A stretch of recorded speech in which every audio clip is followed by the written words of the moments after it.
If I could make that regret-filled past begin anew, I would gladly sell my soul to a demon. From the day I lost my younger sister, my only family, there has been nothing I was unwilling to do. And then a so-called demon truly appeared at my door. He did not demand my soul, instead he presented another condition: to be reborn into the world of Naruto and die by the hand of Uzumaki Naruto. The instant I heard the condition, I let out a derisive chuckle. What is this? Far simpler than I imagined. I was not asked to kill Uzumaki Naruto but to be killed by him. At the time I even thought to myself that nothing in this world could possibly be that easy. Yet it did not take long for me to regret that thought. This is just cheating, the boy muttered under his breath, resting his chin on his hand as his gaze drifted toward the window. The scenery outside could not have been more familiar. After all, it was a sight he had watched hundreds, thousands of times. The only difference was that on the Hokage rock there were only 3 faces carved into the stone. I thought I'd be done with this quickly, but it turns out he hasn't even been born yet. The boy clenched his small childish hands, then relaxed them again, letting out a long weary sigh. Damn it, the boy cursed softly as if suddenly remembering something. The current point in time was far earlier than the beginning of the original story. Most likely the ninja world was still engulfed in the flames of war. At this rate I might die before Uzumaki Naruto was even born. On careful reflection, this was indeed far more difficult than he had imagined. It's him again. What an unlucky fellow. Hearing the muttered comments coming from Waknuar, Hacheng-bei could not help scratching at his itching ear. He had thought he was more or less used to it, but to brazenly pretend he heard nothing at all was still too difficult. Bei, this time it's the same reason again, you're getting points deducted, the instructor from the Ninja Academy said as he walked over, scribbling on the score sheet. Bei merely nodded carelessly in response to the teacher's words, as if it were nothing more than a triviality. Compared to what he had actually done, losing a single point was hardly worth mentioning. I've said this again and again, you really need to think about why we form 3-man squads, the teacher continued. I am thinking, Bei replied. Then why did you expand the range of your ninjutsu so far that it dragged your teammates in as well? While the teacher continued to write, he fixed his gaze on Bei, his eyes making the boy feel as though his character itself were being called into question. The previously noisy surroundings fell instantly silent, as if everyone were waiting for Bei's answer. Even the whispered gossip vanished. Since they were all so eager for something to talk about, Bei decided to give them a response worth discussing. Isn't it that guy's fault for standing there in the first place? Honestly, the one who should be penalized isn't me. If he can't even dodge an ally's ninjutsu and gets dragged in, doesn't that just mean his skills are lacking? The teacher's pen halted mid-stroke. Whether he was shocked speechless by Bei's words or angered into silence by his righteous tone, a tangled expression surfaced on his face. With a temperament like that, he really was unfit to be a ninja, or so it should have been. Yet Bei's strength was among the very best of his peers, leaving them with no way to block his graduation. Even if he took the graduation exam alongside the upper grades, he would still very likely place within the top 3. Forget it. Once you're truly on the battlefield you'll understand, the teacher said at last. All right, dismissed. Watching the teacher turn and leave after throwing out those meaningful words, Bei actually found him not so bad a person and even felt a faint twinge of guilt. Thinking carefully, he did feel somewhat guilty toward the child who had been in his team today and got hurt by his ninjutsu. But he truly absolutely had not done it on purpose. It would be more accurate to say the power was simply too difficult to control. Bei looked down at his calloused palms, then clenched and relaxed them once more, letting out a helpless sigh. Having crossed into this world barely a month or two ago, Bei was still unaccustomed to this body and unable to skillfully control the intensity of his chakra. Thus, whenever he relied on the body's muscle memory to release ninjutsu, they inevitably turned into large-scale techniques. Although he had been practicing continuously and the situation was slowly improving, this was already the umpteenth time he had expanded the range so far that even his allies were caught up in it. Those around him probably all thought he was doing it on purpose. Hey! HM! Bei had been standing there in a daze, immersed in his own thoughts. At the voice he lifted his head and looked forward. He had not expected the newcomer to be his classmate Sarutobi Asuma. Although they were in the same class, they had hardly interacted and never clashed. Why had he suddenly come over? Come to think of it, this guy had quite a strong sense of justice, didn't he? Was he here to beat me up? Feeling a twinge of apprehension, Bei waited nervously for him to speak. Instead, Asuma's heavy hand settled on his shoulder, giving it a light pat as he uttered a single line. You, don't keep your shoulders so tense. Ha! The words caught Bei completely off guard. Hearing such an absurdly disarming remark, he could not help but give a wry smile. In truth, from the moment he left for school until the time he returned home, his shoulders had never once relaxed. He had always remained on guard. Ever since crossing into this world, Bei had been enveloped in constant unease. Yet he absolutely could not allow Asuma, so deeply intertwined with the original storyline, to notice anything amiss. After all, he was a villain who in the end had to die at Naruto's hands. Such a nosy busybody he— Well, that's true enough, Asuma replied. This guy was quite good at feigning ignorance. Bei shot him a cold glare, slapped away the hand resting on his shoulder, and then spun around and strode off at speed. His heart, which had just been bracing for a beating, was still pounding wildly. He could hardly tell whether he was even walking straight. Behind him, Asuma, looking a bit embarrassed, rubbed his chin as he watched Bei's rapidly receding back. That guy really says one thing and feels another.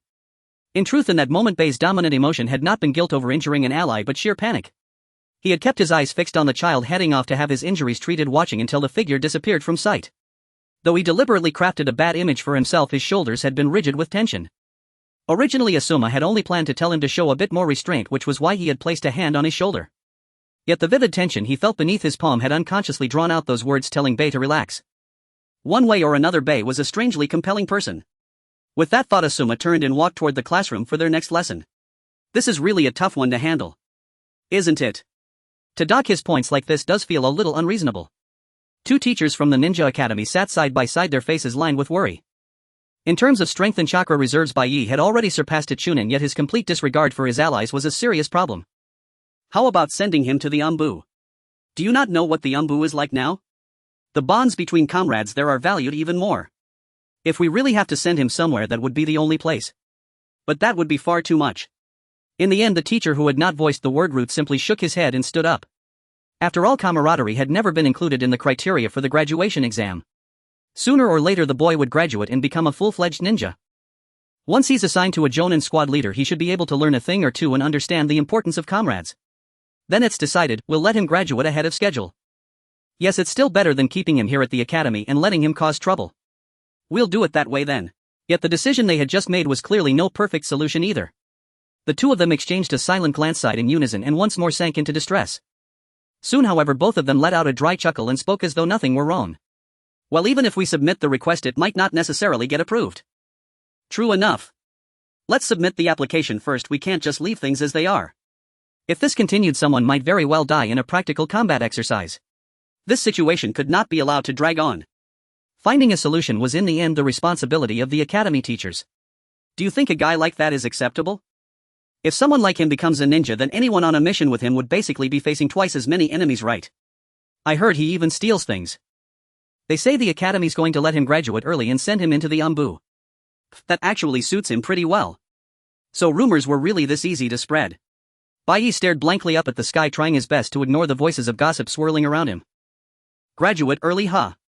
He had originally planned to play the villain to a certain extent, then once Naruto's strength had risen enough, rush at him and deliberately thrust his own neck into the kunai the boy raised in self-defense, ending everything. But if he graduated early, he would be sent to the battlefield ahead of time. If that happened, it would be a huge problem. In the original story, there had never been a character named Haching Bai Yi, and with the strength of this body, it was impossible for him to be some obscure nobody. In other words, he had most likely already died on some battlefield or in some other place. Hey Bai Yi. I heard you're going to take the graduation exam early. Ah, if only I could graduate early too. Bai Yi had more or less grown used to Asama constantly coming over to strike up a conversation with him these past days. Or so he thought. In truth, it annoyed him when had this guy started acting as though they were so close.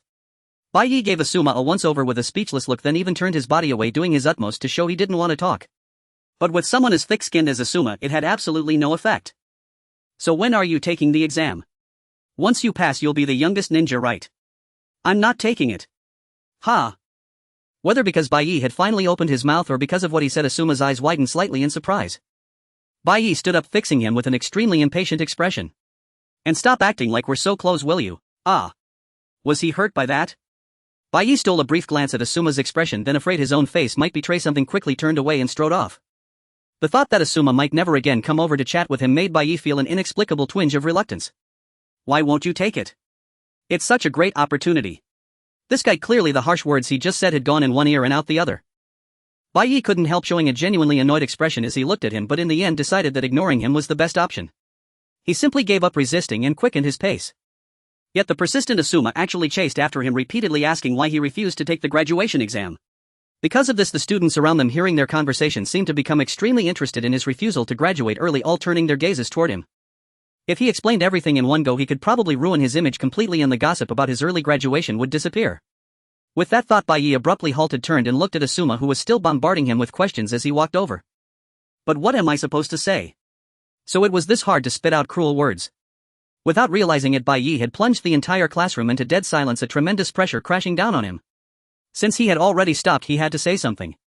Yet with so many eyes fixed on him, he inexplicably began to feel nervous. First, he should probably mention the matter everyone cared about most right now. It would be easier to fan the flames that way, wouldn't it? Because there's still so much to learn at the academy. For example, that there really are idiots who can get themselves stupidly caught up in even a tiny little jutsu.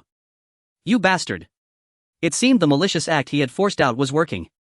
The student who had previously been in the same group as Bai Yi and had been injured by his jutsu shot to his feet in fury, looking ready to charge over and punch him. Bai Yi let out a deliberately indifferent snort at the furious boy, then turned and walked out of the classroom. But once outside, he couldn't shake the image of Asuma's stunned expression when he heard those words. Bai Yi had the vague feeling that Asuma might truly never come over to chat with him again. That's better this way. He had to become a villain through and through. Only then would Naruto feel no burden when the time came to kill him. As though performing a self-hypnosis, Bai Yi tried desperately to steady his mind, yet in truth his hand would not stop trembling with unease. He had only just begun, not even halfway down the path, and already he was shaking like this over something so small. Even he couldn't help but think of himself as utterly pathetic. If possible, Bai Yi has always wanted to choose a life that is inconspicuous and quietly come to an end. To explain it in a way, it is like those things that become topics of conversation, such as being the youngest graduate or graduating early, things that would make people remember his name. He never wanted them and sincerely hoped they would never happen. Yet every time Bai Yi had such unnecessary thoughts, those unwanted events would come as if they had been waiting for him all along. Like today. Just like any other day, he was in a rarely visited forest, fully concentrating on releasing ninjutsu to practice precise control of his chakra. "It's you, Hei-Chang Bai Yi." Suddenly a voice came from beside him, even though he hadn't sensed any presence. The person approached Bai Yi with a calm demeanor and a gentle smile. This face was one he had seen at least 2 or 3 times a day. Of course it was on a statue. "Hello, Third Hokage. You seem to know me well. How could I not?" Moreover, the person before him was not the old man with a face full of age spots from the original work, but someone exuding a compelling aura, looking much younger than Bai Yi had imagined, which genuinely surprised him. They say that truly powerful individuals cannot hide their aura even if they do not try to. The moment Bai Yi met the Third Hokage's gaze, cold sweat began to trickle down his back and he instinctively swallowed a dry lump in his throat. Bai Yi honestly couldn't understand why the Hokage would personally seek out someone like him who was merely a slightly outstanding student among his peers. "I know you quite well too. That's why I came personally." "Ah. I see. Graduating early. Actually, it's not that rare of a case. However, special cases cannot be assessed using ordinary methods, right?" "What nonsense." Bai Yi felt confused as he saw the Third Hokage wearing a hat emblazoned with the character for fire slowly take it off and step back to stand a distance away from him. A sense of foreboding. All that remained in Bai Yi's mind was this thought. "Then let's begin." "No, what exactly are we starting?" In his panic and daze, the Third Hokage, who had just said they would begin, suddenly vanished from his sight. To the right. Almost instinctively, Bai Yi threw a kunai to the right, and the next second he saw the Third Hokage's figure leap back as he charged at him. What was that just now? Saying it was instinct might be a stretch, but it felt as if a voice inside him was urging him to look to the right. Even more astonishingly, because of that shout, his body immediately reacted. To outsiders it seemed as if Bai Yi had accurately predicted the Third Hokage's movements and prepared his defense in advance. Wow. This is truly surprising. Damn, it seems he really thought so. The retreating Third Hokage stroked his chin with interest, evidently intrigued by Bai Yi. Even if he hadn't gone all out just now, that speed was definitely not something a ninja school student could keep up with. This reaction speed is completely on par with a jonin. The Third Hokage gave a rather high evaluation before disappearing once again with a playful expression. In contrast, Bai Yi felt like he was on the verge of death. He couldn't tell if the Hokage had truly started to get serious, but he felt that the Hokage's attacks were much fiercer than before, leaving him gasping for air. "You're small, leaving gaps in your upper defense. It's best to use a long sword or another long weapon to make up for this flaw." Even if Bai Yi could predict the Hokage's attack position in advance, he was completely unable to match his speed. The Third Hokage lightly tapped Bai Yi's head with a sound, speaking in a teasing tone. Bai Yi managed to create some distance and hurriedly began to form hand seals for ninjutsu, but the Hokage instantly dashed to his side, lightly touching his hand and interrupting his seal. "Your hand seals are too slow, speed them up a bit." This guy. This was the first time Bai Yi had been interrupted while forming hand seals. The sudden turn of events threw him into a panic, and just then the Hokage's kick charged towards his opening with great force. Given the situation, he could only go all out. Bai Yi leaped with his petite frame, dodging the incoming kick, then grabbed the Hokage's ankle with force and raised his kunai to stab at his neck. Bang! Bai Yi had thought this strike would precisely hit his neck and splatter blood, but to his surprise the Hokage's body exploded in midair and vanished without a trace. Shadow clone technique. That's right, correct answer. The Hokage emerged from behind a tree without even having removed his hat. In other words, from the very beginning the one he fought was just a shadow clone of his. Did you learn your taijutsu from someone? No. Bai Yi had a rough idea why he was asking. After all, his movements were too fluid, not at all resembling someone who hadn't trained. To be honest, even Bai Yi himself found it a bit incredible. But he couldn't say that, so he resolved to fully play the role of a gifted genius. After all, he couldn't think of any other excuse. Your talent is truly exceptional. I know. Bai Yi simply decided to embrace it, thickening his skin. I am a genius, I am a genius. He repeatedly chanted this almost brainwashing phrase in his heart, looking directly at the Hokage's meaningful smile. Anxiety. Panic. I have a feeling we will meet again soon. Oh dear, I didn't realize it was already this late. Am I interrupting your training? Is that okay? It's fine. Good, then I'll take my leave. Unlike when he had arrived, he walked away leisurely, slowly entering the depths of the forest. Baye's gaze could not move away from his retreating figure for a long time. That encounter felt like a pre-graduation exam. All of this was secondary. The most troublesome part was that he reluctantly entered the Hokage's line of sight as a genius. Did I make a huge mistake? Moreover, it was an irretrievable, colossal mistake. Indeed, all of Baye's bad premonitions were coming true. The next day, when he arrived at the Ninja Academy, he was called over by the teacher early in the morning and heard the news. His application for early graduation had already yielded results, instructing him to report directly to Lord Hokage tomorrow. You've truly seized a great opportunity, huh? After hearing this comment that was not quite a compliment, Baye was handed his forehead protector. Even after leaving the office, the awkward feeling in his heart lingered, leaving him feeling somewhat dazed. At this moment, Asuma, who usually pretended to be very familiar with him, walked over, but Baye had no intention of avoiding him today. What are you dawdling in the corridor for? By the way, are you really not planning to participate in the early graduation exam? Actually, my dad asked about you yesterday.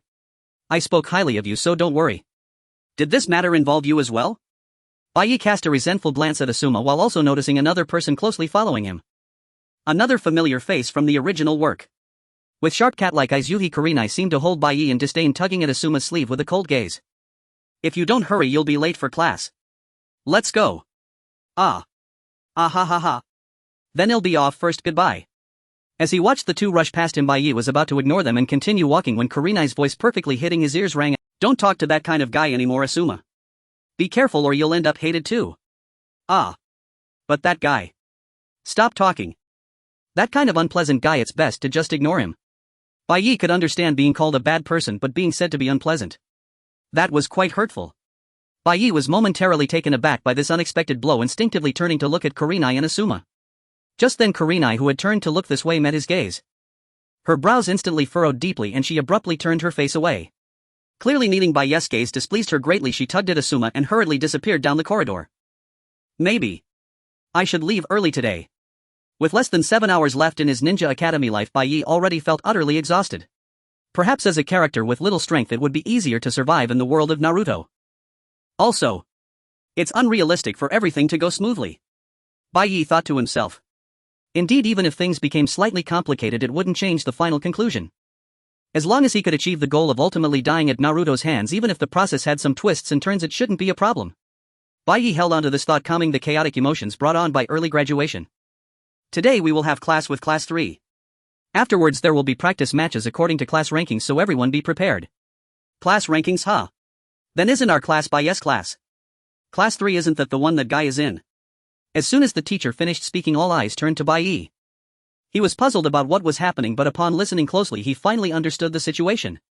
We're to spar against the top of Class 3 Hatake Kakashi. Usually so arrogant, today is going to be a disaster. Baye's heart sank. Ah. It's over.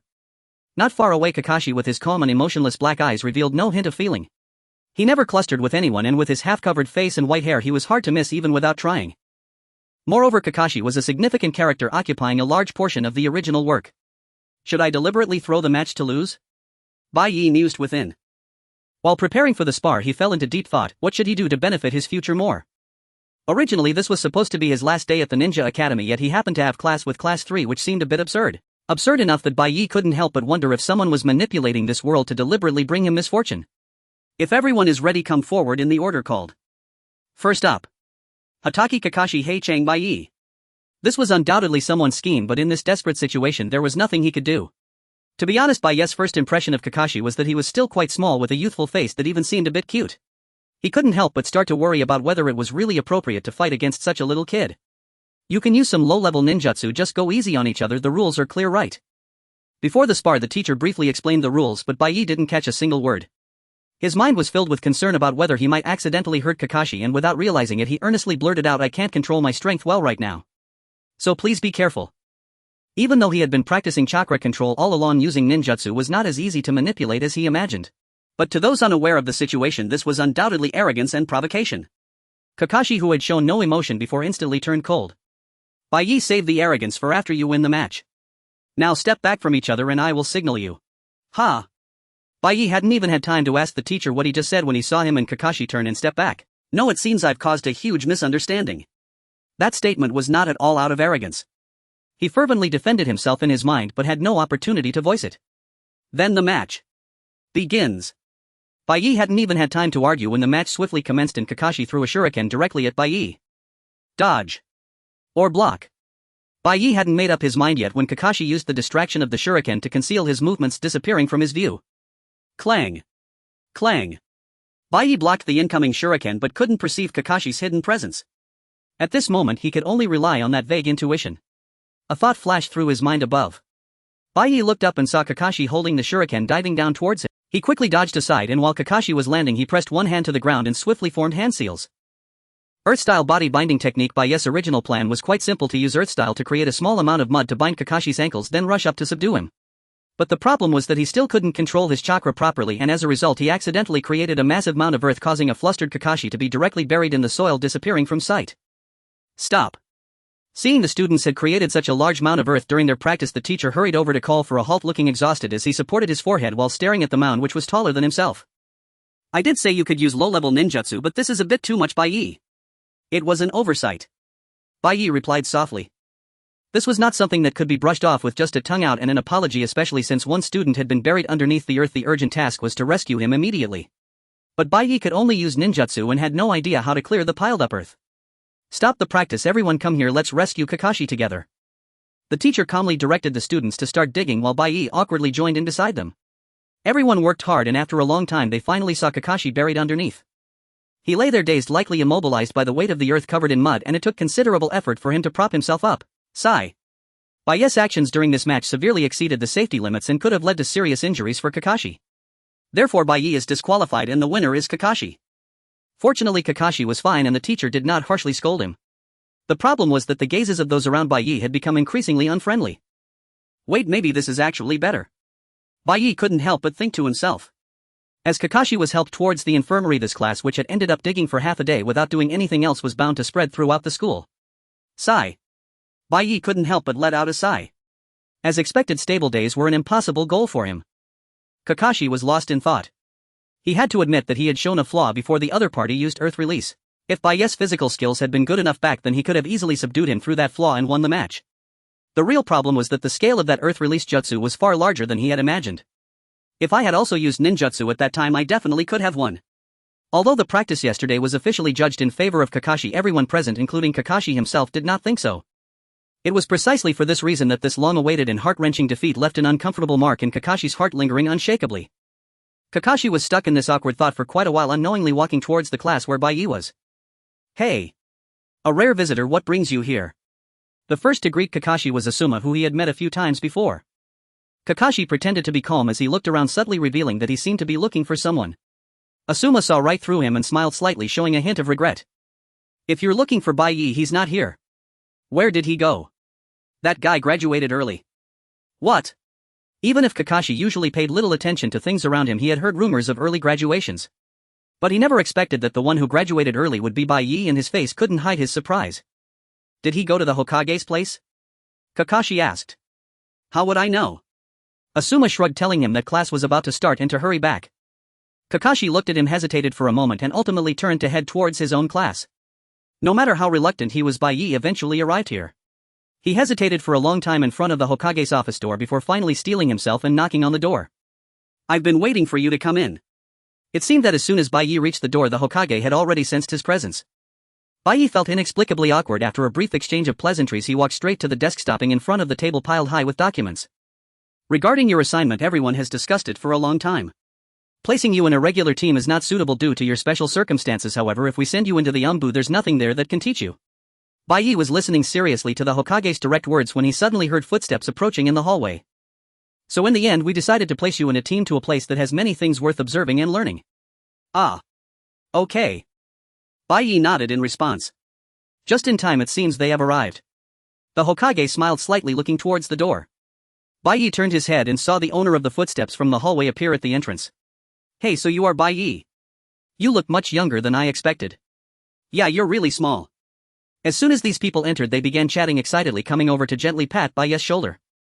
From their features Bai Yi recognized these people, after all they were core familiar faces from the original work. Nara clans Shikako Yamanaka clans Inoichi Akimichi clans Choji. From today onwards they will be your teammates. The Hokage introduced. Nice to meet you. The three greeted in unison. Bai Yi immediately understood why the Hokage had said earlier that there were many things worth learning here. It turned out to be this meaning. They all took pride in their own clans and the secret techniques passed down through those families would definitely not be taught to outsiders, so what he needed to learn was definitely not ninjutsu.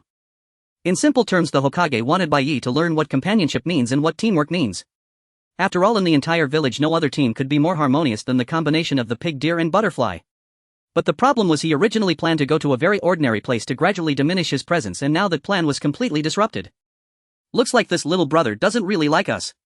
I'm so sad, big brother. With your age, calling you big brother is a bit much, isn't it?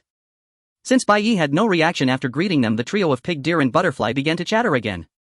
Bai Yi turned his head awkwardly to look at the Hokage only to find him smiling contentedly and even nodding as if he was very satisfied with this team arrangement.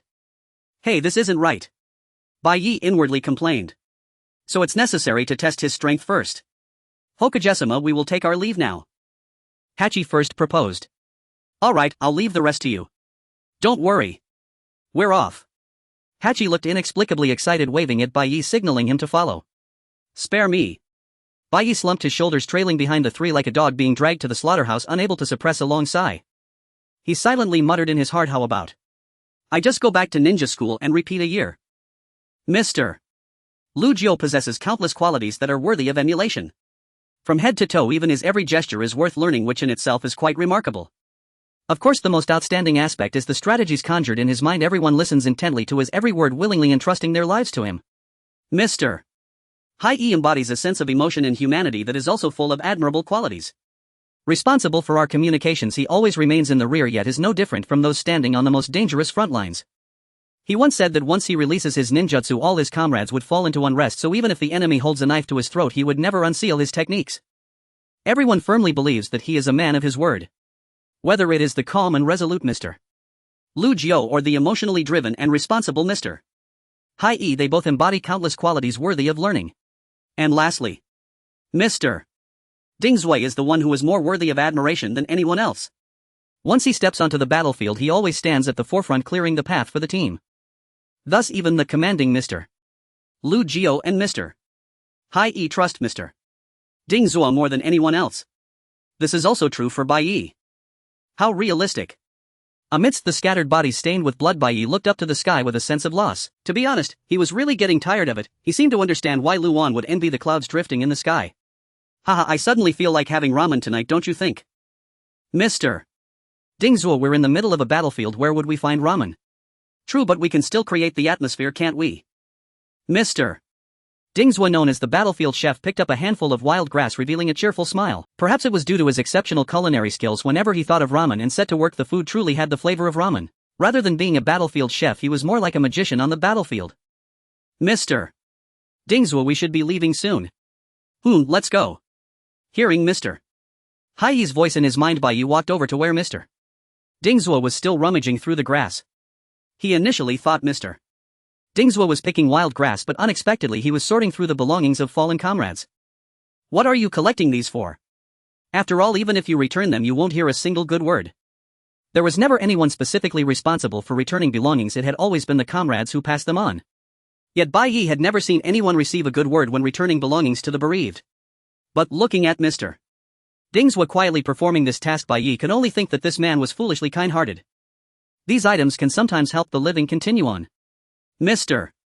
Ding Zui didn't look at him, so Bai Yi couldn't see his expression. However, the sight of Mr. Ding Zui wiping the blood off the bracelet with the corner of his clothing reminded Bai Yi of his past, stirring a wave of discomfort within him. You speak foolishness. The living must forget the dead in order to move forward. Clinging to the belongings of the deceased will only hinder one's steps. Ha ha ha. Sometimes, Bai Yi, you really don't seem like a child of your age, while others might have long been angered. Mr. Ding Zui laughed heartily, stood up with a hearty sound and continued to smile at Bai Yi. I'm merely returning these items to their owners. This is not something we can judge. Moreover, I'm not delivering these to those bereaved whom I have never met. I'm doing it for the comrades who fought alongside me. Alright, let's go. I'll make you delicious ramen when we return. Watching Mr. Ding Zui speak with such vigor while striding ahead, Bai Yi shook his head in disbelief. These people are truly too kind. Clearly so many die every day. Even if we are to return them, don't return that one. The smell of blood is too strong. Is it? Let me smell. I can't smell anything. Of course he couldn't smell it with blood all around.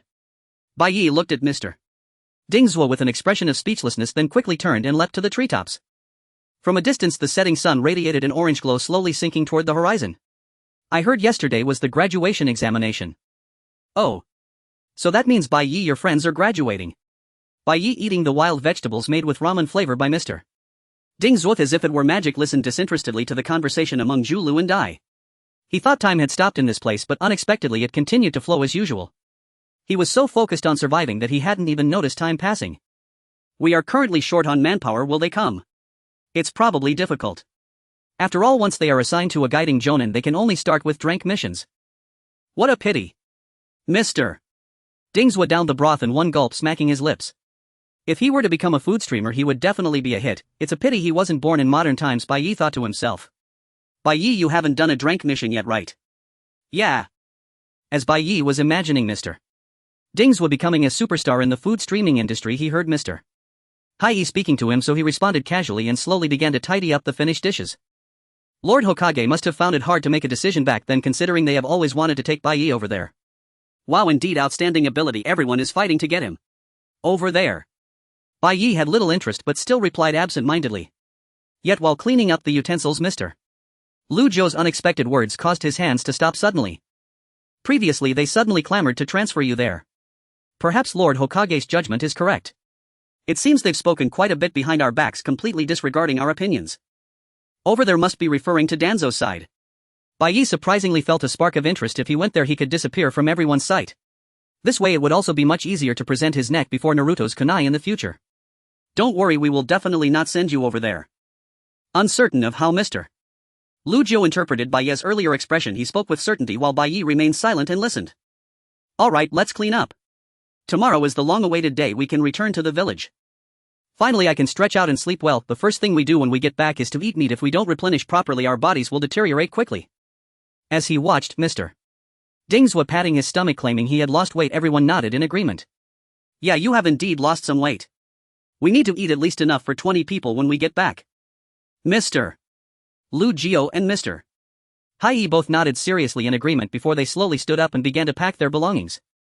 Speaking of which, how many days had it been since they returned to the village? If it were a normal day it would have been difficult to fall asleep, but tonight, except for those on night watch, everyone quickly lay down and fell into a deep slumber. And tonight's first watch happened to fall to Bai Yi. Tonight will be long. Without a phone the night passed exceedingly slowly for him. Staying up was particularly arduous. On the way back to the village the sense of tension lingered. The most evident change was the inexplicable reduction in everyone's chatter. It's the smell of blood. Breaking the eerie silence was Mr. Dingzhuo. He sniffed the air, halted his steps and focused his gaze on the distant western horizon. If members of the Hyuga clan were here they would see clearly what was happening. Now is not the time for lamentation. Let's go check it out. There are no other teams around here, perhaps it's people retreating from the western battle zone. Before departing back to the village today, Mr. Hai had already contacted the village to confirm that no tasks were assigned in this vicinity. He glanced at Mr.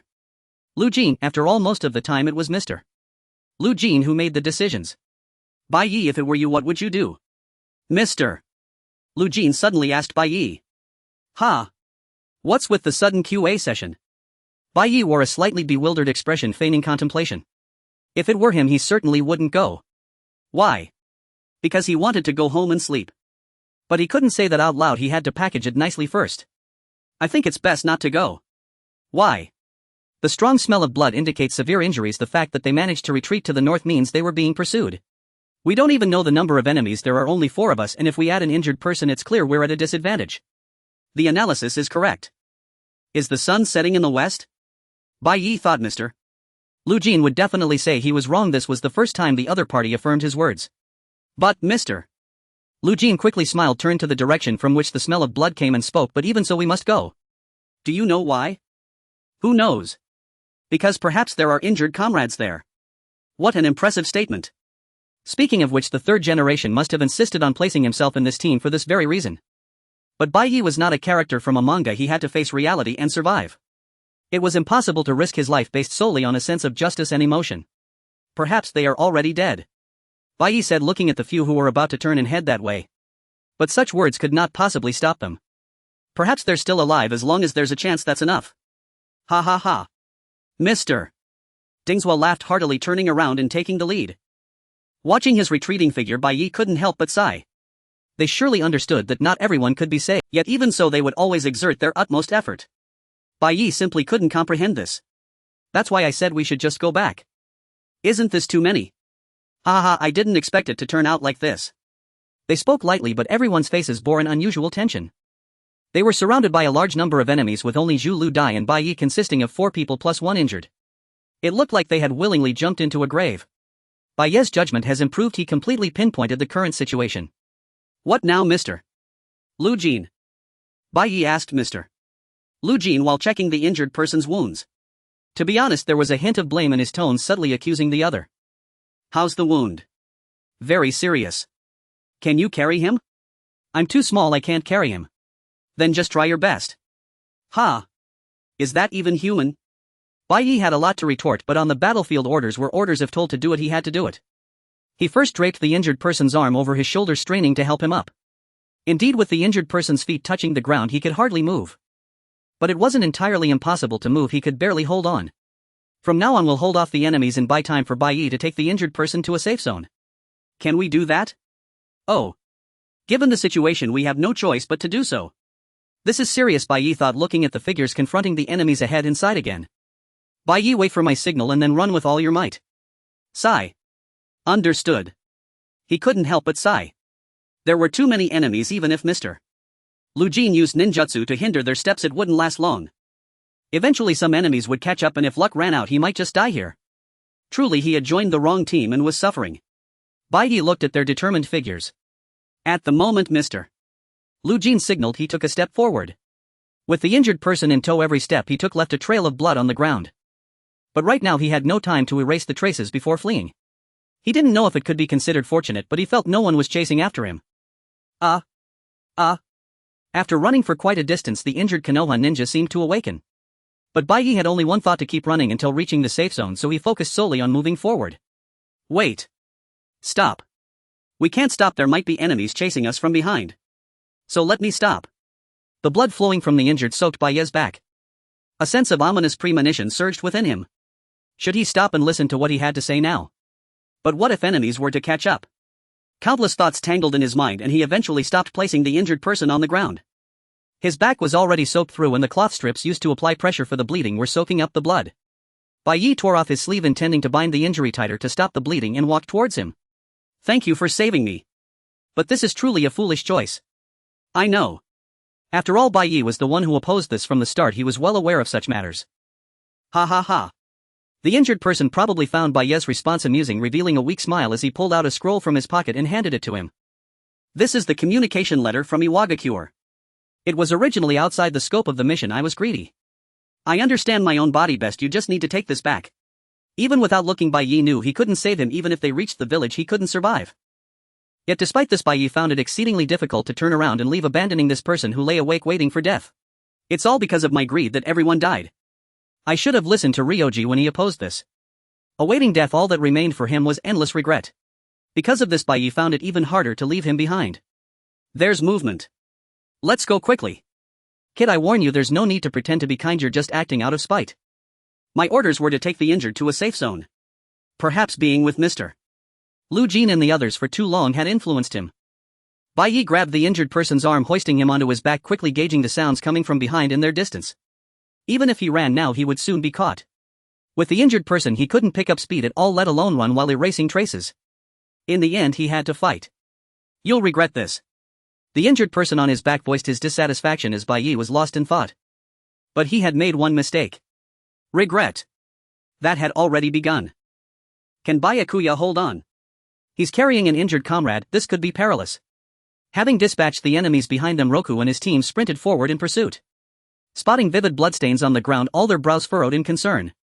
If even they could track the trail, the enemy must already be closing in fast. We must reach them without delay. Silence fell over the group as they quickened their pace. Just as they believed they were nearing the location, they discovered several enemy corpses scattered around and immediately examined the traces nearby. He actually laid traps. Seems they didn't expect Byakuya to set traps, let their guard down. Fell prey to such a simple ruse. Is that so? Yet this trap is astonishingly crude. Could it involve genjutsu? Does Byakuya even know genjutsu? Roku glanced briefly at the corpses felled by the trap, then addressed Hino, whose skepticism was plain, and said, "What about the other person?" "Ah, the injured one. Looks like the two coordinated remarkably well. Now isn't the time for admiration." Though they'd endured admirably, both their chakra and stamina were nearly depleted. Roku urged Hino and Choza to accelerate once more. Before long they spotted Byakuya and the injured man. Hino. Understood. Perched atop a tree, Hino activated his body replacement technique, seized control of an enemy's body and slashed downward at the remaining foes. "Hey! What are you?" GHK. Thrown into disarray, the enemies crumbled helplessly to the ground. Though caught off guard, Byakuya, long accustomed to Hino's jutsu, exhaled in quiet relief and wiped the sweat from his jaw. Just moments ago death had hovered a breath away. Had both enemies charged him simultaneously, he would surely have perished. His chakra was utterly exhausted, even his breathing faltered. With an injured comrade at his back and no path to retreat, had fortune turned even slightly against him, this would have been his end. "You held out magnificently, Byakuya. Compared to me, he is far more formidable." Following Byakuya's gaze, Master Roku turned toward the wounded man seated behind them. His condition was dire, consciousness itself slipping beyond his grasp. "We must return to the village immediately. Byakuya, can you still run?" "Yes." Byakuya concealed his trembling fingertips behind his back and silently fell into step behind the others, yet never ceased checking on the injured man, striving to suppress the rising tide of unease within. Even he found it inexplicable, yet his heart refused to let go. "Hino, it's entrusted to you. I've expended too much chakra myself, do show some consideration for my state." With the village now clearly visible in the distance, someone proposed accelerating with chakra to dash straight to the hospital. Choza remained behind, he was slower. Roku needed to report to the Hokage immediately and then lead reinforcements back to the western site. Originally Hino was to escort the wounded to the hospital, but he'd exhausted his chakra in the recent battle. "I'll go, I'm the fastest," Byakuya declared. "Do you still have sufficient chakra?" "I've recovered a little." Though the smallest among them, his speed was unquestionably unmatched. Byakuya resolved to push through solely on chakra reserves. He looked to Master Roku, who gave a firm nod of assent. Then hoisting the wounded man onto his back, he bolted toward the hospital at full speed. They hadn't far to go, the village was already in sight. Leaping across rooftops, he cut straight to the hospital at the village's heart and burst into the ward where medical need awaited. "Emergency patient!" Byakuya shouted with every ounce of strength left in him. Instantly medical need surged forward, taking the wounded man from his back and rushing him inside. He was still breathing, timely intervention might yet save him. A fragile spark of hope flickered to life in Byakuya's chest. And as he realized he'd brought the man back alive, every last vestige of strength drained from his limbs. Ah, right. The scroll. Only then did Byakuya remember the scroll tucked inside his vest. All he could think now was deliver it to the Hokage, then collapse into sleep until sunrise. While signing routine paperwork, Byakuya asked, "How is the patient?" "Ah, thanks to your swift delivery, surgery will conclude shortly. Your hemorrhage control was impeccable, the wounds showed no further deterioration. Truly you've done exceptional work." With a warm smile, the medical need slid the signed document into its folder and praised him. Byakuya had never acted for praise, so he merely nodded and turned to leave. "Wait." Byakuya halted mid-turn, tilting his head just slightly. He hadn't thought the call was meant for him, yet the voice was unmistakably familiar, compelling him to pause. Indeed, it was Yuhi Kurenai. This was their first meeting since graduation. Her once short hair had grown longer, framing her face with quiet familiarity.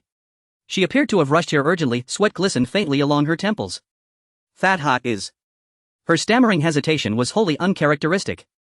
Byakuya sensed trouble ahead and instinctively tensed. "Thank you." "Thank me, for what?" Truly bewildered, Byakuya felt flustered, receiving unexpected gratitude. Faceta face left him momentarily adrift. How ought he respond? To play the villain convincingly wouldn't ignoring her outright be the most fitting course? Yet curiosity tugged stronger, what precisely was she thanking him for? To ask would shatter the persona he'd so carefully cultivated. After a moment's hesitation, Byakuya recalled the scroll nestled in his vest and cast all such complications aside. Today had stretched unbearably long. All he craved now was home and sleep, deep and absolute. In the end, Byakuya chose silence, neither questioning nor replying, before turning and walking away. Fortunately, Yuhi Kurenai did not follow or seize his arm. "I say, why are you always so clumsy, Asuma?" As the sun began to set, Akatsuki looked at Asuma, whose arm was wrapped in bandages, and sighed deeply. "I'm sorry, I didn't know the cat could jump that high." Asuma forced a bitter smile, looking as if he couldn't believe he made such a ridiculous mistake. He rotated his still painful arm while walking with Akatsuki towards the hospital. He had rushed out to catch the cat but ended up crashing into a wall and spraining his wrist. His injuries were worse than he had imagined. Even with protective gear, his arm was severely swollen. "Hey, look over there." Just then Asuma, who had just lifted his head, spotted a figure on the rooftop and pointed. Following Asuma's instinctive motion, Akatsuki looked up and immediately saw the boy speeding between the buildings. That face was all too familiar to her. But compared to the boy, the person on his back made Akatsuki's heart tighten. Dad. She suddenly remembered that her father was wearing the same outfit when he left home that morning. Her pupils trembled as she stared intently at the direction in which the two disappeared. Her mind went blank, unable to comprehend the situation, but she could tell at a glance that her father was in bad shape. "Akatsuki, let's hurry over and check it out." "Okay." Still in shock, Akatsuki was abruptly brought back to her senses by Asuma's words and leaped onto the rooftop. The other party was moving too quickly. Bai's silhouette had already vanished. Akatsuki immediately concentrated her chakra at the soles of her feet and chased after the direction Bai had disappeared with the fastest speed. Is it really Dad? His condition looked very bad. If he was injured like that, he should have gone to the hospital, right? The scattered bloodstains on the rooftop appeared especially glaring in her eyes at that moment. Akatsuki bit her lip and quickened her pace toward the hospital. She had initially thought Asuma was right beside her, but after running in a panic for a while, she realized she had long lost sight of him. Looking at the hospital building in the distance, she exerted all her strength to rush toward the hospital's main entrance. Where exactly is it? Inside the hospital was chaotic, resembling a battlefield with injured people everywhere, and the air was filled with the mingled scents of medicine and blood, creating a disarray. Akatsuki's mind was in a bit of a disarray as she constantly looked around. If it was an emergency patient, where would they be taken? Suddenly she remembered the emergency room and quickly headed in that direction. She thought she had come quickly enough, but it seemed she had still wasted quite a bit of time. It wasn't until she spotted Bai in the distance signing documents that she finally exhaled the breath she had been holding. "How's the patient's condition?" Thanks to you bringing him in on time, the surgery will be finished soon. Your hemostatic measures were very effective and the wound hasn't worsened further. You've worked hard." She heard Bai's voice as he handed the documents to the medical ninja. Akatsuki stood still, gazing at Bai's back for a long time. Hina was severely injured during practice. What's going on with that guy?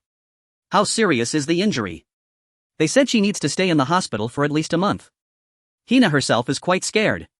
They were teammates after all, how could he be so rough? Akatsuki recalled the time in ninja school. Bai from the Black City. This person had a terrible reputation right from the start. Even Hina, who had a good relationship with her, got injured severely after being assigned to his team due to his jutsu. But he didn't even say a word of apology. Regarding his character, even though Akatsuki had never interacted with him personally, she had heard plenty of rumors. She had always found him very distasteful, especially after hearing him say to the injured Hina, "Who told you to stay there?" before turning to leave, which made her unable to tolerate him any longer. But this time was different. Still panting from running, Akatsuki called out to Bai with an unstable voice. Bai, who turned around at the sound, looked disheveled. His body was covered in scrapes and wounds and his blood-crusted face was marked by undeniable fatigue. He seemed surprised to encounter Akatsuki here, showing a rare expression of astonishment on his usually emotionless face. "Thank you." In the end, Akatsuki couldn't bring herself to say, "I'm sorry for judging you based on rumors before," and could only barely squeeze out this word of thanks. But Bai gave her no response.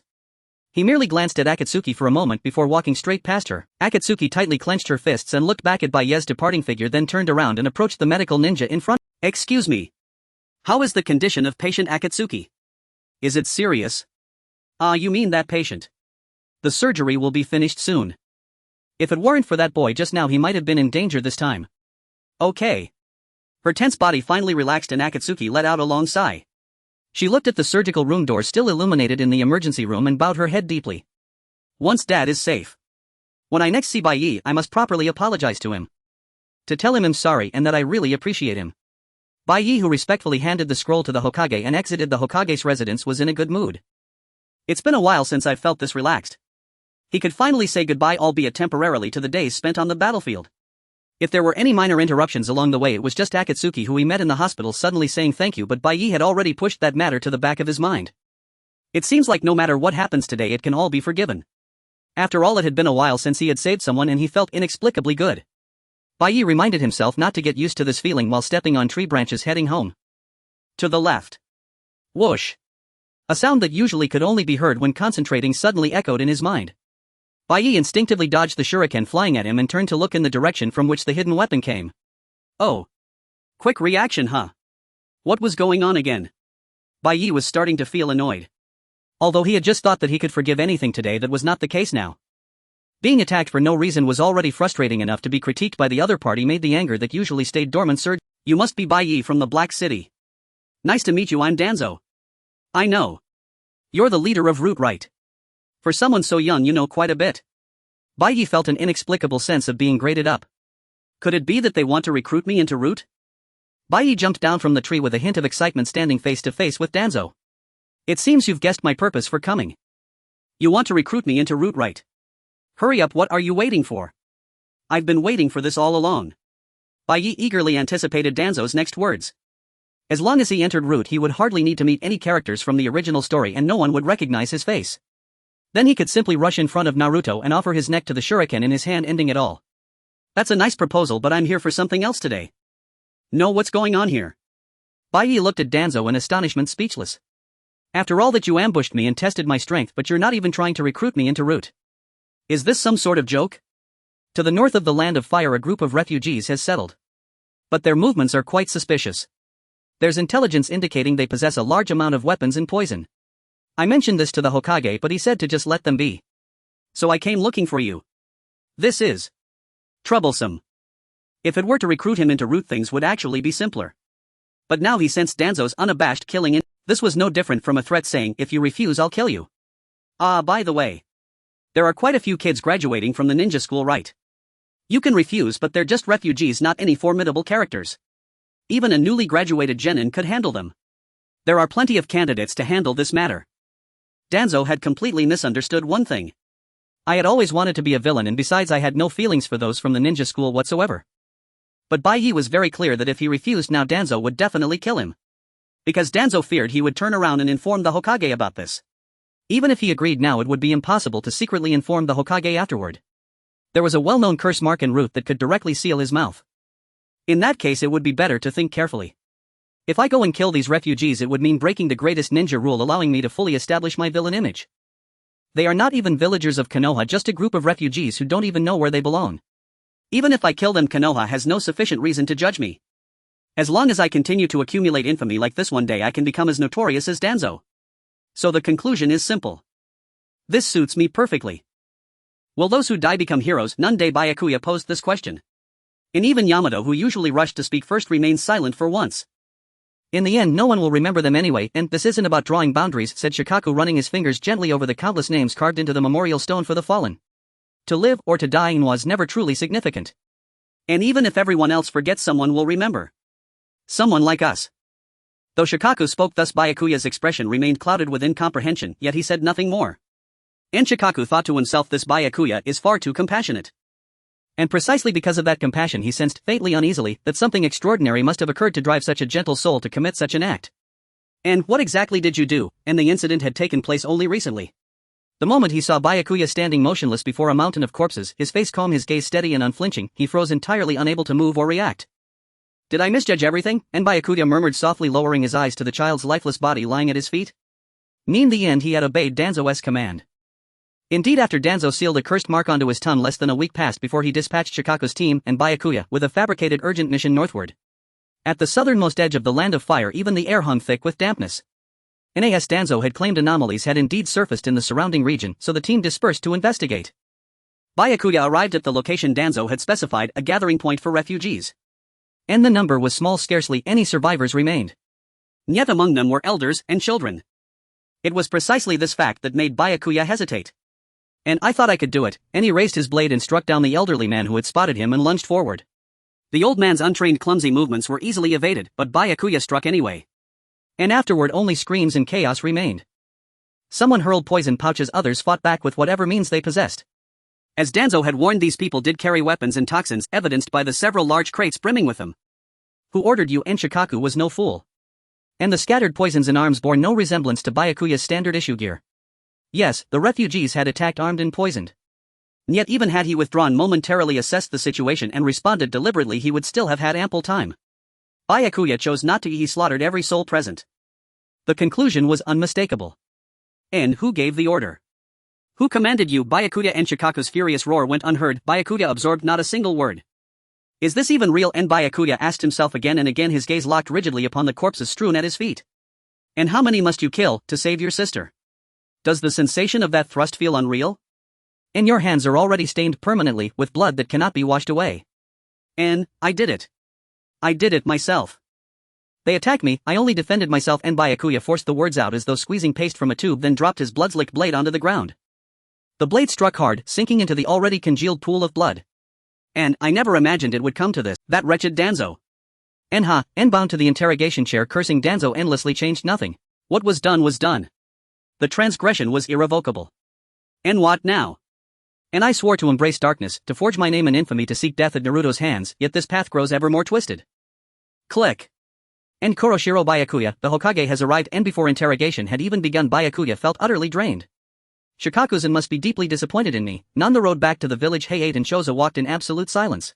He had long told himself he'd grow accustomed to this alienation, yet this time he simply could not. Neas Byakuya drifted into thought. The Hokage approached slowly, then issued a cold, quiet order to the shinobi beside him. Make him extend his tongue in.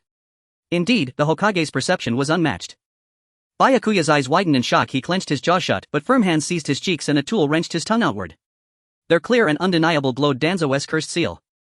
So that is how it was. I did it myself. And watching the shinobi withdraw the instrument and step aside, Byakuya hastily interjected. He had steeled himself, ready to bear the scars of his own conscience, just to play the villain convincingly. And if others dismissed it with odd, Danzo forced him. Byakuya bears no guilt, then every sacrifice would be meaningless. He strained to speak again. I did it myself, Hokage-sama, and even an echo flung into empty air would travel farther than those words. The third Hokage did not believe him, not for an instant. His gaze held sorrow as he instructed the shinobi to release Byakuya's bonds. And it was Danzo, wasn't it? I know exactly what leverage he used, Byakuya. And what leverage? And Byakuya stared astonished at the Hokage. And he had suffered no coercion, yet the Hokage spoke of it so assuredly that Byakuya faltered, speechless. Could he mean the children at the academy? But I wasn't swayed by that at all, and Byakuya tried to clarify, yet the Hokage seemed already resolved, delivering his final directive. For the time being you will serve directly under the Hokage as an ANBU operative. The rumors spreading outside are impossible to suppress. I will announce publicly that you carried out a classified mission. All related reports will be sealed as SS-class confidential documents. What transpired with Danzo ends here, let it go. And this isn't what I wanted at all. And Byakuya fell utterly mute, bewildered, disoriented. How had things spiraled so far beyond his control? I am now an ANBU operative directly under the Hokage. Just like that, suddenly, without warning. And all that remained within Byakuya was boundless hollow bewilderment. Have you heard? Rumors spread faster than wind now about the massacre of civilians? Even though the shinobi sent to manage the aftermath had been sworn to silence, barred from revealing the truth that the victims bore weapons and poisons, other fragments of information still scurried like creatures with legs racing across Konoha. Surely it's just a rumor, said Kurenai first, dismissing it with a scoff as she relayed her father's message to Asuma in the hospital. Yes, but the entire village is talking. After all, Byakuya's reputation at the academy was never favorable, and they called him a shinobi who slaughtered civilians, a disgrace to the very title. Perhaps he was acting on orders, and Asuma added, his brow furrowed with concern, certain the matter would not settle quietly. Uncle, good day. And spotting her father Yuhi Makoto leaning on his cane, Asuma bowed respectfully. Makoto smiled warmly, then shifted to solemn gravity. And I worry deeply for that boy. He is still so young. Even if he followed orders, the weight of killing civilians will burden him for life. Your hemorrhage control was impeccable, the wounds showed no further deterioration. Truly you've done exceptional. Should you meet him again, please treat him with kindness, and don't worry, father, I owe Byakuya an apology. When I see him I'll make it right. I will too. Byakuya and I are friends, and their replies veered completely away from Byakuya's darkest expectations. The two exchanged a quiet knowing smile, and Makoto nodded, his expression softened with quiet relief. You look unwell. On his way home, Bai ran into Mr. Lu Jio. He felt there was nothing to be proud of in what he had done, so he awkwardly averted his eyes. Mr. Lu Jio, wearing a gentle smile, walked toward him. I feared those others would disturb you, so I did not bring them. Everyone is very worried about you. How did you come here? Bai Yi had never told Mr. Lu Jio his address. To change the subject, he asked about something else. In recent days the matter had tormented him so much that even mentioning it made him profoundly uneasy. I heard you are joining the ANBU directly under the Huang, leaving without even a word. Do you not regret it? If you are here merely to trade gossip, then please leave. Previously Bai Yi would never have minded Mr. Lu Jio's closeness, but now it felt unbearably awkward. He had not expected to find himself instinctively speaking with such coldness. What do you want me to tell you? It's not your fault. No, that was not what he meant at all. After all, this was a path Bai Yi had chosen himself. If one traced the blame, it belonged to him. Whether he had been ordered by others or forced by circumstance, those were only excuses. Who stabbed that old man? Bai Yi. Who killed those children? Bai Yi as well. In the end, all of it had been done by his own hands. Words like "it's not your fault" had been meaningless from the start. It was my fault to begin with. It is all right for you to be disappointed in me. I never expected anyone's approval for what I did. It seems everything I have taught you all this time was for nothing. Mr. Lu Jiu said this as he passed Bai Yi, then suddenly stopped and added, "Take care of yourself." Bai Yi had not expected him to leave so simply. When he turned back, Mr. Lu Jiu had already vanished. He stood there dazed for a long time. In truth, Bai Yi understood why Mr. Lu Jiu felt disappointed in him. Mr. Lu Jiu had told him countless times about the meaning of comradeship and the importance of a team. Even the charge the Hua Ying once entrusted to Mr. Lu Jiu was precisely that. During the refugee incident, no matter what he did, there had been a way to tell Mr. Lu Jiu the truth, yet he had deliberately chosen not to. That was why Mr. Lu Jiu, Mr. Hai, and Mr. Ding Zuo were so disappointed in him. Was what I did truly right? Betray everyone, play the villain, shoulder all the pain alone, and in the end die at Mingren's hands. Was that truly the right thing to do? That's the one, isn't it? Someone like that can join the ANBU. It was the same everywhere. Bai Yi donned the issued ANBU uniform and looked up at the sky in a daze. The mask that hid his face would take a long time to get used to. He had already endured the whispered gossip back at the Ninja Academy, so he adapted to it quickly. "You must be Bai Yi, pleased to meet you." "Hello." The ANBU before him, who appeared to be the squad leader, was a middle-aged man of respectable appearance. Bai Yi had never seen his face. It was the first time he had heard his voice. He knew no one here, not even characters from the original tale, which oddly made things easier. He thought this as he listened to the man's explanation of the organization. It was said this branch was not yet officially recognized as an ANBU unit, so the numbers were few and missions scarce. "What kinds of tasks do you normally carry out?" Bai Yi asked. "Those assignments are arranged personally by the Hua Ying. Until then, we remain on standby." The squad leader said this as he produced several ninjutsu scrolls from his robe and handed them to Bai Yi. "The Hua Ying has provided a few ninjutsu scrolls suitable for your cultivation. For the time being, focus on mastering these." He nearly cried out in delight but composed himself and took the scrolls. Bai Yi almost shouted, hastily masking his expression as he accepted the 3 scrolls. Pulled from some storeroom, the pages still bore mold spots. Spacetime Ninjutsu, Cursed Seal Arts, Water Style, Intermediate Ninjutsu. The titles looked serviceable enough, yet carried an indescribable oddity. For a moment Bai Yi did not know what expression to wear and could only stare at the scrolls in his hands. He had expected to receive powerful signature techniques like Shen Niao or Luochuan, when instead the Water Style, Intermediate, was plainly mid-level from its name and not worth much hope. Spacetime Ninjutsu he wasn't even sure he could learn. As for Cursed Seal Arts, it was hardly a guaranteed trump card. "Thank you. If you wish to give thanks, thank the Hua Ying." Was this truly something to be grateful for? Then again, everyone else possessed family-inherited ninjutsu. An orphan like him would normally have had no chance even to learn a mid-level technique. Perhaps he should feel grateful merely to have received the Water Style, Intermediate scroll. Bai Yi forced himself to see the bright side, stowed the scrolls and set off. He decided it was best not to dwell on anything else for now and to concentrate on his cultivation. "I heard that the Chunin exams were held not long ago. It has nothing to do with me. Time has passed for so long that Bai Yi's originally short hair has grown long and been cut again and again. During this period, the team leader has changed 3 times. The one next to Bai Yi talking about the Chunin exams is not the same team leader he initially met. Is it because the tasks are too dangerous or difficult? Not at all. To be precise, it is simply because the members of the Hokage's direct ANBU are too weak. The reason is quite simple. This place is still not an officially recognized organization, and it is impossible to recruit outstanding individuals. Oh right, I heard the war is about to end soon. The current team leader is quite talkative. He is simply not suited to be an ANBU. His chatter is annoying Bai Yi." Bai Yi closed the ninjutsu scroll he was reading and glanced at him. "So what?" "Ha ha.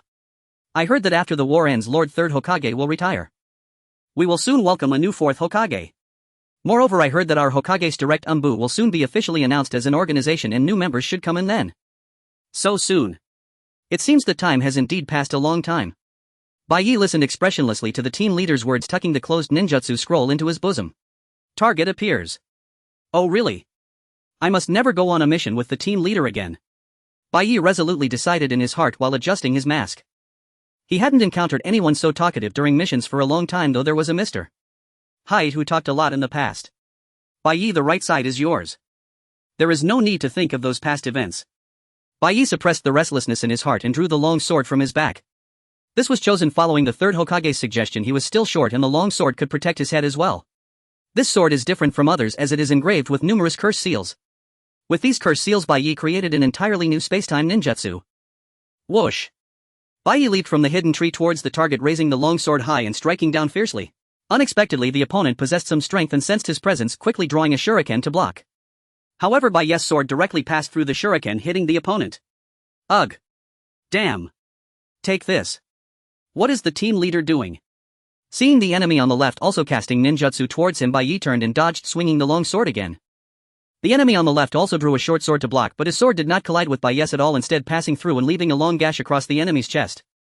I didn't even get to make a move and it's all resolved already. What is this guy doing? Bai Yi awkwardly sheathed his sword and clicked his tongue at the fallen enemy. Talkative and lazy, he really isn't suited for ANBU. Finally caught someone, but we ended up coming for nothing, not even a scroll. Perhaps it's on the other side. Maybe let's go over and see if we can help. No. Bai Yi's unwillingness was written all over his face, but the team leader still smiled kindly and turned around. After all, the other squad should have already found the enemy, perhaps even retrieved the scroll. We still have to check what if they need help. Let's go. Yes.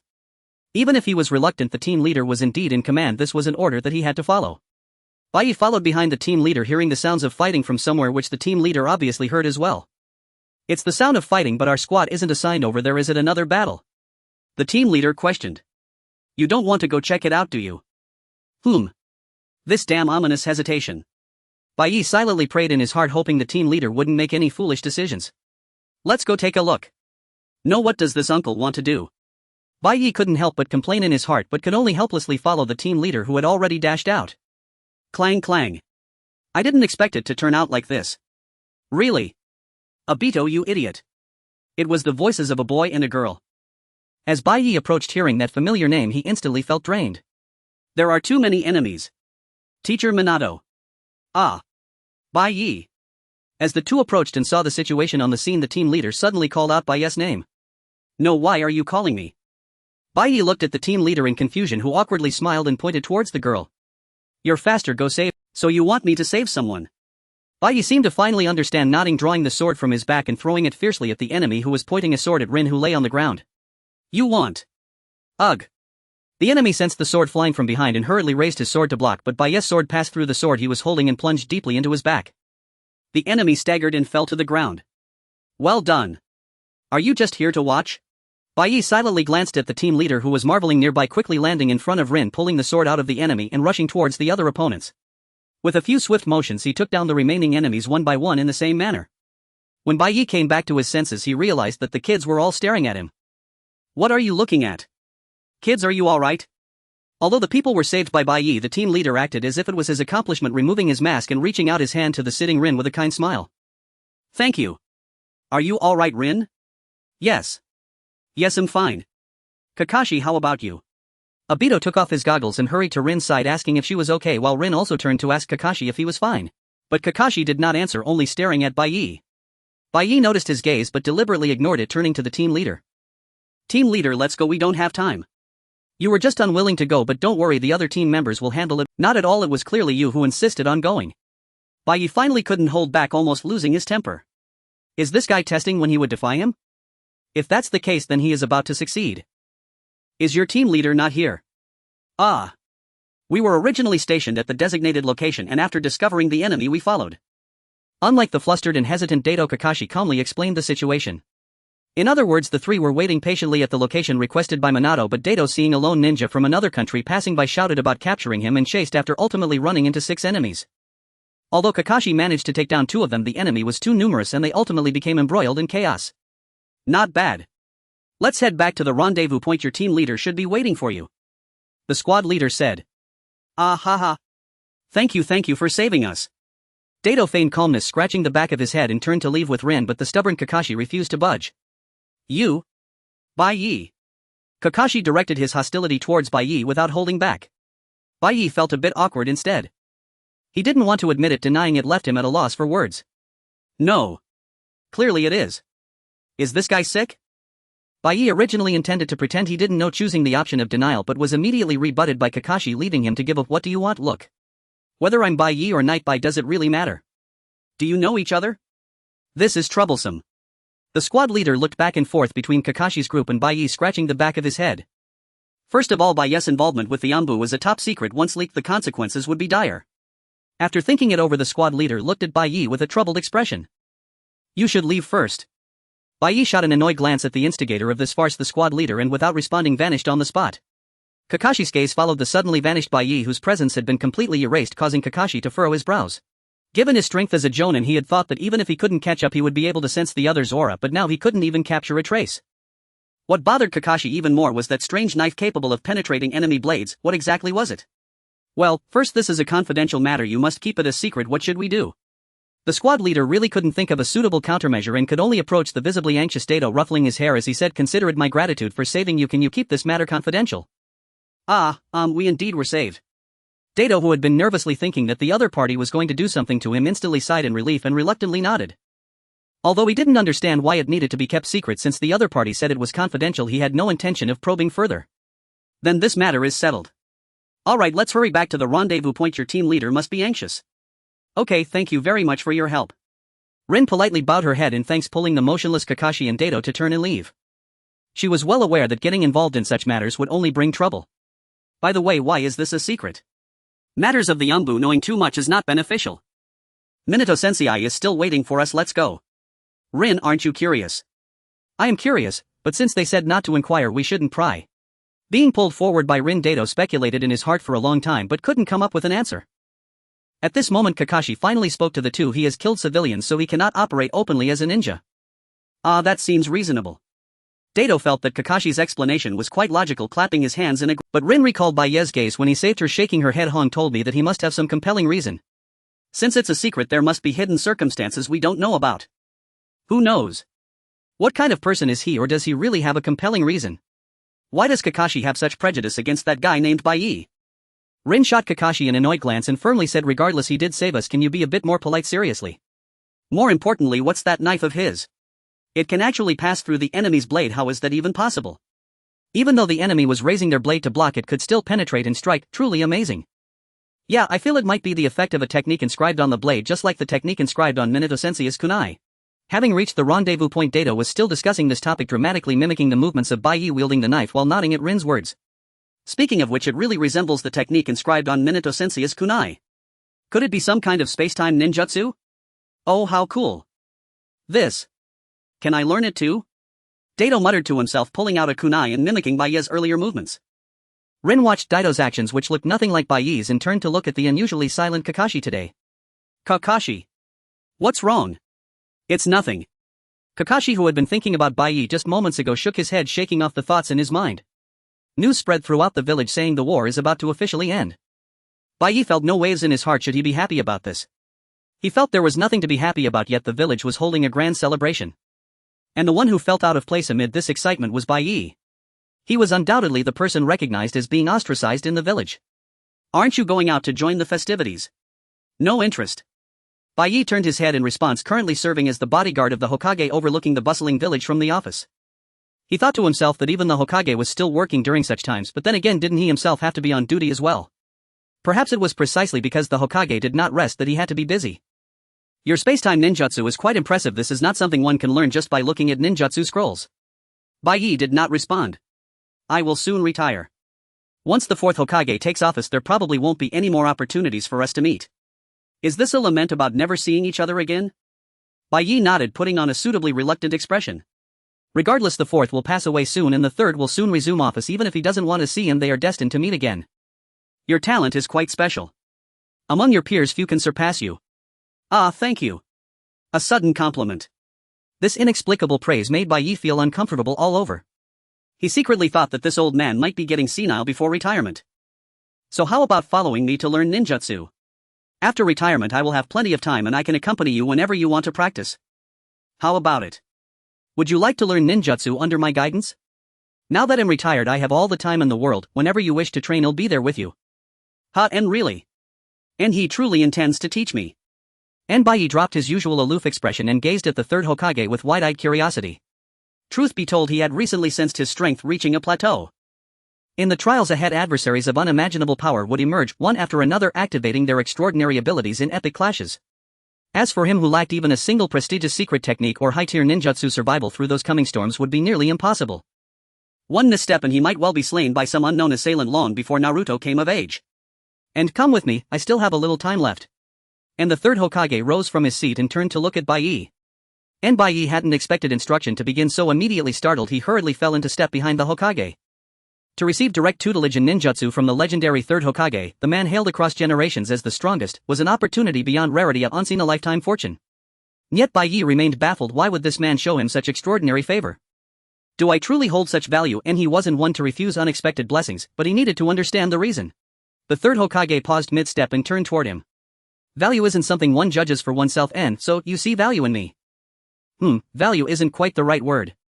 More precisely, possibility. And willpower. And with the serene confidence of one utterly certain of his own discernment, the Third Hokage delivered those affirming words directly to Bai Yi. Watching the old man's earnest expression, Bai Yi inwardly concluded this elder has truly lost his wits. Anyone could see it, his eyes held no spark, no drive. His sole ambition was to survive quietly until Naruto's birth. Yet this man claimed to perceive willpower and potential within him. Clearly his vision was deeply flawed. Yo, long time no see. Na heavy slap landed on his back. Bai Yi frowned and averted his gaze. Training under the Hokage was undoubtedly a blessing, a rare irreplaceable chance. Yet Bai Yi had forgotten one thing: the man standing before him was none other than Asuma Sarutobi. After training, shall we go for yakiniku? My treat. And Bai Yi couldn't help but wonder, why was this man suddenly so familiar, so warm? They'd barely crossed paths since graduating from the academy, and yet Asuma wore that same effortlessly friendly smile. Bai Yi sighed inwardly. All his painstaking efforts to play the aloof antagonist, to maintain that cold, distant facade, had been utterly wasted. A hollow emptiness welled inside him. And Kurenai also expressed her gratitude for what happened before and wishes to meet you. What do you say? The three of us, yakiniku. My treat. And Bai Yi still had no idea why Kurenai felt indebted to him. He hadn't grasped the reason, not even now. Nate always believed drawing too close to canon characters brought only trouble. Just as he prepared to decline, his eyes met the Third Hokage's kind, expectant gaze. Under that gentle, hopeful scrutiny, Bai Yi found himself utterly unable to utter a refusal. Beef. The most expensive cut. And he murmured the words so softly they were nearly inaudible, then turned and walked away without looking back. That evening's meal would be beef. And Bai Yi was hurled violently backward, landing flat on his back upon the earth. Opening his eyes, he found himself staring up at a vast cloudless azure sky. What a nuisance! Every inch of his body ached, his shoulders, waist, legs, arms, none spared. Utterly drained of strength, he lay motionless, eyes wide open, adrift in numb bewilderment. How long do you intend to lie there, N? Until the day Naruto was born and kills me. And right now Bai Yi simply wanted to remain where he was, staring blankly into the void, waiting for that fated hour. At the Third Hokage's prompting, he forced his trembling limbs upright, gripped his blade once more, and assumed a defensive stance. And that's better. And the Third Hokage watched him in turn, tightening his fists and settling into his own combat posture. An unnoticed time had slipped past, his tenure ended, years flown. Minato Namikaze had already ascended as the Fourth Hokage. On the day of Minato's inauguration, Bai Yi saw him for the first time and inwardly clicked his tongue, muttering bitterly, let every handsome talented prodigy just die already. Try catching this. Two Knees' attention had wandered for only an instant, when suddenly a colossal wall of flame roared toward him. Even leaping skyward offered no escape from such wide-ranging assault. Bai Yi instantly formed hand seals and unleashed a water-based technique, the torrent colliding midair with the fire erupting into a violent plume of scalding steam. Right side and playing. No being the warning echoing in his mind, he swung his blade to the right, just in time to block a kunai wielded by the Third Hokage, who grinned broadly. Seeing that grin, Bai Yi activated the sealed technique inscribed upon his blade, the edge slicing cleanly through the kunai, stopping mere millimeters from the Hokage's throat. Poof. An instant before the blade touched skin, Bai Yi was struck hard in his side, sent flying sideways, crashing heavily onto the ground once more. Infuriating and depleted of strength again, he lay still for a long while. His stamina was utterly spent. Though chakra remained, he'd been explicitly instructed not to expend it unnecessarily, given his current mission, so he'd conserved it deliberately. Well done. That's enough for today, N. Thank you. And did he just drag me through this entire session just to beat me senseless? Still, he had learned something tangible. Bai Yi pushed himself upright and bowed slightly in respectful acknowledgement. And he could now anticipate the Hokage's movements, at least somewhat. Growth, however modest, had occurred. You mentioned having a mission. How is the new Hokage faring? And that is not for me to judge. And Bai Yi slid his blade back into its sheath, answering tersely. After all, commenting on the reigning Hokage before his predecessor demanded utmost discretion. And indeed, those who stand beside the Hokage must guard their tongues carefully. Was this a test? A flicker of panic crossed Bai Yi's face as he glanced at the Third Hokage, fearing a misstep might earn him swift reprimand. Dealing with an elder as cunning as a seasoned fox was no simple task. Cold sweat prickled along his spine unbidden. I'll take my leave now, and you've worked hard today, the Third Hokage replied with a nod. And indeed, it had been grueling. Glancing down at his tattered, battle-worn clothes, Bai Yi hesitated, wondering if appearing thus was acceptable, before deciding promptness outweighed appearance and hurried off. Rumors spoke of new recruits arriving today. Nit held no relevance to Bai Yi, yet when his squad leader ordered assembly he arrived punctually. Apologies for being late, and he arrived at the gathering point unusually crowded and bustling, and offered a perfunctory nod. Knowing Bai Yi had trained under the third Hokage, the squad leader said nothing further, merely clapped his hands to gather everyone's attention. Alright, everyone's here. Focus your attention. Let me brief you in them again. Bai Yi knew none of these newcomers were canonical figures, so he casually brushed dust from his clothes while pulling out a ninjutsu scroll from his vest. It was a new fire release technique scroll gifted by the third Hokage, only Halfred, and he'd been lamenting the lack of time to study it. And from today onward your new squad leader is Bai Yi standing here. Bai Yi, you're aware of this, correct? Yeah, just a formality really. High and absorbed in the scroll, he jerked his head sideways, locking eyes with his squad leader, whose grin stretched impossibly wide. I've decided to step down from this squad. Among you only you possess seniority. I've already recommended you to the Hokagesama. From now on I entrust this squad to you, squad leader Bai Yi N. A profound weariness settled over him. And for a fleeting dangerous moment he considered striking the man who stood smiling and patting his shoulder. He barely suppressed the urge to commit insubordination, then lifted his gaze to survey the faces of those who would soon become his subordinates. Why did that shock of white hair look so unmistakably familiar? Bai Yi felt a chilling premonition that something forbidden, something that must never happen, was about to unfold. And those dark eyes fixed upon him with that signature bone-deep lethargy. Strangely unfamiliar, yet devastatingly recognizable. And that expression. That face. That hair. Those listless, weary eyes. Only a fool wouldn't know exactly who stood before him. How in the world did Kakashi Hatake end up here? Initially it was a suggestion from Teacher Watergate.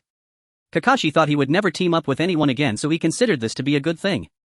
On his first day in the ANBU he looked at the kindly smiling squad leader in front of him and recalled the past. This person was clearly the one who had saved them once on the battlefield. So does that mean? Sorry for being late. He was indeed still alive. Upon seeing that familiar face, Kakashi's gaze involuntarily shifted. His face hadn't changed much, he still wore an expressionless look, nodding slightly as he stood next to the squad leader, appearing as though being late was a frequent occurrence. What was more noticeable was that he returned from some battle with tattered clothes and numerous small wounds on his face. Was he on a mission? In that case it made sense for the squad leader to casually overlook his tardiness. If you're late, focus your attention, Bai Yi. The squad leader pressed down hard on Bai Yi's head, who was standing in front pulling out a ninjutsu scroll. While casually responding, his gaze remained fixated on the ninjutsu scroll. Kakashi felt that this was indeed a strange fellow. Alright, everyone is here. From today you will officially form a team, and soon Lord Hokage will arrive. I was originally the squad leader of this small team, but due to my reassignment starting today, Bai Yi will take over as the squad leader, leading everyone on missions. Yes. Understood. Quite lively, not bad. The former squad leader nodded, looking at Bai Yi, who still wasn't focused, and spoke again. So from today your squad leader is this one, Bai Yi. Bai Yi, you understand, right? Just respond casually and... Did he really have no idea about this matter? Kakashi looked at Bai Yi, who was staring blankly at the squad leader, wondering if it was truly okay to follow such a squad leader. Not only him but the other team members also seemed to have no trust at all, looking at Bai Yi with dissatisfaction. I have decided to withdraw from this team. Besides me, you are the most senior. I have already recommended you to Lord Hokage. I will rely on you from now on, squad leader Bai Yi. Seeing Bai Yi's expression, the former squad leader jokingly called him squad leader and patted his shoulder, causing Bai Yi's face to instantly contort. Then the look he gave the team members clearly conveyed the message of trouble. Everyone's eyes were filled with dissatisfaction towards Bai Yi. No wonder. Originally entering the ANBU with high hopes, only to find that the squad leader was that infamous civilian slaughterer, anyone would find it hard to believe. First we need to have a meeting with Lord Hokage. Make sure to arrange the issued ANBU uniforms and prepare to set off. Not even a response. He had just agreed to the former squad leader so readily. Bai Yi felt uncomfortable and inevitably a bit displeased. No, this position is not something I wanted to sit in. I don't want to do this either. Cough cough. Squad leader, how is the mission executed? Only obey the orders of Lord Hokage. The mission details are known only to the squad leader, who will then issue instructions. It seemed there were still many questions, and a man who looked the oldest stepped forward to ask. To ensure maximum confidentiality, besides the squad leader no one else has the right to know the mission details. He seemed very displeased with this answer, his previously smooth forehead furrowing deeply. What if we don't trust the squad leader? This kid. Bai Yi stared intently at the guy who dared to ask such a nearly insubordinate question on his first day in front of everyone. Is this a provocation? Is this something I should get angry about? But as Bai Yi thought carefully, he found there was not much to say. How could he respond to sound tougher? Then you can only die. Dying would be best. Someone like this is not needed at all. As Bai spoke, he took a step back, placing his hand on the hilt of his blade. Even someone lacking awareness should be able to see that Bai's posture was clearly saying that if anyone dared to cause trouble, he would draw his sword and strike. The man indeed showed a look of panic and unwillingness, quickly turning his head away. "TCH, I was just curious." "That's good. If you have any more curiosities, feel free to find me anytime." Bai forced a smile as friendly as possible and let his hand drop from the hilt. "After all, if anyone dares to stir trouble, I'll let you see just how crazy I can be." Bai's momentum remained undiminished. After confirming that no one else had any questions, he donned his mask and turned away. Now he needed to pay respects to the fourth Hokage. He was even wondering if it was really okay to bring this unruly bunch along. Fortunately, on the way, this group didn't say anything more and immediately followed him into the secret passage designated for the ANBU. Ha ha. A panting sound came from somewhere and Bai turned around to see that everyone was exhausted and had slowed down. He glanced at the tired-looking people behind him and intentionally sped up. Soft curses came from behind and Bai pretended not to hear. "Adjust your breathing here." Bai suddenly stopped in front of the Hokage's office, turning around to confirm that everyone had caught up. Little Kakashi was also following closely behind. No issues there. Knock knock. "Lord Hokage. Come in." He knocked in the designated ANBU manner to announce his identity before entering. A flurry of hurried breaths came from behind, but he chose to ignore it. In the office, even from 100 meters away, he could feel the radiant presence of Watergate, who was standing there watching them. Is it really good to tire them out on the first day? The heavy breathing from the group behind was all heard. Bai could only feign calmness, kneeling on one knee and bowing his head in front of him. The others followed Bai's lead, adopting the same posture. All members of Team 1 are present. Good. I have confirmed that everyone is here. Other than the squad leader, the rest of you can step outside to catch your breath. Watergate instructed. Hurry and go, hurry and go. Bai secretly turned his head, signaling the still breathless, useless team members to hurry outside. The group seemed to have been waiting for this moment, leaving the office at a speed more than twice as fast as when they came. What the hell, had I known they could run so fast, I should have pushed them a bit harder earlier. It's a bit of a pity. I have already confirmed your relevant information separately. What I want to ask are precisely those matters. Bai felt his nerves tighten, unsure of what question Mizuki would pose. He kept his head bowed, quietly waiting for Mizuki to continue. When the refugee incident occurred, why didn't you inform anyone else? This question again. Scenes of that time uncontrollably surfaced in Bai's mind, the image of untrained elders rushing at him, the woman shielding her crying child, and the man charging forward with explosives to protect his son. His stomach churned and he opened his mouth as if squeezing out toothpaste. Just as it was written in the report. The report indeed stated that you were blackmailed using students from the Ninja Academy. But I still want to confirm, was it really just because of that? Bai swallowed hard. Mizuki must have sensed the tense atmosphere. Bai knew that all his desperate efforts to conceal his emotions were in vain and he could only speak with a trembling voice. I had to do it. Is that so? To die by your son's hands. Bai swallowed the words that were on the tip of his tongue, cautiously observing Mizuki's expression. Would he blame himself for what happened back then? Perhaps he would be sent back to the interrogation room again, or even expelled from the village. Don't be nervous, I can understand. You were still young back then, and under sudden circumstances it was impossible to make the correct judgment immediately right. The nature of this matter is far more serious than what Mizuki described, but fortunately it was ultimately downplayed under the pretext of being too young at the time. Bai tightened his sweaty hands and buried his head even lower. Mizuki seemed to misunderstand his reaction and stepped forward, gently pressing down on his shoulder. You have endured it, such things will never happen again. Ah yes. Thank you. What is this? Why do I feel like I'm being pitted? Bai read the pity in Mizuki's eyes and could only awkwardly express his gratitude. Let's leave this matter here for now. As you know, the war has ended and there is a mountain of issues to deal with. The ANBU directly under the Hokage was entrusted personally by the third Hokage, and to maintain its operation proper management must be done. But now they were already at full capacity. Mizuki released him, walked to the desk and pointed at the pile of documents on the table. Seeing his appearance, it was clear how busy he was, and Bai nodded in understanding. So I asked the captain of Team 1 to take full responsibility for the non-mission related ANBU management tasks. In the future you will find it difficult to see the previous captain again when you go on missions. Bai thought that chatty and playful guy. This is actually a good thing for me.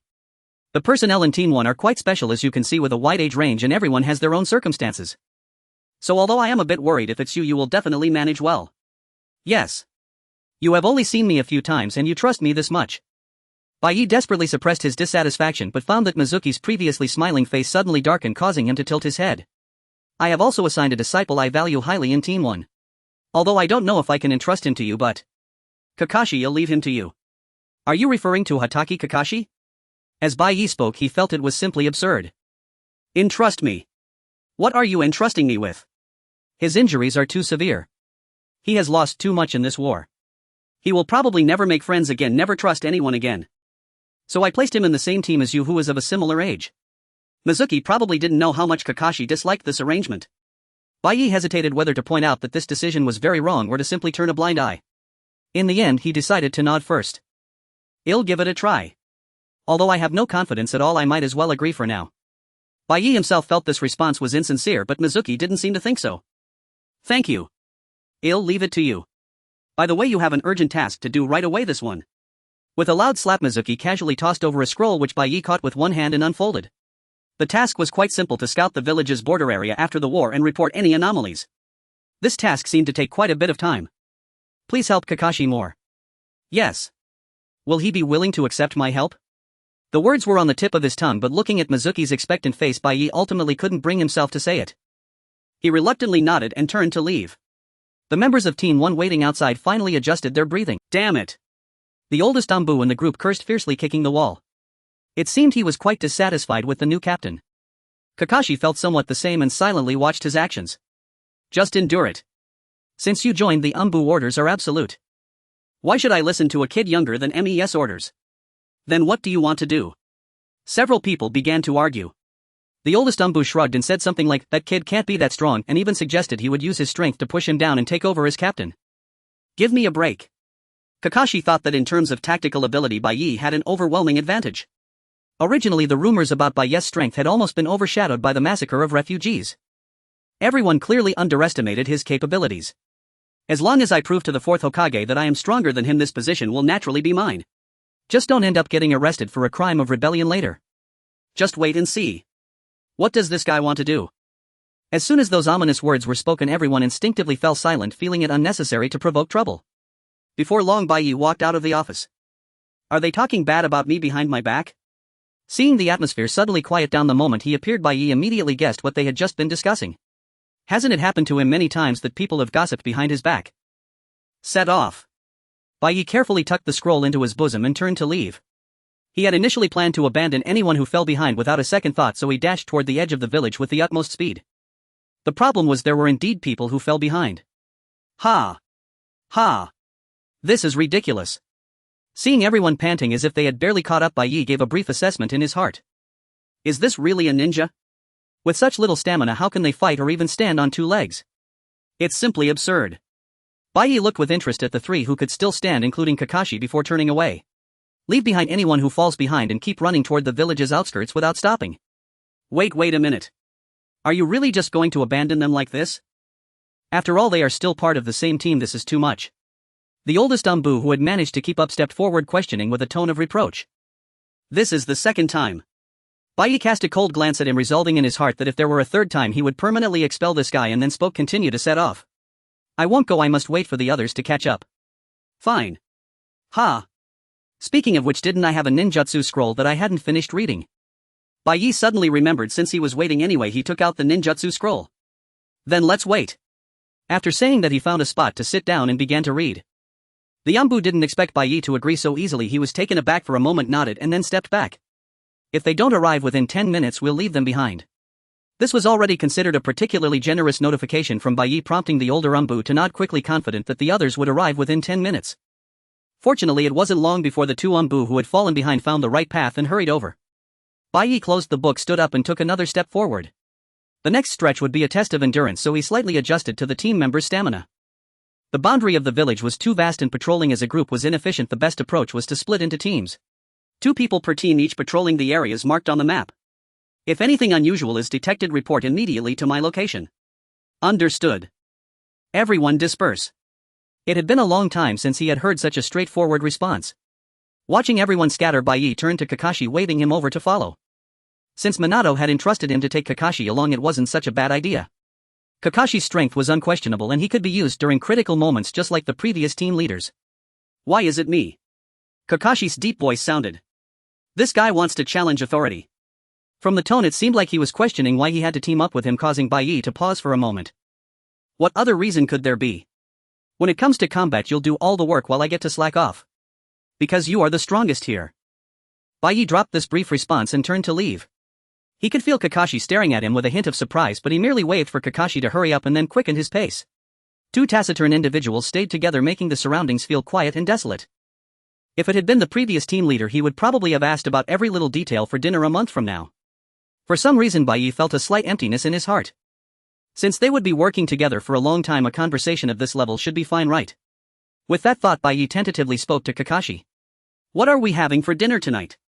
I plan to skip dinner. Oh. He nodded slightly and the surrounding silence seemed to stretch even longer.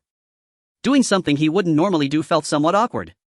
More importantly, planning to skip dinner, at this age that's not a good habit. Although Bai didn't plan to advise this stubborn guy against skipping meals, he couldn't help but worry a bit. Speaking of which, what should I do about my dinner today? Whoosh. What is that? A piercing noise came from somewhere and a red signal flare shot up into the sky. The location was exactly where Bai's team had previously visited. Logically speaking, ninjas would never use signal flares. That would be tantamount to exposing their location to all enemies. Aside from sailors, no one would carry a signal flare. That flare must either be a trap or a signal sent out by enemies. Bai glanced at Kakashi, who was fixated on the signal flare. He gestured to move, then turned away. To the right. Just as they approached the area where the signal flare sounded, a warning bell suddenly rang in his mind. Bai immediately drew his knife and swung it fiercely to the right. Ugh. Damn. How could? Originally transparent and invisible like water, enemies one after another revealed their forms, encircling Kakashi and Bai completely. Bai flicked his knife, quickly counting the number of enemies. 6. Kakashi. Yes. Go ahead, it's up to you. Ha. You want me to handle it all alone, you little brat? Bai signaled him to hurry up and not dawdle, then raised his chin to point at the enemies. The implication was clear: 6 guys have conveniently presented themselves for you to take out. Why aren't you moving? While thinking this, he sheathed his knife. Kakashi realized that Bai truly didn't intend to make a move, frowned, and then a spark of lightning flickered in his palm as he rushed toward the enemies. This is the life. Bai took out the ninjutsu scroll from his bosom and started flipping through it, just waiting for Kakashi to take care of these guys. Though it took a bit of time, Kakashi was still able to handle those 6. 30 minutes later, he trudged over, gasping heavily. You really didn't plan to help me. Smell this. Ha. Bai ignored Kakashi's questioning tone and simply took a deep breath. There's not a whiff of gunpowder around here. To put it bluntly, the signal flare is just a block of gunpowder. After being fired, it doesn't smell of gunpowder at all, which makes no sense. In other words, the person who fired the signal flare is not here at all. Someone has probably already died. Seeing the signal flare, perhaps some team member would rush over. Originally, Bai didn't want to lose any team members on the first day, but now he couldn't help but feel heavy-hearted. He shoved the ninjutsu scroll back into his bosom and turned to leave. Wait. What are you talking about? What scent? What do you mean someone has died? Is this kid an idiot? Wait, what did you just say? What smell? Who's dead? NIS, this kid truly dim-witted. Bai glanced back at Kakashi, his expression brimming with impatience as he pointed sharply at the fallen enemy lying on the ground. You can't even smell gunpowder. If a signal flare had truly been fired here, its acrid scent would linger unmistakably. Has your nose become mere ornamentation? In the original narrative, his sense of smell was legendary, yet now was that triangular feature on his face nothing more than decorative anatomy. Bai gestured again toward the sky where the signal flare had ascended and said, if any teammate spotted it, they might well have pursued it just as we did. The enemy is hiding here, lying in wait for an ambush. Some of our comrades may already be dead. And Kakashi's eyes widened in sudden dawning shock, as if comprehension had only just pierced through. A deduction so elementary, even a passing stray dog could have sniffed it out, yet he remained utterly baffled. Clearly for Kakashi at this stage, such logic was still beyond reach. Bai had already envisioned his future in the ANBU as anything but tranquil, and without another word he spun on his heel and sprinted swiftly into the distance. And where are you going? Listen carefully, the sound of combat is near. Yet Kakashi heard nothing, not a whisper beyond the rustling leaves stirred by the wind. His brow furrowed in confusion as he stared at Bai's retreating figure. Of course, years ago Bai himself had stood exactly where Kakashi now did. And yet the third Hokage had once told him a phrase, one he now chose to pass on. Sound is not perceived by ears alone, and nor certainly by some mystical invocation of the heart. And rather, it reveals itself when the mind is wholly focused. Bai thought inwardly, let him grasp as much as he can.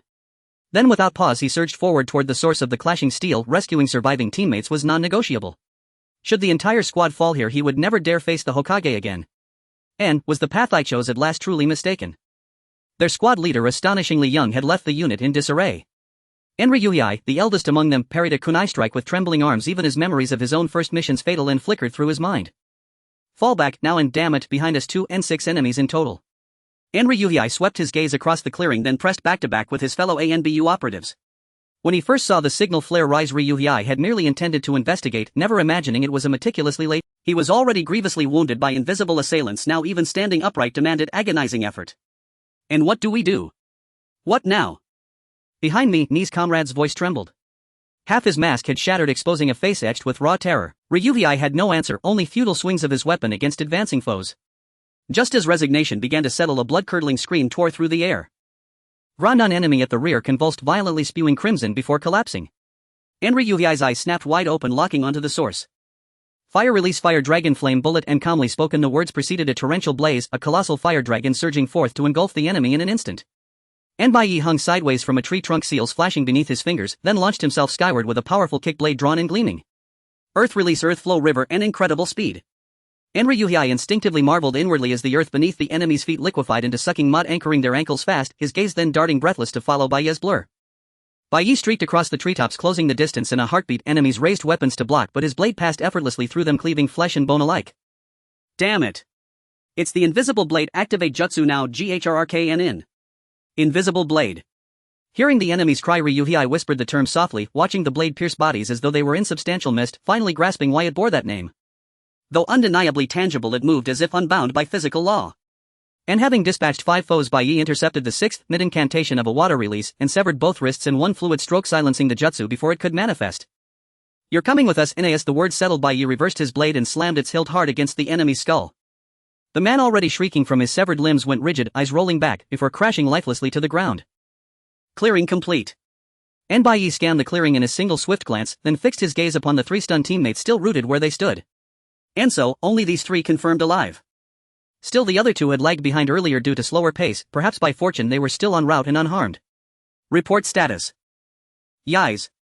We completed reconnaissance per orders en route to the designated standby point, saw the signal flare and came to investigate, then fell into an ambush, NTCH. A pack of utter fools. An obvious trap, and yet none of them saw it. ANBU clicked his tongue in disdain, hoisted the unconscious enemy from the ground and dropped him unceremoniously before Ryuhei. Take him. Follow me. And how with a team like this would they survive the perilous missions awaiting them in the ANBU? And lost in thought, Baiyi turned and strode forward without looking back. Ryuhei stood frozen for several long seconds, then looked down at the maimed unconscious enemy sprawled at his feet. I'll carry him. You're injured, aren't you? No need. The captain ordered me to take him, and waving off his approaching comrade, Ryuhei heaved the limp body onto his shoulder. That speed, so blinding his eyes could barely track it. Nade known Baiyi was formidable, but never imagined such overwhelming mastery. To survive within the treacherous ANBU at such a tender age, such endurance could only be forged by sheer unassailable strength. Had he dared defy Baiyi just moments earlier, had pride outweighed prudence, it would not be the enemy lying limbless on the ground but himself. Gazing after that vanishing silhouette, Ryuhei set his jaw and stepped forward. Fortunately, the 2 remaining team members were safely waiting at the rendezvous point for their companions. Everyone was safe. I was just overly worried. Thinking this, Baiyi drew the long knife from his waist and examined it for a moment. Although he saw Lu Ping beside him laying down the unconscious enemy, he casually sheathed the knife without a second thought. Rest for a moment, then move out immediately. Understood. Baiyi deliberately provided a moment of rest, allowing Lu Ping to bandage his wounds. Just as he was about to resheathe the knife behind him. Behind. A sudden voice echoed in his mind, causing him to turn around sharply, only to see Kakashi looking back at him with a puzzled expression. Is Kakashi threatening me? The moment that thought crossed his mind, Baiyi noticed a shadow looming behind Kakashi. The enemy they thought was already unconscious was lunging at Kakashi with arms outstretched. Not good. He instinctively pushed Kakashi to the side, reaching for his knife at his back, but found nothing there. Realizing the situation was dire, he looked down at the knife he held in his left hand. Habits can be terrifying. The knife was clearly in his hand, yet he instinctively searched behind him, naturally unable to find it. Just as Baiyi showed a hint of frustration, the enemy behind him had already wrapped his arms tightly around his waist, locking him in place and leaving him unable to move. He glanced at Kakashi, who had been pushed aside, and stood up looking utterly shocked. Kakashi was gathering a raikiri in his hands, but due to the proximity to the enemy he didn't dare move forward. You'll be my burial companion.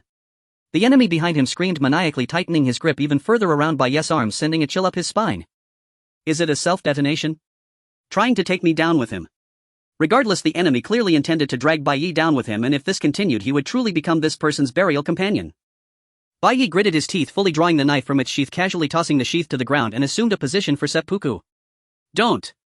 Baiyi saw Kakashi reaching out to him, but he could no longer stop. Baiyi clenched his teeth and thrust the long knife straight into his chest. Ugh!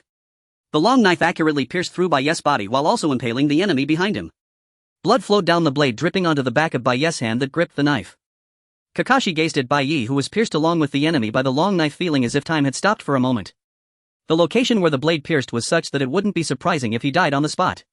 Kakashi thought Bai had already died, but Bai had not lost consciousness. He merely slowly pulled the knife out.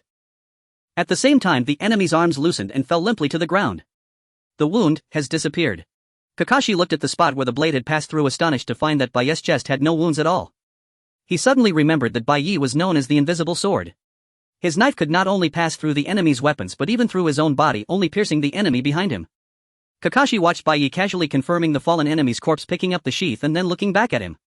Bai's calm expression made Kakashi's eyes tremble. After experiencing such a life-or-death moment, how could he remain so calm? Kakashi simply could not believe they were of the same age. The other team members like Kakashi were still reeling from this sudden turn of events, but Bai simply spoke to them in a flat tone. Rest time is over, return to the village. Are you okay? Lu Ping, who had been frozen in place due to the suddenness of the situation, hurried over to Bai, repeatedly checking his chest. He had clearly seen the knife pierce his body, yet there wasn't even a scratch on Bai's chest. While Lu Ping sighed in relief, he also clenched his fists in frustration over his negligence, saying, "I'm sorry, it was my fault for not keeping an eye on the enemy. Just know that. Just know and do your job well." Bai added silently in his heart, then resheathed the knife. In truth, his heart had nearly stopped beating just now. Bai found himself puzzled as to why he would take such a great risk to save someone like Kakashi. Why did he instinctively go to save Kakashi in that moment? At the moment he pushed Kakashi away and was caught by the enemy, an overwhelming sense of regret washed over him. Even now Bai could not understand his actions from earlier. To be honest, what happened just now was completely a gamble. If he had even the slightest lapse in focus, the spacetime ninjutsu would be broken and the long knife would indeed pierce through his chest, resulting in instant death. Bai felt his back was already soaked with cold sweat, yet he still forced himself to remain calm and suddenly turned around. Return to the village. If he stayed here any longer, his heart would really stop. Bai just wanted to hurry home and lie down to rest, so he quickened his pace. Upon reporting the mission completion to the fourth Hokage, only then did Bai's tense nerves finally relax. He felt weak all over and just wanted to lie down on the bed immediately, but when he turned around he saw Kakashi standing there looking at him. Bai thought to himself that if he had something to say he should hurry up and finish, then get lost, and thus he engaged in a boring staring contest with Kakashi. After a moment Kakashi spoke with a hesitant expression. "Why did you save me? A moment's carelessness could have cost you your life." "Of course I know, you idiot. I don't need you to tell me. I am more aware than anyone that I almost died just now." But he certainly couldn't follow Kakashi's words and admit that he almost died, that his heart nearly stopped beating and that he felt a chill running down his spine. Though wasn't it pretty cool just now? Such words were impossible to utter. Bai tried hard to maintain a blank expression while contemplating how to speak so that he seemed both infuriating and like a villain. "Didn't you say you lost all your comrades? What a foolish thing to say." Bai dropped this most piercing remark at Kakashi's expense and turned around without changing his expression. A fleeting thought crossed his mind: had he been too harsh? While nervously anticipating a raikiri coming from behind, he hurriedly walked down the corridor. But in order not to show that he was fleeing in panic, Bai still tried his best to appear calm and focused on his steps. Fortunately, there was no sound of Kakashi chasing after him from behind, nor was he stopped by anyone, and he safely exited the Hokage office building. Kakashi recalled the words left by Bai, clenching his fists in place. He understood the meaning behind Bai's statement very well. Bai risked his life to save him, only to mock him in return, because he was disturbed by the death of past companions and nearly lost new. Perhaps that statement was also questioning him, asking until when he would be bound by the past.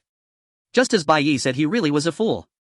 He had firmly resolved never to make companions again to prevent such events from happening, yet ultimately he found himself with a new team and new companions.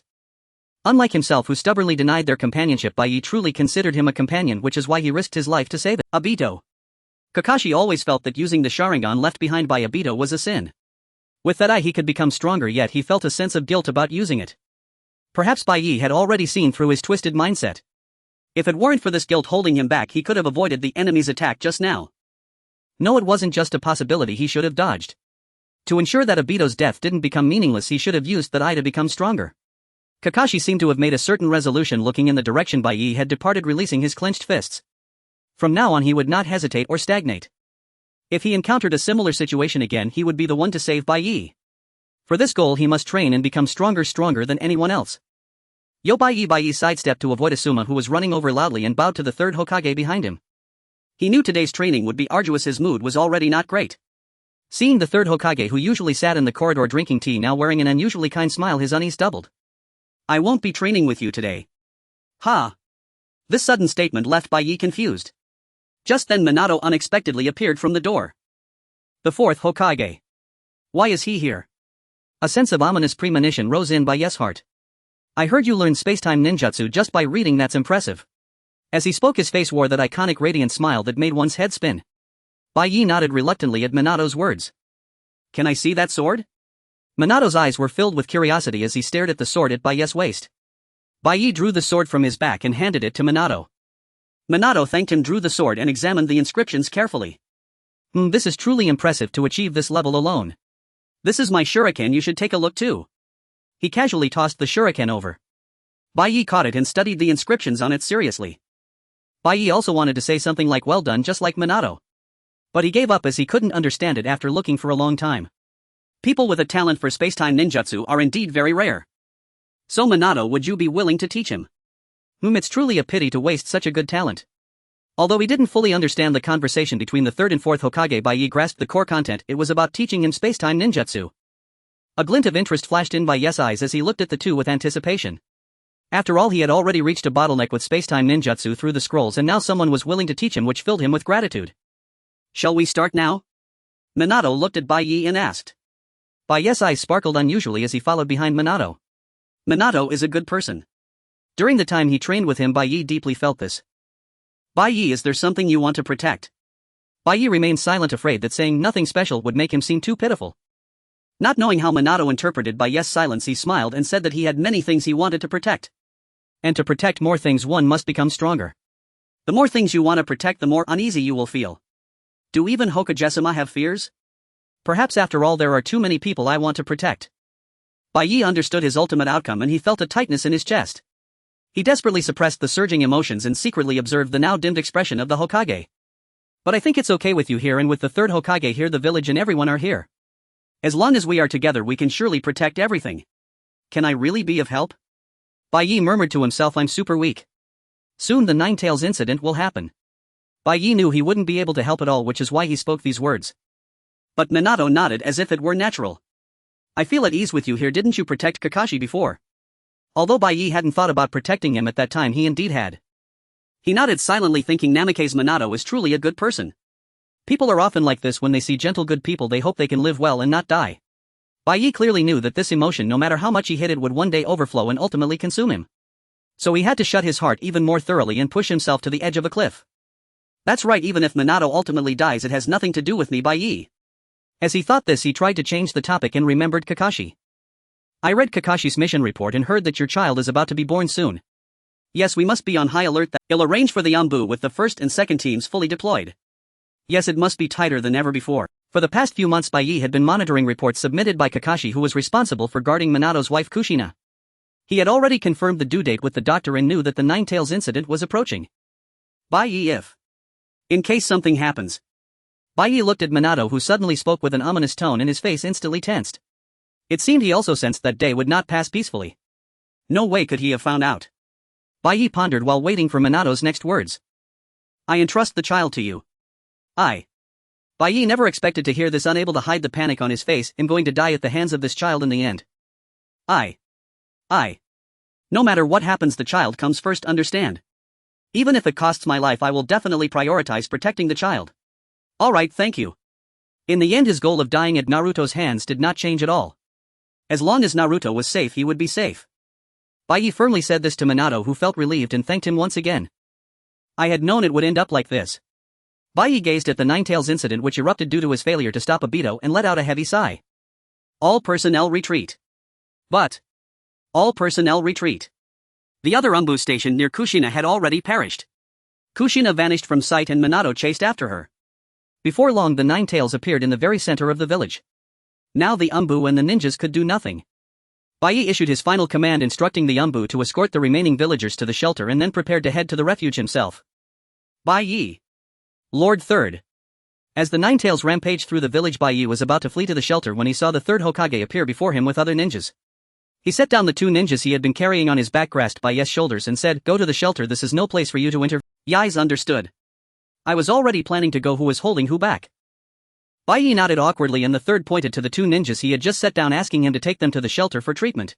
Understood. This task was still quite easy. Bai carried the man and woman on his shoulders and began to run swiftly. After all, in this Nine-Tails incident he couldn't do anything at all, nor should he.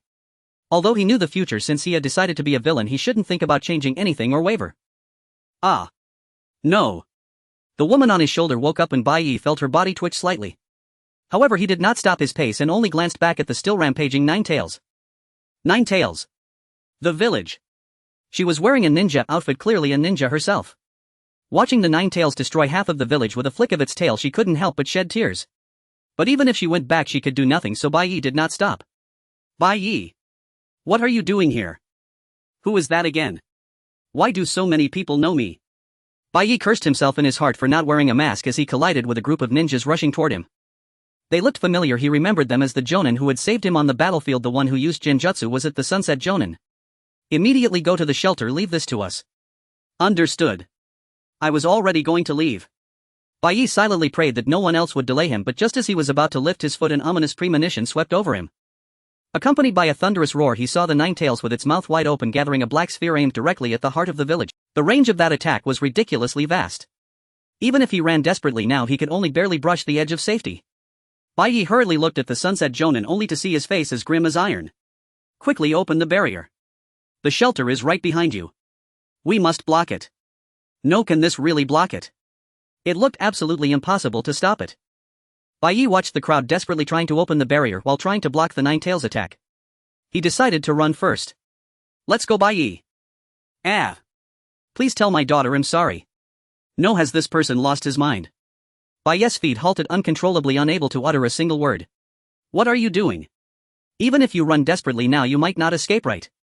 He barely knew the other party, so there was no need to risk his life for them. But why? Why does it hurt so much inside? In the shelter is our son. We must help. The man and woman ninjas who had awakened at some point slipped down from Bai Yi's shoulders and limping stood beside the Sunset Jonin. Wait. Don't you all have families? Bai Yi could understand risking everything for family, but there was no need to die, right? Why does everyone have to gamble their lives? What a bunch of fools, knowing it can't be stopped at all. What did you say? The Sunset Jonin, hearing the voice behind him, turned around abruptly. He saw Bai Yi's eyes trembling anxiously.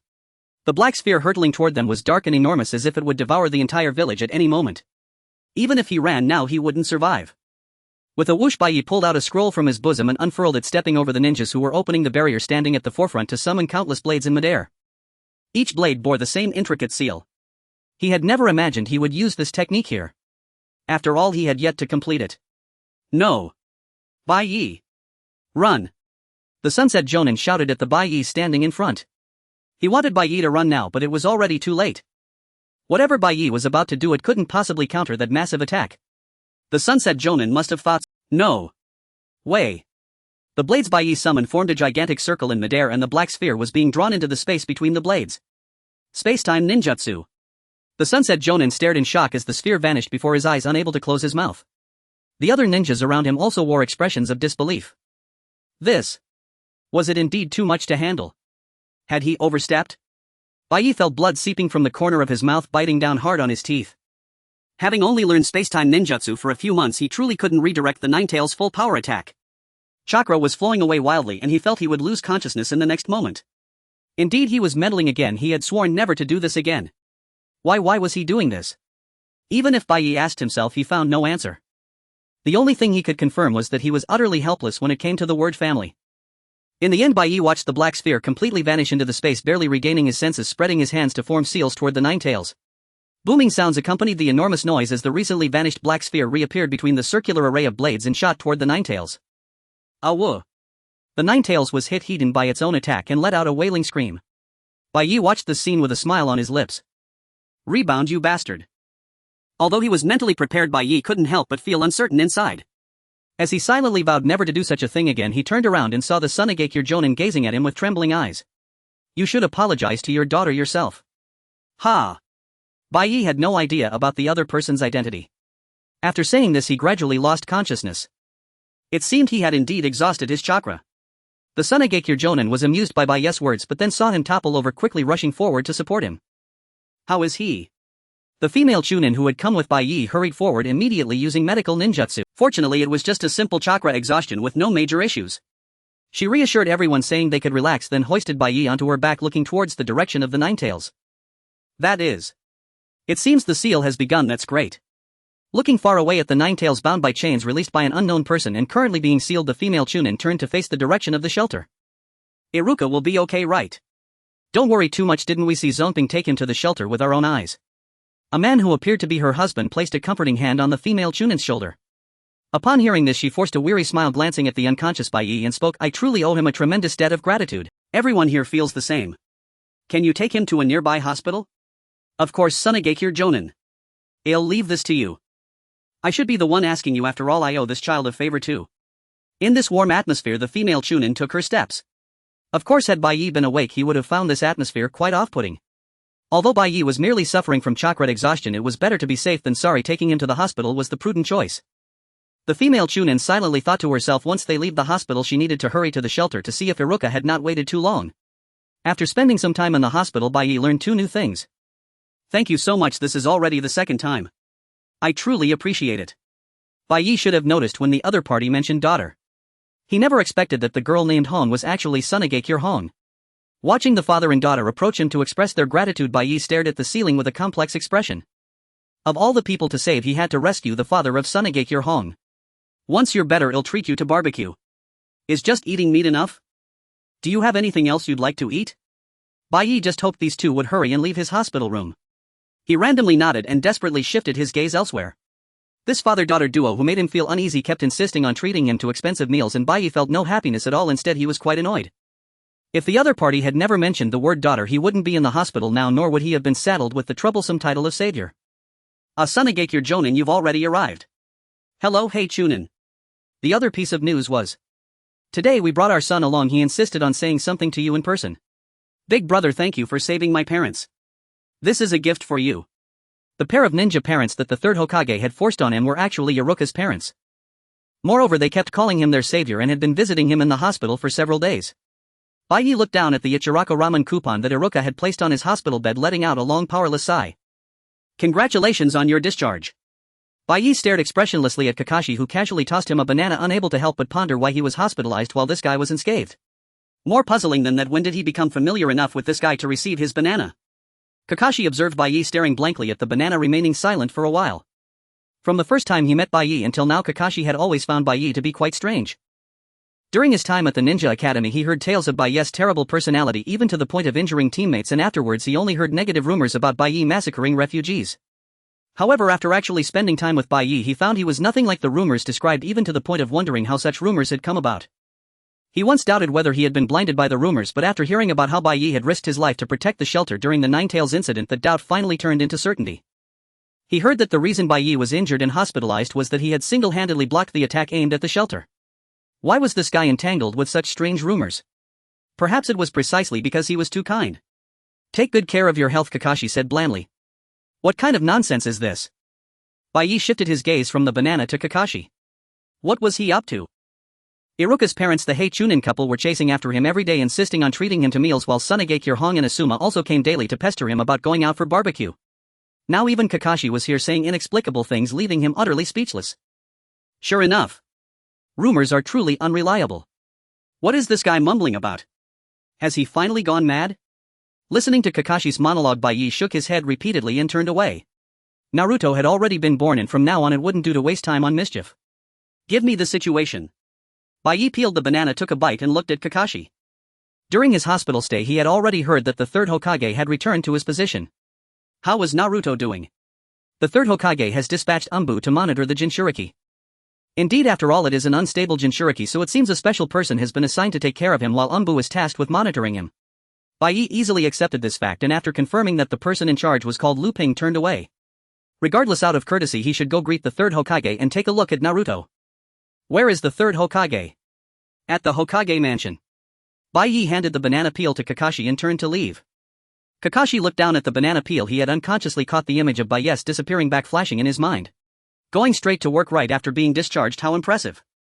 He heard that not only had he blocked the Nine Tails attack, but he had also counterattacked it. How did he become so strong? Can I catch up with him?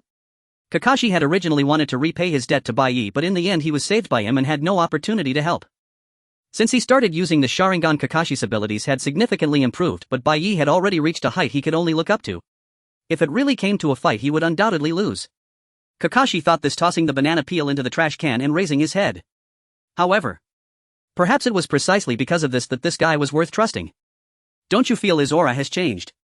Lu Ping whispered softly, glancing toward Bai Yi, who stood in the distance absorbed in a scroll of ninjutsu. Kakashi nodded in silent agreement. Was it that Bai Yi's entire presence had sharpened into something edged and taut, or was it merely the rigid tension coiling across his shoulders? Though he had always worn an impassive mask, that subtle shift in aura could not be concealed. Did it begin after the fourth Hokage's death? Likely after the Nine Tails incident. Regardless of the catalyst, Bai Yi's aura had undeniably transformed. Of course, to Bai Yi himself this change was merely the weight of quiet torment, wondering what atrocity he ought to commit now that Naruto had been. He's still so young. Even if I act, he'd scarcely comprehend it. A rash move might end as disastrously as the refugee incident, leaving only shattered nerves and a hollowed-out spirit. Perhaps it would be wiser to wait until Naruto grew older than commit the deed openly before his eyes. Such chaotic calculations filled Bai Yi's mind.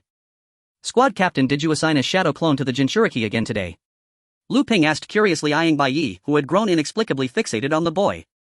Ever since his discharge from the hospital, Bai Yi had replaced all surveillance personnel with himself, dispatching clones daily to monitor Naruto. Though outwardly composed, sustaining clones continuously meant near total sleep deprivation and inevitable exhaustion. You'll collapse from overwork. Please delegate some tasks. Unnecessary. Bai Yi clicked his tongue, tucked the ninjutsu scroll into his robes, adjusted his mask and rose from where he sat. With a glance reserved for a disappointing subordinate, he swept his gaze over Lu Ping, who stood bewildered, murmuring, "What's wrong?"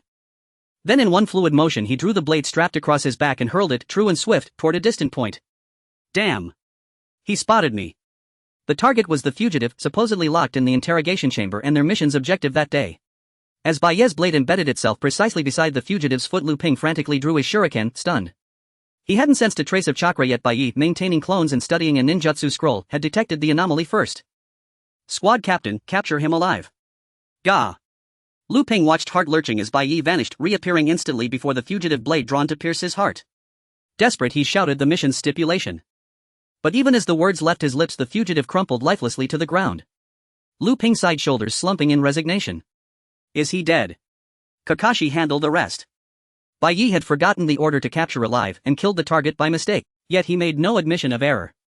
Without expression, he flicked blood from his blade and turned toward Kakashi. Though Kakashi stared at him dumbfounded, Bai Yi slid the sword back into its sheath with utter indifference. I'm leaving. He needed to check on Naruto. You've made quite a few mistakes lately. Bai Yi murmured absently while filing his mission report, gazing blankly out the window. Was today the village's festival? They were striving to restore vitality to Konoha, still scarred by the Nine Tails devastation. Each year the celebration unfolded exactly as planned. Come to think of it, it's already been 3 years since then. Snap out of it. The third Hokage watched Bai Yi, lately prone to drifting into silence, and followed his gaze outward to the bustling, joyous festival unfolding beyond the window. Reflecting further, it had been precisely 3 years since Bai Yi joined the ANBU, and since that first festival when he'd stayed behind to guard the Hokage's office alongside him. From that day onward, the boy had scarcely paused for rest. Why not step outside and truly enjoy the festival this time? No need. What's the point of all that noise? Bai Yi declined flatly. He held no desire for such merriment. Yet the third Hokage simply smiled, a warm, benevolent smile. Why did that gentle smile send a faint chill down his spine, especially when he'd just claimed he intended to work? Bai Yi tilted his head slightly, then abruptly pivoted, sensing a sudden shift in chakra outside. Hey! Bai Yi! Sorry to barge in, Hokage-sama. You too. Asuma and Kurenai. Bai Yi's hand had barely closed around his hilt when he stared incredulous at the two figures barreling into the room. Asuma strode forward without hesitation, slung an arm around Bai Yi's neck, still stunned, and waved cheerfully at the Hokage. Well then, Hokage-sama, we're off to enjoy the festival. Wait, hold on. Was this another scheme orchestrated by the third? Bai Yi stared exasperated at the Hokage, beaming with paternal kindness, waving farewell as he himself was bodily dragged away. So my consent carries no weight whatsoever. Today we're going to have real fun, candy goldfish scooping. And fireworks. They say tonight's display will feature the largest fireworks ever. These two, truly intended to revel without restraint. With a resigned sigh, Bai Yi let himself be pulled, left hand gripped by Asuma, right hand held fast by Kurenai, as they hauled him utterly unresisting into the festive clamor. Try this too. Here, this is your goldfish. Eat this as well. Bai Yi held a takoyaki in one hand and a bag containing the goldfish in the other, with a candy apple in his mouth. He could barely manage to hold anything, not even enough hands to eat. Bai Yi sighed softly and glanced around. Hey! Akane! Dad! From a distance, Akane's father, the Jonin Akatsuki, walked over with a smile. He quickly spotted Bai Yi standing with Asuma and took out a pouch of money from his pocket to hand over to Akane. Go buy something delicious, I'll be on my way. Yay! Uncle is the best. Just as the excited Asuma was greeting the Jonin, the Hayakawa family came over naturally from a distance. With so many people, it was impressive they could still recognize each other. Jonin Akatsuki. Bai-Yi is here too. Brother. The cheerful Irika seemed to have pulled a ninja headband from somewhere, fiddling with it on his forehead, grinning brightly. Bai-Yi tilted his head in confusion, wondering if they even sold such things at the celebration.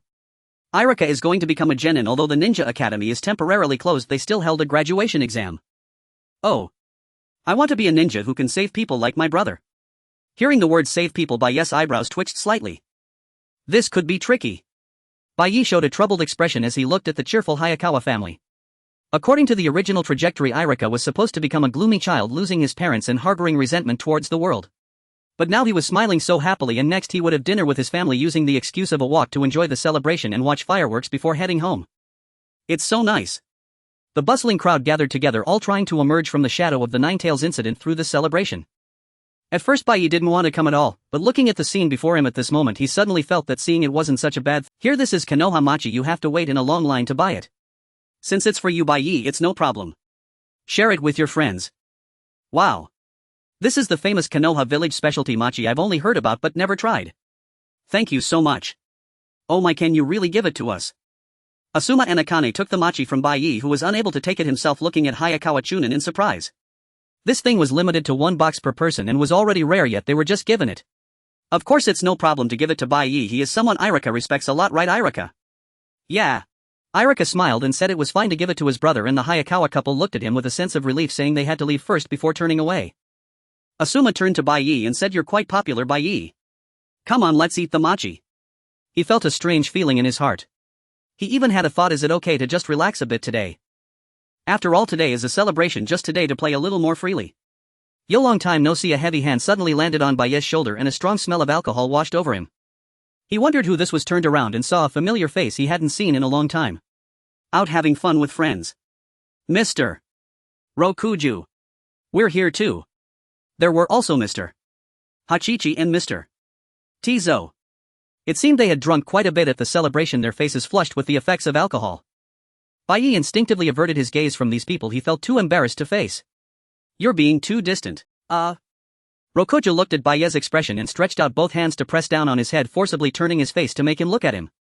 Looking into Rokuju's slightly unfocused, drunken black eyes, Bai-Yi felt a wave of discomfort. Just as he quietly tried to look away, wanting to escape from them. Bang. Wow. It's fireworks. With Akane's surprised cheer, everyone's gaze turned to the sky. Bai-Yi confirmed that Rokuju's gaze had temporarily shifted to the sky before he lifted his head to look at the night sky illuminated by fireworks. Fortunately, the fireworks looked nice. I was worried there would be problems. Just that one sentence made Bai-Yi's fingertips tremble uncontrollably. He had always thought that after that incident Rokuju was utterly disappointed in him. If he had to choose someone he respected the most since coming to this world, it would definitely be Mr. Rokuju. He always believed that a truly outstanding adult should be like Rokuju, and he was very happy to know him.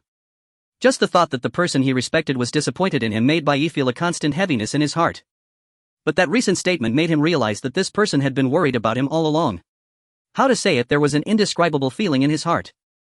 Just as Bai-Yi was about to respond to Rokuju with a heart full of emotion, his gaze suddenly fell on the box of mochi he was holding. I don't deserve such treatment. I would only disappoint countless people and do things I would regret. In the future I must continue to do such things. How could I like this deserve such kindness? Rokuju's kindness sometimes felt like a knife piercing into his heart and churning his insides. It was like a reminder: recognize your own identity and ask yourself, how many innocent people have you killed to save your sister? Are you still confused? You are clearly here yet always live like an outsider, as if you are from another world. Bang! The third firework exploded in the night sky, instantly illuminating the entire sky. Bai-Yi stared wide-eyed in shock, staring intently at Rokuju. Or rather, you clearly belong here, yet you insist on claiming that you do not. Mr. Rokuju, have you ever lost family? Bai-Yi looked at the fireworks rising in the night sky and slowly spoke. If deceased family could come back to life, would you be willing to do anything? Even if it were something I would regret, something that would only disappoint others, something unbearably painful. Perhaps I would too. Rokuju's response left Bai-Yi visibly stunned. Fireworks kept bursting continuously and Rokuju's face flickered in the brilliant light. But if you do that, will your family be happy? If you have to bear endless pain and torment to bring them back, if I were your family I would definitely not be happy, only feeling sad. Bai-Yi clenched his fists tightly.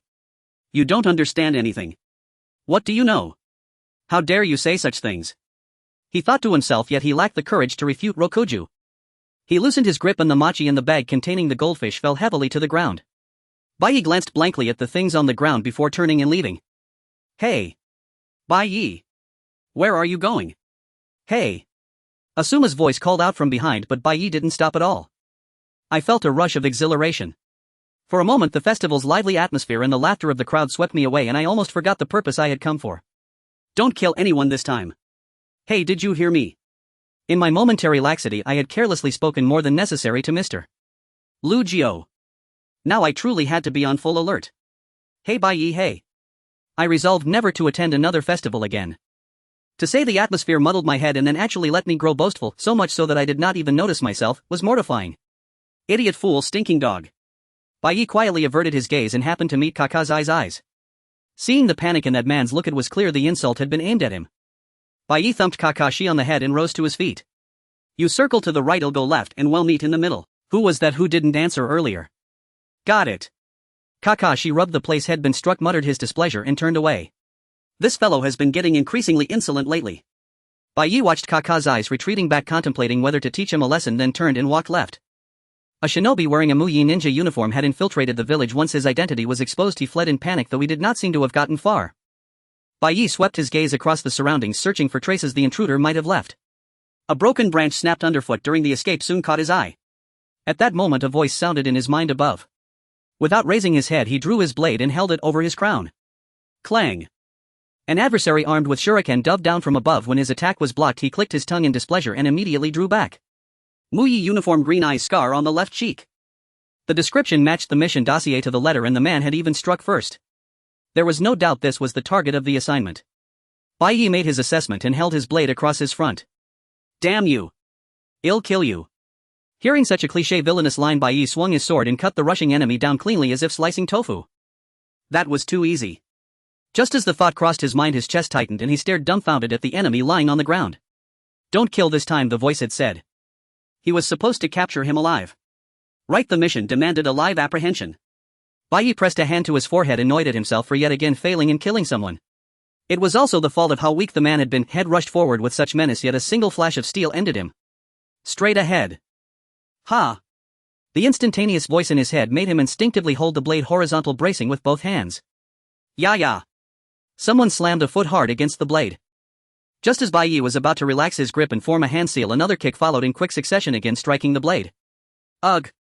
The force was immense. Bai instantly realized this opponent was on an entirely different level from the first. He pulled back swiftly, lowered his sword and took in the new arrival. The newcomer was wearing a Muyi forehead protector. The dossier had mentioned only one fugitive. Could this be an accomplice? As he pondered that, a face shockingly familiar made Bai break into a stunned expression. Ha! You actually took a kick from my Teikai and stood your ground, got some backbone. I approve of you. Approve my foot. Bai was left speechless for a long beat. But you dared to strike a Muyi shinobi, prepare yourself. Kai adopted an attacking stance, his thick brows twitching with excitement. Bai glanced at him, then looked down at the fallen enemy. Indeed, the man in the Muyi uniform could easily be mistaken for a rogue. Bai forced himself to understand Kai's perspective and raised his sword into a combat pose. Since matters had come this far, why not test Kai's strength? Taijutsu had always been a shortcoming frequently criticized by the Third, so this was a perfect chance to see where he truly stood. So you want give your name? Fine, such spirit, I admire that. Bai had no idea what Kai meant, but apparently he won some sort of approval. Bai wished Kai would shut up, charged with his blade, then with a reverse motion flung the sword behind Kai and drove it hard into the earth. Ha! Tossed away your weapon. Watching the blade embed itself beside him, Kai raised a hand to block Bai's punch. Was his taijutsu really so ordinary? Why throw away a weapon? Kai wondered, and in that instant Bai vanished. The next second a kick struck from where the sword was planted behind him. Oh ho! Kai merely reached behind him and caught Bai's kick single-handedly, emitting a faint admiring sound. Bai clicked his tongue and charged Kai again. He even had time to sound impressed. Was my taijutsu really that poor? Burning with indignation, Bai spun once more and activated a spacetime ninjutsu to teleport, aiming for Kai's back. Interesting, so you can move to where the sword stands. Blocked again. The opponent calmly deduced Bai's tactic with uncanny precision. Bai wore a look of utter exhaustion. 2 attacks had been effortlessly stopped. Best to stop trying taijutsu for now. Fire, release fire, dragon flame bomb. Determined to settle this with ninjutsu, Bai formed the hand seals in haste.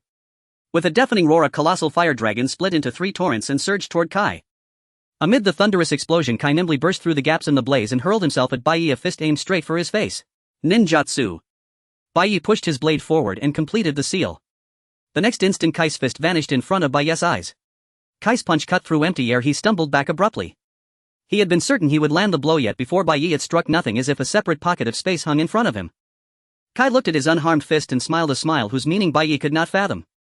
Haha, very interesting. Then I'll show you my true skill and give you a proper match. That spelled trouble.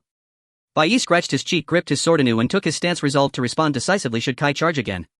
At that moment, Kakashi dropped down from above, landing between Kai and Bai Yi and stretching out a hand to halt the escalating clash. Stop, Kai. Kakashi. He pulled down his mask, revealing himself, then turned toward Bai Yi with an incredulous expression. Why are you fighting him? More importantly, why did you kill someone again? Faced with Kakashi's question, Bai Yi was instantly left speechless. What? You know this guy Kakashi? It's a misunderstanding. The one on the ground is the true enemy, the suspicious figure in a Muyi uniform who infiltrated the village. The ANBU have been chasing him. Then, Kai hesitated and glanced at Bai Yi, thinking, so this fellow is also part of ANBU. Kakashi hoisted the fallen man onto his shoulder and walked over to Bai Yi. Why did you start fighting Kai in the first place? He looked suspicious. Bai Yi answered Kakashi's question calmly, pointing at my Kai. Hearing Bai Yi's words, Kakashi turned and almost without thinking nodded in agreement. Indeed, he did look rather suspicious. To think that the nanny was dismissed so early.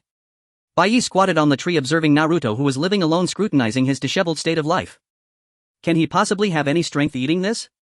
Bai Yi couldn't help but think that even if he stuck his neck out for this child and gave him a knife in his current condition, he probably wouldn't even have the strength to swing it. It really makes one uneasy. Bai Yi anxiously watched Naruto, his mind racing with thoughts. What if he starves to death from malnutrition? What if he finally decides to kill me but is too weak to do so? Watching the child with his short legs barely managing to hold on, it was evident to anyone how precarious his situation was. Recently, the third Hokage had been overwhelmed with suspicious information regarding Orochimaru, leaving him no time to attend to other matters. This cannot continue like this.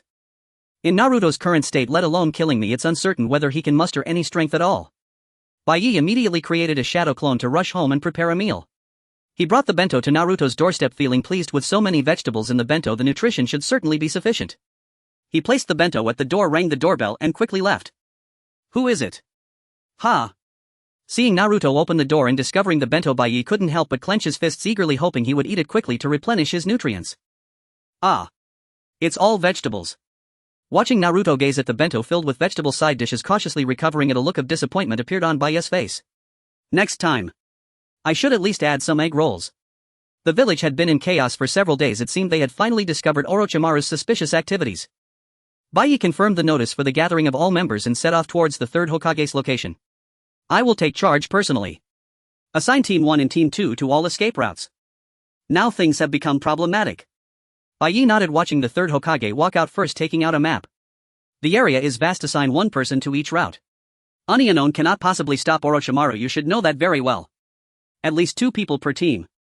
Yes, I am well aware of your strength. Ignoring Lu Ping's words, Bai Yi hastily marked the deployment on the map and tossed it over. Mark the positions. Assign one person to each place. Team leader, but the third Hokage will take action himself. This meant that even Orochimaru couldn't easily escape.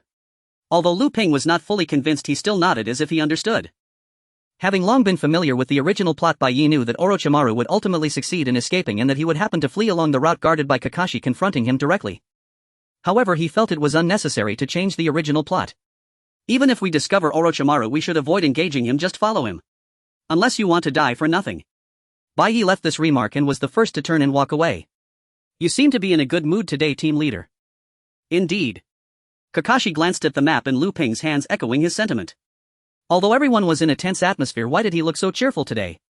If they knew that Bai Yi's good mood was because Naruto accepted the bento today, the misunderstanding would only deepen. Fortunately, no one knew about this matter.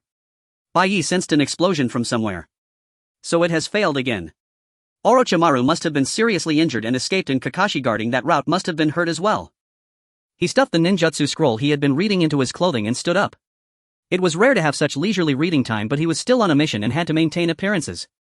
He flashed and quickly arrived at the site of the explosion. Upon arrival, he immediately spotted Kakashi lying on the ground. He managed to escape again. Bai Yi looked down at the fallen Kakashi, muttering softly as if to say, I knew you would fail, and turned to walk away. Wait. He is seriously injured and can't run far. If we chase now, return to the third Hokage. But this guy Kakashi really needs to be properly disciplined. Bai felt Kakashi, who was standing up, grab his shoulder, and he casually shrugged off his hand. The safety of the third Hokage is the top priority. Of course the third Hokage would not be in danger. Bai simply did not want to chase after him and get caught up in those troubles. But Kakashi seemed to come to his senses, suddenly looking dejected. Indeed, Orochimaru had just confronted the third Hokage and could still escape alive. Perhaps something had happened to the third Hokage. As a member of the ANBU, he had completely failed to consider the safety of the third Hokage. Kakashi internally scolded himself and adjusted his state, following closely behind Bai. Fortunately, the third Hokage was only lightly injured and was otherwise unharmed. Bai had already anticipated this, so he submitted the mission report with a calm expression. He was seriously injured and fled towards the direction between the Waterfall Village and the Cloud-Hidden Village. Team 2 continues to pursue him. Team 1 organizes this area and then returns to the village. Team 2 nodded and instantly vanished from sight. Team 1, including Bai, began to tidy up the surrounding materials. Bai picked up a stack of documents and handed them to Kakashi to hold while he walked over to the third Hokage. It seems you already knew he would come. Are you suspecting internal betrayal? Bai said this casually, but the third Hokage's sharp words instantly silenced him. Clearly he was not the only one with such suspicions, but this remark sounded like a warning to him to watch his words. Bai cautiously took a few steps back. The third Hokage was in a foul mood and it was best not to provoke him. The area has been cleared. It is now completely sealed off. Withdraw. Upon hearing Lu Ping's report, the third Hokage turned around. Wow, it seems his mood has really soured to the extreme. He completely lacked the usual ease he displayed. Indeed, even if he didn't say it, Orochimaru had once been a significant figure to the third Hokage. It seemed this betrayal had brought him considerable distress. Bai thought this as he followed behind the third Hokage. After returning to the village, all the ANBU and members of Root gathered to begin the hunt for Orochimaru. Although they were pursuing based on his last known whereabouts, the chances of success were minimal, so Bai had no intention of exerting much effort. The third Hokage said to capture him alive, but if necessary we can kill him. Understood. After all, with these people's strength it was impossible to achieve. Bai, showing no expectations at all, turned and left. He planned to find a suitable place to hide and wait for an appropriate time to return to the village. Since he had the rare opportunity, he might as well enjoy some reading. Will he be willing to eat this? Bai leaned against the tree, flipping through the bento recipe. As Naruto grew day by day, his worries deepened. His mind was filled with thoughts. How long will it take for this child so small to grow up and be able to kill me? Does he like omelets? Or is it that aside from omelets there is nothing else edible, which is why he only eats omelets? Or perhaps it's really not tasty at all and he eats it only to survive. When he tasted it himself, he felt it was quite good, but it might not suit Naruto's taste. Bai was overwhelmed with these chaotic worries, marking stars in the book, when he suddenly looked up. It was nearly time to stop tracking and return to the village. Just as Bai was about to turn and leave, he spotted a familiar figure. Kakashi. Before he could pretend not to see, he noticed that the other had also spotted him and was walking over. Did you find anything? Bai stuffed the bento recipe into his arms and asked. Kakashi was covered in dust with tears all over his clothes, clearly having just been through a battle. No. You really can't lie, can you? Looking at Kakashi's denial, Bai scoffed, thinking to himself, I know the plot of the original work, what are you pretending for? He had long known that Kakashi would encounter Jia, who would later become the captain of the Day team, as well as the Aburi clan, who could transform into smoke, and that in order to protect them he would keep this matter completely under wraps. So Bai had no intention of asking further. Aren't you going to ask anything? Bai thought the other would not tell the truth and was about to leave when unexpectedly Kakashi asked first. This sounded like he was asking him why he didn't continue to probe, knowing full well he was lying. Not interested. This was the truth. Bai suddenly turned around and left first. Watching Bai's back, Kakashi couldn't help but laugh. Because he suddenly felt that this guy might know everything. Of course that was impossible. Kakashi followed behind Bai, walking up to his side, and spoke again. Do you remember that guy who used wood release? The one from the roots. You must tell Lord Third about this. Why should I do it? What a hassle. Bai looked at Kakashi with an impatient expression and turned his head away. What a meddlesome person. Bai thought to himself, hoping he wouldn't bring him a pile of troublesome matters for no reason. But Kakashi clearly wouldn't let it end there. Soon he would bring Bai a whole heap of extremely troublesome gifts. Kakashi quietly infiltrated the Hokage residence late at night. Determined to uncover the secret of Ja's wood release, he believed the best way was to consult these top-secret files. He felt that there must be hidden truths within. Having made up his mind, Kakashi stealthily entered the pitch-dark top-secret archive room, biting his flashlight as he began to search through the files. There must be top-secret files regarding wood release. The inheritance of wood release had long been severed, so why would this long-lost ability appear in the boy Jia from the roots? Kakashi was searching for files that could answer this question. Refugee massacre incident. Kakashi's footsteps instinctively stopped in front of a file, his gaze unable to move away from the SS-level document placed in the corner of the top-secret archive. Anyone not foolish could see that this incident was the matter Bai Yi had handled back then. Kakashi instinctively pulled out this file, quickly scanning the contents. What was recorded within was a truth that even Kakashi had never known. The file stated that Shimura Danzo coerced Bai Yi into carrying out this operation under the pretext of discovering that the refugee group was hiding a large number of highly toxic items and weapons, determining that they were involved in illegal trafficking with foreign villages. Even more outrageous was that the leverage used by Danzo for coercion was that group of students who had just graduated from the Ninja Academy. The file detailed how Danzo threatened Bai Yi, stating that if he refused to carry out the orders he would assign this matter to those students and kill everyone who disobeyed. It was even noted in the interrogation report that it had been confirmed that Bai Yi's tongue had been implanted with a compulsion curse mark, rendering him completely under someone else's control. The interrogation room was originally a place for torture. Had he been taken there? Had he suffered torture? They actually used students from the Ninja Academy to coerce. Kakashi knew all too well who the students were from that graduating class, because he himself was one of them. Of course, Kakashi had graduated early, but ultimately he was still one of that graduating class. Kakashi read through the top-secret file with a stunned expression, showing a look of exhaustion. So that guy had silently endured all this even when being ostracized and condemned by those around him. Kakashi knew better than anyone how many called Bai Yi the murderer of innocent civilians. That guy. For so long, actually. Kakashi closed the top-secret file, clenched his fists tightly, and then let out a heavy breath. He couldn't afford to waste time on emotions. To fulfill his purpose for infiltrating here, Kakashi buried himself back into searching through the files urgently. Is this what you're looking for? A sudden sound startled Kakashi, who turned around sharply just in time to meet the third Hokage, who was throwing a stack of files. Hokage-sama. Kakashi immediately knelt on one knee, bowing respectfully, looking up at the sharp-eyed Hokage and nervously swallowing. He had never imagined he would be discovered, clearly having used a clone to pretend to return home. It's all right. I allowed it. See. Kakashi stood up, picked up the files thrown by the third Hokage, and quickly began to read.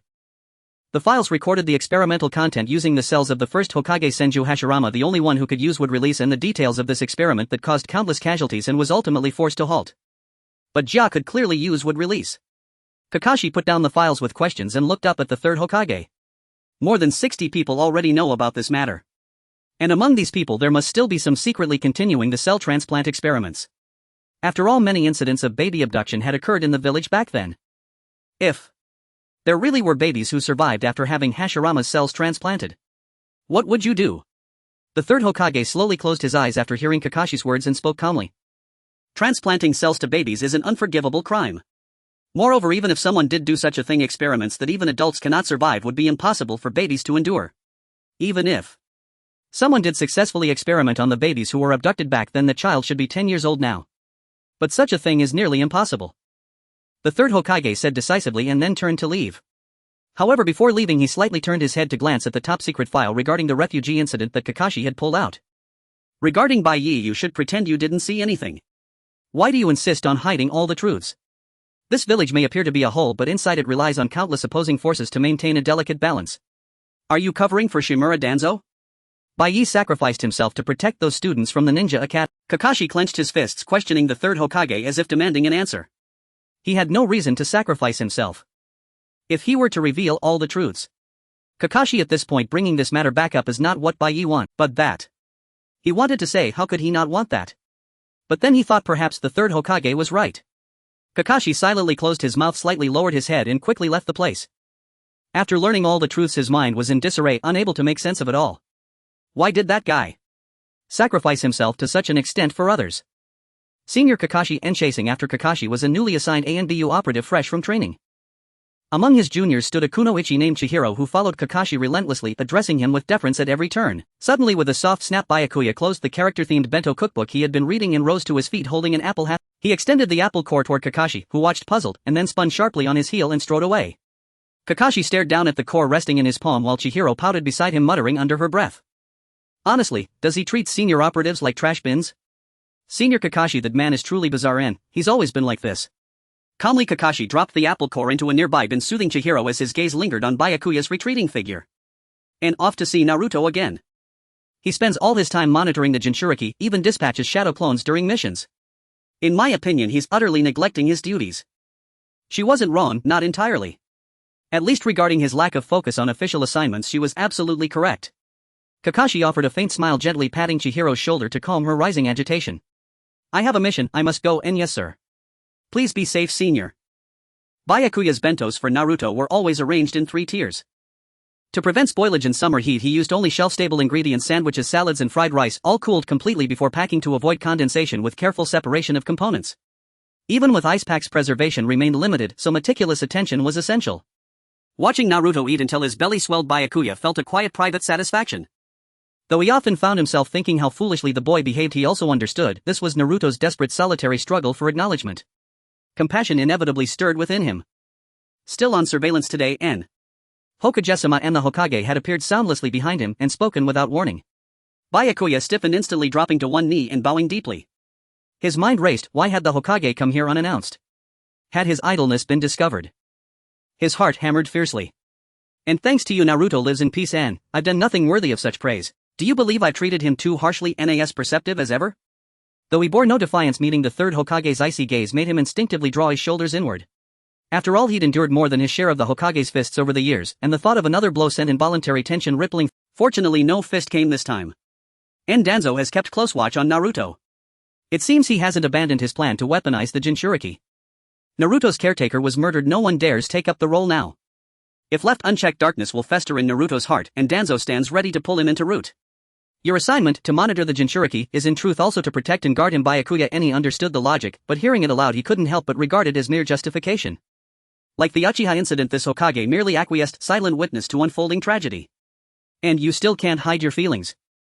Indeed, you must think it's just an excuse. Nade believed his composure flawless, yet he'd slipped. Since the mask had fallen, Byakuya simply fell silent, lips sealed tight. Yet the Hokage seemed dissatisfied with his silence, and abruptly uttered something wholly unexpected. Kakashi secretly infiltrated the classified archives and accessed restricted files. What knows, that boy lost his mind. And far more than the Hokage's sudden pivot, Byakuya's thoughts spiraled. Has Kakashi truly gone mad? And his brow furrowed instinctively. A cold shiver ran down his spine. He feared the Hokage might invoke the principle of superior accountability and punish him for his subordinate's transgression. And he appears deeply intrigued by the wood release technique. Is there something you've neglected to report to me? And could he mean the child en route? Nade withheld the matter deliberately to avoid complications, only for Kakashi to expose everything. Byakuya knew evasion was futile. Steeling himself, he spoke plainly, and within ROT I identified an operative capable of manifesting the wood release. Why did you withhold this, and Kakashi, you bastard? And inwardly seething, Byakuya forced his voice steady. I required further verification, so I initiated a discreet independent investigation. He'd hoped to claim the inquiry was already underway, then report findings later, perhaps slipping past scrutiny. But facing a veteran Hokage steeped in decades of political acumen, such subterfuge was laughably transparent. Then perhaps Kakashi's intrusion into the archives was carried out on your orders, and please, don't drag me into this. This has nothing to do with me. What the hell is Kakashi scheming behind my back, you damn fool? And Byakuya felt his spirit fraying, mentally cursing Kakashi 1,000 times over. That brat. I'll make him pay dearly when I see him. And I look forward to your findings. You'll deliver your conclusion by day's end. Confirmed. The subject manifests genuine wood release. Estimated age 10 to 13. Designated Co. He appeared en route without explanation, brought in personally by Danzo. Can you access Co? And Byakuya's pulse skipped. He shook his head vigorously, insisting access was nearly impossible. But predictably it changed nothing. Meet Co. Assess whether he's under mental control and determine the nature of his convictions. N. Yes sir. Kakashi, you bastard. And Byakuya clenched his jawbrows, drawn tight in grim resolve. Bai had never intended to confront Jia personally. After all, Kakashi, obsessed with Jia beyond reason, would inevitably go to any lengths to bring him back. Thus Bai lingered near the root headquarters, leisurely perusing a jutsu scroll. Bai, long time no see. I bear the Hokage's command. You are to extract a man named Jia from the root headquarters immediately. Hi, Asan. The familiar voice stirred a quiet warmth in Bai, though the message itself was far from welcome. What astonished him even more was Hai's ability to project telepathy toward an ally whose location remained unknown, a feat Bai had never witnessed him accomplish on the battlefield before.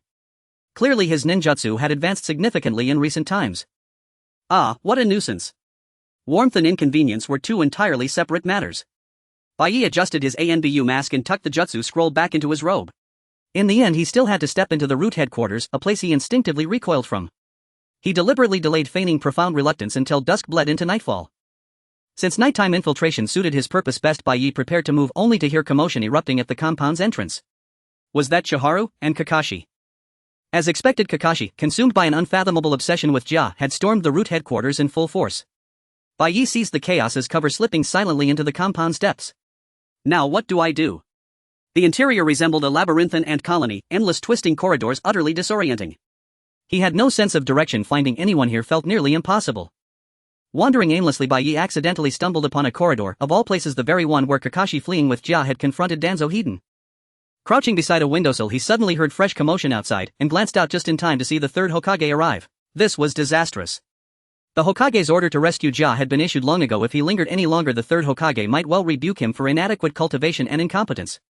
Bai Yi swiftly drew his blade and flashed forward, placing himself squarely between Kakashi and Jia. Wind release vacuum sphere. Facing Danzo's incoming vacuum sphere, Bai Yi swung his longsword, sending the technique hurtling into a rift in spacetime, then rapidly formed hand seals and hurled the same jutsu back at Danzo, unaltered and precise. A thunderous explosion echoed as the vacuum sphere grazed Danzo's side, blasting a stunned ANBU operative, along with his own technique, deep into the wall behind him. This technique. Could it be you? Haching Bai Yi. Unbelievable, he'd been recognized despite the ANBU mask. Bai Yi stared at Danzo, faintly startled. His disguise had crumbled instantly beneath Danzo's unervingly sharp gaze. What utter chaos! You dare break into Ruth's sanctum to steal one of its own? Being addressed by his full name without warning sent a ripple of irritation through Bai Yi. He tightened his grip on the blade and replied with deliberate calm, I act solely on orders. Hokage-sama, please hurry. Bai Yi urged inwardly, then stepped forward, ready to strike first against Danzo, who seemed poised to attack anew. Root operatives blocking Danzo drew their blades and charged. Bai Yi activated his spacetime ninjutsu, letting their weapons pass harmlessly through his body, then dispatched them with effortless precision like slicing through soft tofu. Just as Bai Yi thrust his sword toward Danzo, the final adversary, he finally heard the voice he'd waited for echoing from a far hold. At the instant the blade's tip hovered mere millimeters from Danzo's skin, Bai Yi even saw him raise his hand to unwind the bandages binding his right eye. Reluctantly, Bai Yi retracted his sword and leapt backward in one fluid motion. The third Hokage arrived moments later, striding past Bai Yi to stand directly before Danzo. I urge you cease taking the lives of Konoha's finest shinobi over such matters. Hiruzen, what do you mean by this? They breached Root's facilities without authorization and wreaked havoc within. Unauthorized. No. I issued a summons to you earlier, yet you failed to appear. Bai Yi mused inwardly, so it was all prearranged, truly a wily old fox. There must have been a miscommunication in the transmission. Danzo offered weakly. Let Kakashi's matter end here. He is an exceptional shinobi, one Konoha cannot afford to lose. The wood release user fulfills a long-cherished aspiration of our village, you're well aware of that, aren't you? Then why conceal the wood release user within Root? I did not deliberately hide him. Danzo's voice betrayed unmistakable uncertainty, evidently he'd yet to devise a convincing justification. Hiruzen seized the opening, his gaze sharpening like a blade. The Jinchuriki child is already 4 years old. Ah, so he remembers Naruto's age after all. A quiet wave of reassurance washed over Bai Yi, he nodded imperceptibly. Yes, Naruto is 4 now, and will soon turn 5. The wood release user is the sole being capable of controlling the Jinchuriki. You know full well how the seal weakens as the Jinchuriki matures. Hand the child over to me, and all prior transgressions shall be as though they never occurred. Watching the Hokage play his final card, Bai Yi felt genuine admiration. Indeed, holding the mantle of Hokage for so many years was no hollow distinction. Even Danzo, his peer and rival, was left speechless. Against anyone else such authority would have been utterly unassailable. Danzo's face twisted with bitter resignation, but he yielded. Bai Yi exhaled softly in relief. This crisis had resolved smoothly. That said, Kakashi, who'd instigated the entire fiasco, would certainly not escape consequence. I hereby declare from this day forth you serve directly under the Hokage as ANBU. With that I take my leave, Danzo. Hiruzen declared, addressing Jia. Bai Yi turned to follow Hiruzen's departing figure, then paused, catching sight of Kakashi and Jia standing together in tender silence. Without hesitation he clenched his fist and delivered a solid punch to Kakashi's jaw. HRK. What the hell was that for? I held back, I truly did. This boy is quite the actor. Bai Yi shook out his slightly sore knuckles, then met Jia's fierce threatening glare. Unfazed, he simply turned away. Violating protocol demands punishment. He tossed the remark over his shoulder before hastening after the third Hokage. Jia rushed to support Kakashi, who'd crumpled from the blow, and began forming hand seals behind Bai Yi's back, only for Kakashi to raise a hand stopping him. This is entirely my fault. But this is my penance for acting recklessly alone. He blames me for failing to report to him my squad captain. A faint wry smile touched Kakashi's lips as he struggled upright. He may seem aloof most days, but perhaps he truly worried for me. With that thought, Kakashi fixed his gaze upon the fading silhouette of Bai Yi vanishing into the distance. The wood release ninja is up to you. The person was brought back by Kakashi, and this task unexpectedly fell onto Bai Yi's shoulders. I am the team member assigned here from the Root.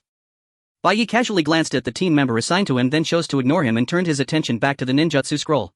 With no welcoming words, not even a basic explanation, the impression in Ja's heart of Bai plummeted. It was him who first attacked Mr. Kakashi, and every glance made him feel an overwhelming aversion. Yet my team leader is actually this kind of person. Hello, Tian Zhang. Seeing Ja's awkwardness, Kakashi took the initiative to step forward and greeted him familiarly. Here it's more appropriate to call you Tian Zhang, right?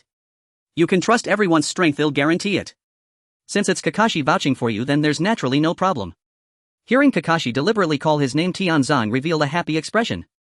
After Kakashi, other ANBU members also kindly came over to greet him, filling him with an inexplicable warmth. Here he felt a warmth of human kindness that he had never experienced in the route. The atmosphere here was completely different from that in the route, apart from the team leader. While Tian Zhang was greeting others, he couldn't help but glance back at Bai. Alright, the team leader is just like that, don't take it to heart. Lu Ping hurriedly came out to smooth things over, explaining Bai while saying he would take Tian Zhang to familiarize himself with the facilities, pulling him away. So it was like this, it seems the team leader is not very trusted by others. After Tian Zhang concluded this judgment about Bai in his heart, he followed Lu Ping out. It started to rain. Bai suddenly remembered that today is Naruto's birthday. He is already 5 years old. Looking at Naruto walking home in the rain from afar, Bai murmured. Naruto encountered something unhappy today. He wanted to go to a snack shop by the roadside but was refused by the shopkeeper. Bai thought Naruto must want to eat some snacks, so he went to the snack shop and bought one of each type. Bai thought, tomorrow I will give the snacks and lunchbox as a gift to Naruto, he will definitely be happy. However, he saw that Naruto, who should have been heading home, was not going in that direction at all. Where is he going? The rain is so heavy. Bai followed him with worry, only to see Naruto squatting in a deserted alley, hugging his knees and burying his face. This rain might fall all night, getting soaked like this will definitely cause a cold. Bai forgot he was also getting wet and hurriedly used a shadow clone to buy an umbrella from a nearby store, walking over to Naruto. How should I hand him the umbrella? How should I say to let him go home? Bai was in a dilemma, but his body unconsciously stood in front of Naruto. After all, 5-year-old Naruto would not remember what happened today. You will catch a cold. Bai held the umbrella over Naruto's head, speaking to him for the first time. Hearing his words, Naruto slightly raised his head, his blue eyes devoid of life. I don't need it. For some reason at this moment the words of the fourth Hokage suddenly echoed in his mind. He once said, no matter what happens, the child comes first, please protect Naruto at all costs. That voice seemed to resonate right beside him. On a rainy day one should use an umbrella, otherwise you will catch a cold. It would be good if I caught a cold. He is already rebellious at just 5 years old. Bai bent down to prevent the rain from splashing onto Naruto, ensuring he wouldn't get wet at all.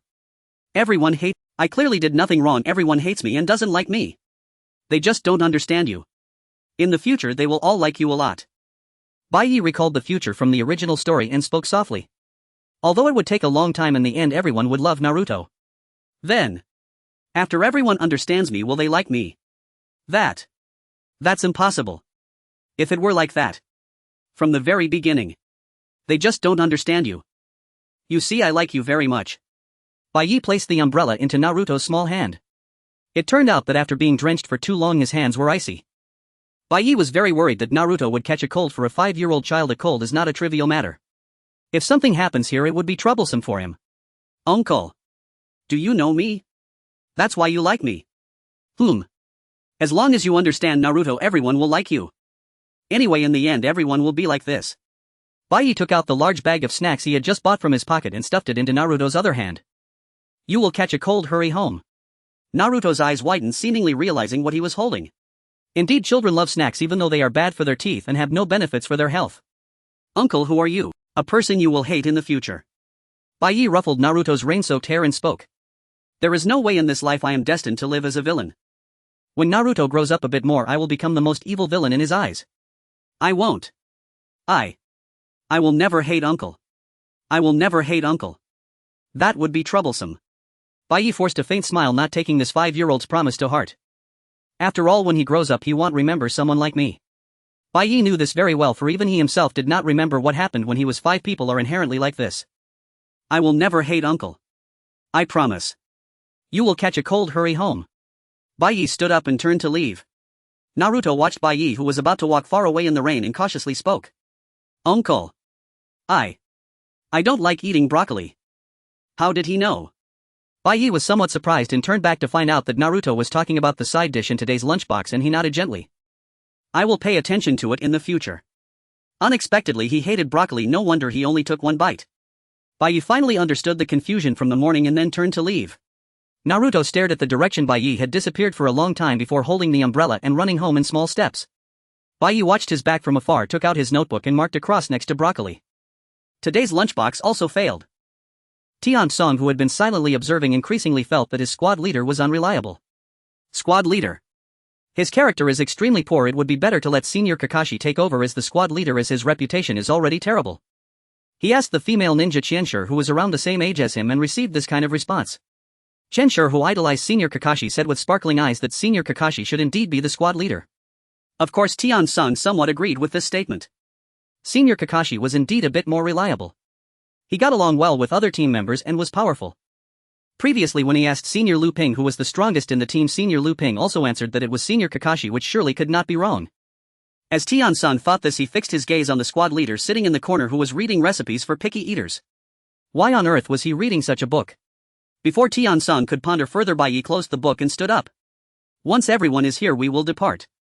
Although his voice was soft, everyone who had been chatting instantly straightened up and stood in formation. What an imposing presence. Tian Song was a bit surprised, adjusting his ANBU mask and standing next to Kakashi. If you can't keep up, well, leave you behind. Baiyi pointed at Tian Song, and after saying this he instantly vanished from his spot. Before Tian Song could ask what this meant, the others gently patted his shoulder and left. Tian Song hurriedly followed, but not long after the figures of the team members disappeared. At the route, Tian Song's speed was never slow, yet at this moment he was frantically rushing forward in panic. Where is everyone? Where did they all go? Tian Song, in a fluster, finally remembered the mission's destination and ran towards the village exit. After all, getting separated from his teammates on his first mission filled him with unease, causing his breathing to become erratic and labored. Fortunately, he finally spotted the team members waiting at the village's edge, which made him breathe a sigh of relief. Ha! Ha! Seeing Tian Song running over breathless, Baiyi closed the book recipes for picky eaters and stood up. Seeing Baiyi's demeanor, Lu Ping quickly stepped forward to speak.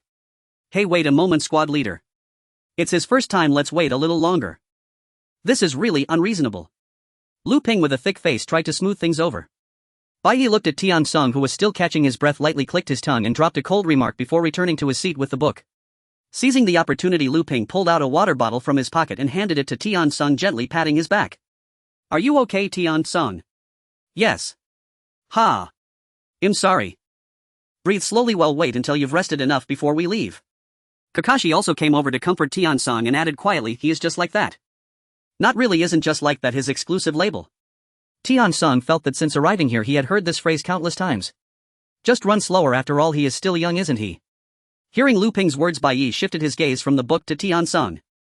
Indeed, he was quite young. Just in terms of leg length he was definitely the shortest here. Baiyi inexplicably felt a bit of guilt but tried hard to appear indifferent, shifting his gaze back to the book. He said, it's fine to run slowly now. Ah, really? Tian Song seemed incredulous. That's what he said. Lu Ping shrugged and nodded at Tian Song, who looked bewildered, giving a look that said, you'll understand. He is just like that, you'll get used to it slowly. Hearing this, Tian Song appeared even more confused. What exactly did everyone mean by he is just like that, starting from earlier? Split into two teams. Baiyi divided the team into two, drawing a line on the map and assigning the search teams. He grouped Lu Ping, Kakashi and Tian Song into one team of three, while he led the remaining members, forming another small team, thus separating the two teams to carry out their tasks. Baiyi arranged this because Lu Ping and Kakashi had a good rapport, and it was clear that Tian Song, who disliked him, would not want to be with him, so he placed these three together. The task this time was due to reports that ninja criminals had escaped from the nearby Ghost Lantern City prison. They had already sent a request for support and other teams had long begun searching around Konoha. Ninja criminals, anticipating that this would be quite a tricky melee, Baiyi quickly turned around. Let's go. Tian Song watched Baiyi and the team leave, and after being called by Kakashi hurriedly followed. After all, they are ninjas who escaped from prison, so their strength is definitely not weak. Lu Ping spoke with a hint of tension, smiling at Tian Song to reassure him. Although Lu Ping said not to worry, Tian Song had not taken it to heart. He had already thought it through. If something unexpected happened, he would just use wood release to trap the opponent. There are at least 20 enemies. After all, it was a collective prison break. If everyone gathered together, the numbers would definitely be considerable. Kakashi was well aware that the order this time was to avoid active combat, so he suggested that everyone try to conceal their presence. Fortunately, there were other teams nearby. As long as they released an emergency signal flare, nearby teams would quickly come to support. This smell. Kakashi sniffed and suddenly turned in a certain direction. Lu Ping hurriedly followed, anxiously asking what happened. It's the smell of blood. Hearing the word smell of blood, Tian-san and Lu Ping instantly tightened their expressions. This was definitely not a good omen. Although it would be better if it were the blood of the escaped ninjas, everyone knew that things could never go so smoothly. As Kakashi approached the incident area, he immediately spotted an explosive tag stuck to a nearby tree trunk and leaped to the ground shouting, "Quick, get back!" With a loud bang, the surrounding trees exploded one after another. What is this? This is an explosive tag used to pinpoint our location. Everyone run! Lu Ping looked at the explosive tag stuck on the flammable tree trunks, gazing at the thick smoke rising into the sky, and was about to turn around and flee immediately. But just then an enemy suddenly leaped out from underground, grabbing him by the back of the neck. Senior Lu Ping. Tian-san immediately activated would release, trying to pierce through the enemy holding Lu Ping. However, the enemy used Lu Ping as a shield, forcefully pushing him towards the direction of the wood release attack. Tian-san could only helplessly retract his wood release, gritting his teeth and clicking his tongue in frustration. Damn it! Kakashi! Don't you remember the rules about hostages? Lu Ping yelled hoarsely at Kakashi. Kakashi certainly knew that rule: no active combat if a teammate was taken hostage. Abandon the teammate and regroup with the others to retreat. It is easy to say but incredibly difficult to do. Kakashi understood very well that once they left, Lu Ping would undoubtedly die, so he couldn't move his feet at all. Senior Kakashi. Tian-san, do as I say. In the end, Kakashi cast aside the rules set by Bai Yi and assumed an offensive stance. From the very beginning, this place was nothing but a false space. Both the explosive tags on the trees and the surrounding forest were illusions. These escaped prisoners needed hostages, so the illusionists joined forces to create this false reality. Tianzang and Kakashi were instantly surrounded by 20 suddenly appearing enemies, forced to engage in battle. Kakashi activated Chidori to carve a path for Tianzang to escape, but Tianzang stubbornly refused to retreat. In the end, Kakashi was injured amidst the enemy's siege, blood oozing from the corner of his eye, yet he exerted all his strength to protect Tianzang. That guy, isn't he the copy ninja Kakashi from Konoha? It's the Sharingan, he has the Sharingan. Oh, finally a useful hostage has arrived. So that means this guy is useless, right? The enemy holding Lu Ping's neck mockingly spoke. Kakashi gritted his teeth and whispered a command to Tianzang behind him. Tianzang's would release to grow upwards immediately. Yes. Seeing Tianzang immediately activate would release, causing trees to shoot up into the sky. 5 enemies charged forward simultaneously. Kakashi blocked several enemies with Chidori while throwing shurikens at the enemies rushing toward Tianzang. Tianzang, get out of the way. Ah. Tianzang was kicked away by the enemy, and just as he was about to form hand seals to activate would release again, an enemy stomped down on his hands, crushing them mercilessly. Ugh. Having a would release ninja and a Sharingan is enough for a hostage. With the enemy's words, the shuriken viciously sliced open Lu Ping's neck. Tianzang's eyes widened as he screamed, "Stop it." No matter how hoarse his voice became, it was already too late. Blood gushed from Lu Ping's neck as he fell heavily to the ground. Kakashi gritted his teeth, suddenly turning around to throw a shuriken and push back the enemy standing on Tianzang's hands, then shielded him behind himself. Tianzang, can you still move? Hurry and go. But if it goes on like this... Wake up. The number of enemies was still overwhelming. Kakashi judged that if it continued like this, they would face total annihilation, gathering Chidori in his hand while urging Tianzang. But Tianzang knew there was no chance at all. Senior Kakashi alone couldn't stop 15 enemies.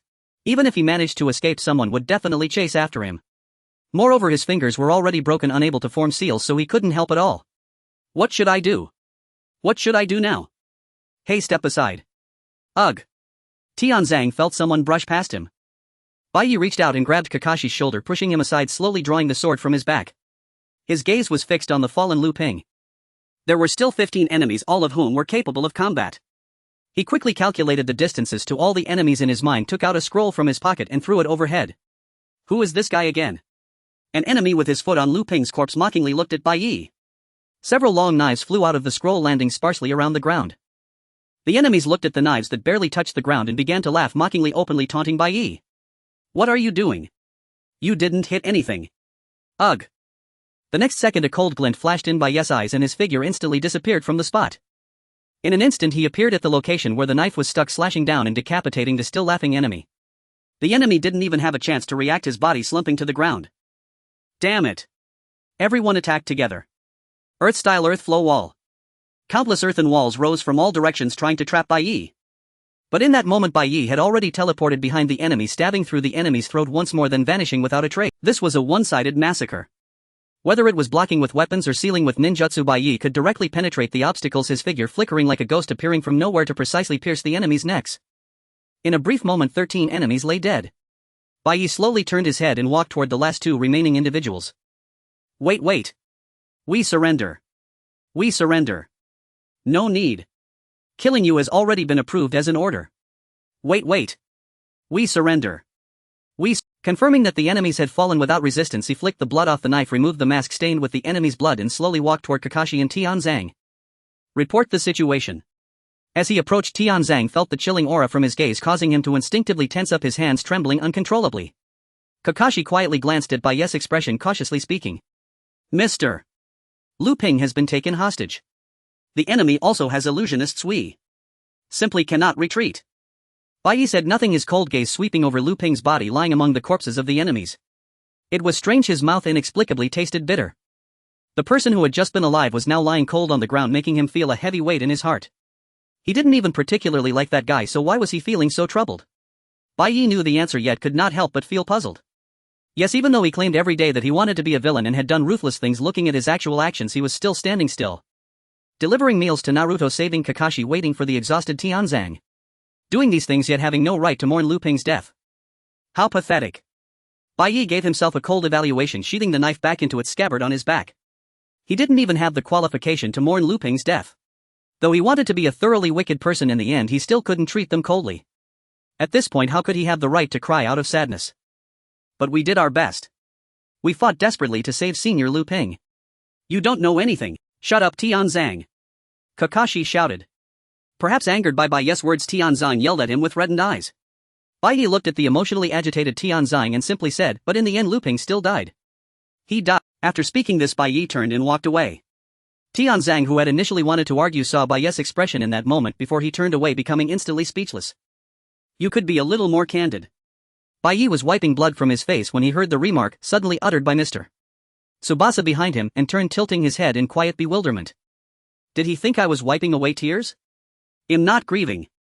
Standing beside the lifeless body, Bai spoke softly, tone utterly detached.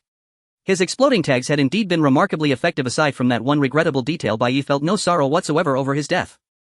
Just because you say you're not grieving doesn't mean your heart truly feels no grief. And even if you say you are grieving, that won't magically erase the pain. Ha ha ha ha ha ha. How utterly fascinating. Upon hearing Bai's words, Tsubasa burst into deep unrestrained laughter, then reached into the fallen comrade's chest and withdrew a family portrait. Still, expressing one's emotions is vital, Bai.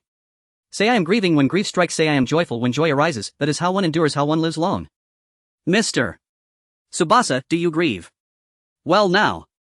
Bai watched closely, and only then noticed the faint involuntary tremor in Tsubasa's fingertips as he sifted through his fallen comrade's belongings. Ah. So that was it.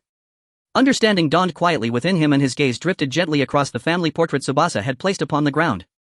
This is neither the time to grieve nor the time to rejoice.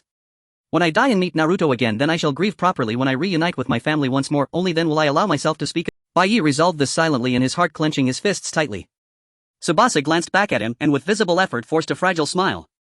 It is precisely because it is now that we must grieve fully, rejoice fully, Bai. Some emotions can only be voiced in this very moment. Yet speaking them changes nothing, does it? Truly, Bai, you bear not a trace of the child you are meant to be. Uttering this cryptic compliment, Tsubasa rose from the ground and approached Bai, his bloodstained hands holding both the forehead protector and the family portrait. Indeed. And yet, I still wish to voice my grief. Though his lips curved in a smile, Tsubasa's expression was steeped in profound sorrow. Before such a man, Bai found himself utterly speechless. What then did this man, who bore his comrade's blood upon his hands, truly feel in his heart? In that instant, Bai sensed, just slightly, the depth of Tsubasa's anguish. Yet understanding it did not grant him the right to grieve. From afar, Bai watched the funeral rites for Ryuhei unfold, then turned to leave. Won't you attend? Bai startled visibly. Even the most inattentive person would flinch when someone materialized silently behind them. Yet he couldn't possibly tell Tenten, who stood watching him, you startled me. He steadied himself, forcing his gaze back toward the site of Ryuhei's funeral. I have no right. But you are the squad captain. That wasn't the kind of right he meant. Frustrated, Bai felt he could not reason with Tenten and simply wished to withdraw somewhere quiet. Why did you establish the rule to abandon hostages and withdraw?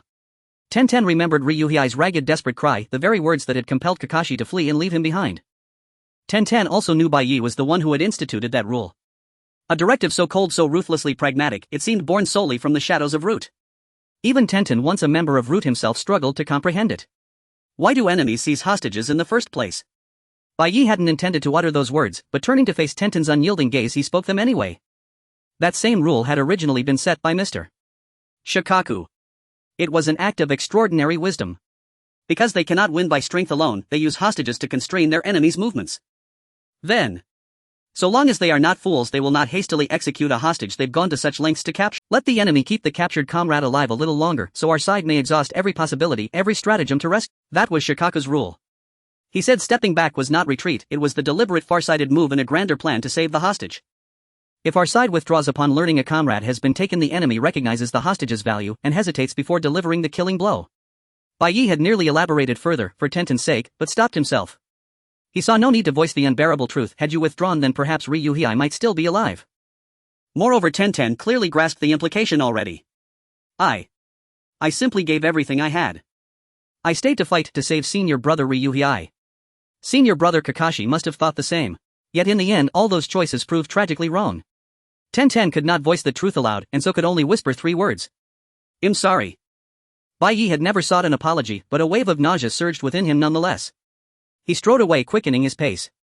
After the funeral concluded, Bai Yi returned alone to the silent gravestone, leaning against its cool surface and placing an apple beside. Then he unfurled a ninjutsu scroll, pulled another apple from his pouch and took a bite. Honey apple. It's all my fault. Bai Yi had known he was there all along. Kakashi, absent from the funeral, laid a bouquet before the gravestone beside the apple and spoke. When senior brother Ryuhei was taken hostage, I suddenly recalled comrades from long ago. Without prompting, Kakashi launched into his past, detail unbidden. Bai Yi found it tedious and bit deeply into the apple again. The apple was deliciously sweet. Whether then or now, ultimately I failed to save it. Bai Yi's eyes remained fixed on the scroll, his expression unreadable, yet he took another bite. The apple, moments earlier rich with sweetness, now tasted bitterly sour. He frowned, setting the half-eaten apple down upon the earth. Even if you deem me useless, I have no retort. I'm not interested. Deliberately ignoring Kakashi, Bai Yi buried his face deeper into the scroll. To Bai Yi, who considered himself infinitely more useless, Kakashi didn't even merit the judgment of worthlessness. The book. You're holding it upside down. With a sharp snap, Bai Yi reflexively closed the scroll and turned to face Kakashi. Watching him, Kakashi thought what an unforthcoming boy, his every emotion laid bare upon his face. Seeing Bai Yi's brow furrow in mild embarrassment, even without the heart for mirth, he couldn't help but smile. Bai Yi, flushed with mortification, stiffened his features and snapped. If you regret coming here, go regret it elsewhere. Nowhere else suits better. Kakashi picked up the half-eaten apple from the ground and shrugged lightly. After all, this place was made for regret. An ill-omened fellow. Must he usurp Bai Yi's very spot to feel satisfied? Bai Yi rose slowly, as if conceding defeat, and prepared to leave. Yet he hesitated. To walk away now would shatter the image he'd carefully maintained, a cold, composed squad captain reduced to a lonely, grieving figure merely because a subordinate had died. So he turned his head just slightly, as if defending himself. Don't misunderstand, I've always disliked that man. Disobedient. Arrogant. Incapable of caring for himself, yet forever fretting over others, rushing to protect them. As he spoke, a sudden sharp ache welled in his chest. To suppress the rising tide of emotion, he clenched his fists tight, then continued, voice steady despite the strain, and in the end he died such a pitiful, undignified death. A fool, truly. So speaking harsh words was this exhausting. His eyes stung fiercely. He whirled away abruptly and resumed walking, breaking a silence he'd held too long. He imagined he'd crafted the image of a ruthless captain cursing a dead subordinate, reassuring himself he'd done well. Yet his chest remained heavy, constricted. Ryuhei had never been a bad man. There was no need, before his eternal rest, to utter such cruel words. Carrying this quiet remorse, Bai Yi left the gravesite. Indeed. You remain utterly unforthcoming. Kakashi gazed down at the discarded apple pieces and offered a faint, sorrowful smile. His face was one breath away from tears, yet his words were cutting. Should one call him unforthcoming, or simply acknowledge this as his singular stubborn way? Time flowed as usual. The members of the Dark Division were preparing their weapons for the next mission, chatting idly. Sitting in the corner, Bai Yi was still reading the book Children's Taste Improvement Method, seemingly no different from usual. Ah. Hello. I am Dayang, the new recruit. I was transferred from the administrative department. Oh, welcome. Welcome, newcomer. Please take care of me. In the familiar room to fill the gap left by Lu Ping, a new team member pushed the door and walked in. Everyone greeted warmly, and Tian-san proactively walked over to the somewhat flustered Dayang to greet him. Dayang looked around with a face of unfamiliarity, his gaze unintentionally landing on Bai Yi, who sat in the corner without even glancing this way. Ah, this is our team leader. Tian-san said to Dayang, looking at Bai Yi, who was reading in the corner. Upon hearing this, Dayang immediately perked up, bowing deeply to greet Bai Yi. It's a pleasure to meet you, team leader. Although he had mustered up the courage to greet, he was completely ignored, causing Dayang to visibly panic as he secretly glanced at Tian-san's expression. As if he had been waiting for this moment, Tian-san said the familiar phrase to Daeon. He is just like that. Tian-san smiled as he said this, and the surrounding Dark Division members laughed along. Only Daeon, who was completely confused, fell into despair, thinking, I messed up, did I join the wrong team? Tian-san recalled Lu Ping's words. Don't try to understand team leader, just accept him as he is. He has always been that way. At first Tian-san didn't understand the meaning of this sentence. Of course even now he wouldn't dare to say he completely understood. Has he always been like this? Daeon poked Tian-san, who slightly turned to look at Bai Yi, who was leaning against a tree reading a ninjutsu scroll. He is like this most of the time. Is that so? Daeon looked at Bai Yi with a face of shock and confusion. At least now it was during a mission in a wartime state. They were searching for the missing Uchiha clan. How could he be so Let's go. Suddenly Bai Yi, who had been sitting, stood up, tucking the book into his arms and gazing in a certain direction. Daeon was startled and hurriedly looked at the Dark Division members who were already prepared to run. Is it time to set off? Isn't this too sudden? Did he sense something? Daeon marveled inwardly, looking at Bai Yi with newfound respect. But contrary to Daeon's thoughts, Bai Yi was merely staring at the empty air. He hadn't sensed any change before standing up. He had just grown bored waiting and finished the book. Even though nothing was amiss, he acted as if he had sensed something. After all, to search for the missing Uchiha, the Uchiha clan had already been active nearby. Bai Yi simply thought it unnecessary to move around, preferring to read. However, if he did nothing, there would be nothing to write in the report, so he had to move. Yet this forest remained eerily quiet, like a stagnant pool of water. Straight ahead. Just as Bai Yi focused on running forward, an alarm suddenly rang in his mind. He instinctively turned to dodge, but caught sight of Daeon standing foolishly behind him. Bai Yi reflexively extended his arm to block the incoming object, then felt something pierce his arm. He initially thought it was just a shuriken, but upon closer inspection it turned out to be a syringe containing a strange liquid. It's poison. I can see it. Bai Yi clicked his tongue at the team member who spoke, then drew his blade using spacetime ninjutsu to nullify the syringes flying towards him, his gaze firmly fixed ahead. It's a kid from Konoha, not a member of the Uchiha clan. What a pity, I thought it was Uchiha. 7 suspicious figures appeared before him, yet the rustling sounds from the surrounding bushes indicated that there were more people. Is the target the Uchiha? Bai Yi's expression tightened as he steadied his grip on the knife, counting the enemies. At least 9, no 15. Could there be 20? The number of enemies was too many to count, and they were armed with unfamiliar poison. With so many of them, even escaping would be difficult. If they dispersed to break through, someone would surely die. Is it really going to come to a fight to the death? Kakashi. He quietly beckoned Kakashi, whose face was filled with tension and who was also alertly observing the enemies with his Sharingan. It's the Sharingan. One of the enemies noticed and shouted, causing an uproar around them. The sound was so loud it echoed throughout the forest, giving Bai Yi a headache. Damn it, why did you reveal that? Bai Yi shot a fierce glare at the flustered Kakashi. Now Kakashi had become a living target and could no longer be pushed to the front lines. Just as he was contemplating what to do, a wave of dizziness hit him. The poison in his arm was beginning to take effect. Once you're poisoned, you won't be able to move at all. Hearing the enemy's sudden declaration, Bai Yi raised his arm, opened his hand, then clenched it again. Isn't this still movable? He looked at the enemy in disbelief, who was blushing, and yelled, I didn't mean that. The poison I developed will slowly spread through your body. You will definitely die within 20 minutes. This is a new type of highly toxic poison that doesn't even have an antidote developed yet. The team members looked at Bai Yi in shock. In fact, Bai Yi himself was the most shocked. Die within 20 minutes. He struggled to maintain his composure, but upon hearing this his body seemed to genuinely start hurting. Hand over your Sharingan and I will give you the antidote. Hearing this, Kakashi looked at Bai Yi with trembling eyes. It seemed he thought that offering one eye was worth Bai Yi's life. But Bai Yi did not believe the enemy's words at all. Naive Kakashi, how could you believe such nonsense? None of what was said was trustworthy. The guy just said it himself. This poison doesn't even have an antidote yet. Where would the antidote come from? Bai Yi ignored the gazes of everyone around him and glanced down at his palm. Having lived in the Naruto world for so many years, the daily training had left his palms covered in thick calluses. Perhaps death was truly close to him. Each joint in his fingertips was gradually losing sensation. You all know the response protocol for hostage situations, right? For some reason, Bai Yi's heart calmed completely. He felt no fear of the impending death. After all, this life was meant to be taken by Naruto. The only regret was not dying at his hands and failing to save his sister. But recalling what Mr. Roko had said, he felt a sense of relief in his heart.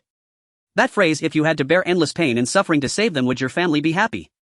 Bai Yi felt the same. If his sister had to become like that to save him, he would absolutely not be happy. Team leader. Tian-san clenched his fists upon hearing this. Everyone except Daeon understood what Bai Yi's words meant. The response protocol for hostage situations is to abandon the ally who has become a hostage and retreat immediately. In other words, he was telling everyone to leave him behind and run. Tian-san looked conflicted, gazing at Bai Ye's back, unsure whether to obey the order. After all, even if we rush back to the village, we would die on the way. The enemy said this is a highly toxic poison that will definitely kill within 20 minutes. They were far from the village. Even if they ran back with all their might, it would take over 30 minutes. By the time they reached the village, Drew Blood analyzed the toxin and developed an antidote. There was no hope at all. Of course, this could just be a ploy to disrupt their morale, but looking at his physical condition, it was likely not false. At least 5 minutes had already passed. Bai Yi tightened his grip on the knife in his hand. Since I am going to die anyway. Dying here, although a bit regretful, was not sorrowful. On the contrary, his mind was clearer than ever. Bai Yi took a step forward towards the enemy. If he was destined to die here, then at least he would ensure that the teammates he had made life difficult for would all return alive.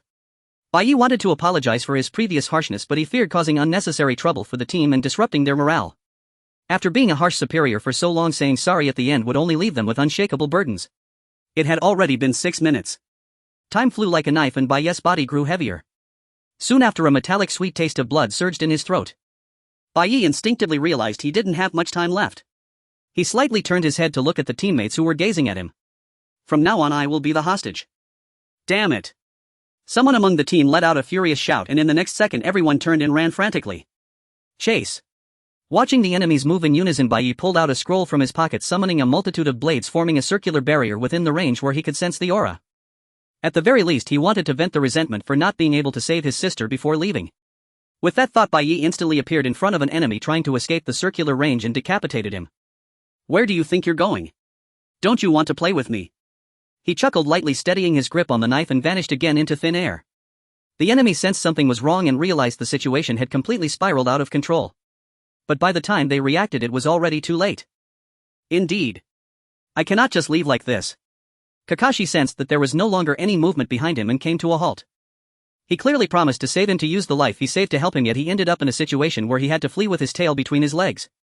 Kakashi found it impossible to take another step. Seeing this, the somewhat flustered Tianzang also stopped and turned to look at Kakashi, with the other team members following suit one by one. I want to go back. Kakashi-senpai. Those guys are targeting me. If I had stayed just now. I need to go back now. Kakashi said, turning around. Seeing this, the other team members also gathered around him and spoke up. We will go together. Leaving the squad leader behind to escape alone. I really can't do that. We can't just let you go back alone. Kakashi looked at the team members with a hint of surprise, forcing a bitter smile. He thought to himself about the hostage rules that Bai Yi had painstakingly established. At this rate, it would be impossible to uphold them for a lifetime. Everyone heard that right. That's highly toxic. If we go back now, the squad leader will no longer be there. Daeon stepped forward, sternly questioning everyone, his face filled with confusion regarding their retreat. Even if we rushed over, it would have already been more than 20 minutes. The squad leader is probably already sacrificed, and if luck is bad, the enemy might be pursuing us. If we just turn back like this, wouldn't the squad leader's sacrifice be in vain? Daeon looked at everyone with an expression of disbelief, wanting to say that the only correct choice was to immediately return to the village for support. Then you go back by yourself. Tianzong coldly said to Daeon. All of us need to go back to find the squad leader. We all owe him too much. Who here hasn't been saved by the squad leader? Each of us has been pulled back from the gates of death by him. They didn't fail to understand Daeon's thoughts, but at the very least they were clear that simply walking away was absolutely not an option. Even if he is no longer there when we return, I will still bring back his body. Kakashi said, taking the lead and stepping forward. At the same time, everyone turned around and walked in the opposite direction of where they had just escaped. Daeon was left alone in the silent forest, staring blankly at the disappearing figures of his teammates. I don't understand what the hostage rules are at all. It was just that everyone was running, so I hurriedly followed them and escaped. I initially thought that I couldn't let the squad leader's sacrifice be in vain. As long as I returned to the village to request support. That's what Daeon was thinking while running. But now all the team members were turning back to find the squad leader. What should I do now? Right now, perhaps. Daeon actually always knew. Why did the squad leader get hit?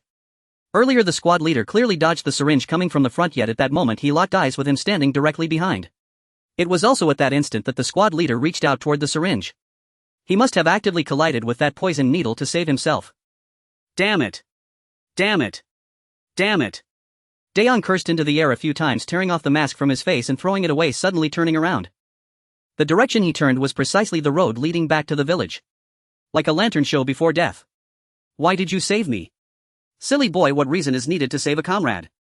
That was the day Bai Yi was called a silly boy by the foolish Mr. Lu Jiao. Mr. Lu Jiao, with a face marked by wounds, spoke to him while smiling, and as they talked he inadvertently touched his wound and winced in pain. From the day the wounds on his face turned into scars, Bai Yi could never forget that day. Children come first, Bai Yi, I beg you. I will prioritize protecting the children. He failed to save Mr. Minato. Bai Yi was very clear that he had already given up many lives. He once vowed to be a villain, to turn a blind eye to those he could have saved, and walked this path up to now. He had killed innocents using those bloodstained hands to claim it was all for his sister, gritting his teeth to endure until now. Even though he knew better than anyone how selfish this was. Bai Yi, you can't always hold back. Be an ordinary person who can be sad when sad and happy when happy. Value isn't something you determine yourself. I don't particularly like the word value, more accurately it should be possibility and will. I see that will in you. You always live like an outsider. As if you are not a person of this world but from another world. Living this way, would your family really be happy? If it were me, I wouldn't be happy, I would only feel sad. Bai Yi, who was crazily slaughtering enemies, suddenly paused, swinging his blade to decapitate another enemy behind him. At that moment another enemy launched a sneak attack from behind, the blade piercing Bai Yi's left shoulder. Bai Yi gripped the blade with his bare hand and yanked it hard, then seized the enemy's neck, plunging the knife in. Ugh. Damn it, this guy is simply a monster. Fighting with the resolve to die, Bai Yi was already covered in countless wounds. He dragged a lame leg carelessly, pulling out the knife embedded in his shoulder. His body was riddled with injuries, it seemed more likely he would bleed to death than be poisoned. Ha! Bai Yi thought to himself, realizing that there were more than one or two things that fell off. Why, am I not dead yet? Clearly his physical condition was already at rock bottom. His chakra was in complete disarray and he couldn't use strength ninjutsu at all. He could only barely gather chakra using space-time ninjutsu to chase down the fleeing enemy, relying solely on his blade to fend them off, yet strangely he hadn't died. How long had it been? It felt like it had long surpassed 20 minutes, right? Was it that my own time had slowed down? Bai Yi looked down at his palm and moved his fingers. Just a moment ago he felt his joints were stiff, but now they moved incredibly smoothly, as if the previous stiffness was all an illusion. Hey! Eat! Bai Yi raised his knife and stepped up to the enemy, who had just been shouting about some new toxin, new development, and whether there was an antidote, thrusting the blade forcefully to his nose.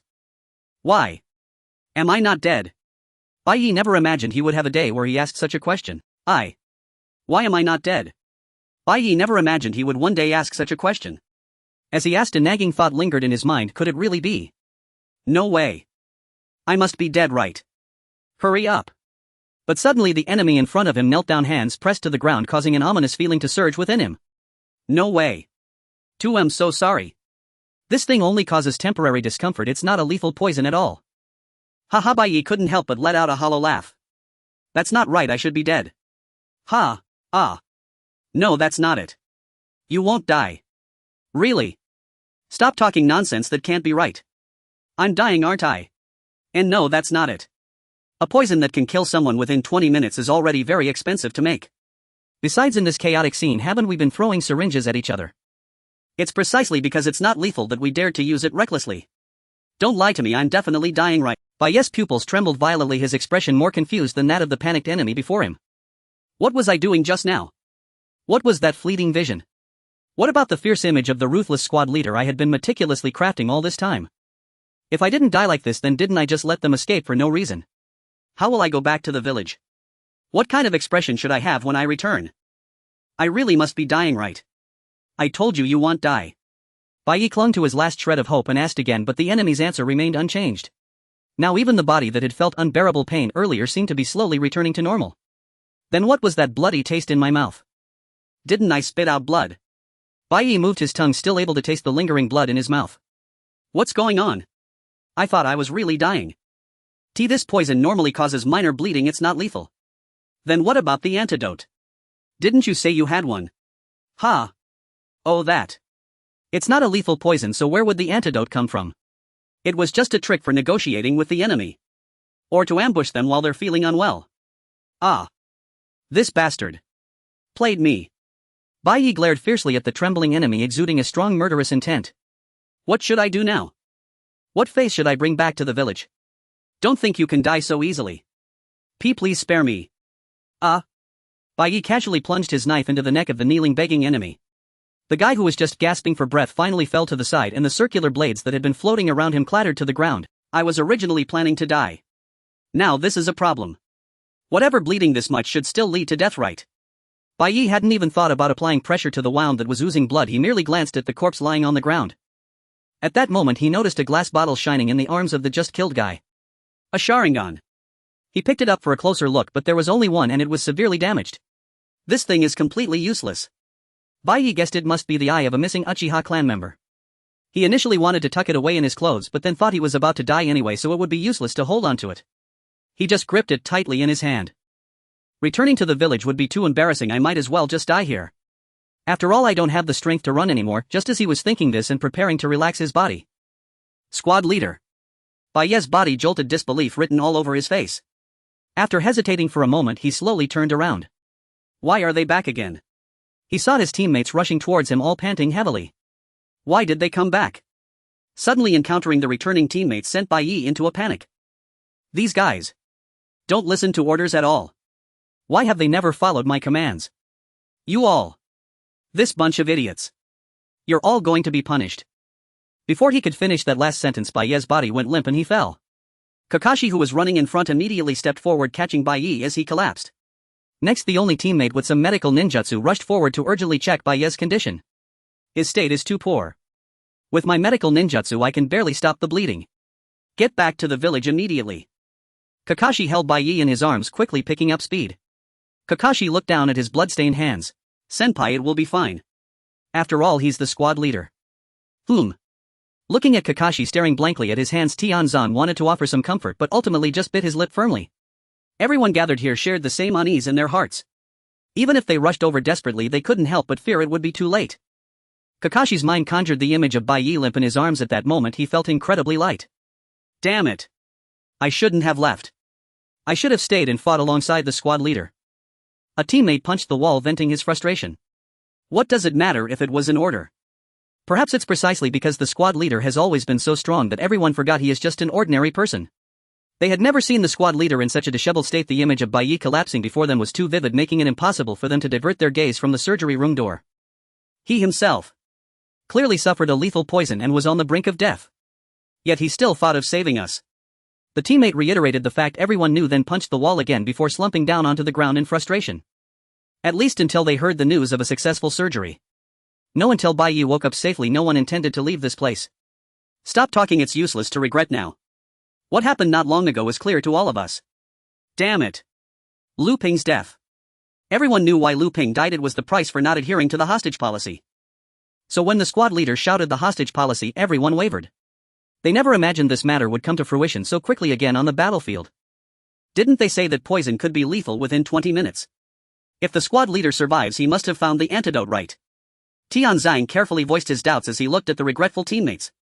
Everyone turned to Tianzan, but no one could provide a definite answer and they could only exchange glances.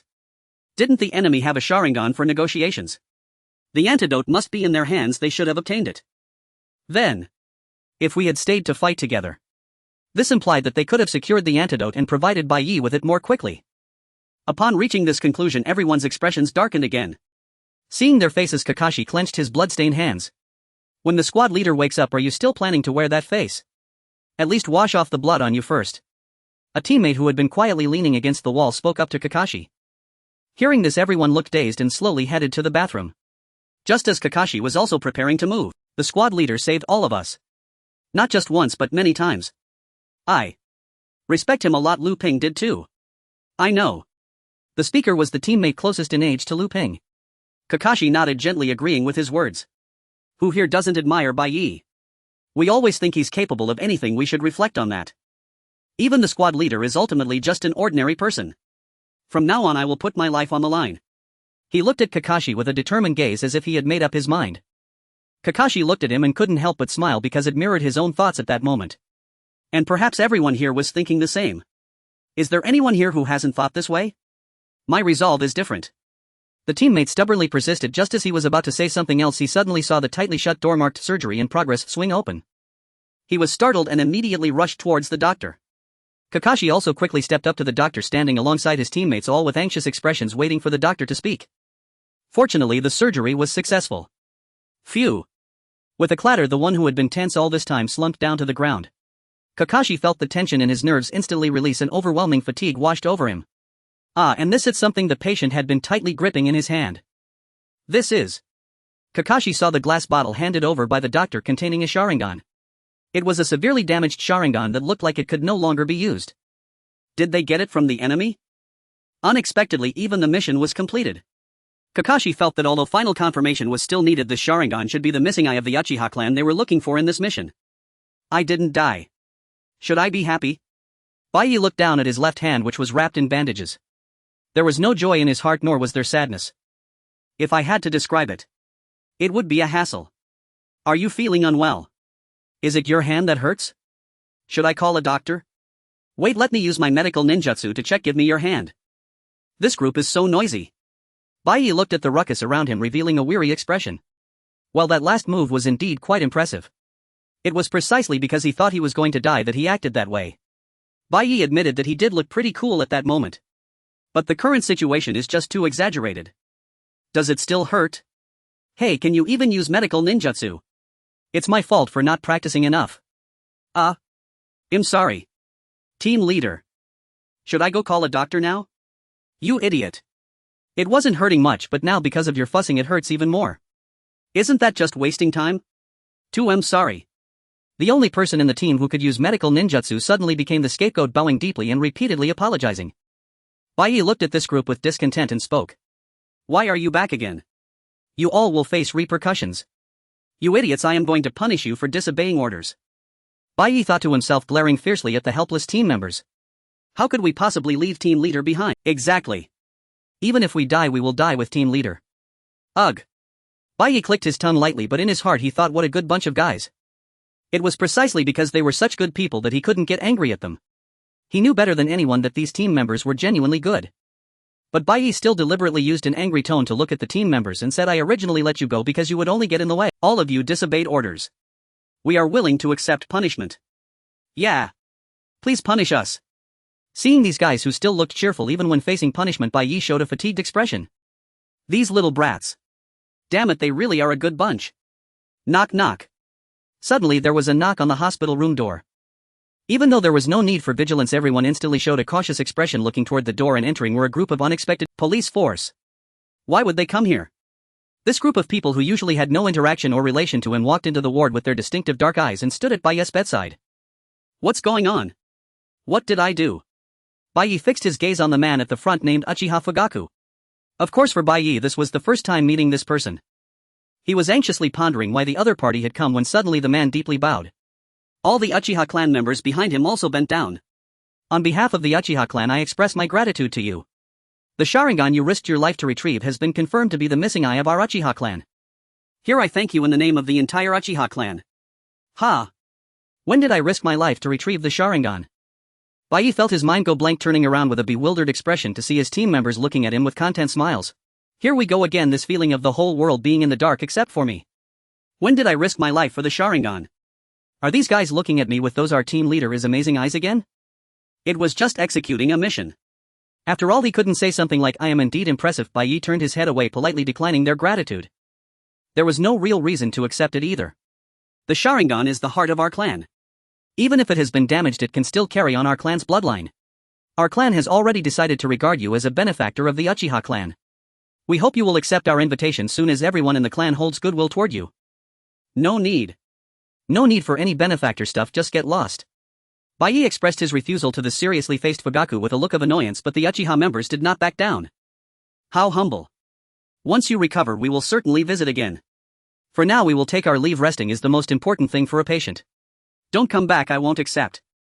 Bai shook his head vigorously to express his refusal, but the Uchiha clan members turned away and left the hospital room without paying it any mind. Is this the first time the Uchiha clan actually treats an outsider as a benefactor? That's so amazing, team leader. That's the Uchiha's residence. Ordinary people can't even enter. Being able to receive thanks from the Uchiha clan. That's truly incredible. The crowd began to chatter again, each one looking at Bai with shining eyes. Bai suddenly felt a strong sense of regret. Had I known this would happen, I might as well have just been stabbed to death by the enemy's knife back then, and it would have been over. In the amusement park, the sound of falling leaves rustled softly. It's okay. Looking at the children being led away by their parents, Naruto tightly clenched his empty hand. Even as he repeatedly murmured that it's okay, the lingering emptiness did not diminish in the slightest, and Naruto could only bite his lip tightly. He despised the feeling of being left alone in the amusement park after everyone had departed. He abruptly turned around and headed home. I don't want to go back. He didn't want to return to that empty house with nothing in it. Upon waking up in the morning, he noticed that the bento that usually sat by the door was nowhere to be found. Naruto's first thought was, could it be that he overslept for once? An hour passed, then two, yet Naruto could only think about whether he had overslept. But by the afternoon the entrance remained empty. A 5-year-old child's mind couldn't come up with an answer. Naruto reassured himself perhaps he simply forgot. Then he turned and headed to the amusement park. He thought if he played until late and returned, perhaps there would be a bento waiting for him by the door by evening. No, that was what he prayed for. But when Naruto saw the empty entrance once again, the feeling of loneliness enveloped him like never before. Why? It was that feeling again. Naruto hated this feeling. He clenched his fists tightly, turned abruptly, and ran out aimlessly. He went to the little alley he had visited last time and to the deserted backyard, yet found nothing. In truth, even Naruto himself didn't know what he was looking for. Perhaps he was already annoying him. Perhaps he already hated him. The more Naruto thought, the more choked up he became, shaking his head vigorously. 1 drop, 2 drops. The sound of rain hitting the ground reached him, and Naruto suddenly looked up. The sky had opened up and was pouring down rain. You'll catch a cold. Naruto shivered, originally staring blankly at the ground soaked by the rain, then suddenly turned around. Bai, leaning on a cane with one hand wrapped in bandages, stood in the rain completely drenched. Naruto widened his round eyes, staring at the disheveled appearance before him. What are you dazing out for? You're all wet. Bai was worried about Naruto's condition. Was this little child possibly depressed? With such thoughts, he secretly slipped out of the hospital, thinking that Naruto must be starving, and specially packed fried noodles to take to his house, only to find the little guy was not there at all. Naruto usually would be home at this time. Bai felt something was off and searched all the way, only to find him in such a place in the rain. Woo woo. What are you saying? Your injuries. Naruto stumbled over, diving into Bai's embrace, looking at his bandaged arms and legs, and cried out loudly. As Naruto suddenly leaped into his arms, the wound in Bai's abdomen throbbed painfully, making him clench his jaw. I just fell. He couldn't say he had been stabbed and injured internally, so he could only vaguely brush it off, reaching out to gently ruffle Naruto's hair. I left the fried noodles at your place, go eat it. You're lying. Do I look like someone who would lie about fried noodles? Bai was startled, looking down at the still sobbing Naruto. What should he do? Should he show him evidence that he really bought fried noodles? It's not a fall, I know everything. It was a fall. To think he was fixated on something so trivial. Bai looked down at the soaking wet Naruto, took off his coat and draped it over Naruto's head. You'll catch a cold. Go home. What about you, uncle? I need to return to the hospital. I only stepped out briefly, and before I knew it I was searching everywhere for Naruto. Earlier he had sent Tianzan to get water. By the time he returned to the ward, he would have surely noticed I was missing. Uncle. I've never hated you. There was no bento today. I'm really sad. But I said before, I don't hate you, uncle, I've never hated you. Bai gazed at the little guy before him. His small fingers moved restlessly as he raised a pair of bright blue eyes, staring at him without blinking. A wave of indescribable sadness surged in Bai's heart. How long would it be until these small hands could bring my fate to an end? How much longer must he endure before he could see his sister? This child knows nothing. Will he really be willing to kill me then? Countless thoughts tangled together, making Bai's head spin, while at the same time the cold rain hammered down heavily on his head.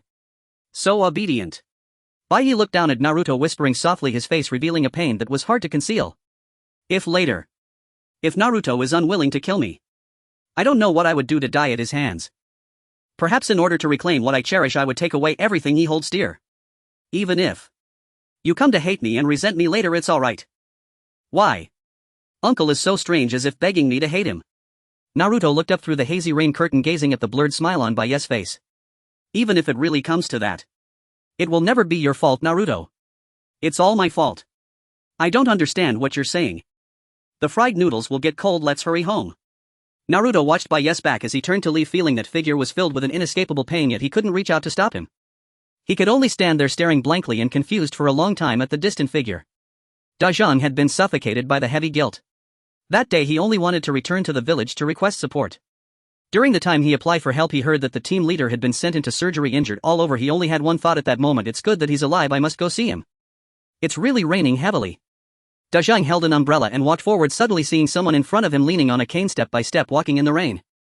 He found it strange and quickened his pace to take a look, only to catch a glimpse of that familiar face. Team leader. The wet hair sticking to the forehead is quite uncomfortable. Bai was raising his hand to push his hair back when he turned around at the sound. The face was familiar. Who was it again? How did you end up here? You're all soaked. Ah. It's the new guy from not long ago. Bai thought and took another step forward. Walking with a cane was indeed inconvenient. He wondered why he kept stumbling when he realized it was because his bones were broken. Bai ignored Dajang and continued walking, suddenly realizing the rain above his head was blocked. He turned his head slightly, looking at Dajang, who was holding the umbrella over his head. You'll catch a cold. Mind your own business. Why does that line sound so familiar? Bai found it somewhat absurd raising his hand to push the umbrella away, rejecting his kindness. Since he was already soaked, what was the point of holding an umbrella now? You should take care of yourself and not catch a cold. Why would you do that? What? What? Bai looked back at Dajang with a puzzled expression. Dajang was staring at him with a look of incomprehension. What is that policy on hostages? Why did you make such a rule? Why choose one person to stay behind? What is the reason?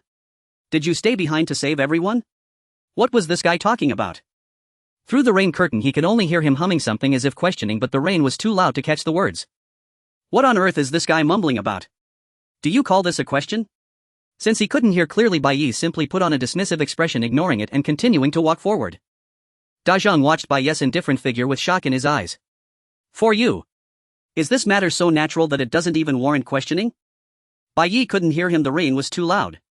He dug at his ears, deciding to pretend he hadn't heard, continuing to take steps forward. Looking at his back, Dajang suddenly threw the umbrella in his hand to the ground, quickly rushed forward and bent down to pick Bai up.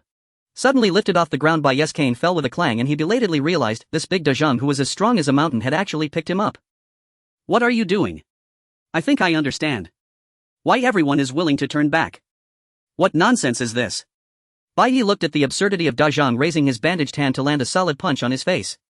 Put me down. It's raining too hard and running you back to the ward. Don't run. Bai wanted to shout, but Dajang really started to run and the jarring pain made him instantly clamp his mouth shut, unable to utter a word. The current trusted aide of the third Hokage, a presence akin to his right-hand man. The #1 powerhouse of the ANBU, directly under the Hokage. Heichang Bai. Uchiha Fugaku had long since classified him as the #1 dangerous individual. Thus he packaged him as a benefactor and invited him to the clan's territory. Use genjutsu on him, Itachi. Fugaku uttered this without looking back, while Itachi quietly gazed at his father's back. This was Fugaku's scheme. He was convinced that no matter how cautious the opponent was, they would lower their guard in front of a child. Itachi had opened his Sharingan at the age of 8 and after 2 years of honing certainly had the ability to cast genjutsu and manipulate Heichang Bai. Understood. Itachi replied, briefly turning away as memories of Heichang Bai's rumors resurfaced in his mind. During the Ninetales incident he had single-handedly blocked the Ninetales attack and even dealt it significant damage. In terms of strength, it is said that his sword speed was so fast that he was referred to as the Invisible Sword, and even the third Hokage held him in high regard, keeping him close as his most trusted aide. Is he really that strong? He was said to be powerful, but Itachi had never seen him in person and had no way of gauging Bai's strength. How strong could he possibly be? Itachi couldn't imagine, his palms clenched with tension. Brother. Hearing the voice behind him, Itachi's tense expression slightly relaxed as he turned to see Sasuke running towards him. Sasuke, who had just entered the ninja school, loved to come and show Itachi his perfect scores.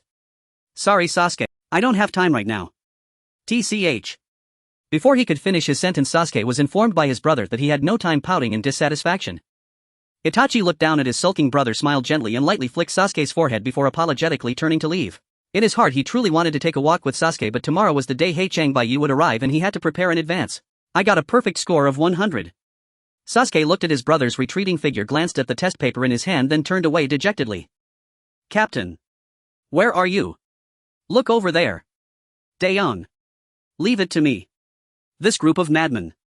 Bai quietly hid in a tree, removed his mask and looked down at his frantic teammates searching. The reason for this commotion was simple. The hospital had informed Bai that due to his physical condition he could not be discharged, yet he forcibly discharged himself and slipped away.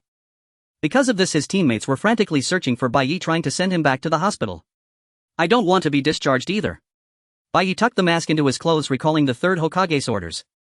He never expected that the invitation from the Uchiha residence would actually reach the ears of the third. Bai had originally not wanted to go, but with the third's order to investigate the situation he could only suppress his desire to rest and had no choice but to make the trip. To be honest, he really did not want to step into that den of danger. What benefactor?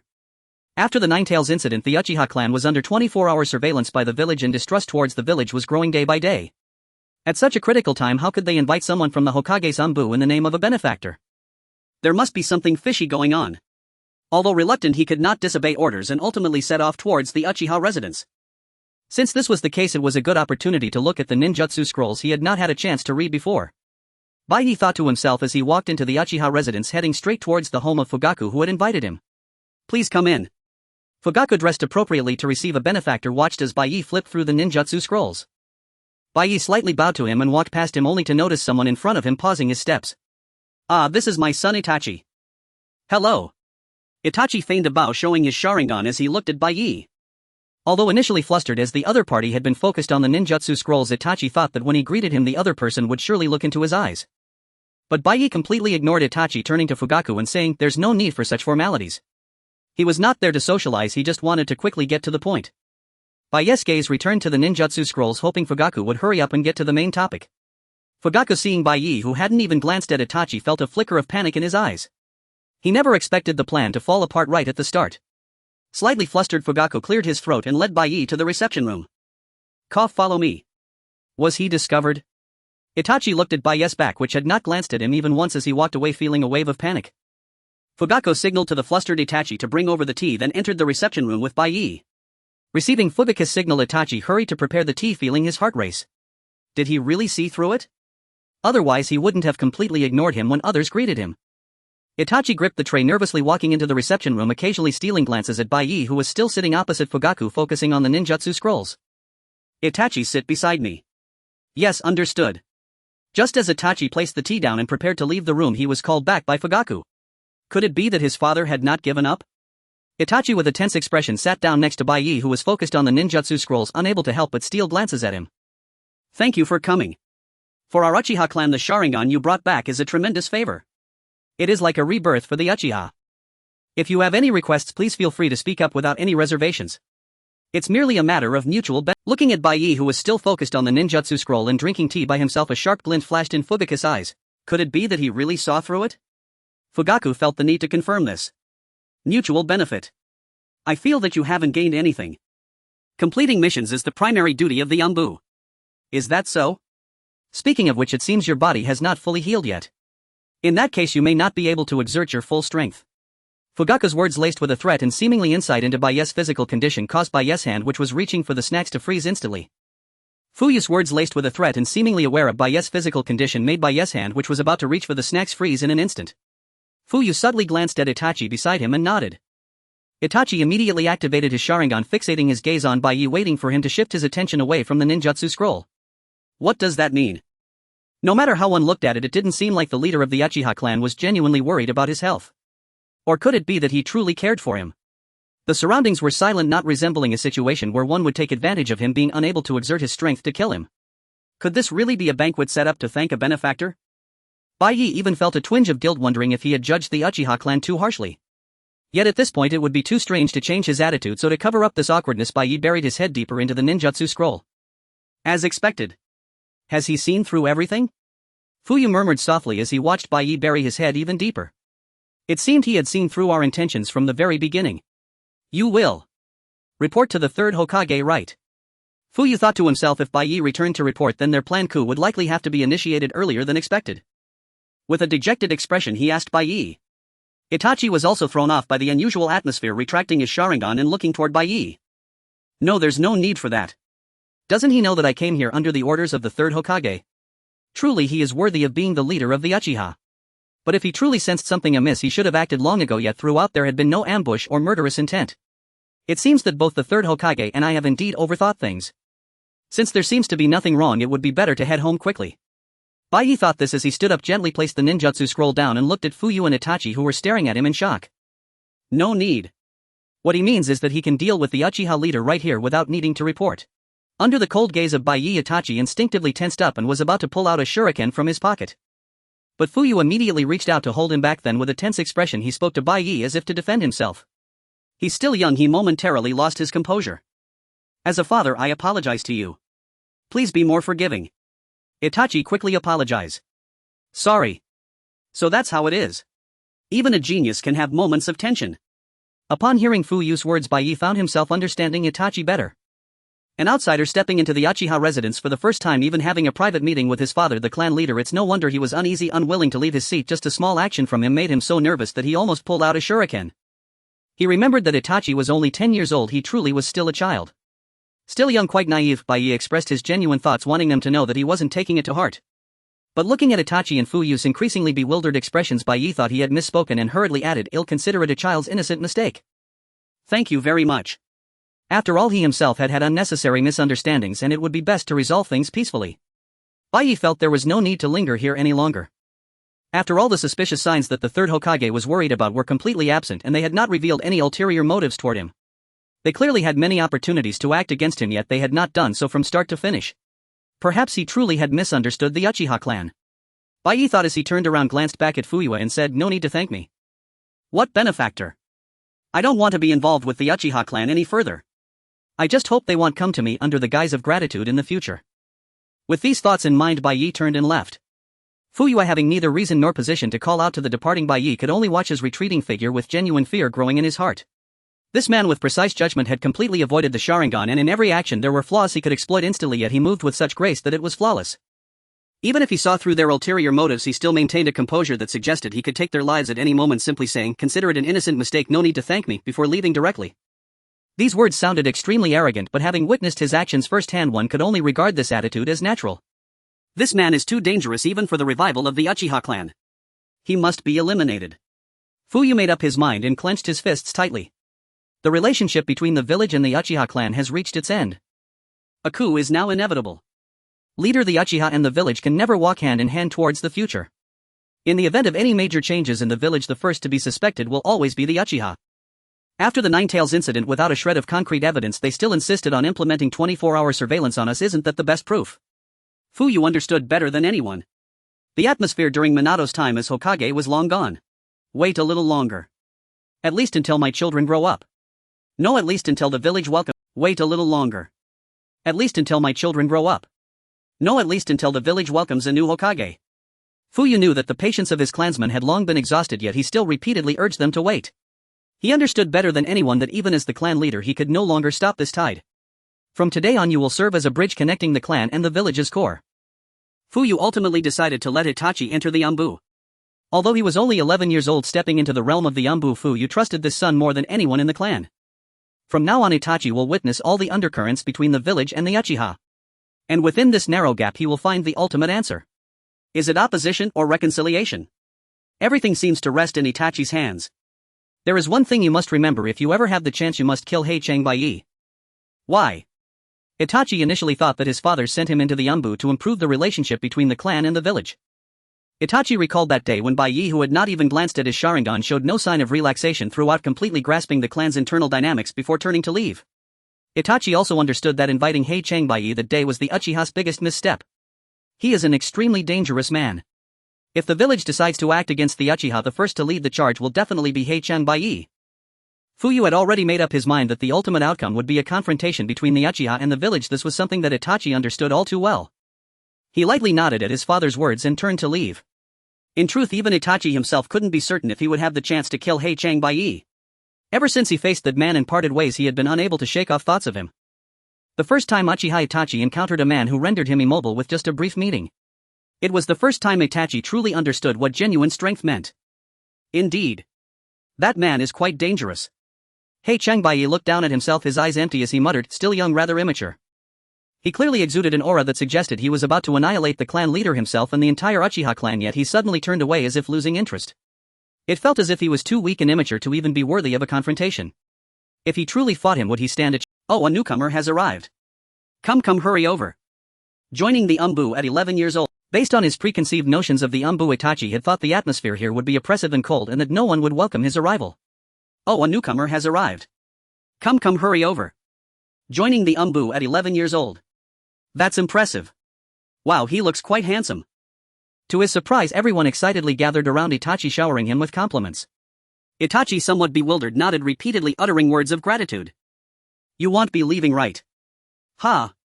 De Yang firmly grasped Itachi's shoulders, bringing a pleading face close to him. Tell me you won't leave, okay? The previous newcomer said our team was strange and just ran away. We all explained to him about the team leader. Yeah, we told him that the team leader is just like that. Itachi displayed a moment of confusion. Is the team leader really such a strange person? The team members seemed to sense his unease and hurriedly emphasized how great and capable the team leader is. You won't find anyone more reliable than the team leader, truly. Right. That kind of talent is the real deal, really. No one is more handsome than the team leader, I swear. When you meet him, you'll definitely be impressed, really. As Itachi watched the crowd excitedly chatter about the team leader, his confusion deepened. At that moment, Kakashi appeared behind Itachi. He sighed, urging the crowd to settle down, and greeted Itachi, suggesting he should familiarize himself with the team's formation. Itachi instinctively thought Kakashi was the team leader. Hello, team leader. Without needing to ask further, Itachi already knew who was speaking to him. Kakashi Hatake. Famous in the ninja world as the copy ninja, it made perfect sense for him to be the team leader of this squad. However, upon hearing Itachi's greeting, everyone was taken aback, exchanging glances. Kakashi also showed an awkward expression, shaking his head at Itachi. I'm sorry to disappoint you, but I'm not the team leader. Oh, I see. I'm sorry. Then who could it be? Could it be? Itachi began to ponder who could possibly be the superior of the copy ninja Kakashi Hatake. Then he effortlessly arrived at the answer. It was that man. Excuse me. Is our team leader Lord Heichangbai? Oh. You actually know the team leader. Of course, he is the benefactor of the Uchiha clan. How could I not know him? That's only natural. Right. He was invited as the benefactor of the Uchiha clan. They had no idea about the truth behind it, unaware that the so-called benefactor was merely a title the Uchiha had crafted to restrain Bai, and that invitation was merely a test. The crowd was oblivious to the reality, their faces flushed with pride as they nodded in agreement about how the team leader was indeed the benefactor of the Uchiha. Itachi awkwardly looked at this scene, a question arising in his mind: where is the team leader now? Knowing there was a newcomer today, why couldn't he see him? As for the team leader, he should be with the Jinchuriki. Jinchuriki. Itachi looked at the team members with some confusion. Just then Kakashi pulled him by the shoulder. Kakashi said that the guy would definitely be late and there was no need to wait for him. Instead, they should head to the spacious training ground to confirm their Despite his curiosity, Itachi didn't ask further. He reconfirmed in his heart that Heichangbai was indeed his direct team leader. In the end, perhaps he truly would have to follow his father's instructions and personally kill him. Unknowingly, they arrived at the training ground. Watching Kakashi allow him to express himself and showcase his skills, Itachi initially intended to demonstrate his shuriken shooting technique honed during practice. But before he could make a move, everything came to a halt due to someone's appearance. Team leader. With that shout, all eyes that had been on Itachi suddenly shifted towards the back. Itachi turned around as well, and what came into view was Bai Yi, who was walking slowly while completely engrossed in the book he held. The newcomer has reported, team leader. So? It's not like someone died. Upon hearing Tian Song's report, Bai Yi casually responded while turning a page in his book. Lord Hokage had mentioned that there would be a newcomer joining the team. Ah. It seemed he finally recalled this matter as Bai Yi turned another page, his gaze never leaving the book. He walked straight to a tree, found a suitable spot to sit, and dived back into his reading time. Itachi stared intensely at Bai Yi, who wouldn't spare him even a glance, too busy flipping through his book. At that moment, Tian Song walked over to Itachi and casually said, "He has always been like this." Ha! He is usually like this, don't take it to heart. So in other words, he's someone who can't even be bothered to look at others. Itachi looked at Tian Song in confusion, holding onto a sliver of hope, and asked again, is he really like this? You can think of him as always being in this state. Itachi silently stared at Tian Song as he pointed at Bai Yi. Everything that had happened that day suddenly exploded in his mind. The Bai Yi who wouldn't take his eyes off the book, who simply stood up saying no need to report to Hokage and left saying no need to thank me. All those images flashed rapidly through his mind. Could it be? It was all my misunderstanding. Itachi was shocked beyond measure. It turned out that the overwhelming fear he had sensed from that man was merely an illusion. Even though all clues ultimately pointed to the conclusion that everything is a lie and a misunderstanding, Uchiha Itachi could never be, because the same matter can be perceived from different angles, becoming both truth and a lie. Whether it's a lie or the truth, nothing will change. The Uchiha clan regarded Heichangbai as their number one dangerous individual in Fujitake. The Uchiha clan leader openly stated his intent to assassinate him. To execute this order, Itachi remained vigilant even during the mission, constantly keeping a watchful eye on Bai's every move. Bai's gaze did not leave the ninjutsu scroll in his hands, yet he could clearly feel the unshakable gaze fixed upon him. Left, left, left. This warning echoed in his mind, sporadic in its presence. It usually only sounded when someone harbored murderous intent toward him or when there was a risk of attack. Since Uchiha Itachi joined this team, the warning had not ceased for even a moment. In other words, Itachi had murderous intent toward him and wanted to take action. But why would he want to kill me? Bai's gaze remained fixed on the ninjutsu scroll, yet his mind was a chaotic mess. Could it be because I didn't greet him when I visited the Uchiha clan's territory that day? Or was it because I mentioned he was young? Or perhaps he was upset because I only took 2 sips of the tea he made for me before leaving. But is it really worth killing me over such trivial matters? Bai found Uchiha Itachi's character to be somewhat outrageous for wanting to take his life over such inconsequential things. Left. Team leader, what's wrong? Left. Bai used to think that this voice, which always gave him an early warning before his instincts could, was very helpful. But now its incessant ringing made him furrow his brows. It's so noisy. Ah. Yes. The teammate who had just spoken to Bai, seeing his sour expression, felt dejected by the "it's so noisy" remark and quickly fell silent. Bai closed the book in his hands and turned to the left, making direct eye contact with Itachi, who had been staring at him. Front. Indeed, it was Uchiha Itachi. The warning in his mind clearly pointed to him. Now looking again, it seemed that his dark eyes indeed concealed unabashed murderous intent. Split up for vigilance. Is it necessary? If we split up, our efficiency will drop, right? They had received word that suspicious individuals would conduct a transaction here, so they were currently on standby nearby. Kakashi was puzzled by this sudden order and tilted his head. After all, they had accurately grasped the enemy's trading location, and the current priority was to confirm the explosive tags held by the enemy. Even if a battle did occur, collective action would be more advantageous. There was no need to deploy the team separately. But Bai had to split the team. Split up. After all, with Uchiha Itachi around, this warning voice was far too noisy. Bai ordered Itachi, Kakashi, Tenzo and De-Yong to guard the opposite side while he leaned against a tree and reopened the ninjutsu. The moment Itachi's figure disappeared, the incessant warning in Bai's mind immediately ceased. It seemed that Itachi indeed harbored murderous intent toward him, and this was certain. How about I kill him first? Uchiha Itachi was still young, and Bai felt he had the capability to deal with him. However, he really did not want to get involved with the Uchiha clan for no reason. If he acted against the Uchiha now, he could very likely become embroiled in the Uchiha clan's tragedy in the future. Once involved, he would undoubtedly die at Sasuke's hands and not Naruto's. After all, that guy was the pinnacle of vengeance. He would never let go of anyone even slightly connected to the Uchiha clan. That was Sasuke. He would resurrect them even with impure world reincarnation just to take revenge. Team leader, they're coming. The more he thought about it, the angrier he became. What exactly did I do wrong that made him want to kill me? Originally, he just wanted to quietly wait to eventually die at Naruto's hands, but now out of nowhere this guy wanted him dead, and a surge of anger instantly rose to his head. Bai snapped the ninjutsu scroll shut and slowly drew the knife from his back. The teammates all looked at him in shock, but he paid them no mind, raising his hand to throw the knife he had just drawn toward the enemy. Team leader. The panicked shouts of his teammates echoed in his ears, but Bai ignored them completely, his form flashing to the side of the knife he had thrown. The enemy currently trading was startled by Bai's sudden appearance. In that moment of chaos, Bai pulled out the knife stuck in the ground and directly thrust it into the mouth of an enemy who was gaping in shock. Ugh. As long as he captured the one leading the transaction alive, it would suffice. Since that was the case, it was better to quickly complete the mission and return to the village safely. What's happening? We're going too. Kakashi on the opposite side had been watching everything unfold and was momentarily dumbfounded when Bai suddenly threw the knife, interrupting the transaction. Why did he suddenly charge in? By the time Kakashi and his team arrived, Bai had already dealt with all the enemies except for one captive.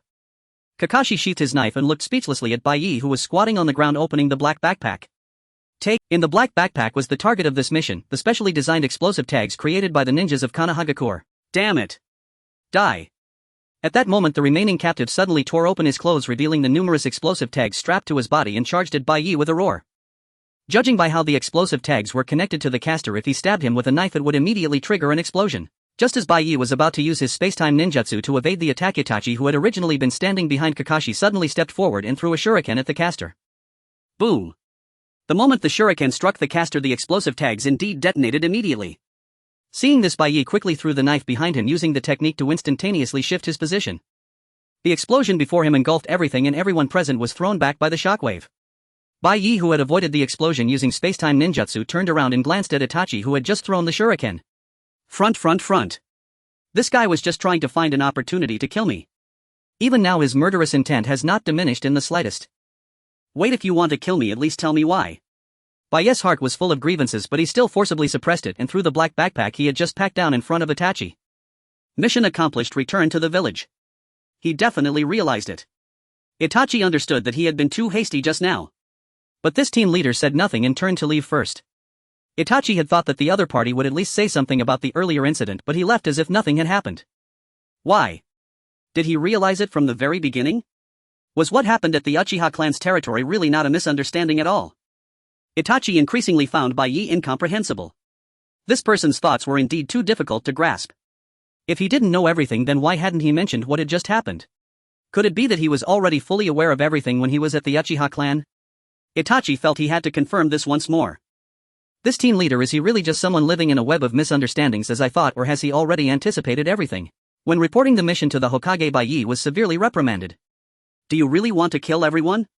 Even if the other party intended to leak Konoha's ninjutsu to the enemy, they were originally a villager of Konoha. Bai understood that the Hokage was blaming him, yet he did not respond a word. His mind was filled with thoughts of Uchiha Itachi, who was intent on killing him. Several times Bai wanted to speak to the Hokage about this matter, but he ultimately forced himself to close his mouth. If he told the Hokage, it was highly likely that he would be assigned a mission related to the Uchiha. I understand, you may leave now. Yes. Seeing Bai's repeated hesitation, a sharp light flashed in the Hokage's eyes. Just like one who cannot find the answer, he was always wondering and hesitating. The Hokage felt that Bai was still lost on the path of life. It was precisely for this reason that when he took action, he did so without any reservations. What should I do now? Of course, Bai's thoughts were completely different from what the Hokage was considering. Even on the way home, his mind was consumed with thoughts of Uchiha Itachi. He did not take the Hokage's blame to heart and suddenly stopped in his tracks. Behind me. Could it be Uchiha Itachi?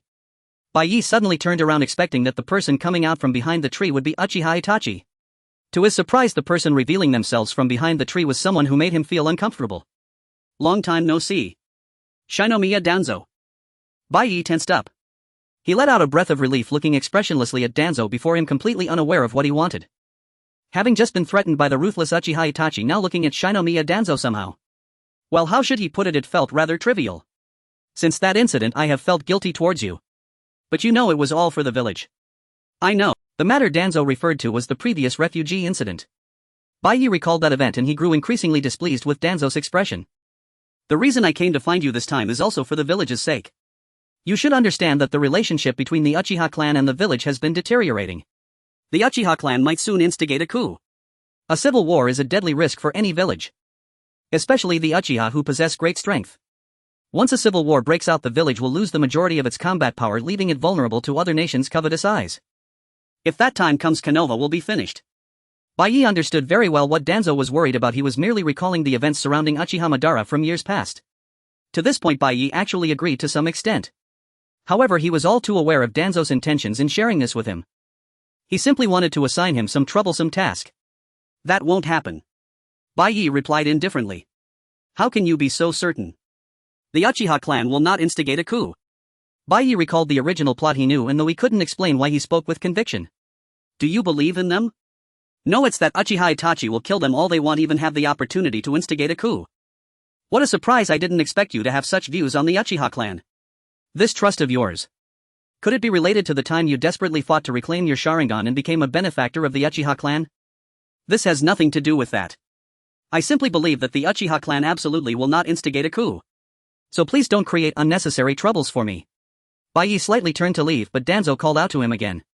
Are you afraid because of what happened back then? In the past you killed so many innocent people at my command, you must feel very guilty inside. The cursed seal I placed on you should still be there. Remember this, the Uchiha clan will definitely instigate a coup. Perhaps the people you desperately wanted to protect back then will end up dying at the hands of the Uchiha. The Uchiha will not do such a thing. No, I already said they wouldn't instigate a coup. Even if they wanted to, they wouldn't have the chance. The Uchiha will not do such a thing. No, I already said they wouldn't instigate a coup. Even if they wanted to, they wouldn't have the chance. This is nothing more than an excuse for those who cannot accept misfortune. Once you lose someone important, it will be too late for regrets, just like the Hokage. Bai abruptly turned to look at Danzo. Why did it suddenly shift to the Hokage? Why criticize the Hokage for no reason? Did the Hokage provoke you? Moreover, even if you use this to threaten me, I will never agree. After all, I have no intention of getting involved with the Uchiha clan. I don't want to be killed by Sasuke in the future. You remember my words well. Watching Danzo's figure disappear behind the tree, Bai fell into a brief silence. That bastard only appears when he needs to use me. He doesn't even pay me. It feels like I'm under a stingy boss being ordered around by a department manager who only knows how to offload work. It's truly infuriating. Russell. Due to thinking about Danzo, Bai completely failed to notice the movement behind him. Was this presence devoid of killing intent? So the warning in his mind didn't sound at all. He didn't notice anyone approaching. Bai forced himself to calm down and slowly turned to face the person behind him. And this time standing there was indeed Uchiha Itachi. He was staring straight at Bai with a pair of bewildered eyes. Why? Would you say such things? Ha! What are you talking about? He's not the kind of person who would blame you for something like that. Don't take it to heart. What kind of person is the squad leader really? In response to Itachi's question, the team members seemed to have anticipated it, chuckling as they casually replied. He's a rather reserved person. Well, you won't understand unless you've experienced it yourself regarding him. Itachi found it increasingly perplexing and turned to Kakashi. Well, it's normal not to understand now. However, if it weren't for that guy, all of us here would have been dead long ago. We all owe him our lives. Is he really that strong? At least here no one can defeat him. Even I dare not claim a chance of victory. Kakashi, the renowned copy ninja, even has the Sharingan. Could Heichang-Bai be that powerful? Although Itachi had witnessed his spacetime ninjutsu earlier, he had yet to confirm any other extraordinary abilities. Could he be hiding even greater skills? I see. This means his strength exceeds what I imagined. Alright, the mission ends here. The report will be submitted by the squad leader Itachi. You just need to deliver this to the investigation team. Yes, understood. With the mission announced as complete, everyone turned and left. Perhaps I will encounter Heichang-Bai here, as he should also be heading to the station. There are people here. Itachi's Sharingan suddenly opened wide, sensing the flow of chakra. He cautiously concealed his presence and overheard a conversation. This is also for the village. You should be aware that the relationship between the Uchiha and the village is constantly deteriorating. The Uchiha may soon stage a coup. Civil war would be fatal for any village, especially with the Uchiha's formidable strength. Once a civil war breaks out, the village would lose most of its combat power, leaving it vulnerable to attacks from other nations. If that happens, this village will be finished. This was Jikun's leader Shimura Danzo speaking with Heichang-Bai. Itachi sensed something was amiss and quietly held his breath. Their conversation was clearly directed at the Uchiha. Indeed, Heichang-Bai not only knows about the Uchiha's coup but also plans to involve himself in it. Suddenly Itachi recalled what his father Fugaku had said: if the village took action against the Uchiha, the first person to step forward would undoubtedly be Heichang-Bai. Indeed, back then he should have killed him. Itachi clenched his fists tightly, thinking that things had indeed developed as his father had said. This won't happen. What? Itachi's clenched fists suddenly relaxed and he involuntarily widened his eyes. How can you be so sure? The Uchiha won't stage a coup. Are you saying you believe in them? It's quite unexpected. I didn't think you would have such a positive view of the Uchiha. This trust. Could it be related to the time you desperately retrieved the Sharingan and became a benefactor to the Uchiha? Not at all. I simply believe that the Uchiha will never stage a coup. Believe in the Uchiha. Itachi knew well how the villagers thought. No one has ever held goodwill towards the Uchiha. Everyone has slandered and maliciously speculated about them. Itachi, still young, was not a fool. He was well aware of the atmosphere in the village. From the beginning of their history, the Uchiha have always been treated as rebels and no one has ever shown them goodwill. No one believes in the Uchiha, never has anyone. But Heichang-Bai dares to say he believes in the Uchiha. The one you cherish should still be around, right? Remember, the Uchiha will definitely stage a coup. Perhaps by then the person you desperately want to protect might also fall at the hands of the Uchiha. The Uchiha won't do that. This is a threat. In Bai's mind, he thought that making the person who once wanted to kill him develop a favorable impression of him was not necessarily a bad thing. After all, even if he resolved Itachi's misunderstanding now, the final outcome would still be that the man would only wish to kill him. Even so, do you still say you trust the Uchiha? Or do you have other plans? Bai stared directly at Itachi, whose tone was sharp. It seemed that the statement "I trust the Uchiha" had a considerable impact on this kid. Since that was the case, he might as well continue along this line of conversation. I trust the Uchiha. Why? The Uchiha want to kill you after all. Itachi was not referring to me but to the entire Uchiha. Bai had not considered this point at all, and to be honest, he felt a bit hurt inside. Is it necessary to doubt the comrades of the village? Are you saying that the Uchiha are ultimately part of the village? When has the Uchiha ever not been a part of Konoha? Everyone knows this. Itachi gritted his teeth, looking at Bai with a gaze filled with hostility. But it's the village that wantonly slanders the Uchiha, isn't it? Isn't it the village that is bound by past shackles and constantly ostracizing us? Didn't the leader of the Roots just say the same thing earlier? Being bound by past shackles, the Uchiha are the same. This means it's not a matter of who is right or wrong. In the end, all of this stemmed from both parties' faults. Itachi's pupils trembled slightly as he lowered his head. Perhaps Bai was right, all of us are bound by past shackles, unable to break free. In this regard, both sides are the same. Remember, if my death can bring about peace between the village and the Uchiha, I would willingly die. Of course, if it's for trivial matters, then don't come to kill me. For example, if I didn't greet you or if I left without finishing the tea you offered. As Bai spoke, he silently prayed that Itachi's desire to kill him was not due to such trivial matters. Why do you have to go this far? Even if threatened by the leader of the Roots and the safety of those around you. Why? What a foolish question. Is there? When did Danzo threaten my life or the safety of those around me? Bai turned away to hide his confused expression, pondering for a long time. When did Danzo threaten me? The threats I received today all came from Uchiha Itachi, right? Is that so? I understand now. Finally he heard Itachi's response. Bai silently cheered in his heart, pretending to be calm as he slightly turned to look at Itachi. Should I casually ask if you still want to kill me? Forget it, that would be too strange. Hesitating until the end, Bai simply turned around. If he still wanted to kill me after all this, then Uchiha Itachi would be a madman. Bai breathed a sigh of relief, finally feeling at ease, believing that things were starting to develop in a positive direction. At the same time he also realized that this guy Shimura Danzo could be somewhat useful at times. You will gradually come to like him, he has many qualities worth learning from. Itachi looked at Bai's departing figure, recalling the words his teammate had said earlier. Really? So that's how it is. Itachi thought to himself, realizing that what his teammate said was indeed correct. Team leader. Team leader. The teammates chattered as they followed Bai wherever he went. Itachi stared intently at this group of people and took the opportunity to squeeze forward and speak. Team leader. Hearing Itachi's voice, Bai shifted his gaze from the ninjutsu scroll and raised his eyes to look at him. The alarming alert in his mind vanished. This meant that Itachi's killing intent toward him had completely dissipated. Just this one matter was enough to lift Bai's spirits. This life-threatening crisis, which he hadn't even fully understood the cause of, had turned into an inconsequential little episode. Ah. The team leader actually responded. Dayang looked at Bai, who only responded to Itachi, his trembling pupils surveying the two who exuded a strangely warm atmosphere. The team leader actually favors the newcomer. Dayang turned away with a hurt expression, shouting, "The team leader is an idiot," and suddenly stood up and rushed out. Everyone was surprised by this scene and Itachi looked on in confusion as Dayang ran away. Should we go find him? Let him be. Crazy. Bai shifted his gaze back to the ninjutsu scroll, pulling down the mask resting on his head. After all, there was no mission today, it was just a routine gathering.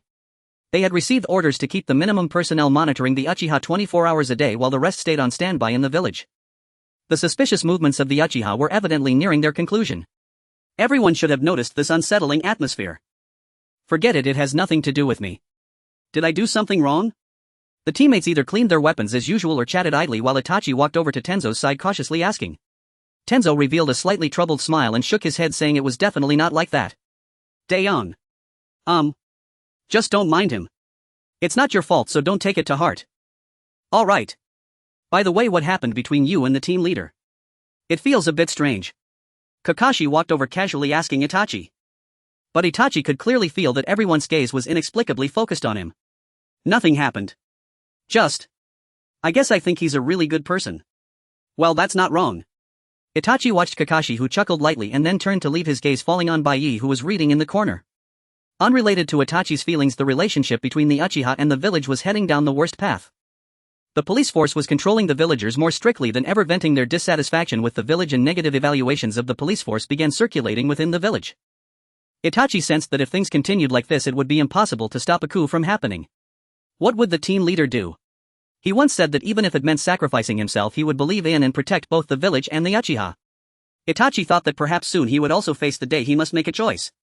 No matter what choice I make, will the team leader understand me? Itachi did not want to disappoint that person, at least that was what he thought. Sasuke dashed home searching for Itachi. Today I must get my brother to practice ninjutsu with me. He noticed that his brother had come home early yesterday, so there was a high chance he would return early today as well. When Sasuke excitedly reached the front door, he indeed spotted Itachi standing there. Brother. Sasuke. Itachi turned around with a gentle smile and Sasuke immediately rushed up to him, expressing his desire for his brother to practice with him today. Itachi revealed a slightly troubled expression and discreetly glanced at the setting sun.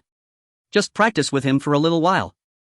Itachi chuckled softly, bending down to meet Sasuke's gaze, but the thing in his arm suddenly dropped to the ground with a thud. Ah. Brother, you dropped something. It was a small booklet filled with someone's photographs. As Sasuke picked up the fallen opened booklet, it suddenly vanished from his hands, leaving him bewildered as he tilted his head. Ha! Where did it go? Ahem. Sasuke, I have something to attend to right now, sorry. Eh? Sasuke glared at Itachi, who had abruptly turned away, the tips of his ears flushed red, puffing out his cheeks in annoyance. Dinner is still a long way off. Sorry, I really have something to do. And just forget about that thing from earlier. You mean the booklet? But who is the man in the pictures? Sasuke. Itachi bent down again to meet Sasuke's gaze, displaying a troubled smile while making a shushing gesture with his finger. Can you keep it a secret for your brother? Got it. Since you said so, then you have to practice ninjutsu with me. Alright. It's too late in the forest, let's go to the yard. Yay. Watching Sasuke cheerfully run towards the yard, Itachi breathed a long sigh of relief. I should have been more careful just now. If it were you, what would you do? Another test has come. Bai concluded his mission report and was about to turn and leave when he heard the question and paused, looking back at the Hokage. Recently a person named Uchiha Shisui went missing and the official report concluded it was suicide. The village had entered a tense state, showing signs of an imminent civil war. I won't do anything. Why not? If he simply said because I don't want to do anything, he would definitely get scolded. Bai knew he had to phrase his words as smoothly as possible. There are too many eyes watching. Once the Hokage decided to take action, it would inevitably affect those around him. The first to be affected would be Bai, who might once again be assigned a pile of troublesome tasks. Every move of the third Hokage will influence too many things. Once you take action, everyone around you will be affected and will follow suit. So please do nothing. Do you really think so? If I as Hokage do not act, then who or what should act? You are the Hokage, not a god. This statement surprised the third Hokage immensely. Bai was right. As the third Hokage, Sarutobi Hiruzen was never a god. He could do his utmost to prevent impending events, but he could not sway the hearts of the people. During this time he had been suppressing the elders' discontent while running around to reach an accord with the Uchiha clan, yet there had been no change. Could it be that what is meant to happen will ultimately happen? The third Hokage understood the deeper meaning behind Bai's words and concluded that Bai must be prepared for the possible imminent civil war.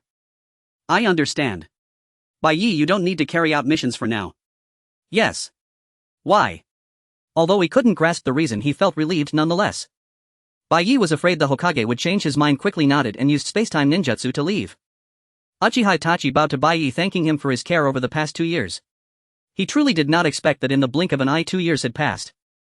Thank you for your hard work. Bai casually set down the ninjutsu scroll he had been reading, thinking that since this was the last moment he should at least return the greeting. Is he going to Danzo's roots now? That guy Danzo really has a disease that makes him restless. Targeting Uchiha Shisui and shamelessly poaching Itachi. Forget it, following the original plot is the least troublesome for me. Captain, do you remember what you said before? What did I say before? I have no recollection at all. Bai decided to remain silent. You said that for the reconciliation of the Uchiha and the village you wouldn't fear death. Do you still think that way now? No way. Did I say something like that? Although he remembered nothing, it sounded quite dangerous. If he casually responded, Itachi might end up saying something even more dangerous. Bai quietly hid his sweating hands from anxiety and stared intently at Itachi. I must quickly change the topic or he'll have to answer such a tricky question. It wasn't you who killed Uchiha Shisui, was it? It was Danzo. How do you know? Itachi's eyes widened slightly as if to ask, how do you know? Bai silently praised himself, confident that he had skillfully diverted the topic. Because I believe in you. So that's how it is. Captain, you really haven't changed at all. Upon hearing Bai's words, I believe in you, Itachi showed a faint smile, bowed his head, turned to leave, but suddenly stopped. He cautiously turned back to Bai and said, if something were to happen, please take care of my brother Sasuke. Without waiting for Bai's response, Itachi completely disappeared from the spot. This again, Bai felt quite uncomfortable. Minato was like this, and so was Itachi. They always entrusted their most cherished people to someone unrelated. And these entrustments felt like chains to Bai. These chains would weigh heavily on his hands and feet. Bai felt a tightness in his chest, clenching his fists hard. Has Itachi already left? He left so quickly I haven't even had the chance to properly say goodbye. Bai was staring at the door. Itachi had exited when Kakashi and Tenzo walked in, slowly standing up. I'm on leave during this time. Kakashi, you will be the temporary captain. What? At such a time? The relationship between the Uchiha and the village is getting more and more tense. Kakashi looked at Bai in shock, completely unable to understand why the strongest member of the team would withdraw at such a critical juncture. Even though Kakashi and Tenzo looked at him in bewilderment, Bai still walked out the door without saying a word. Sigh, he really is so unapproachable. Tenzo sighed softly, stealing a glance at the suddenly troubled Kakashi. Now, what do we do? With Itachi gone, there are only 4 of us left in the team. How would I know? Kakashi sighed lightly. Caw, caw. A raven perched by the window incessantly cawing, bringing an ominous feeling. Bai abruptly closed the ninjutsu scroll he was reading. He initially thought that if he ignored it the bird would fly away on its own, but to his annoyance it kept pecking at the window. Why won't it fly away? What is it making such a racket about nearby? Bai opened the window and waved his hand only to watch in horror as the raven snatched the ninjutsu scroll from his hand and flew away. He was taken aback and hurriedly chased after it. If it were a book he bought casually it would be one thing, but this was a high-level ninjutsu scroll he had secretly taken from the third's home. Being discovered would result in a scolding, but losing it could lead to serious consequences. Bai hastily reached for his blade to throw at the raven, but his back was empty. The situation had unfolded too suddenly and he hadn't brought a weapon. Bai clicked his tongue and could only recklessly run after the raven. Yet strangely the direction it was heading was increasingly towards the Uchiha's compound. No way. As soon as this thought surfaced a strong smell of blood assaulted him. Bai immediately lowered his body and chased after the raven, flying into the Uchiha compound only to see corpses scattered all around, causing him to frown tightly. It's a trap. That raven must have been sent by Itachi. Ah! The heart-wrenching screams pierced his ears, making Bai's heart race. Now even if he turned around to run it would be too late. If someone saw him coming out of the Uchiha compound he wouldn't just face death at Naruto's hands, he would surely be apprehended as the murderer responsible for the Uchiha massacre. It might be better to stay inside and get discovered, as it would raise less suspicion. In the end Bai had no choice but to brace himself and walk towards the source of the screams, only to see Sasuke lying on the ground and Itachi standing in front of him, tears streaming down his face. You have arrived, Captain. At this moment he still had the mind to greet him. Bai stared at Itachi in confusion. I know you must be very disappointed in me. But even so, the only person I can think of to help me right now is you. If the Uchiha clan were wiped out and only Sasuke survived he would definitely be suspected. I know I am being shameless, but could you please do me a favor and say that you arrived late and only saved Sasuke? Itachi's face was covered in blood, yet he continued to cry. Among the scattered corpses on the ground were women, children and the elderly. All were killed by Itachi. In that moment Bai suddenly recalled events from the past. He remembered killing those refugees who charged at him, remembered standing atop a pile of corpses. For some reason he felt he could understand Itachi's feelings as he stood there looking at him. Perhaps Itachi's pain and despair at that moment surpassed what Bai had felt then. I am not disappointed. He squeezed the words out from his throat, reaching down to pick up the fallen Sasuke. Bai knew in his heart that this might be a choice he would regret for the rest of his life. I will protect him. I promise. Thank you. Itachi, with tears streaming down his face, finally seemed to relax, revealing a faint smile. Sasuke, who was in his arms, had clearly already passed out, yet tears continued to flow. Seeing this scene, Bai felt a suffocating sensation in his heart. I'm sorry. In the end I still only know how to trouble you. This kindness I will surely repay in the future. As Itachi left, tears streamed down his face until the very last moment. After Itachi departed only silence remained. As if no living beings had ever existed here. Bai looked at the corpses all around his shoulders, trembling slightly. He felt like the nightmare he had been consciously avoiding was unfolding right before his eyes. This was hell, yet it was a reality that had truly occurred, and it was a matter he had personally gotten involved in. Please. At least spare the child. Please spare me. I beg you, spare me. All he wanted was to save his sister. With this thought in mind, Bai raised his blade. And then he killed. He killed the woman who pleaded for the child to be spared, he killed the child who cried over his mother's corpse, and he killed the man who wept for his slain. All were killed by his own hands. Perhaps just now Bai saw his own shadow in Itachi. And he was overstepping his bounds, meddling in affairs that did not concern him. What was he saying about protecting him? Protecting Sasuke? Bai felt a wave of self-deprecation wash over him, biting down hard on his lip. Captain. Bai trembled all over, instinctively turning his head. The ANBU and Hokage were standing right there. Bai inwardly cursed, quickly walked to the Hokage's side and knelt on one knee. I encountered Itachi Uchiha in the Uchiha compound and only saved this child. He was about to kill Itachi Uchiha has already fled. Everyone go find other survivors. Bai, come with me and take the child to the hospital. Yes. He should have run earlier, he had made a blunder.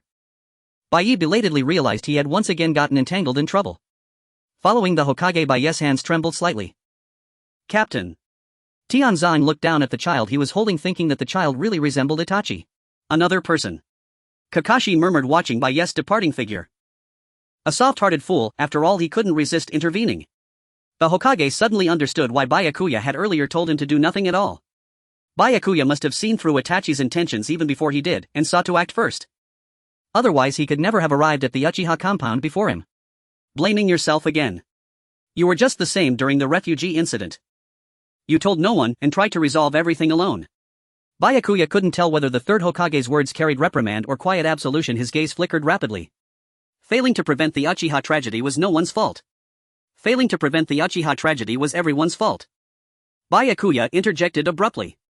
From the village itself to the Hokage to Danzo to the elders, and to himself, none had stopped the tragedy. It wasn't any single person's failure, yet it belonged to all. Byakuya furrowed his brow, fixing his eyes on the third Hokage, silently urging him to confront this truth. It is our collective failure, the village must acknowledge this. At those words the third Hokage slowly closed his eyes and fell into silence. Too much time had passed. In his youth he had befriended the Uchiha, later as a shinobi he found himself forced to draw blades against them. Hiruzen Sarutobi had lived every moment of that history. The Uchiha tragedy was seared into his very bones, a relentless, agonizing brand. So much time had elapsed, even his own tenure as Hokage stretched back decades. Byakuya, you will be the next Hokage. What? Byakuya blinked rapidly, stunned. What? Really? Was he hearing correctly? For a heartbeat his mind went utterly blank, no words came. The village has lost the Uchiha. The police force is gone. In time everyone will forget. If you wish the village to recognize this as a shared failure, if you refuse to let the Uchiha tragedy be distorted into some twisted misconception, then you must become Hokage and change it all. How had the conversation veered so wildly off course? It was absurd. I cannot. How could anyone heed the words of someone who stood by and watched the Uchiha tragedy unfold? Who could possibly shift perceptions of the Uchiha based solely on my words? Even so, I cannot. I am not asking you to assume the title now. After all, anything of consequence requires preparation. As he spoke, the Hokage removed the straw hat inscribed with the kanji for fire. I am the longest serving Hokage in history. Time flows on, and inevitably I will step down. When that day comes, you will take my place. Surely not. If I became Hokage, Naruto wouldn't kill me, he might even respect me. Utterly bewildered, Byakuya shook his head fiercely. You know full well I am unfit to be Hokage. I understand better than anyone how the village sees me. Everyone will oppose it. Your words, third Hokage, I shall consider them unheard. I am not asking you to assume the title now. But remember this: when I die, the village must choose its next Hokage. When that time arrives, even without my saying so, you will finally grasp your true worth. My worth? I know it best of all. Byakuya affirmed firmly. The answer will reveal itself in due course. He was certain the third Hokage had profoundly misunderstood something. The village's perception of him had never changed since the academy days. A despicable wretch to the marrow, a murderer of civilians, a disgrace to all shinobi, an unscrupulous superior. Thanks to years of meticulous performance as a villain, Byakuya knew his own value better than anyone. This Hokage, seated in his office gazing down upon the village through the window, understood nothing at all. The answer has long been decided. Byakuya turned away, delivering his final words. Even if he refused to speak out himself, others would surely rise up in opposition when the time came. Then the third Hokage would have no further reply. The squad captain is in an extremely foul mood, do not provoke him, understood? Understood. Tenzo sighed softly, watching Deo warn him at the hospital room door. He knew well how shattered the captain had become after the Uchiha tragedy. Ah, the squad captain. Deo mid-sentence with Tenzo instantly stiffened as he spotted Byakuya approaching from the corridor's far end. Report. Byakuya, maskless face dark as storm clouds, spoke with chilling gravity. Deo snapped rigid, reciting crisply in perfect military posture, Uchiha Sasuke, the sole survivor of the Uchiha clan, has undergone full medical examination. No physical abnormalities detected. He remains unconscious. Step aside. Since Sasuke hadn't yet awakened, Byakuya at least needed to see his face. He brushed past Deo and entered the room. Their eyes met, Byakuya standing in the doorway, Sasuke seated upright on the hospital bed. Byakuya tilted his head slightly and shot Deo a fierce, reproachful glare. Wasn't he supposed to still be unconscious? A cold sweat broke across Deo's brow. He dared only to watch Byakuya's expression with extreme caution.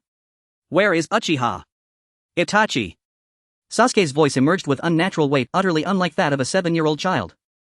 His pupils held no light, empty, lifeless, like those of a hollow puppet. Byakuya approached silently, expressionless, and said flatly, he has defected. And the Uchiha compound? It has been sealed and will remain under strict control. You are the sole survivor. Ugh. NNGH. Sasuke bit his lip until blood welled, bowing his trembling head low. Byakuya wondered, had he spoken too bluntly? He stole a glance at Sasuke's face. Indeed, for a child of 7 such starkness was merciless. Why? Why did you save me? Why did you save me? It wasn't you who saved him, it was Itachi who spared his life. Byakuya felt a pang of silent injustice. Yet Sasuke remembered clearly fleeing Itachi, collapsing to the ground, and being lifted into the arms of this very man. In that final instant before oblivion, it was this man who had gathered him up. You should have left me to die there. All because of you. I'm the only one left. Sasuke choked on the final words. Tears crashed down in heavy shuddering sobs, and his eyes burned with pure unrelenting hatred fixed upon Byakuya. You bastard! From the doorway Deo and Tenzo clenched their fists. They understood Sasuke's anguish, but to vent it all upon the very man who had fought desperately to save him was profoundly unjust. Sasuke had no idea what agony filled Byakuya's heart as he stepped onto that blood-soaked ground, or what torment sustained him now standing before him. The faint tremor in Byakuya's shoulders, the hand hidden behind his back, shaking uncontrollably, all betrayed his crushing guilt. Tenzo took a step forward to speak, only for Deo to press a firm hand onto his shoulder, halting him. This is not our place to intervene. Deo shook his head at Tenzo, gazing at Byakuya's unmoving back, the silhouette of a man enduring hatred without flinching. No word they uttered could ease the wound in Byakuya's heart. Officially Byakuya was the one who had rescued Sasuke from Itachi's grasp, by now explanation was futile. Byakuya remained silent, even convinced that Sasuke's hatred was justified. To a 7-year-old no words would penetrate, not now, not while his ears heard nothing but grief. Why did you save me? Ugh. Ugh, ugh. Why? Back then, you should have let me die there. Why? Why in the name of all that is sacred? Perhaps. He simply needed someone to hate. Watching Sasuke break apart, Byakuya thought quietly to himself. After leaving the hospital, Sasuke could not calm down at all. He seemed to be searching for something, aimlessly wandering the streets for a long time. From the sealed Uchiha clan grounds to every corner of the village. But in the end he still could not find what he was looking for. In fact, even he himself did not know exactly what he was searching for. Should I just leave him alone? Perhaps the days spent watching in the hospital had bred an attachment that shouldn't have existed. Hearing the worried tone of Dayangbei, gently set down the ninjutsu scroll he was reading and glanced at Sasuke, who had been wandering outside since morning. Looking at Sasuke, Bei could only hear the voice of that child venting his resentment towards him ringing in his mind. The object of his resentment. Bei felt a surge of discomfort in his heart. After all, at the moment he lost his sister, he too had once harbored the same thoughts as Sasuke. Perhaps it was in seeing Sasuke like this that he caught a glimpse of his former self. You go back to Lord Hokage. I'll handle the surveillance. Are you planning to shoulder it all alone again? Haven't you already sent a clone to the Jinchuriki? If this continues, you really won't be able to hold on. Dayang looked at the stubborn Bei with a troubled expression. He knew very well that no matter what he said, the squad leader would never retract the decision he had already made. This was merely his insignificant resistance. However, when faced with Bai's cold, piercing gaze, he immediately fell silent. The lunchbox is going to get cold. It was hard won. After all, he couldn't just hand over something that had gone cold. Moreover, if someone saw him handing a meticulously prepared lunchbox to Sasuke, they might misunderstand that he actually had a gentle side. So for Bei, getting Daeon to leave was the most worry-free choice. He didn't want his image as the evil superior to waver in the slightest. Stop meddling. Leave. Sigh. Daeon cast a gaze filled with genuine concern at Bei once more. Perhaps this was also a form of guilt. Clearly, having become the object of that child's resentment, he still insisted on shouldering everything alone. Daeon was still conflicted about whether to persuade him again, but seeing Bai's unwavering gaze fixed on Sasuke, he ultimately had no choice but to turn and leave reluctantly. I understand. As long as this could ease the squad leader's heart, Daeon had no reason to stop him. He finally left. Once he confirmed that Dayang's presence had completely vanished, Bei took out a lunchbox from his pocket. This lunchbox had the same menu as the one prepared for Naruto, and he wasn't sure if Sasuke would like it. Seeing Sasuke walking home from a distance, he quickly stepped forward, placed the lunchbox at Sasuke's doorstep, and then swiftly hid in a tree. Bei thought that since Sasuke had been out for so long, he must be hungry. He took out a piece of paper and a pen from his pocket. Naruto ate very happily, but Sasuke's taste might be different, and he couldn't help but feel anxious. What is this? Not long after Sasuke discovered the lunchbox left at the door. Bei, with a face full of tension, stared intently at Sasuke, and the next moment he saw Sasuke's handsome face scrunch up in displeasure. With a loud thud, Sasuke kicked the lunchbox hard and the lid flew off, scattering the food everywhere, making a mess. Afterward, Sasuke disdainfully glanced at it without a second thought and turned to walk into the house. Bei stared blankly at the scattered lunchbox on the ground, momentarily at a loss for words. If he had opened the lid and looked at the contents before kicking it, Bei could have comforted himself by saying that it was because Sasuke didn't like the menu. But he hadn't even looked, he just kicked it away. What exactly does he dislike? Bei lowered his head, staring at the blank note in his hand that not a single word was written on, and stood there in a daze for a long time. Could it be that the color of the lunchbox is not to his liking? Kakashi half complained while stealing a glance at Bei, who was in a daze. He had been like this for some time. Kakashi thought to himself, could it be that he still couldn't let go of the Uchiha massacre? Perhaps even now he was still trapped in guilt. It shouldn't be about the color of the lunchbox. So what exactly went wrong? Completely opposite to Kakashi's concerns, Bai's mind was filled with the image of Sasuke kicking the lunchbox away, and he was stuck in a tangle he couldn't escape. What exactly was wrong? The menu should have been fine. Are you thinking about that time again, What is this guy talking about? They cast a glance at Kakashi, who suddenly started talking nonsense, pondering what Kakashi meant by that time and ultimately felt completely confused. Stop bothering me. They was currently in a state of having split himself into two clones, making it impossible to concentrate. Even just sitting still, his chakra was continuously depleting, leaving him mentally exhausted. Originally Bei had intended to suggest to Hokage that Kakashi or Tenzo handle this matter, but in an instant Hokage hit on his soft spot. A ninjutsu scroll is missing from the library. Had it been discovered so quickly? The ninjutsu scroll that Itachi had stolen was still unfound. Bai's heart tightened as he looked at Hokage. Hokage, however, smiled kindly, jokingly saying he was not threatening him. Of course Bei did not believe this excuse. Bai's heart tightened as he glanced at the Hokage. The Hokage, however, smiled kindly and joked that he was not threatening him. Of course Bai did not believe this rhetoric at all. Then the Hokage broached a topic that he usually would never mention. You can't possibly protect the children forever. This is the village's interior where safety is assured. I understand your concerns, but you can't always be there watching over them. It's about time you recalled your shadow clone. Bai certainly understood these principles. Just like in the original story, Naruto and Sasuke would both grow up safely to become ninjas. At least until the age of 13 they would definitely be safe. Moreover, they are currently living in the most central and secure ninja academy in the village. Even though Bai was more aware than anyone that Naruto and Sasuke were safe, he could not rest easy until he confirmed with his own eyes that they had made it through the day. I won't force you to stop immediately. But the premise is that it must not affect the mission. I understand. The Hokage took a step back under the condition of turning a blind eye, leaving Bai responsible for the security during the diplomatic envoy's visit. Since this was originally his duty, Bai could only reluctantly agree, also pulling the unwilling Kakashi over. If something did happen, he could rely on the exceptionally strong Kakashi. We're here. Kakashi reminded, and the distracted Bai finally noticed the Hokage and the diplomatic delegation approaching from a distance. Bai quickly snapped back to reality, slightly bowed his head to the approaching Hokage and the diplomats, and opened the door to lead everyone inside. What followed was a tedious and lengthy period of boredom. The Hokage was exchanging diplomatic pleasantries with the envoys while he could only stand by in readiness at the back, stifling yawns. Bai was hiding behind his mask, secretly yawning, when his actions suddenly froze. One of the shadow clones sent to Naruto's side had vanished. A sense of ominous premonition raced up his spine, and Bai, feeling a chill all over, immediately turned around and dashed out. Hey! Where are you going? Kakashi's panicked shout came from behind, but Bai paid no heed. As he burst out the door, he swiftly recalled the memories of his shadow clone. Naruto was in the back mountain. Earlier Bai had joked with Naruto that if he went to the back mountain where they had once fought against the enemy to retrieve the enemy's spoils, he would play with him. As a result, Naruto believed him and excitedly ran into the dangerous back mountain, where he happened to run into the enemy and was currently being chased. The shadow clone judged that it could not confront the enemy alone, so it left a mark for space-time ninjutsu on a nearby tree and voluntarily dispelled itself. A wise decision. After confirming the memories of the shadow clone, Bai immediately formed hand seals and teleported to the location of the mark. Phantom multiple shuriken.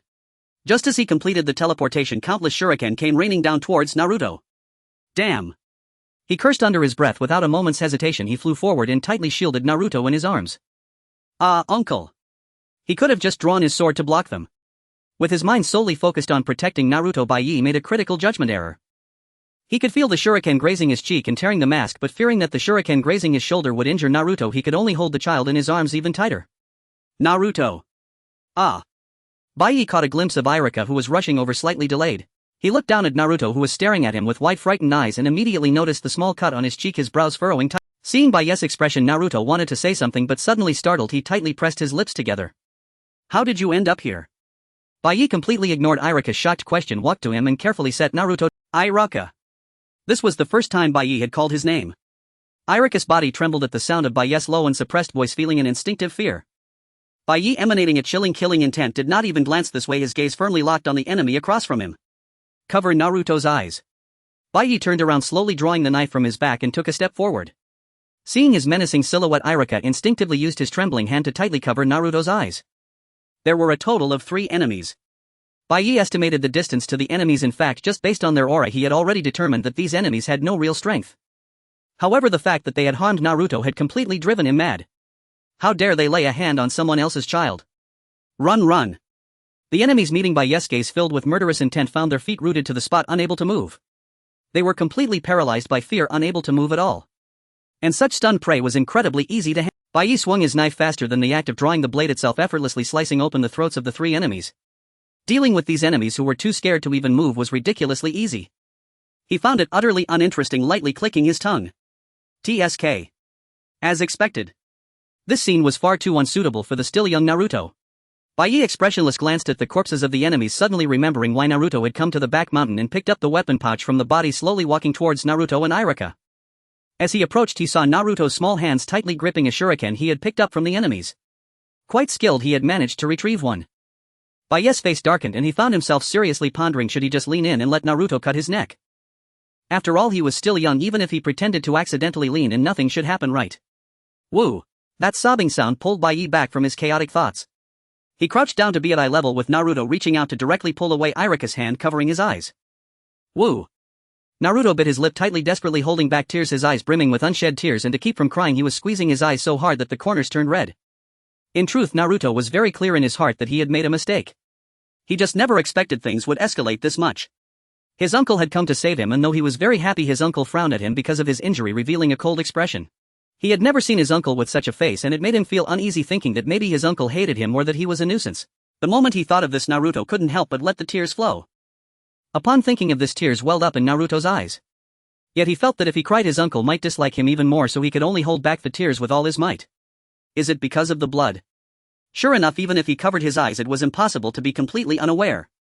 Baiyi felt a wave of regret in his heart, regretting that he had killed someone in front of Naruto. He raised his hand and awkwardly rubbed Naruto's eyes with his rough palm. I'm sorry. Why? Why is uncle apologizing? Hearing Baiyi's apology, Naruto's eyes turned even redder and the tears he had been holding back finally burst forth. It's all because of me. That uncle got hurt. It's my fault. Ah. Baiyi then realized that the child was frightened by the injuries on his own body. So it was just this matter. Baiyi felt a sense of relief in his heart as he used his sleeve to wipe away Naruto's tears haphazardly. It's not your fault, it's my fault. Clearly he could have just drawn his sword to block, but due to his own misjudgment he foolishly got hurt. As Baiyi spoke, he stuffed the leather case containing weapons that he had just taken from the enemy into Naruto's hands, which were still crying, urging him to hold it tightly. Woo! What is this? Take it and show off to your friends. But this. Wasn't that the reason you came here? Although he thought making friends with those little brats was of little benefit, Baiyi still hoped that Naruto would take this to show off a bit. Baiyi thought to himself, looking down to confirm that the wound on Naruto's cheek had disappeared. Was it the power of the 9 tails? He pondered, gently rubbing the spot where he had been injured, then slowly stood up. At this moment Baiyi finally noticed Irika, who was standing to the side looking completely at a loss. Take him back to the ninja school. Yai's okay. It has been a long time. Irika, you've grown up so much. Baiyi thought to himself as he watched Irika lead Naruto away, looking back 3 times as he left. Now I'm going to get scolded. Only then did he realize that he had run out on his mission without permission. Irika hated Naruto. It's Naruto again. Either messing with the classroom clock or wedging the blackboard eraser in the doorframe or coating the classroom floor with oil. Ever since he became Naruto's homeroom teacher, he hasn't had a single day of peace. Who did this? It was Naruto. Everyone laughed, half teasing and half mocking. Irika glanced at Naruto, who was huddled in the corner, then turned his head away. Forget it, let's start class. Without scolding, without praise, and giving not a hint of attention, Irika deliberately ignored Naruto. Even though he knew this was wrong, his feelings could not be changed. Though he understood that as a teacher he should treat every child equally, when he looked at Naruto he could only see the words Jinchuriki. He didn't even think there was anything wrong with this, because everyone in the village viewed Naruto in the same way. But for the first time Irika discovered someone looking at Naruto with completely different eyes. That person was someone he genuinely respected, an outstanding ninja he aspired to become and emulate. Baiyi. Sir. Irika knew he shouldn't, but he couldn't help but feel curious. His encounter with Baiyi was purely by chance. That day he was taking Naruto home and ran into Baiyi wandering nearby on his way back to the ninja school. What is he doing here at the ninja school? He has no reason to come to this kind of place, Irika said, holding on to a thread of suspicion. Naruto has already gone home. Just as he suspected, Baiyi turned around as if to leave upon hearing this. Only then did Irika finally understand the sense of incongruity he had felt earlier on the back mountain. He had thought he was mistaken. But it turned out that the look Baiyi gave Naruto was genuine. Everything Baiyi did was sincerely for Naruto.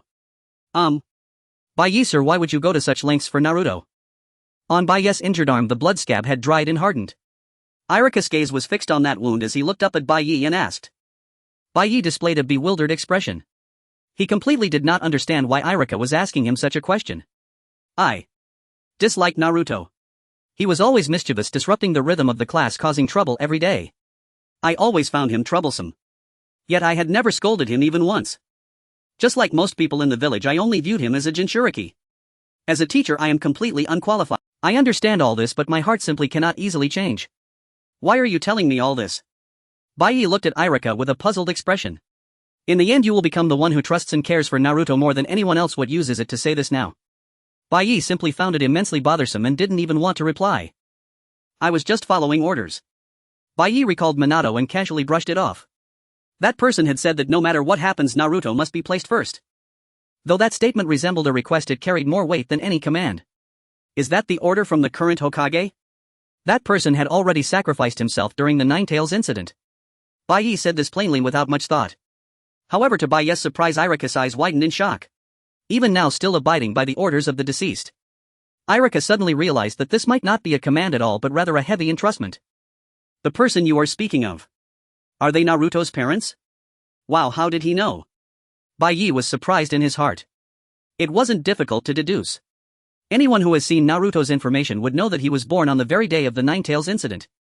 Who would the dying parents entrust their newborn child to? Irika almost instantly found the answer. Although he wasn't present at that scene, it felt as if he could clearly see that moment. In the final moment, looking at Naruto's parents entrusting him to himself, Bai's heart must have been filled with guilt. Guilt for not being able to protect them. If that's the case, could it be that for these long 7 years Bai has always been protecting Naruto? From Naruto's birth to the age of 7, a full 7 years. Irika unknowingly gazed at Bai with slightly trembling eyes. Irika seemed to suddenly understand everything. He realized the selfless acts to protect Naruto, the gentle gaze when wiping Naruto's tears, the concern for the wounds on Naruto's face, and the repeated checking of his condition. He suddenly comprehended it all. Now, it seems I finally understand. Mr. Bai, I have always been grateful to you. You saved my parents back then, and you also showed me the path to becoming a ninja. I have always respected you greatly. Bai almost blurted out, "Why are you suddenly saying all this?" but managed to hold it back with great effort. How could I continue to dislike someone so important to you? I will continue to be a good homeroom teacher for Naruto. I will no longer say that I can't do it. Everything you did for me, I will return it all to Naruto. I really haven't done anything special. Bai couldn't finish the last few words. Because Irika was looking at him with an expression that said, "You said that again." Although he couldn't understand the situation at all, Bai was certain that Irika's mind had evidently blossomed into a sea of flowers. From now on, please rest assured about Naruto. Irika showed a confident smile. Even though Bai had long known that things would eventually turn out this way, he still felt a bit inexplicably awkward. But he didn't think it necessary to deliberately stop it. If he spoke to intervene, it would only become more strange. Bai just felt troubled and suddenly turned away. He had originally just come to see if Naruto had arrived home safely and never expected to talk so much with Irika. Just confirming Naruto's safety was enough. He still needed to report to the Hokage and had no time to waste here. As expected. You are a person who commands genuine respect. Irika murmured softly as he looked at the empty space left by Bai's departure. Unlike himself, who refused to acknowledge Naruto as his student simply because of the Jinchuriki identity, Bai had protected Naruto for a full 7 years based solely on a single sentence left by Naruto's parents. Even if it truly was an order, he had adhered to it silently for 7 years. On the day of the Ninetales incident, even with his serious injuries, Bai saved countless people, including the civilians in the shelter. Yet in the end, he still couldn't protect Naruto's parents. Perhaps because of this, he had been burdened with deep guilt all along. Irika wanted to share even a little bit of the weight for him, for the person carrying such a heavy heart. All right. Irika shook off his previously gloomy mood, clenched his fists, and encouraged himself. Starting tomorrow, he planned to face Naruto properly for the sake of Mr. Bai. I am very glad there were no casualties. You did well.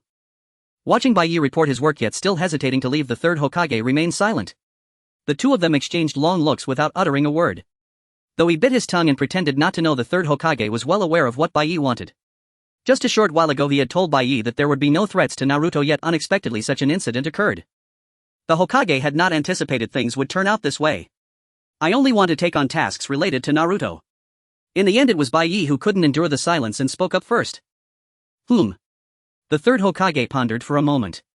Bai tensed his shoulders, thinking that at least he was qualified to make this request. However, the Hokage was unwilling. Whether it was the public stance, the village's combat power, or the overall situation, Bai was an indispensable presence in the village. More importantly, he had always hoped Bai Yi would stay by his side to assist him learn the duties of the Hokage and eventually become the next generation of Hokage.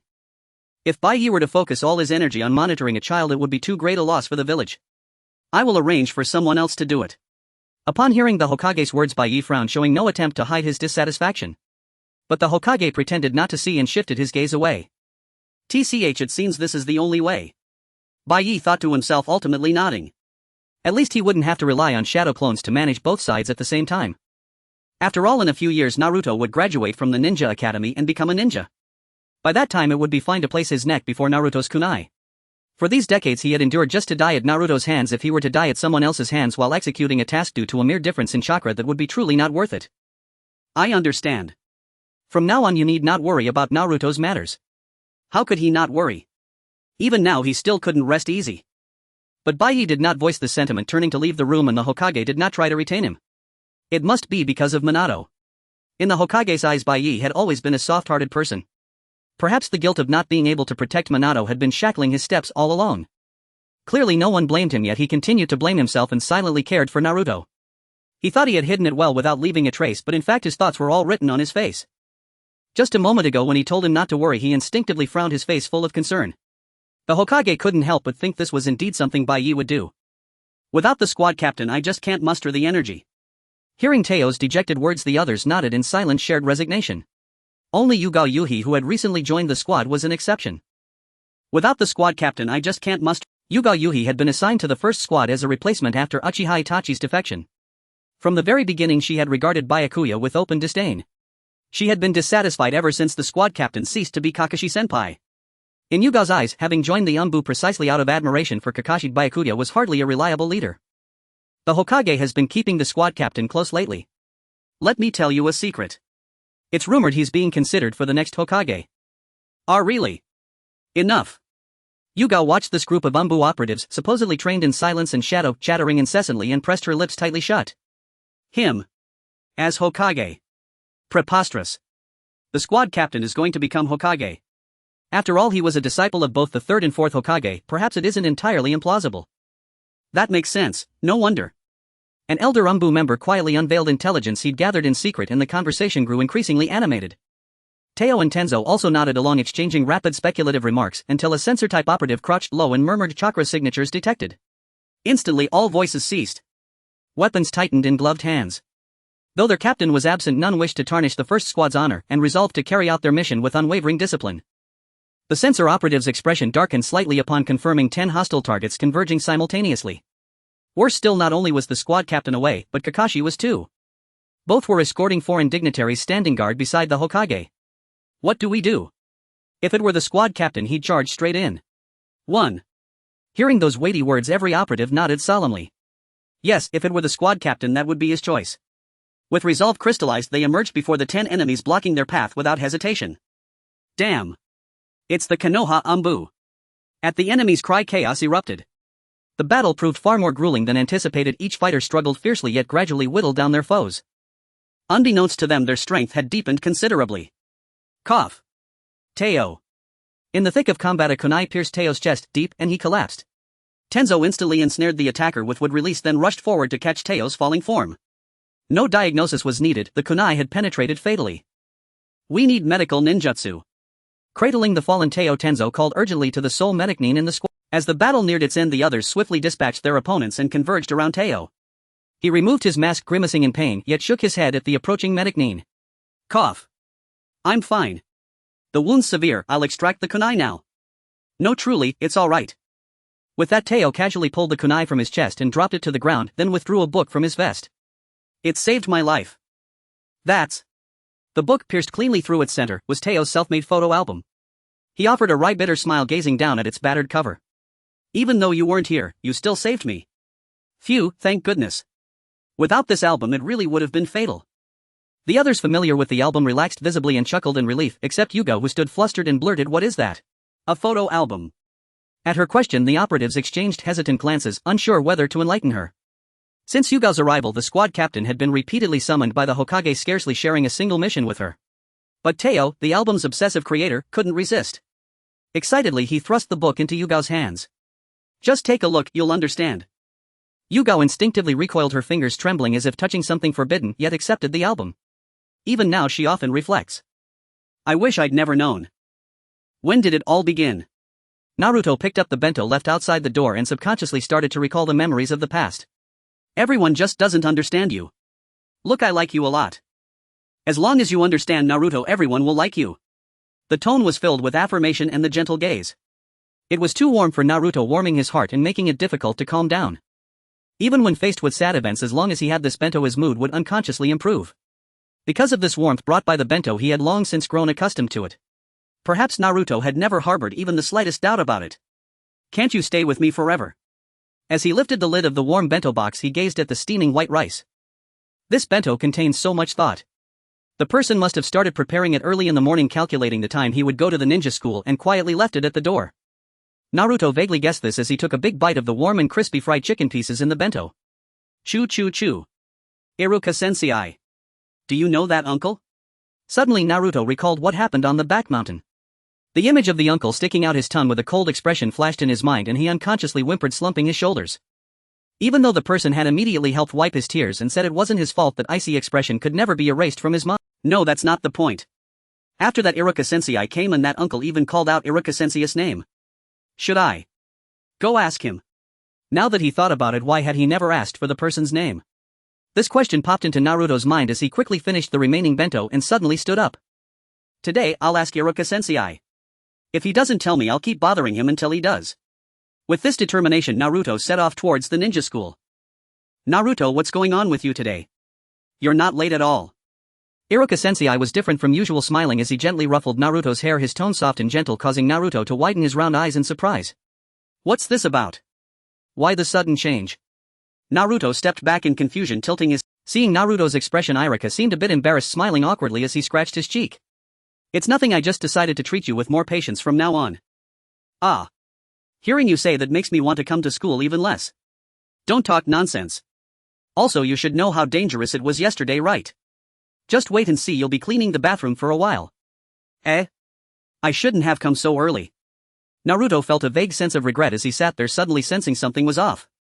Could it be that uncle said something? Iruka-sensei wouldn't suddenly be this nice to me overnight. Iruka-sensei. Did you talk to that uncle yesterday? That. How did he know? Iruka was clearly flustered, avoiding eye contact and trying to play dumb. Seeing Iruka like this, Naruto narrowed his eyes, leaning in closer and urging for an answer. What did he say to you yesterday? Did he mention me? What did he say about me? No. I only chatted with Mr. Bai about the back mountain. So his name is Bai.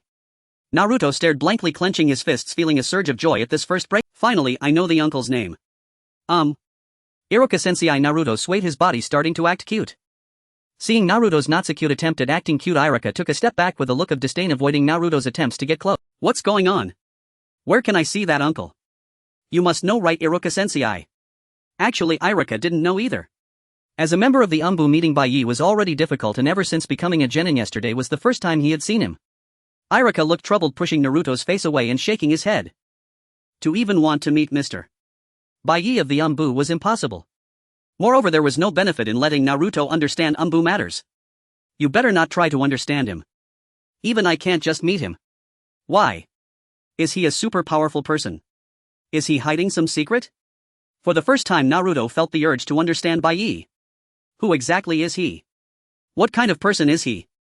Why is he so nice to me? Once these questions began to arise, countless curiosities surged forth, and Naruto became restless. He is a very powerful person. So powerful that I admire him. Iruka seemed to fall into a memory, speaking in a dreamy tone as he lightly tapped Naruto's head with the attendance book in his hand. Don't think about useless things, class is about to start. Since you're here early, go review some material, we're about to have a morning meeting. Just tell me a little more. I have something to find that uncle for. He's not someone you can just meet whenever you want. You think I don't want to meet him? Iruka showed a bitter smile and turned away. Naruto stared blankly at Iruka's back. I never knew that uncle was such a powerful person. But why would such a powerful person be nice to me? Naruto fell into confusion once again. Moreover, unlike before, the desire to see Bai took root deeply in some corner of his heart. TCH. Is there really someone you can't meet if you want to see them? Uzumaki Naruto will definitely meet that uncle. Although Naruto spoke with great bravado, deep down he wasn't so sure. He stood quietly in the empty corridor lost in thought. What should I do to see that uncle? Actually, in the past Naruto had already put in considerable effort to encounter Bai Yi when he was delivering the bento or picking up the empty bento box, but he hadn't succeeded even once. He waited by the door and the bento would be placed inside. He tried using the shadow clone technique to lie in wait, but he couldn't properly use the technique at all. He even tried setting traps and waiting at the door, but the other party always had various methods to place the bento inside. Speaking of which, Naruto suddenly recalled every time he had encountered the uncle. Whether it was raining or when he encountered danger, the uncle always rushed over immediately. What if I put myself in danger?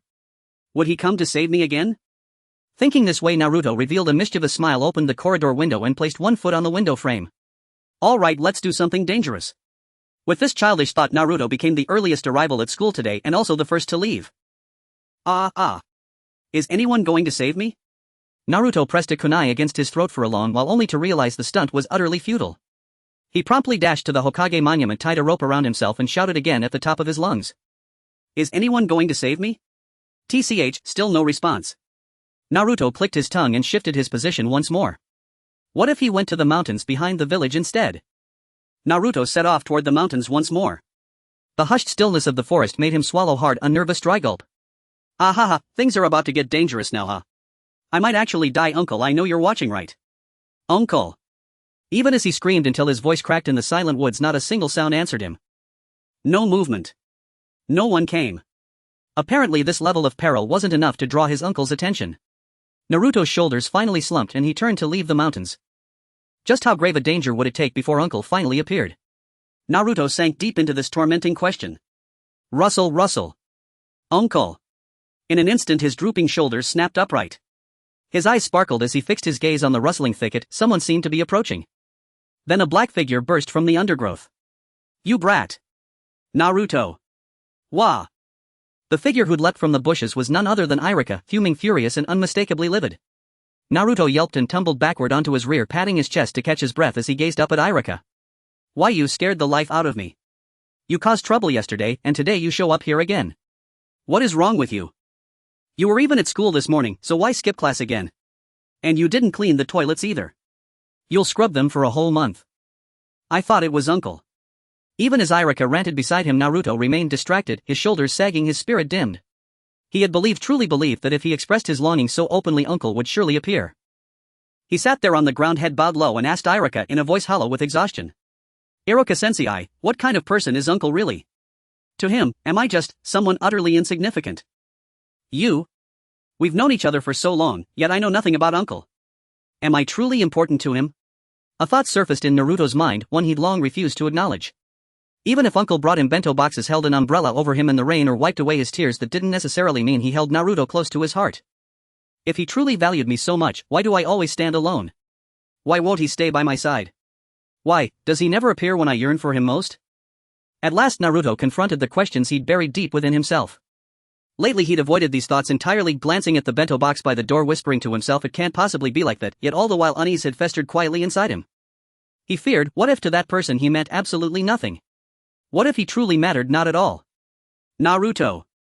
Seeing Naruto slump listlessly on the ground, so unlike his usual self, Irika fell speechless for a moment. Mr.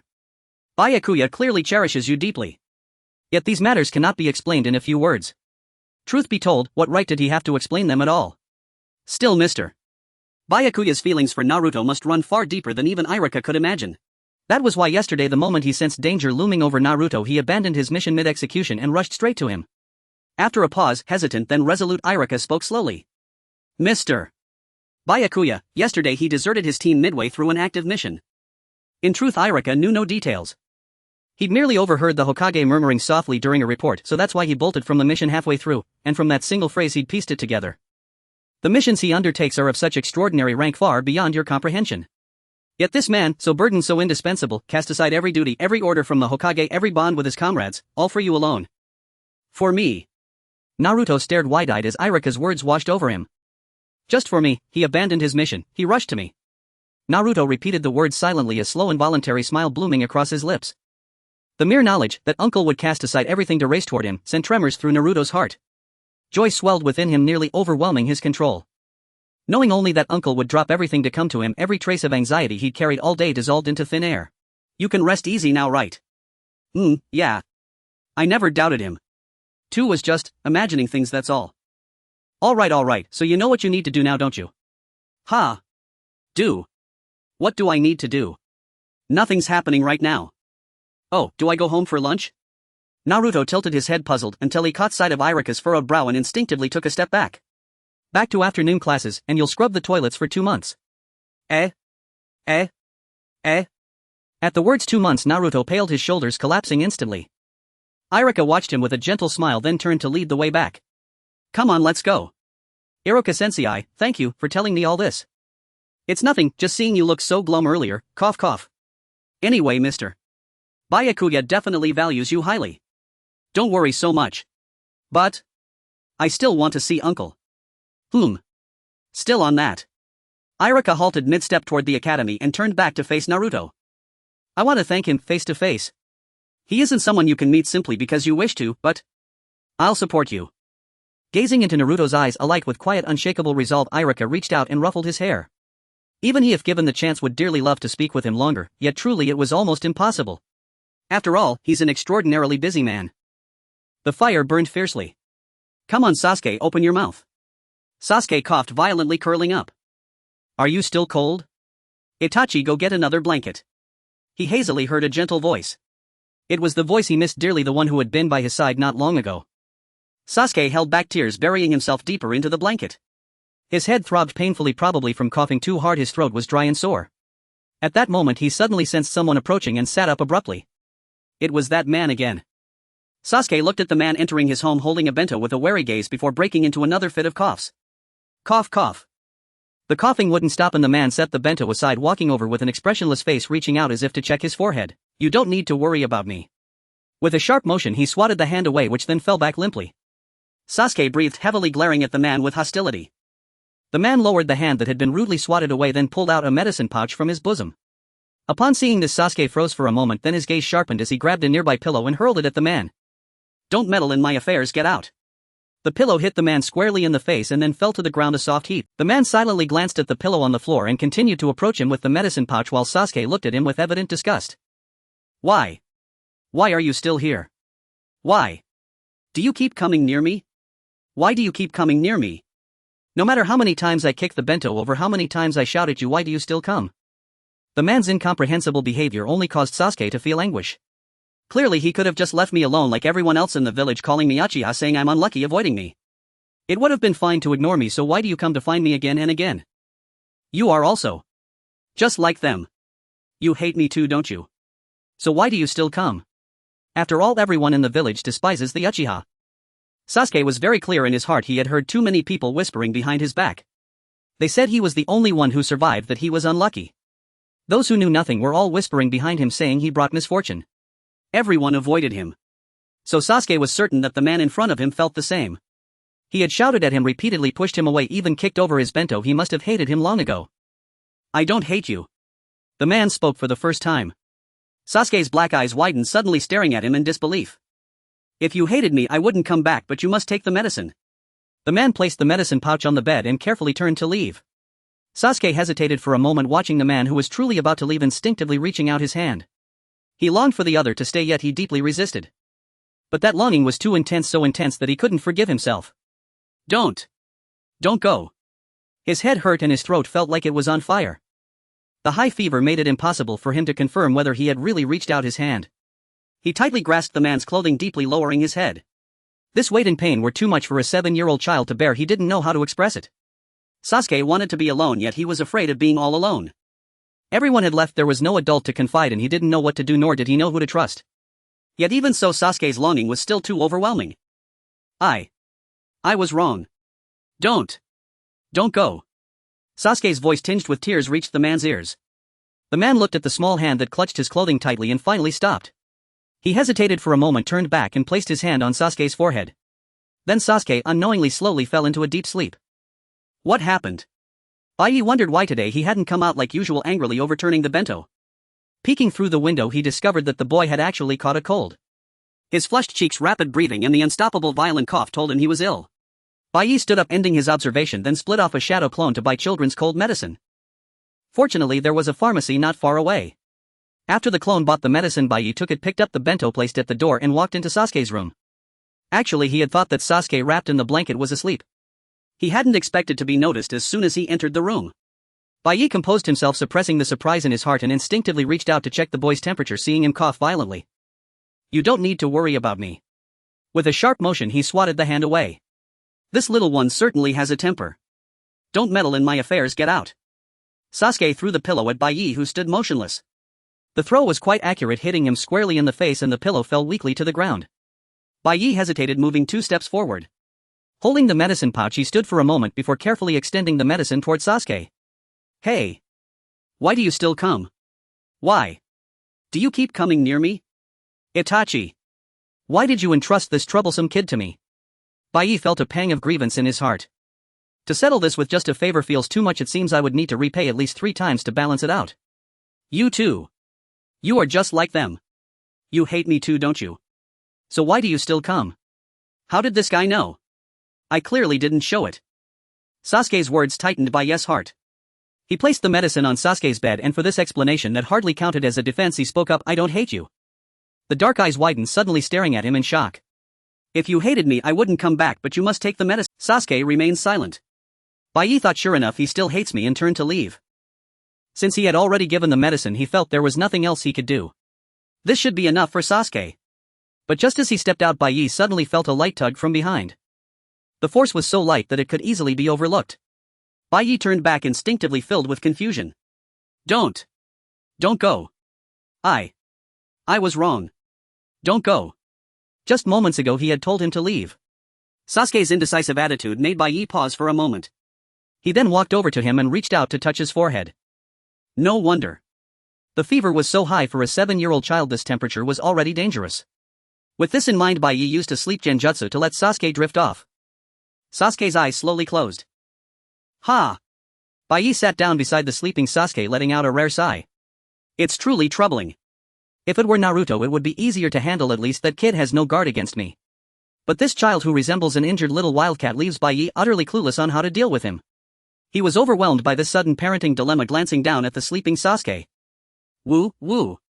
Just how uncomfortable must he feel to be crying even in his sleep? Bai felt an inexplicable wave of compassion rise in his heart. He reached out to wipe away the tears that spilled from the corners of Sasuke's eyes as if he were having a nightmare. The boy looked so peaceful while sleeping, like a little angel.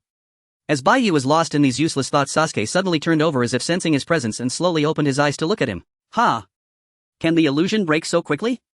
Fearing that Sasuke might shout again, Bai hurriedly withdrew his hand and tried to step back, but this time Sasuke reached out and tightly grasped his hand. Don't leave me alone, brother. The voice of the newly awakened Sasuke, tinged with tears, fell into his ears. Bai instantly realized that Sasuke had mistaken him for someone else. How could he possibly call me brother? He must still be unable to distinguish between dreams and reality. Those words were definitely not meant for him. Bai was sure of this and nodded slightly. I'm not going anywhere. He indeed took me for Itachi. With this thought, Bai looked down at Sasuke's hand, tightly gripping his. Really, not going? Did he not mistake me? He must really see me as Itachi or someone else, right?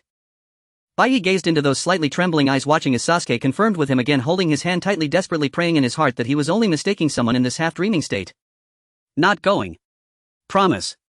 Should I make a promise with him?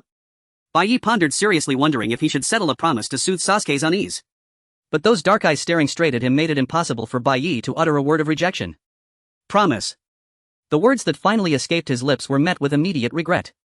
Bai watched as Sasuke slowly closed his eyes again, praying in his heart that this was merely an unexpected interlude in a half-dreaming state. However, upon reflection, it was hard to say I'm leaving to a child who was crying and begging you not to go. Sasuke slowly opened his hazy eyes. In his blurred vision, a figure stood before him wearing the attire that Itachi would don during missions. Don't leave me alone, brother. Was he about to leave again?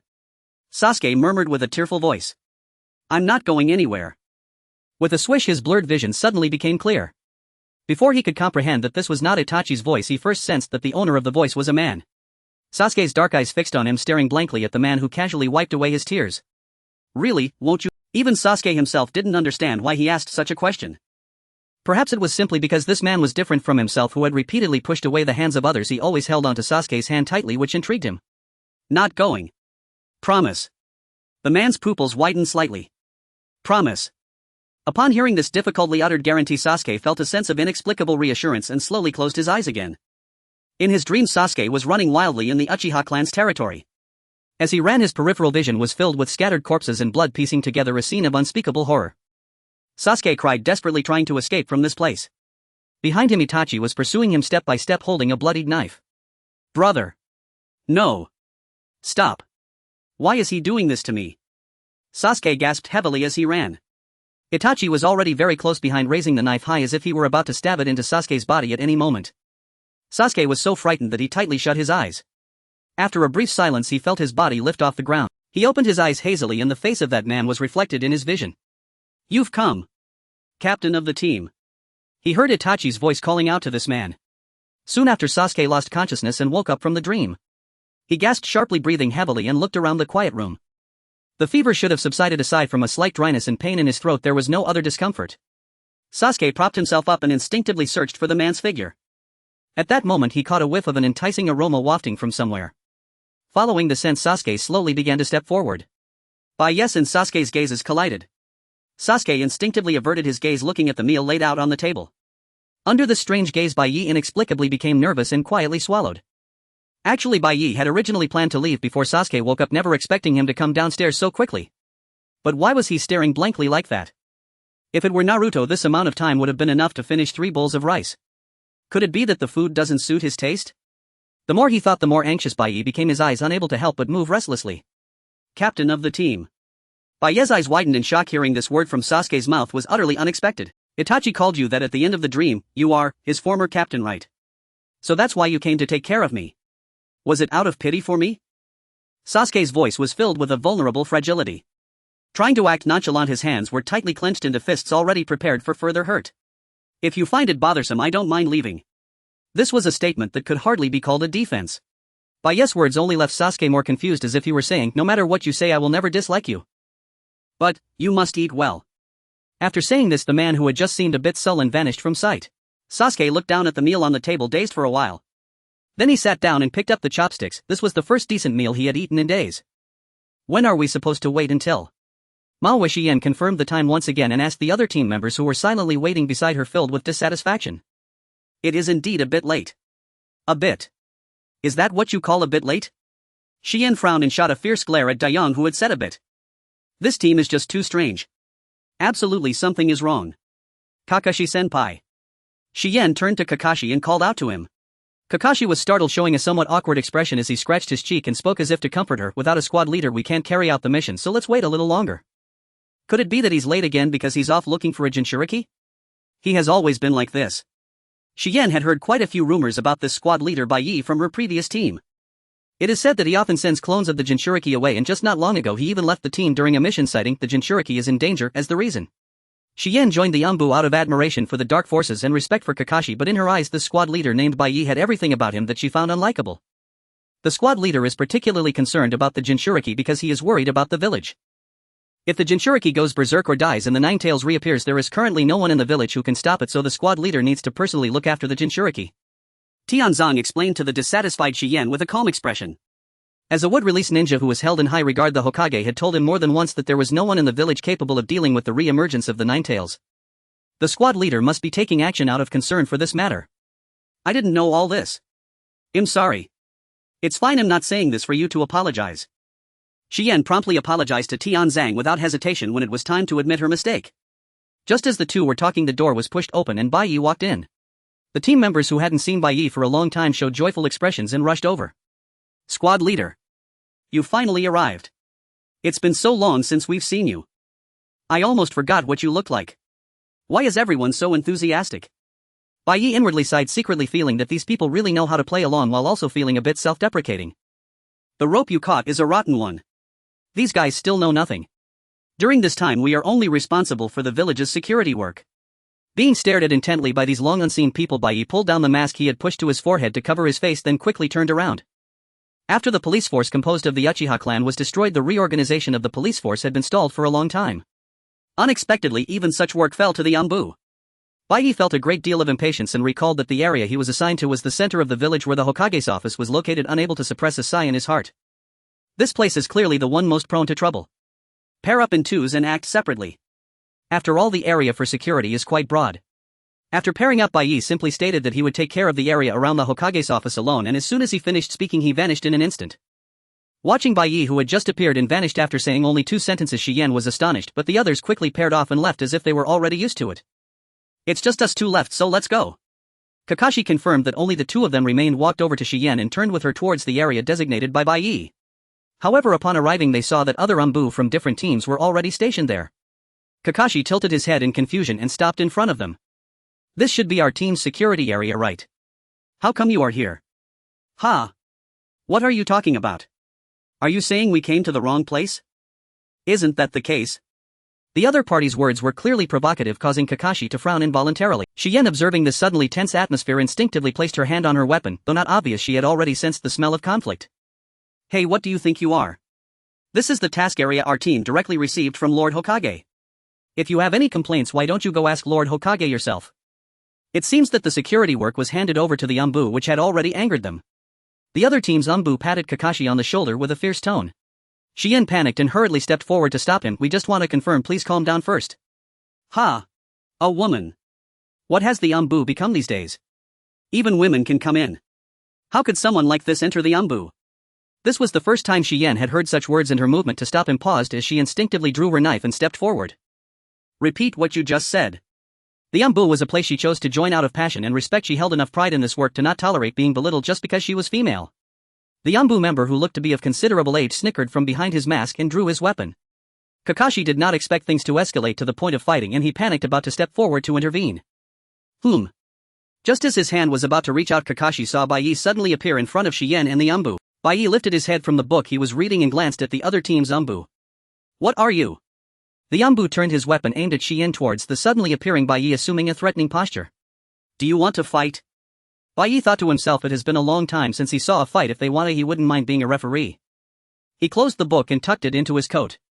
Just this simple action caused the ANBU holding the weapon to suddenly freeze. He had heard that voice before. It was something that happened a long time ago, before the ANBU was recognized as a formal organization. Bai from Heichang.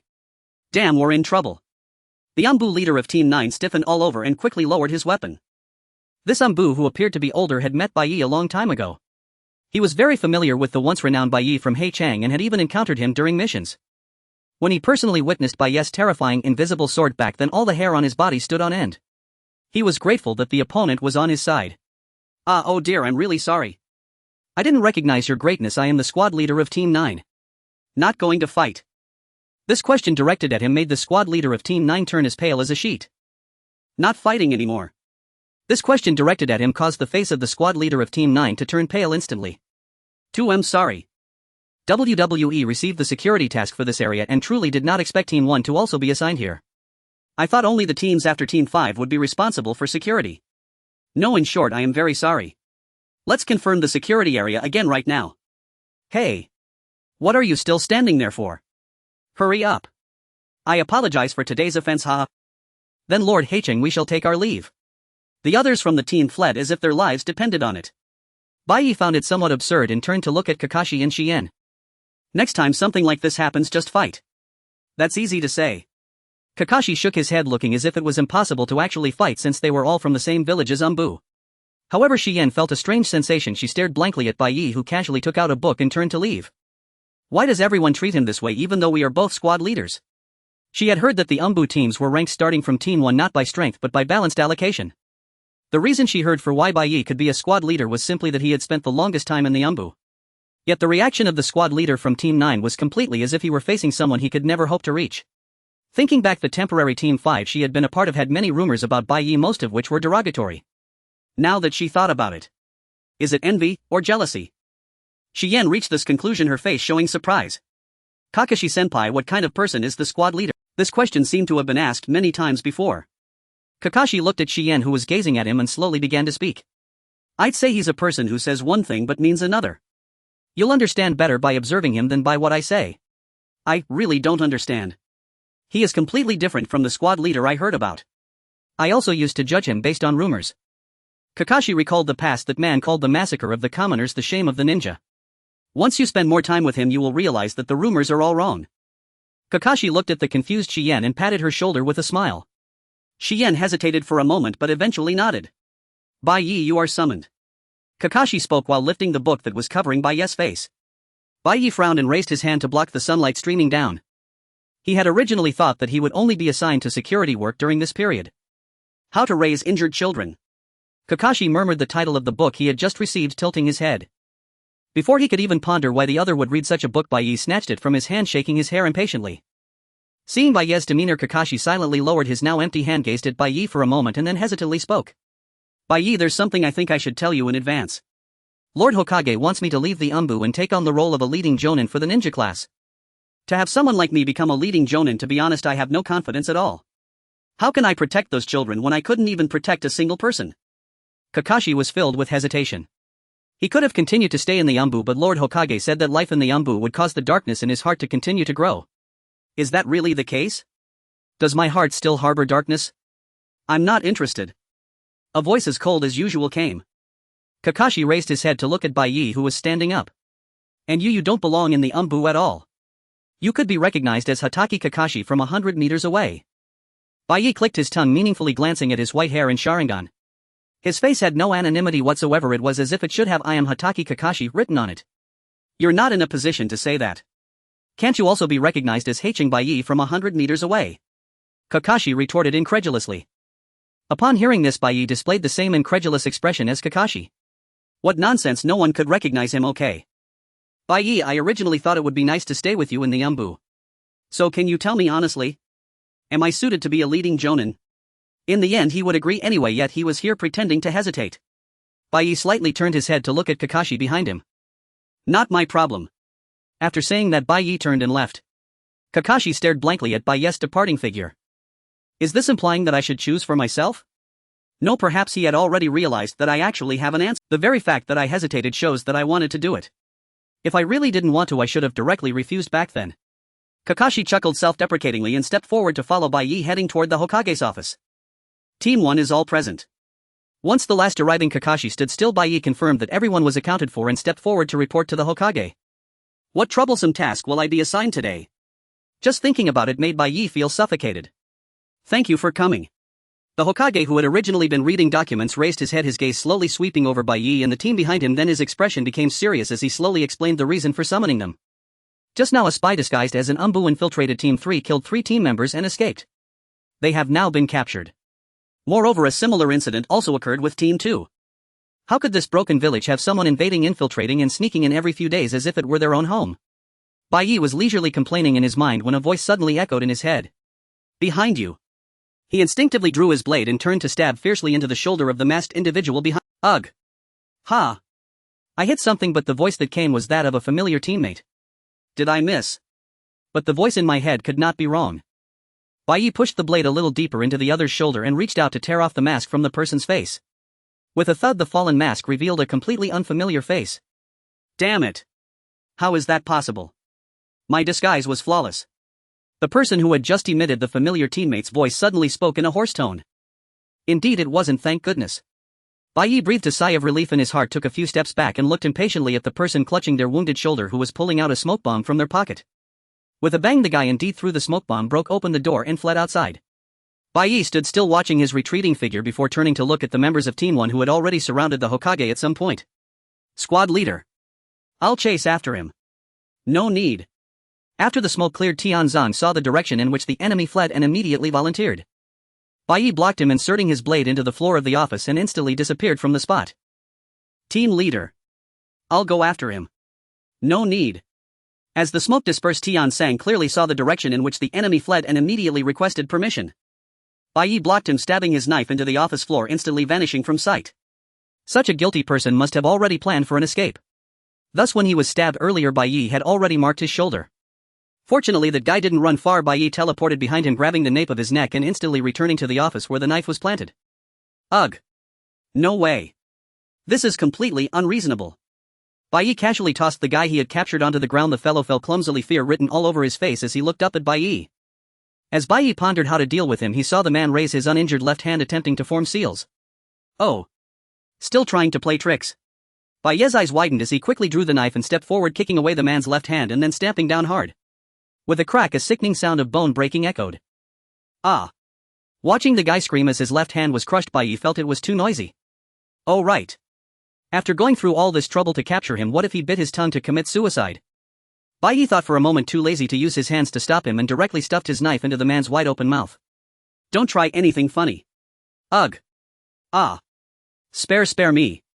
The guy completely disregarded the knife in his mouth, still mumbling something. What is he saying? What exactly is he saying? To hear him clearly, Bai Yi instinctively leaned down, which instead pushed the knife deeper inside. He thought this was bad. Just as he wanted to pull the knife out, a stern voice suddenly shouted. Stop. Bai Yi. Bai Yi looked up, his expression one of grievance as he faced the Hokage, who shouted at him. This is unfair. I really didn't hear clearly what he said just now. Your teammate should still be alive. Control your anger and put down the knife. Ha! Bai Yi's eyes widened in surprise. I'm going to find the team leader. Lord Hokage summoned everyone to gather, but several minutes passed and the team leader had yet to arrive.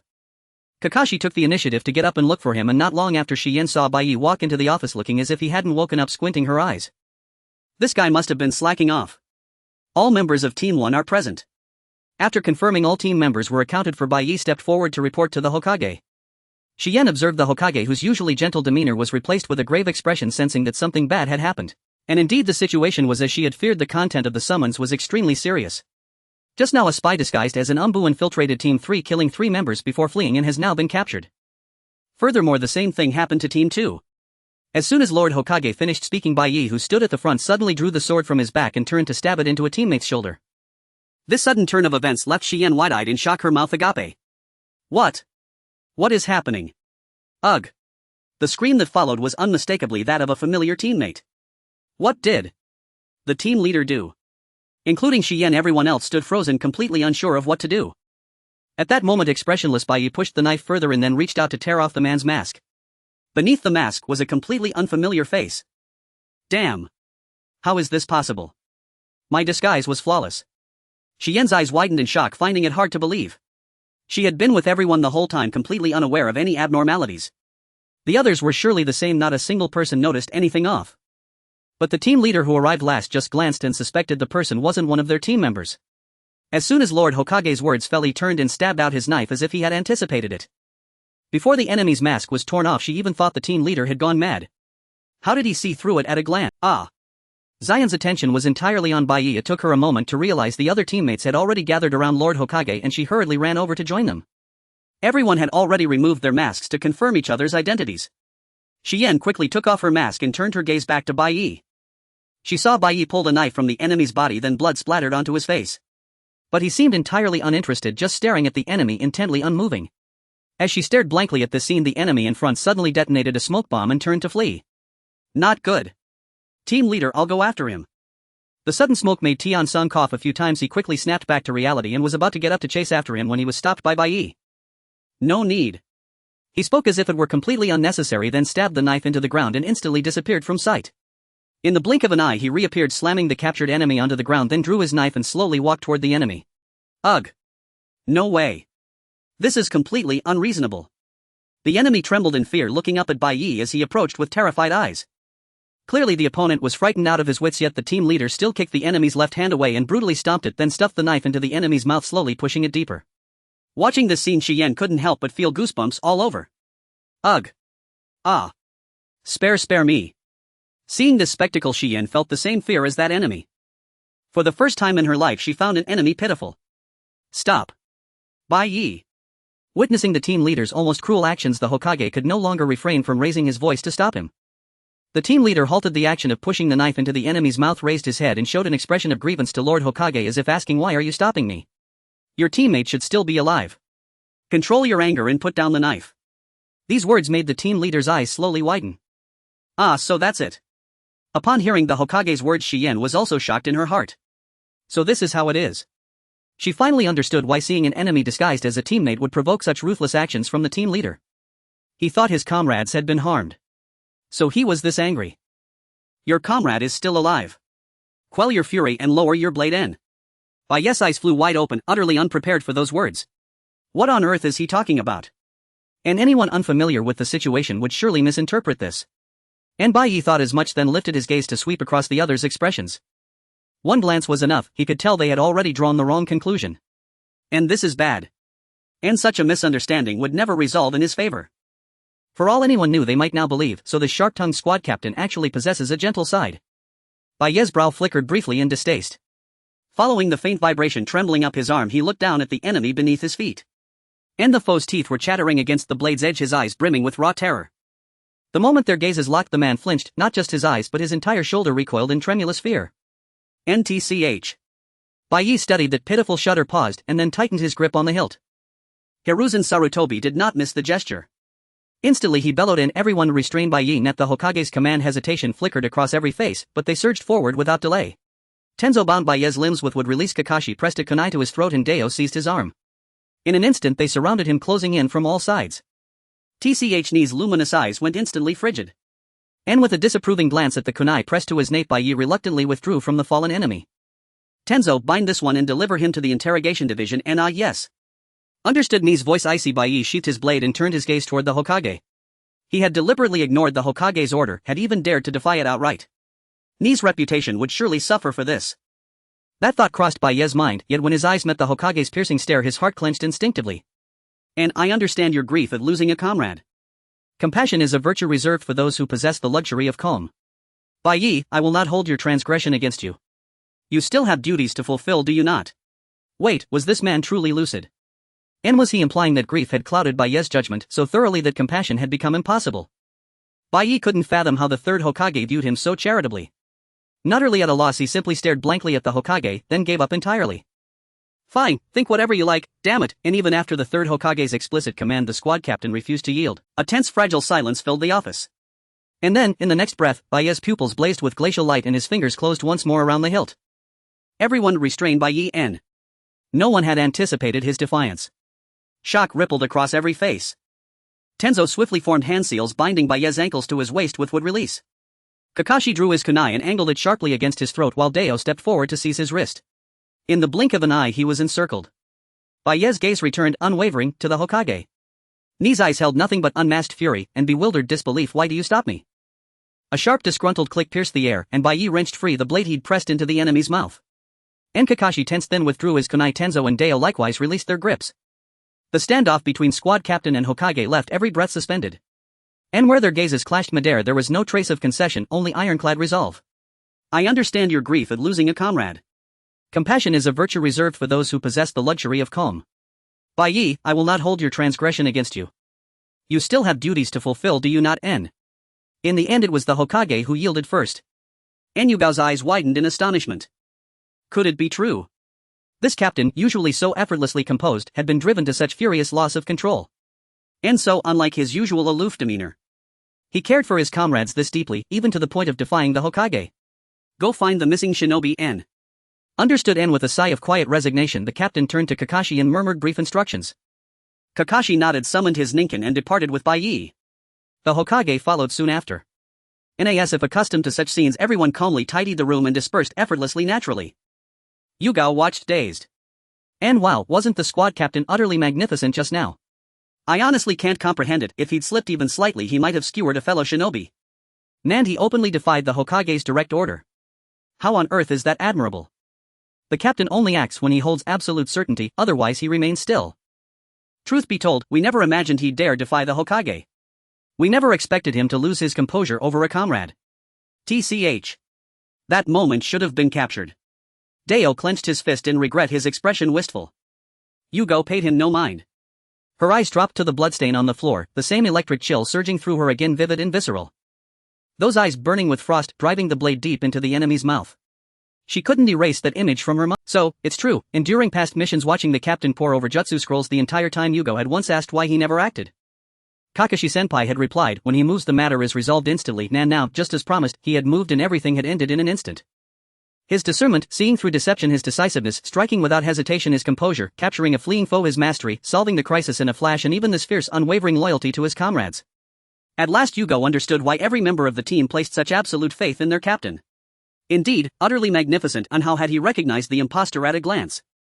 And how could someone who seemed so detached remember every subtle detail of his teammates? Even the thought of possibly losing a comrade had shaken his resolve. Now at last she grasped why the entire unit revered and trusted him so completely. I knew you'd see it that way, and well, I'm merely acknowledging that maneuver was exceptionally impressive. Even if an enemy replaced you in disguise, the captain would recognize you instantly, and hearing Dao's unwavering certainty, Yugao's cheeks flushed involuntarily. She found herself wondering, perhaps he truly would. I'm sorry, squad leader. A team member who had earlier been lured and knocked unconscious by the enemy was safely retrieved by Kakashi. Bai lifted his gaze from the ninjutsu scroll and glanced briefly at the man bowing deeply before him. What was this fellow's name again? 2 characters perhaps. He couldn't quite recall. Because of this very man he'd rashly confronted the Hokage and ended up with an undeserved reputation. Recalling the incident, Bai bristled with irritation and simply ignored him, turning his attention back to the ninjutsu scroll. Squad leader.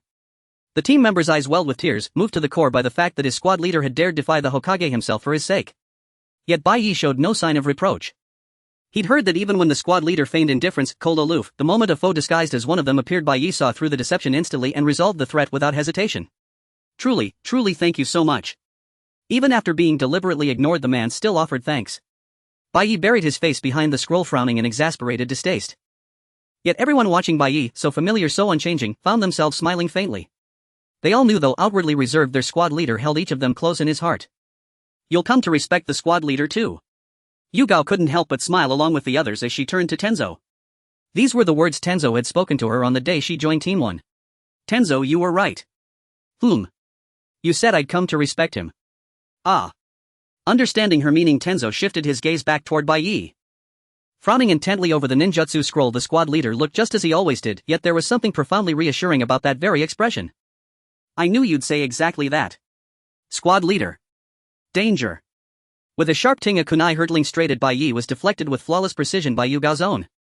Instantly pivoting, she fixed him with eyes gleaming with fierce, unwavering resolve. Squad leader, please step back, we'll handle this. Right. Rest easy, sir, we'll bring back the enemy's head forthwith. Bai watched his bustling team in silence, saying nothing. Wait, what on earth were these people staging? Some self-directed tear-jerking drama. What rose-tinted fantasies were swirling inside their heads? It's the mission target scroll. Excellent. Yugao, Tenzo, bind all surviving enemies. It's the mission target scroll.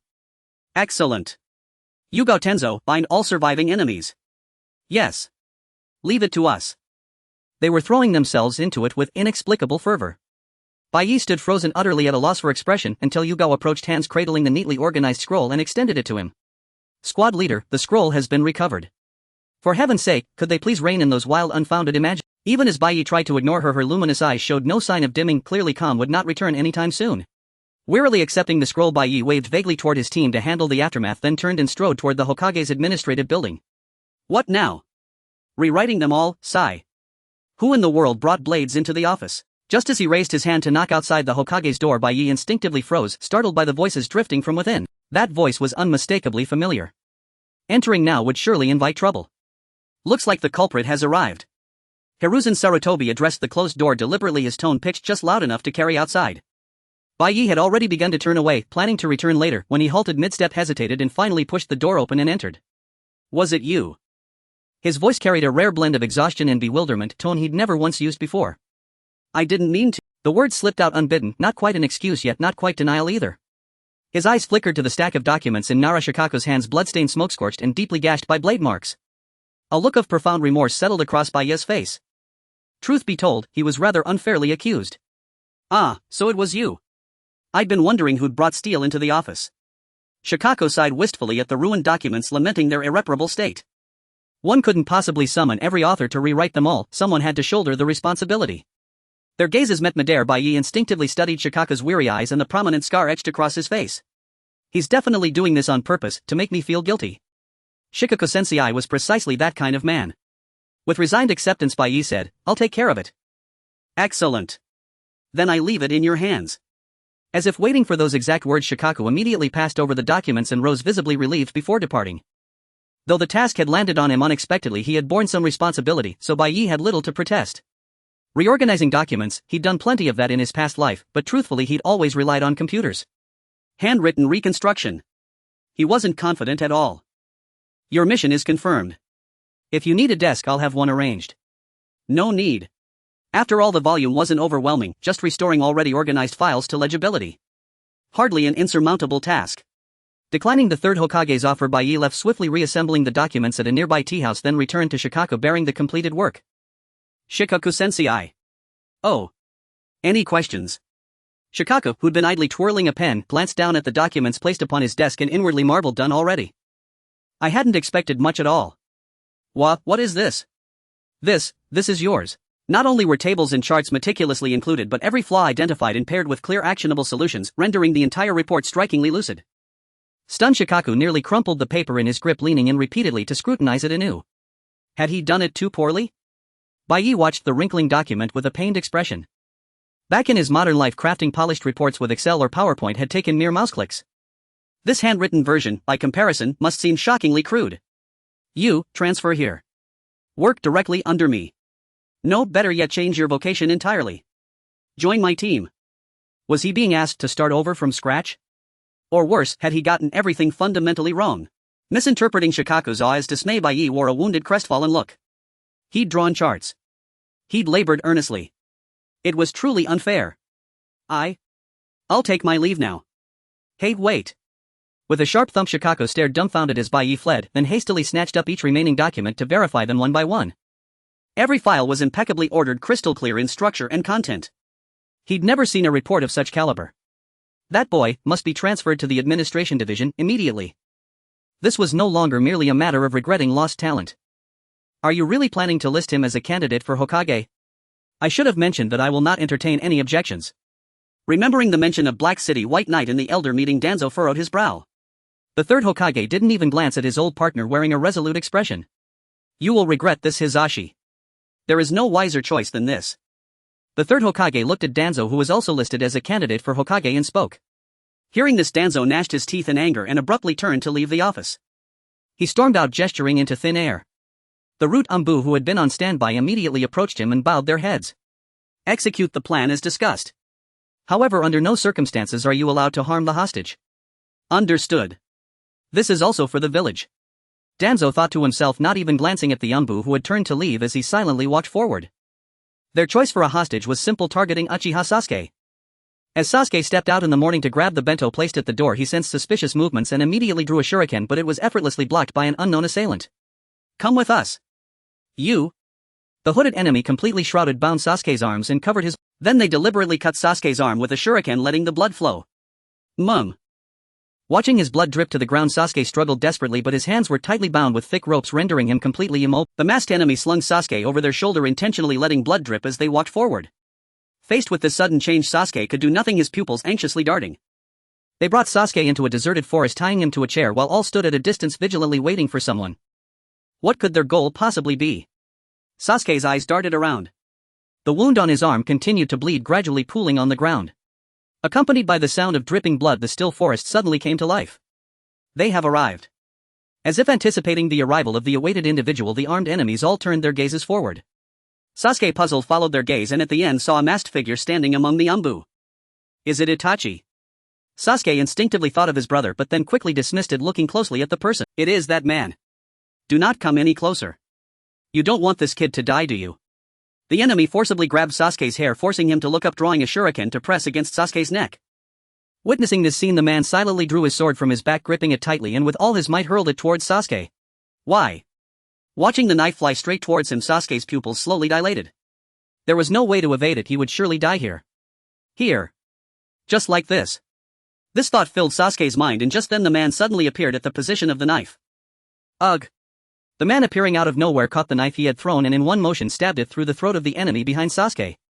Warm blood dripped onto Sasuke's face. Sasuke's eyes widened as he watched the man who protected him pulling the knife from the enemy's body. What on earth is this? I'm sorry. All blood has splattered on my face.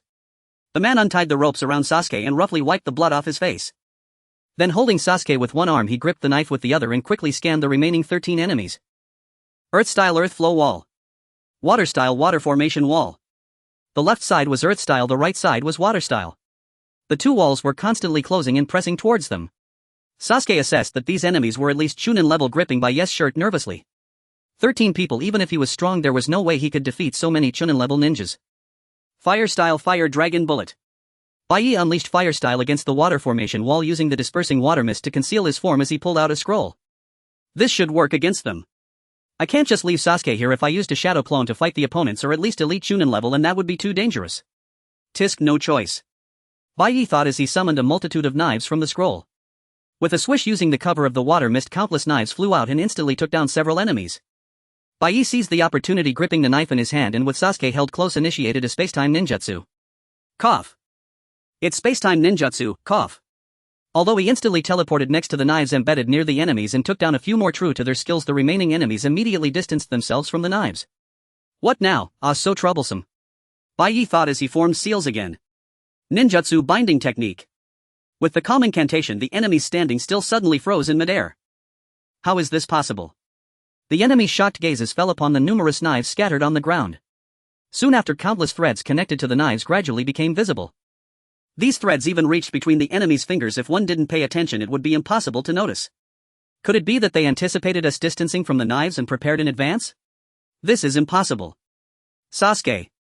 Bai, having bound all the enemies with the binding technique, tightened the rope connected to the threads while calling out to Sasuke. Close your eyes. There is no benefit in looking. With that thought, Bai suddenly yanked the rope. Simultaneously, the bodies of the enemies ensnared by the threads were instantaneously torn apart, blood spurting forth. Bai instinctively glanced down at Sasuke in his arms, and indeed this frog-like kid was wide-eyed, staring intently at the scene before him. What a disobedient child. So powerful. Sasuke murmured softly, his gaze sweeping over the fallen enemies. He originally thought it was absolutely impossible to win, yet in the situation with the hostage they managed to take down 14 enemies. Moreover, it didn't even take long, so strong. No, it can't just be described as strong. When he saw Itachi back then, Sasuke merely thought of him as a genius, but this man was different. His strength had reached a frightening level. How could someone be this strong? Bai looked down at Sasuke, who was still marveling at the corpses, thinking to himself that this kid truly had a lot of courage. I'm feeling a bit nauseous myself. Who is watching me? Bai pondered silently as he set down the Sasuke he had been holding. In truth, there were too many people to consider. After all, he had committed numerous evils over the years, making countless enemies. If we were to discuss grudges, it wouldn't be surprising to suspect the entire village. How did you perform that move just now? Bai bent down, preparing to bandage the wound on Sasuke's arm, but Sasuke suddenly uttered something perplexing. Just now. What just now? That last strike. You don't need to know. What exactly is it? Could it be some secret ninja technique? It was nothing impressive, just a reluctance to explain. Bai pretended not to hear, carefully securing the bandage, sensing someone's presence nearby, and stood up. Almost simultaneously, the first team arrived in front of Bai and bowed in greeting. Assembly complete, team leader. It was an unidentified organization. Take all the bodies for autopsy. Bai instructed. Understood. Are you uninjured? Daeyoung asked Bai about his condition with a worried tone. Just by looking he could tell there were quite a few enemies. How could one person have handled them all? Daeyoung looked at Bai, who was completely unhurt, eyes wide in shock, then suddenly his eyes sparkled. Stop worrying, take that guy over there to the hospital. Tisk, that look again. Bai awkwardly avoided Daeyoung's gaze, pointing towards Sasuke, then stepped past Daeyoung, intending to leave. After all, this matter occurred in the village, and according to the rules he needed to report to the Hokage first. Hey, wait a minute. Sasuke called from behind, but Bai chose to ignore him. TCH. Sasuke clicked his tongue. Alright, the team leader is a busy person, come with me to the hospital. No need, I can go by myself. Daeyoung watched as Sasuke ignored his outstretched hand and turned to leave, shaking his head helplessly. What a stubborn little kid. Where can I meet the man called the team leader? Ha! Daeyoung waved his hand at Sasuke, who had suddenly stopped and turned his head slightly to ask. He's not someone you can just meet whenever you want, even we seldom get to see him. Is his position very high? The squad that Itachi belonged to. The captain of that squad. Sasuke asked, based on his reasoning. At the very least he could tell that he was stronger than Itachi. I advise you not to inquire about him. The team leader is someone who solely belongs to our team. Daeyoung looked at the young Sasuke with caution, his face revealing a cold expression. After all, the team leader usually has no resistance against children. If Sasuke expressed a desire to meet him, he might actually make time for. What do you mean by that? Don't inquire about him anymore, don't even entertain the thought of meeting him. You and he are simply not from the same world. Shiyang, escort this kid to the hospital. Understood. Who exactly is he? Sasuke thought, filled with confusion about Bai's demeanor. Is he a very formidable figure? But why would someone like that save me? Less than an hour after the incident, Bai received both a summons to the elder meeting and a call from the Hokage. He looked bewilderedly between the two ninjas who had come to escort him. The elder meeting is more urgent. But the Hokage said he has an urgent matter to summon you. Neither side seemed willing to go. Bai Yi, caught in a dilemma, stuffed the ninjutsu scroll he had been reading into his pocket and ultimately turned toward the direction of the elder. Since I have to face the music, I might as well get it over with sooner. If there's something I dislike eating, I might as well finish it all at once. A wise choice, please follow me. Looking at the person leading him, who wore a victorious smile, Bai Yi inexplicably felt a sense of foreboding. Why did the elder meeting summon me? He disliked being praised for doing well and hated being scolded for making mistakes even more. Given that both scenarios were unpleasant for him, it was only natural to feel a sense of foreboding. With these thoughts in mind, Bai Yi hesitated for a moment in front of the meeting room door before knocking and walking in. Inside were all familiar faces. The third Hokage, along with elders Shimura, Danzo, Midogate, and Ino-Shika-Cho. Their gazes all fell on Bai Yi, who had just entered, with Danzo's expression appearing the most pleased. Danzo, everyone you wanted is here. What is the reason for convening the elder meeting? Ino-Shika-Cho asked Danzo calmly, taking a sip of steaming tea. You should have just learned from the report that Uchiha Sasuke, the last survivor of the Uchiha clan in the village, has been kidnapped and attacked. And the cause of this kidnapping, the bait used, is none other than Bai Yi of the Black City over there. He is the key figure in this incident. Just now the autopsy on the related bodies was completed and I received the coroner's report. What did you find out? Danzo triumphantly took out a piece of paper from his pocket and handed it to the third Hokage, Sarutobi Hiruzen. What is this? It's a fragment of a note found in the stomach of the corpse. Don't you find this quite amusing? Right, Bai Yi of the Black City? Danzo asked Bai Yi in a mocking tone while everyone else looked at him expectantly, waiting for an explanation. What is this thing? I don't even know what is written on the note, and these people are already waiting for me to explain. I would like to clarify, but I have no idea what the note contains. Don't you have anything to explain regarding this? Bai Yi of the Black City. This note states that you ordered the kidnapping of Uchiha. This is absurd. I planned the kidnapping and then rescued the person myself. Am I that bored? Wouldn't it be more enjoyable to read a couple more ninjutsu scrolls? This ridiculous situation left Bai Yi momentarily speechless, while the elders also seemed shocked into silence. After an eerie silence, Danzo spoke again with a smug expression. You must be trying to accumulate more prestige as a candidate for Hokage, solidifying your own position. He hasn't spoken yet. Be quiet, Danzo. Hiruzen's reprimand made Danzo click his tongue and shut his mouth. Hiruzen then turned to Bai Yi with a calm expression, asking about the events. If you have anything to say, please do. Indeed, it was me. Bai Yi replied nonchalantly. What did you say? Bai Yi looked at the elders, who were once again wide-eyed and shocked, nodded, and repeated his answer. It was me who did it. Bai Yi's resolute reply left the elders with a rather subtle reaction, as everyone displayed expressions of surprise at such an unexpected answer. Did you really plan this yourself? No one was behind you instructing you? Rijan asked Bai Yi while subtly glancing at Danzo. There must be some trickery from Danzo behind this, otherwise Bai Yi had no reason to do such a thing. After all, they hadn't even informed him that Bai Yi was a candidate for Hokage. How could he possibly act for that reason? Thus Rijan was certain that Bai Yi had not acted, prompting him to ask again. Bai Yi stared directly at the Hokage and said, it was me who did it.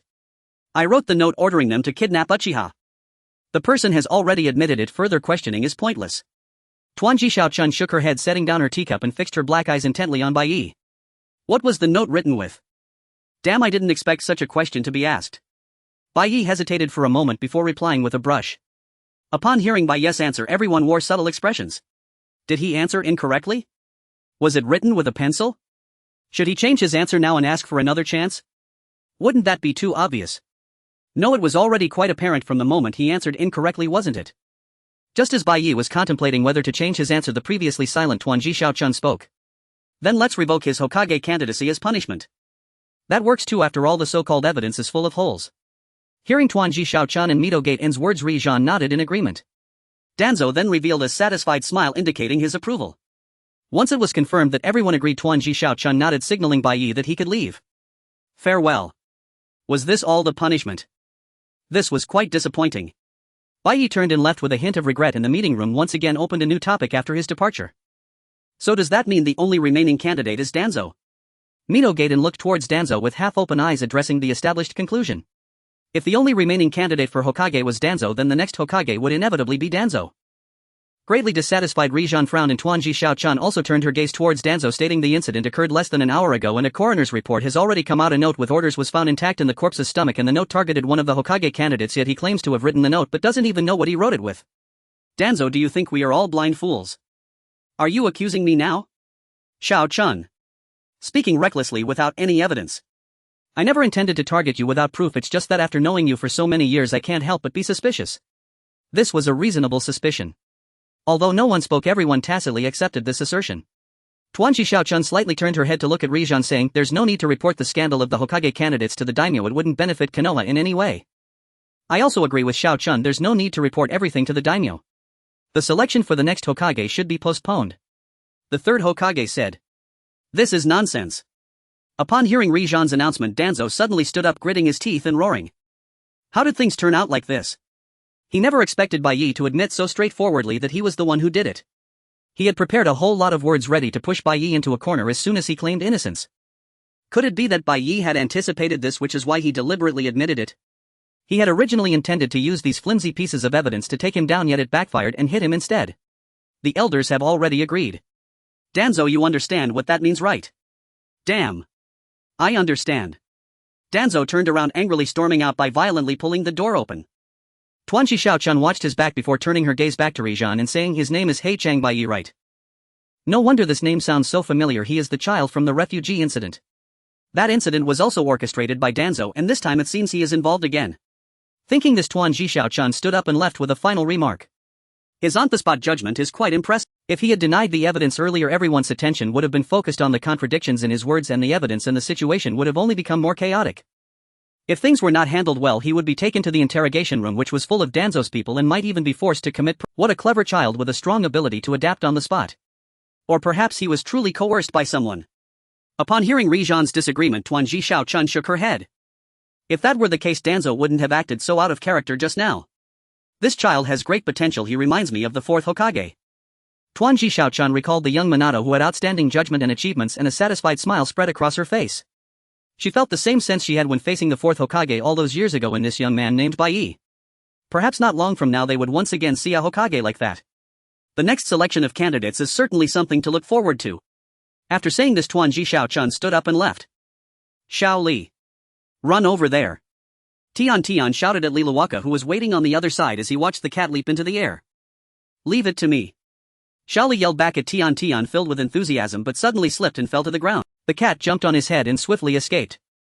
Sigh, really? Tian sighed deeply and ran after the direction where the cat fled.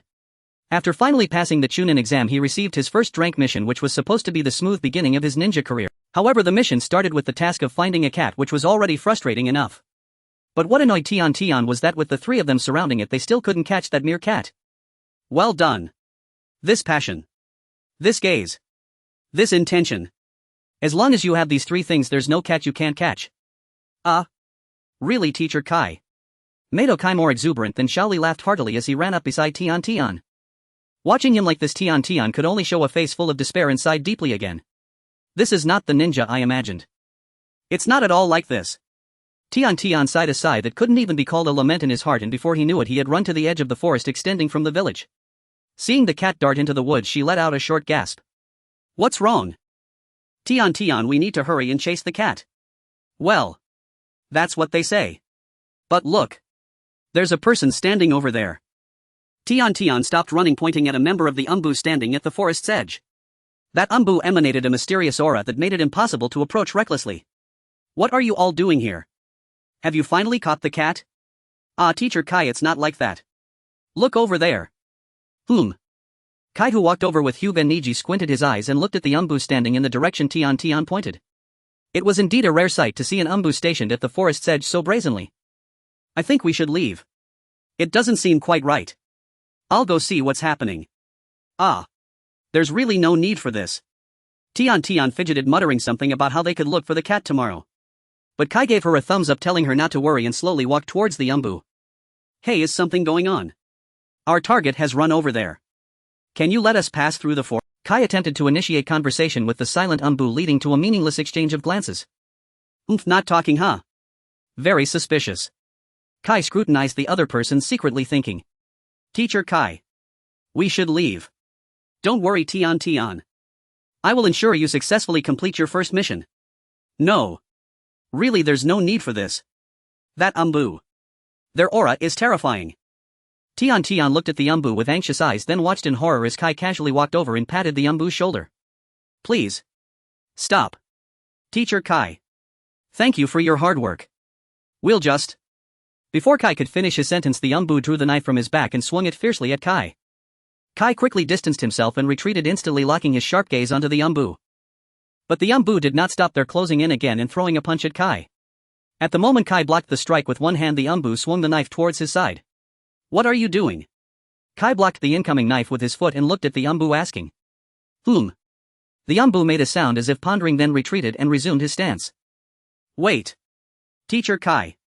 Don't fight. Oh. As expected of Teacher Kai. No, Shaoli, is this really the time to be amazed? Tian maintained her stance to intervene, glaring fiercely at Shaoli, her anger surging. Is this really the time to be amazed? The village's ANBU is fighting with Teacher Kai. Tian, we can't intervene. This is a battle between Jonin and ANBU. If we recklessly intervene, it will only complicate matters. But Niji, can we really just stand by and watch? Don't worry too much, Tian. If it's Teacher Kai, he will subdue the opponent quickly and resolve the situation. Will it really be like that? Tian glanced at Niji and Shaoli, who were trying to dissuade her shoulders sagging in defeat. Are we really just going to let them fight? If you won't speak, then I'll have to fight with all my strength.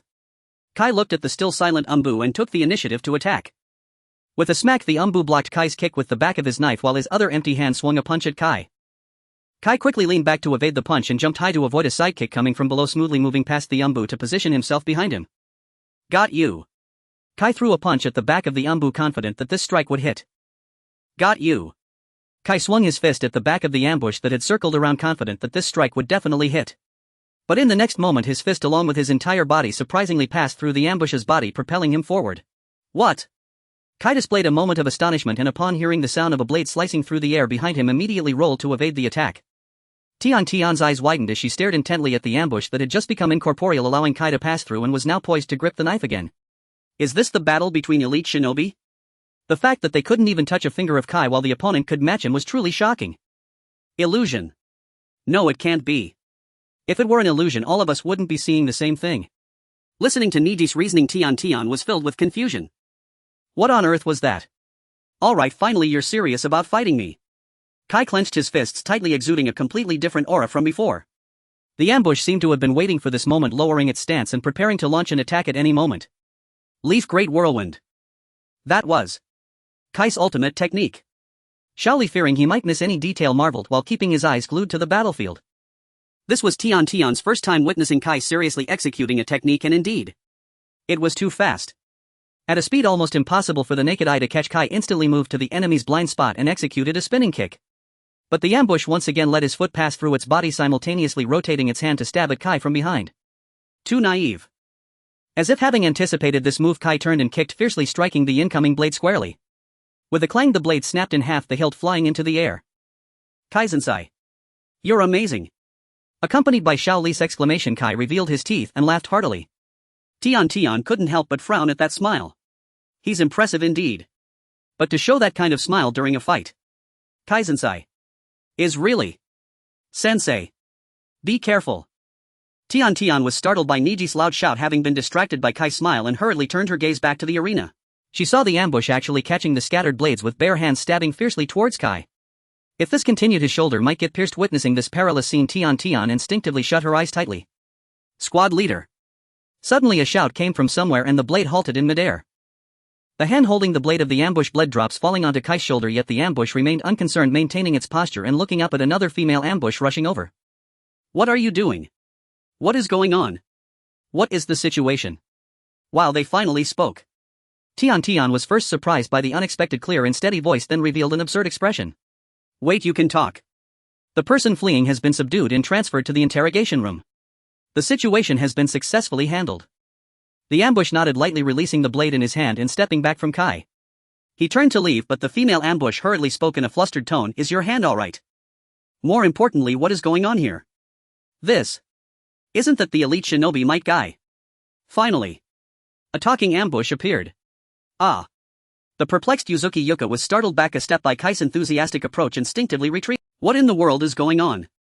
Why are Might Guy and the squad leader fighting? Squad leader, what is going on here? Why are you fighting with an elite shinobi? He seems very suspicious. Ah. Ha. Everyone gasped in astonishment. Bai took out a bandage, wrapped it around his hand, then turned his gaze to Kai. Because he looks very suspicious. Hearing Bai's seemingly obvious statement, everyone froze for a moment, then followed Bai's gaze towards Kai. Aha. Yuzuki Yuka subconsciously expressed agreement, but upon meeting Kaisuke she quickly covered her mouth, revealing an awkward smile. I am very sorry, Elite Shinobi Kai. It seems our squad leader has misunderstood. What did you mean by that? Well, we will take our leave now. I am truly very sorry. Squad leader, let's hurry and go. Yuka quickly stood beside Bai Yi, half prompting him to leave, and Bai Yi could only suppress his regret and leave. This was clearly the moment to determine a victor. Having their rhythm interrupted for no reason, Bai Yi felt very displeased. No, if anything, it was even more displeasing that he had to resort to space-time ninjutsu and weaponry while the opponent only relied on taijutsu to push him to this extent. As expected. Is my taijutsu still inadequate? Ha! Ha ha! What is going on? Tian let out an absurd smile watching the ambush's retreating figure. Is it really for that reason? Just because he looks suspicious? Kaizensai looks suspicious. He does seem quite suspicious. But even if he looks suspicious, is this the world of ninjas? Can I really handle this? Tian muttered softly, her shoulders drooping in defeat. Skilled at opening the storage cabinet, yet it was completely empty. Not even the most common picture frames or everyday clothes could be found. The third Hokage clicked his tongue and raised a hand to stroke his chin. At that moment the bathroom door opened and a person wrapped in a towel walked out, causing the third to turn around as if he had been waiting for a long time. Bai Yi's face was filled with astonishment and confusion. As he watched water droplets drip from his still damp hair to the floor, the Hokage broke the silence and spoke first. There's nothing here. I'm off work now. This person had the audacity to intrude into someone's home and his first words were nothing here. Bai Yi, listening to his words, frowned and revealed an unhappy expression. Did you intentionally leave nothing behind? This probing question made Bai Yi feel uncomfortable all over and he deliberately averted his gaze. If there's something to discuss, just say it, and leave dragging it out only makes one feel restless. In fact, Bai Yi had felt for a long time that conversations with the third Hokage only ever made him feel uneasy. What exactly are you here for? I'm here to inform you that tomorrow is Naruto's graduation exam and he is already 12 years old. I know. These were not unknown facts. He had come specifically to say this, clearly intending to bring up some troublesome matters. Moreover, the Hokage's greatest flaw was his overly lengthy introductions. You have been taking care of Naruto for 12 years now. Since that incident, it has also been 12 years. I have been back in the position of Hokage for 12 years now. Indeed, it had been a long time. Compared to their first meeting, the third had aged significantly. Bai Yi inexplicably felt a sense of nostalgia, wondering how time had passed so quickly. When he came back to his senses, the third Hokage's black hair was already streaked with gray. Well, although that boy might fail again, this time he seems particularly motivated. What exactly do you want to say? Time had already passed midnight. Faced with this uninvited guest who displayed no manners, Bai Yi's patience had long since run out. Finally, unable to endure it any longer, Bai Yi asked about his intentions while the Hokage revealed a gentle smile and slowly began to speak. Would you like to leave the ANBU and become Naruto's lead jonin? I refuse. What's your reason? The reason had long been decided. But no matter what, Naruto must not become the killer of the lead jonin. However, such a reason was something Bai Yi could not voice. He could only fall into hesitation. The Hokage observed Bai Yi like this and slowly stepped towards the empty storage cabinet. I used to have a habit like this. The Hokage's hand brushed over the dust-free surface of the storage cabinet, his gaze becoming distant as he turned to look at him. I don't want to wait until I die for someone else to clean up my belongings. Under the gaze of the third, this empty room seemed particularly desolate. The Hokage's words were not entirely correct, yet they almost precisely captured Bai Yi's thoughts. The reason he deliberately did not leave anything here was merely to avoid forming attachments to this place, or perhaps because after he died no one would come to clean up his belongings anyway, so he simply chose to leave no trouble behind. Bai Yi felt as if his hidden thoughts had been completely seen through by the Hokage, making him feel increasingly uneasy. The third Hokage always did this, occasionally unearthing those facts that Bai Yi himself was deliberately avoiding and unwilling to face, forcing him to see clearly. Whether right or wrong, it was precisely because of this that conversations with the third had always made Bai Yi feel tormented. Habits can be corrected and thoughts can also be changed.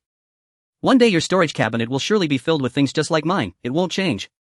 Bai Yi initially wanted to assertively say this, but his voice trembled uncontrollably. It was too strange. He was clearly certain in his heart that he would ultimately face death. For this Hokage, who had no idea of the weight he bore, no matter how much he cared for Bai Yi, the destined outcome would not change in any way. It should be like this, yet suddenly a strange question arose in Bai Yi's heart. This question had also crossed his mind once before. Is this path truly the right one? Betraying everyone, willingly becoming a villain, shouldering all the pain alone, and ultimately dying at Naruto's hands, is that truly the right choice?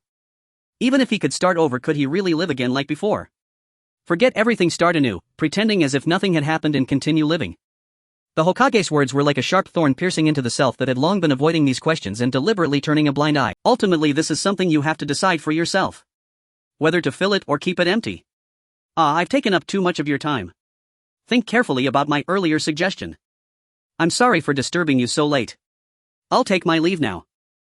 Watching the Hokage who had stirred his heart into a mess yet could leave without changing expression as he opened the entrance door, Bai irritably raked his fingers through his hair. Even pondering these unnecessary thoughts would not change anything. What a superfluous notion. At this point, even facing these questions directly, the outcome would not change. Because he had already gone too far and the original story was about to begin. Tomorrow Naruto would become a ninja and all stories would commence, while at the same time he would die at Naruto's hands. This was the conclusion Bai had chosen for himself. The Jinchuriki has stolen the sealing book. This is serious trouble. The tragedy of the Ninetales incident might reoccur. This is definitely a big deal. Even if he usually loves to play pranks, this time he has gone too far. In the quiet village at midnight there was a commotion with everyone chattering animatedly. Although this Jinchuriki had never stopped causing trouble and everyone had long gotten used to it, the risk this time was simply too high to be dismissed lightly. What should we do, Captain? Should we split up and search for the Jinchuriki? A team member cautiously approached Bai, secretly observing his expression. Unlike usual, Bai merely stood there in a daze staring at the western forest. Today Bai appeared particularly upset. It took considerable courage to approach him. It's not the Jinchuriki. Ha! Everyone showed expressions of surprise. The first team member who had approached him instinctively took a step back as Bai turned his gaze. He is Naruto Uzumaki Naruto. He is Naruto Uzumaki Naruto. After saying this, Bai's gaze returned to the forest in the west. Seeing Bai like this, everyone was left speechless, only able to stare at him in a daze. Everyone exchanged glances, unsure how to react. The only thing certain was that the squad leader was in a bad mood and dawn was about to break. Everyone just stared at Bai, who was gazing at the western forest feeling torn. Just then in the distance the sun finally began to rise. The operation is over. Ha! Watching the sun rise, Bai turned around and announced the end of the operation. What does that mean? The village was filled with ninjas still searching for Naruto and everyone looked at the squad leader with confusion, but he remained as indifferent as ever, offering no explanation and simply disappeared on the spot. Again like this? Well, since the squad leader said it's over, then it must be over. Right. How would we know? I'll go check the situation. Seeing everyone at a loss, Shien volunteered to check the Hokage office. On her way to the Hokage office, Shien bumped into other search teams who were returning. Could it really be over? Filled with questions, she arrived at the Hokage office and immediately spotted the Hokage standing on the roof, hurrying over. Hokage-sama. It's been a long time since I've seen the sunrise. Don't you think it's beautiful? Ah. Yes, it is indeed beautiful. May I ask if the Jinchuriki has been found? The matter has been resolved. He will soon return with the sealing book. Bai should have already gone to wrap things up over there. Really? Shien was somewhat surprised, bowed to the Hokage and hurriedly left. The squad leader had merely been standing there looking at the western forest. How could he know that the matter had been resolved? With lingering doubts, Shien returned to her teammates. It wasn't that she was deliberately avoiding. Bai stood in the tree looking down at Naruto, who had received the forehead protector, internally justifying his absence. In truth, he was afraid that if Naruto got hurt he would inevitably intervene, which is why he forced himself to remain hidden. Well, if we talk about injuries, Irika is hurt even worse. Naruto, hurry and take the sealing book to Hokage-sama and then apologize. Do you understand? I got it. Don't worry. I'm a ninja now too. Naruto rubbed the forehead protector in his hand, suddenly stood up and looked at Irika with a hesitant expression as if asking if he had to go alone. Seeing Naruto like this, Irika looked down at his legs, which could hardly move, revealing a bitter smile. In my current state, I definitely can't go. I'll wait here for support and keep an eye on Mizuki, who is lying over there. You can handle this alone, right, Naruto? Yes. Leave it to me. I'll be back as soon as possible. Irika watched as Naruto turned and ran away, leaning his head against the tree. It had been a long time since he had fought and his body protested. It truly was due to a lack of exercise. Irika chuckled self-deprecatingly, suddenly sensing a presence nearby, and turned his head sharply. How could he have been so close without noticing? For some reason Irika had a rough idea of who was coming and a slight smile crept onto his lips. Have you been watching from the start, mister? Bai. Bai jumped down from the tree, shouldering the unconscious Mizuki, his eyes meeting Irika's with little change. Yet it was this familiar gaze that inexplicably filled Irika with a sense of joy. He looked at Bai, whom he hadn't seen in a long time, unable to hide his happiness, and began to speak like a child. I risked my life to protect Naruto. As a teacher I did pretty well, right? Actually, I was really scared at the time, afraid I wouldn't be able to protect Naruto. Afraid that child would get hurt because he knew everything. Looking back now, I really didn't protect him at all. Haha, I'm sorry. It's all that bastard Mizuki's fault for carelessly telling Naruto all those things, saying he was the Nine-Tails, a monster, the killer of the entire village. Spilling everything. Irika's face was filled with pain as he forced a smile. I'm sorry for not completing what Mr. Bai Yi entrusted to me. You must be very disappointed, right? Irika thought in a daze, his eyes filled with unease, trembling slightly. Seeing his expression like a child afraid of being scolded, Bai Yi displayed a hint of difficulty and slowly spoke. Thank you. Ha! Irika, lost in self-reproach, looked up in surprise. Bai Yi's gaze upon him was something Irika had never truly seen before. Come to think of it, it seemed he had never looked directly at Mr. Bai Yi like this. Irika suddenly felt somewhat dazed. The person who always looked elsewhere now had only himself in his eyes. This realization left Irika stunned. Thank you for protecting Naruto. I. Sniff. Did I help? Was there really a need to ask such a question in a teary voice? Bai Yi showed a troubled expression again. He was not a great person, not worth the other's desperate desire to be of help. Irika clearly had a deep misunderstanding of him. Bai Yi could only nod helplessly. I'm sorry, I didn't mean to cry. Irika awkwardly wiped his eyes with his sleeve, his eyelids reddening, yet he still smiled. It was great that Mr.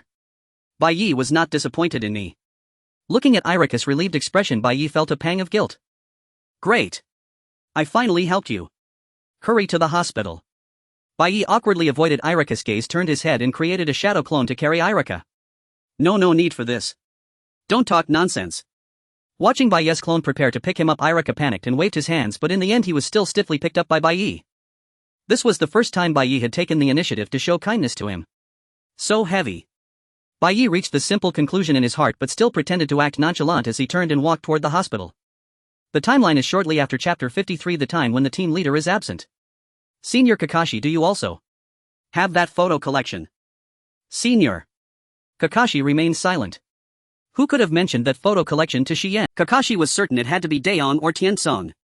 As he pondered, he turned to look at Shien. What are you talking about? It's nothing. Shien instinctively placed a hand on her chest, letting out a sigh of relief. Thank goodness. Senior Kakashi is still normal. This milk. Kakashi tilted his head slightly, gazing at the note stuck to the milk bottle inside the refrigerator. Please observe the expiration date, month XX to month XX. The characters on the note were written in large bold strokes, impossible to miss. Then Kakashi glanced at the refrigerator crammed full of bento boxes before turning his gaze toward the Hokage standing with his back turned. As far as I know, Uzumaki Naruto lives alone, doesn't he? The Hokage, hands clasped behind his back and eyes fixed on the window, turned slightly and offered a knowing smile. You'd be utterly astonished to learn who's been doing all this. Sarutobi stepped forward to the immaculately clean refrigerator, withdrew a bento box and smiled. It's that young man, Byakuya. He's been looking after Naruto this entire time. This entire time? You mean all along? Kakashi's mind instantly conjured the image of Byakuya, always quietly reading during missions. He'd long assumed Byakuya bore the exhausting burden of maintaining constant shadow clones around the Jinchuriki, twice the strain of an ordinary shinobi. Yet he'd believed it was merely basic surveillance and protection. He never imagined Byakuya had been personally tending to Naruto's daily life, and the revelation struck him with profound astonishment. Then why not simply appoint Byakuya as his team's Jonin instructor? Kakashi set the milk bottle down casually on the dining table and turned to face the Hokage. Even now Kakashi remained trapped in the shadows of the past, never having passed a single student through the final test. He assumed this time would end no differently. Compared to himself, Byakuya was clearly the far more suitable choice. I suggested it long ago, but he refused and instead recommended you. He said you'd certainly do it well. Is that so? Kakashi blinked slowly. So that's what he'd said. Murmuring those words silently to himself, Kakashi surveyed Naruto's apartment, tidier than he'd ever imagined, then turned and strode toward the Genkan. Whatever the outcome, Byakuya wouldn't dwell on it, but if even he had deliberately recommended him, then Kakashi had no choice but to give it his absolute all. Shall we proceed to the next house? Yes. Let's go. The Hokage raised an eyebrow. This sudden surge of resolve was unexpected. With a faint intrigued smile, he followed Kakashi out of Naruto's home. After they departed and their chakra signatures faded entirely, only the milk bottle, left unreturned to the refrigerator, remained on the dining table. Did you deliberately choose the day I'm instructing Genin just to mock me, Tenzo? Before the massive memorial stone at the forest's heart, Kakashi kept his eyes fixed on its weathered surface, speaking softly, as if to the air itself. When did you first notice? Tenzo gave an awkward smile and emerged from behind a tree. Indeed, his rudimentary concealment technique stood no chance against Kakashi's discerning gaze. Mock you? Not at all. Honestly, it's been so long yet you haven't changed a bit, sensei. Tenzo scratched his head. You've picked the wrong time, I'm busy today. Apologies, but I don't have the luxury of indulging you. But your meeting with the genin ended hours ago. I only came to wish you luck and offer my regards. Kakashi turned without a word, walking past Tenzo with impassive silence, his shoulder brushing lightly against the younger man's. Tenzo watched Kakashi stride away and couldn't help but laugh. Truly unchanged neither as squad captain nor as Kakashi sensei. He's now assumed command of the Hokage's direct ANBU division, the highest authority over the entire organization. Not only does he carry the Hokage's orders, but every ANBU operative must answer directly to him. He holds formal undisputed command. He must loathe it, he's always hated such responsibilities. Ha! You're absolutely right. He refused outright at first, the Hokage practically forced it upon him. Byakuya was no longer merely a squad captain, he was now the supreme commander of the entire ANBU. In influence and authority he stood nearly equal to Danzo himself. Kakashi found himself regarding Byakuya with renewed admiration. Whether willing or not, he had ascended, step by deliberate step, to a height almost beyond reach. Even if reluctant, someone like him will carry out the duty, quietly, flawlessly. It seems squad captain and sensei truly understand each other well. The captain habitually prefaced requests with, "Kakashi, you handle it," while Kakashi in turn often began reflections with, "Had it been Byakuya." Perhaps it stemmed from years of seamless partnership within the same squad. As Tenzo mused, subtle parallels between them flickered vividly in his mind. No. I know nothing about him. Kakashi turned to meet Tenzo's gaze. I've never understood him. His thoughts, his desires, I've never fathomed them. Even his quiet care for Naruto was news to me, only recently revealed. Who knows how many other things he's done, unseen, unknown to me. Even so, you remain the one teammate who understands the squad captain best. I should go. Until next time. Time had slipped away. Kakashi decided it was truly time to leave and set off without hesitation. Tenzo made no move to stop him. Until next time. A man who once saw only the past and present has spoken those words. Yes, he's changed after all. And when exactly would our squad captain change? Recalling Byakuya, ever expressionless, perpetually absorbed in a ninjutsu scroll, Tenzo let out a wry, quiet chuckle. Ah well, if he did change, perhaps we'd find it unsettling. After all, that very aloofness is the squad captain's defining allure. There had never been structure, no hierarchy, no formal order. ANBU operated strictly in squads, answering solely to the Hokage. Logically, it belonged under the Hokage's direct stewardship. It had functioned flawlessly for years, so why suddenly thrust this burden upon him? Byakuya walked down the street, weariness etched deep into his features. The title ANBU commander carried little substance, merely granting him supreme authority to issue orders only in the Hokage's act. Yet making such a spectacle of it was utterly unnecessary. Hey, long time no see. A familiar hand clapped firmly onto his shoulder, and Byakuya turned, following the weight of that gesture. Yo, long time no see. A hand casually landed on his shoulder with a loud clap, and Bai Yi turned his head, following the weight. Today Bai Yi was dressed in an ordinary upper ninja uniform. Upon realizing that it was Asuma's hand on his shoulder, his gaze fell on the cigarette dangling from Asuma's mouth. The smell of smoke. When did this guy return? He clearly heard that Asuma had left the village to serve as a guard for the daimyo of the Land of Fire. Bai Yi expressionlessly brushed off Asuma's hand, which often tried to get close, and frowned with a fierce expression, saying, "Don't act familiar with me. It's the first time I've seen you dressed like this. Are you also taking the lead as an upper ninja now?" Asuma, this guy not only hasn't changed but has made no progress at all. I've already exuded a vibe of keeping strangers at bay, yet he completely ignores it. Now that the original plot has started, in order to avoid too much contact with the original characters, I've been walking around with a stern face for a while, but this guy seems completely unaffected by it. What a troublesome fellow. Should I say he's impressive? Or is it his strong willpower? Generally, when pushed away like this, others would have retreated long ago, yet he keeps pushing forward. It's not that I'm touched. But there's still a vague, indescribable feeling in my heart. Nevertheless, Bai Yi had no intention of opening up to him. After all, Asuma is also a character from the original story. Get lost. Hey. It's been a long time, let's have dinner together. Bai Yi ignored Asuma with a cold tone and stepped forward without looking back. Asuma, however, was completely unfazed, waving his hand at Bai Yi's back with a look of regret, thinking, this guy, it's been a long time yet he hasn't changed at all. What the hell, seriously, how can there be such a person? Yamanaka Ino, who had been silently watching from behind Asuma, puffed up her cheeks in annoyance, her face turning red. Nara Shikamaru looked at her puzzled, seemingly asking, what are you angry about? Isn't it too much? When someone greets him kindly, he actually says don't act familiar and tells them to get lost. Haha, it's fine, that guy is just like this by nature. Asuma laughed heartily and said, since he's always like this, why do you still bother to greet him, Asuma sensei? TCH, why go through such troublesome things?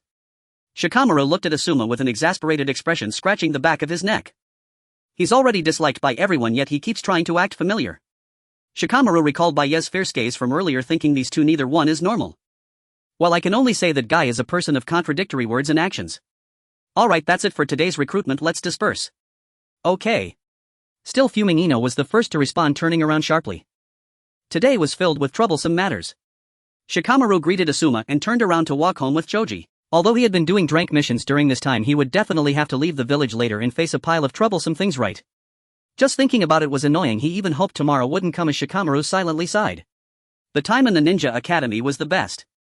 Shikamaru, look over there. Following the suddenly stopped Choji, Shikamaru also halted. Ha! The man who had just been addressed by Asuma was standing not far in front of them. He still looked tired and impatient, and at that moment he was glaring at Shikamaru's father Narashikaku, who was standing in front of him frowning even more tightly. Dad! Seeing the intimidating and irritable man as well as the relaxed-looking Shikaku in front of him, Shikamaru couldn't help but quicken his pace. He wouldn't say something like "get lost to my dad," or worse, would he? Shikamaru instinctively felt nervous, slowly approaching the two. You loosen that frown. Shikako suddenly reached out and grabbed the man's shoulder, ruffling his hair into a mess. Seeing this scene, Shikamaru froze in place. Ha!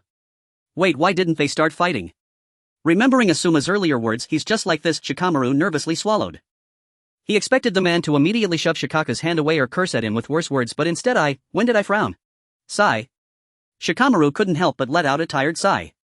Completely different from his prickly demeanor with Asuma earlier, the man next to Shikaku awkwardly averted his gaze and obediently Initially he thought the other party would explode in anger and shake off the hand. Seeing the man's unexpectedly docile demeanor completely contrary to what he had imagined, Shikamaru felt somewhat deflated. What on earth is he talking about? And anyone unfamiliar with the situation would surely misinterpret this.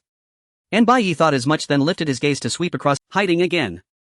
Hearing this, Baiye's expression suddenly darkened. Then he slowly spoke, since you know I'll hide, don't come closer. Being around you is very uncomfortable, just as annoying as the Hokage. Baiyi thought this in his heart, then formed hand seals and vanished with a bang. Shikaku looked at the empty space where Baiyi had just been and smacked his lips. He ran away again. This guy is always like this. Shikamaru, Choji is here too. As Baiyi disappeared, Shikaku noticed the two and walked over with a smile. Shikamaru, looking at Shikaku like this, recalled what had just happened and finally reached a conclusion. So he only acts like that with Asuma Sensei. For some reason, Shikamaru suddenly felt that Asuma Sensei was quite pitiful. Poor Asuma Sensei. He hasn't even been a regular class leader or team leader, and now I'm expected to lead the ANBU organization. Facing the many gazes directed at him, Baiyi struggled to lower his gaze. He knew in his heart that no one wanted to accept this matter. After all, as a disgrace to the ninja, his high profile as the head of the organization would definitely lead to many grievances. It might even provoke rebellion or lead to a life-threatening situation. Will they listen to my orders? Baiyi tried hard to shake off the ominous thoughts and said the village will soon hold the Chunin exams and the police force has just readjusted the security system. The hidden corners they can't cover will be taken care of by us, the ANBU. Baiyi had not expected anyone to respond, and this sudden situation made him furrow his brows unconsciously. Seeing Baiyi's expression, the other members of the ANBU present became tense and cautiously observed his demeanor. The rumors about Baiyi had long been circulating privately among the ANBU, and they naturally did not dare to be the least bit negligent. During the Ninetales incident, he valiantly guarded the shelter to save his companions. He faced deadly poison yet still risked his life to confront the enemy. He even managed to stand against Uchiha Itachi, who had annihilated the entire Uchiha clan, protecting the children while fighting evilly. He could see through the enemy who infiltrated their ranks at a glance. He had even received invitations to become Hokage. Countless such deeds followed the name Heichang Baiyi. Some respected him while others despised him, but in the end everyone acknowledged his strength. I have long heard he is not an ordinary person indeed. Those hollow eyes devoid of emotion showed complete indifference to everything around him, coupled with his unique aura of languid fatigue. All the ANBU present held their breath tense merely from a single careless glance he cast over them. Seeing Baiyi frown, everyone secretly wondered if their previous responses had been problematic, hurriedly rolling their eyes while only daring to sneak glances. Why? Is it not dispersing yet? Everyone stood quietly, showing no intention of leaving. The area had already been notified to the team leaders of each squad. Could it be a new type of trouble? Baiyi hesitated for a long time in this uncomfortable silence about what to do and finally chose to leave directly. Having conveyed all that needed to be conveyed, his task was considered complete. Baiyi quietly vanished, and only then did everyone release a sigh of relief, beginning to discuss the suffocating pressure they had just felt. Hey Daeong. Just now. Was the captain angry? No, his mood today is already quite good. Ah. This is called good mood. The other squad leaders looked at Baiyi, who had left directly, their hearts filled with unease, and ran to Daeong, the source of the rumors, to inquire. Hearing his words, their faces were filled with confusion. He has always been like this, always has been. Tian-san came between the two as usual, trying to smooth things over. The captain is just this kind of person, everyone doesn't need to take it to heart. Hearing Tian-san's words, the other ANBU finally felt relieved, gathering together to discuss how the captain was indeed not falsely reputed. Watching the reactions of the other ANBU, the members of Squad 1 showed smiles. They had already begun to anticipate the surprised expressions of these people when they see another side of the captain that nobody knows. Kakashi-sensei, Kakashi-sensei. What is it? Naruto, covered in mud, ran to Kakashi's side and quietly asked. Do you know someone named Bai? Kakashi momentarily didn't know how to respond, showing a troubled expression. He had heard that Bai had been taking care of Naruto during this time, so it was quite strange to hear this question from Naruto. If he said he knew him, he didn't know what questions Naruto would ask next or how much detail he should provide. Seeing Kakashi, who had been silent for a long time, with a troubled expression, Naruto decided on his own that he must know him and excitedly said, "Where can I meet that uncle?" "You want to meet Bai?" "What?" It turns out it was such a simple matter. Kakashi thought this and pondered for a moment. Places where one could meet Bai. Countless locations flashed through his mind, but he was uncertain. Upon careful thought, Kakashi himself didn't even know where Bai would be. After all, Bai was a member of the ANBU, making it impossible to track his whereabouts. That was the correct answer. It's hard to say he spends most of his time on missions, so wanting to see him isn't an easy task. I have something I want to show him. By the way, what does that uncle do? I can't casually talk about his matters. The information of the ANBU cannot be casually disclosed. Kakashi answered this way with that thought in mind, but Naruto completely interpreted it differently. He really is a super high-ranking big shot. Even more impressive than Kakashi-sensei. Naruto's eyes sparkled, full of certainty. Then at least give me a hint. At least give me a hint. Naruto. Stop slacking off and come help quickly. What have you been doing since just now? Sakura shouted angrily at Naruto, who was covered in mud. Shouted at by Sakura, Naruto suddenly panicked, hurriedly signaling Kakashi to at least give a hint, but Kakashi couldn't find an appropriate way to respond. A hint that could lead one to guess that he was the ANBU captain. Ultimately, could Naruto really be allowed to find out about this? Kakashi looked at Naruto with a troubled expression and shook his head. If he himself hasn't told you in person, then he doesn't want you to know these things. Naruto. Hurry up and come here. I got it. Sakura. Hearing Kakashi's words, Naruto let out a disheartened sound, but was soon urged by Sakura's even fiercer shout to hurriedly run over to her. Doesn't want me to know. What does that mean? Naruto pondered over Kakashi's last words, tilting his head. Why wouldn't he want others to know? Isn't holding a high position something to be proud of? Could there be some other hidden reason? Naruto racked his brains but couldn't come to a conclusion, remaining troubled over this question until the task of pulling grass ended and Kakashi left sighing. What have you been doing all day? Seriously. Sakura brushed off the dirt on her body, looking strangely at Naruto, who was still struggling with his thoughts when she suddenly saw a large merchant convoy passing through the center of the street and couldn't help but stop. Is it a merchant convoy? Looking at the quite magnificent sedan chair driving through the center of the street, Sakura showed a puzzled expression. Strange, such a large scale, yet there isn't even a single guard. Sasuke, who had also stopped, looked at the sedan chair that was surrounded by a crowd but had no guards accompanying it, his gaze lingering on it for a moment. It is not particularly rare for a merchant convoy to travel without guards. However, the merchant logo on the sedan chair belonged to a large trading group known to all, and for a trading group of this scale it wouldn't be surprising if the whole street was filled with guards, which is what made it feel off. Sakura peeked her head out among the crowd that was clearing the way, wanting to get closer to take a look at the convoy, but suddenly saw a man in the crowd abruptly charging toward the sedan chair. Die! The man roared, pulling something out from his bosom and throwing it with all his might. Die! The man roared, pulling something out from his bosom and throwing it with all his might. It was a bomb. It was a round bomb covered in detonation symbols. If such a large bomb exploded, many pedestrians on the street would be in danger. Sakura was so shocked that she froze, unable to react in time, for she clearly saw that the bomb now thrown near the palanquin had its fuse rapidly shortening. Danger! Everyone get away! Just as Sakura shouted in that direction, she suddenly stopped. A ninja appeared in front of the flying bomb, slowly drawing his blade. The man in the ninja outfit looked at the bomb approaching him without flinching, forming seals and swinging his sword forward. The space in front of the blade instantly warped as if the bomb was sucked in and disappeared without a trace. There was not a single sound of explosion around. What happened? What was that? The sudden turn of events caused the people nearby to retreat in panic, while the ninja who had neutralized the bomb swiftly charged toward the man who threw it, swinging his sword. Damn! You could it be? The man seemed to recognize the ninja and threw a shuriken, but the blade passed straight through the shuriken's defense, spinning around to smash the back of the man's head. Ugh! The man hit on the head with the sword, let out a short muffled groan and collapsed to the ground, instantly calming the situation. The surrounding people were initially taken aback, their faces filled with disbelief, but soon they began to exclaim in admiration and cheer. So impressive. As expected of a ninja. So cool. Wow, so handsome. Hey. Facing the jubilant villagers, the man remained expressionless, hoisting the man who had fallen to the ground over his shoulder and walking toward the palanquin. At that moment the window of the palanquin was pulled open and the caravan leader poked his head out. What happened? Everyone is cheering. Nothing happened. Is that so? Well, with Bai Yi around, what could possibly go wrong? Then I'll count on you to take care of things until we reach the inn. The window of the palanquin creaked shut again and the ninja named Bai Yi silently walked beside the palanquin. Wow. So amazing. Did you all see that? Sakura looked at Bai Yi, who had swiftly resolved the situation, turning to Naruto and Sasuke with a face full of admiration, but their expressions seemed oddly off. Naruto's eyes were wide with surprise, muttering, "I found him."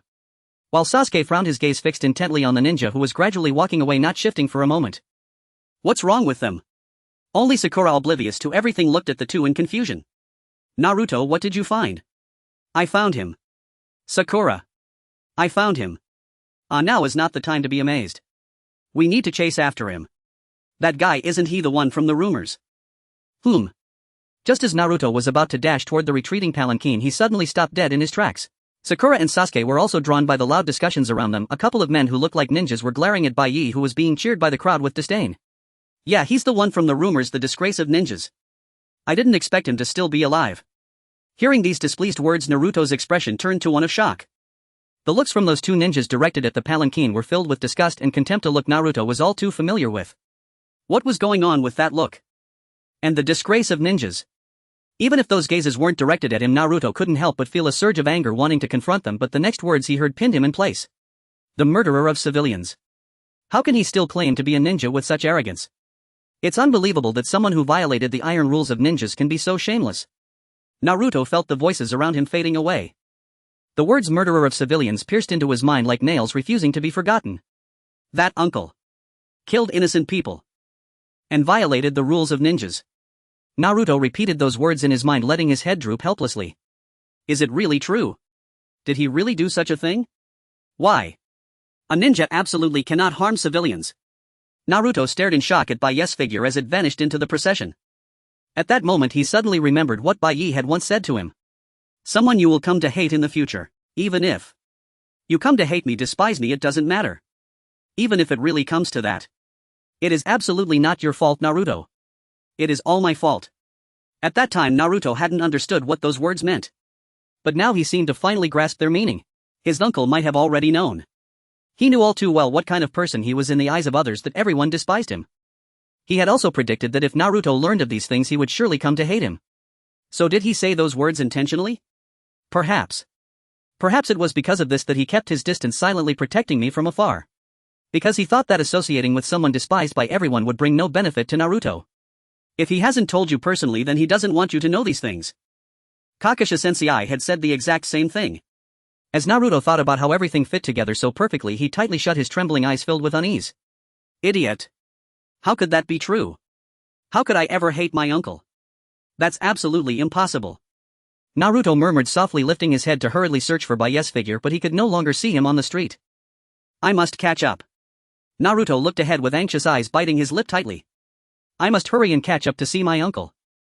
I must tell him that I don't hate him at all. No matter what he did to others, I don't care. I've always been grateful for everything he has done for me. As Naruto thought these things, he suddenly pushed off the ground and charged forward. Hey, wait up. Naruto. Where are you going? What's going on? What's happening? Sakura looked at Naruto's disappearing figure in the crowd, panicking, and turned to find Sasuke, only to realize he too was nowhere to be seen. Even Sasuke too. What the heck, where did you two run off to? Sakura looked at herself left behind with a face full of disbelief. Bai Yi had never liked sudden tasks. This time the mission was to rescue a merchant caravan that had been attacked by mountain bandits, and he heard that all the caravan's guards had perished. He stood there absent-mindedly, pondering thoughts like, are the mountain bandits really that formidable? When Hokage suddenly called out his name.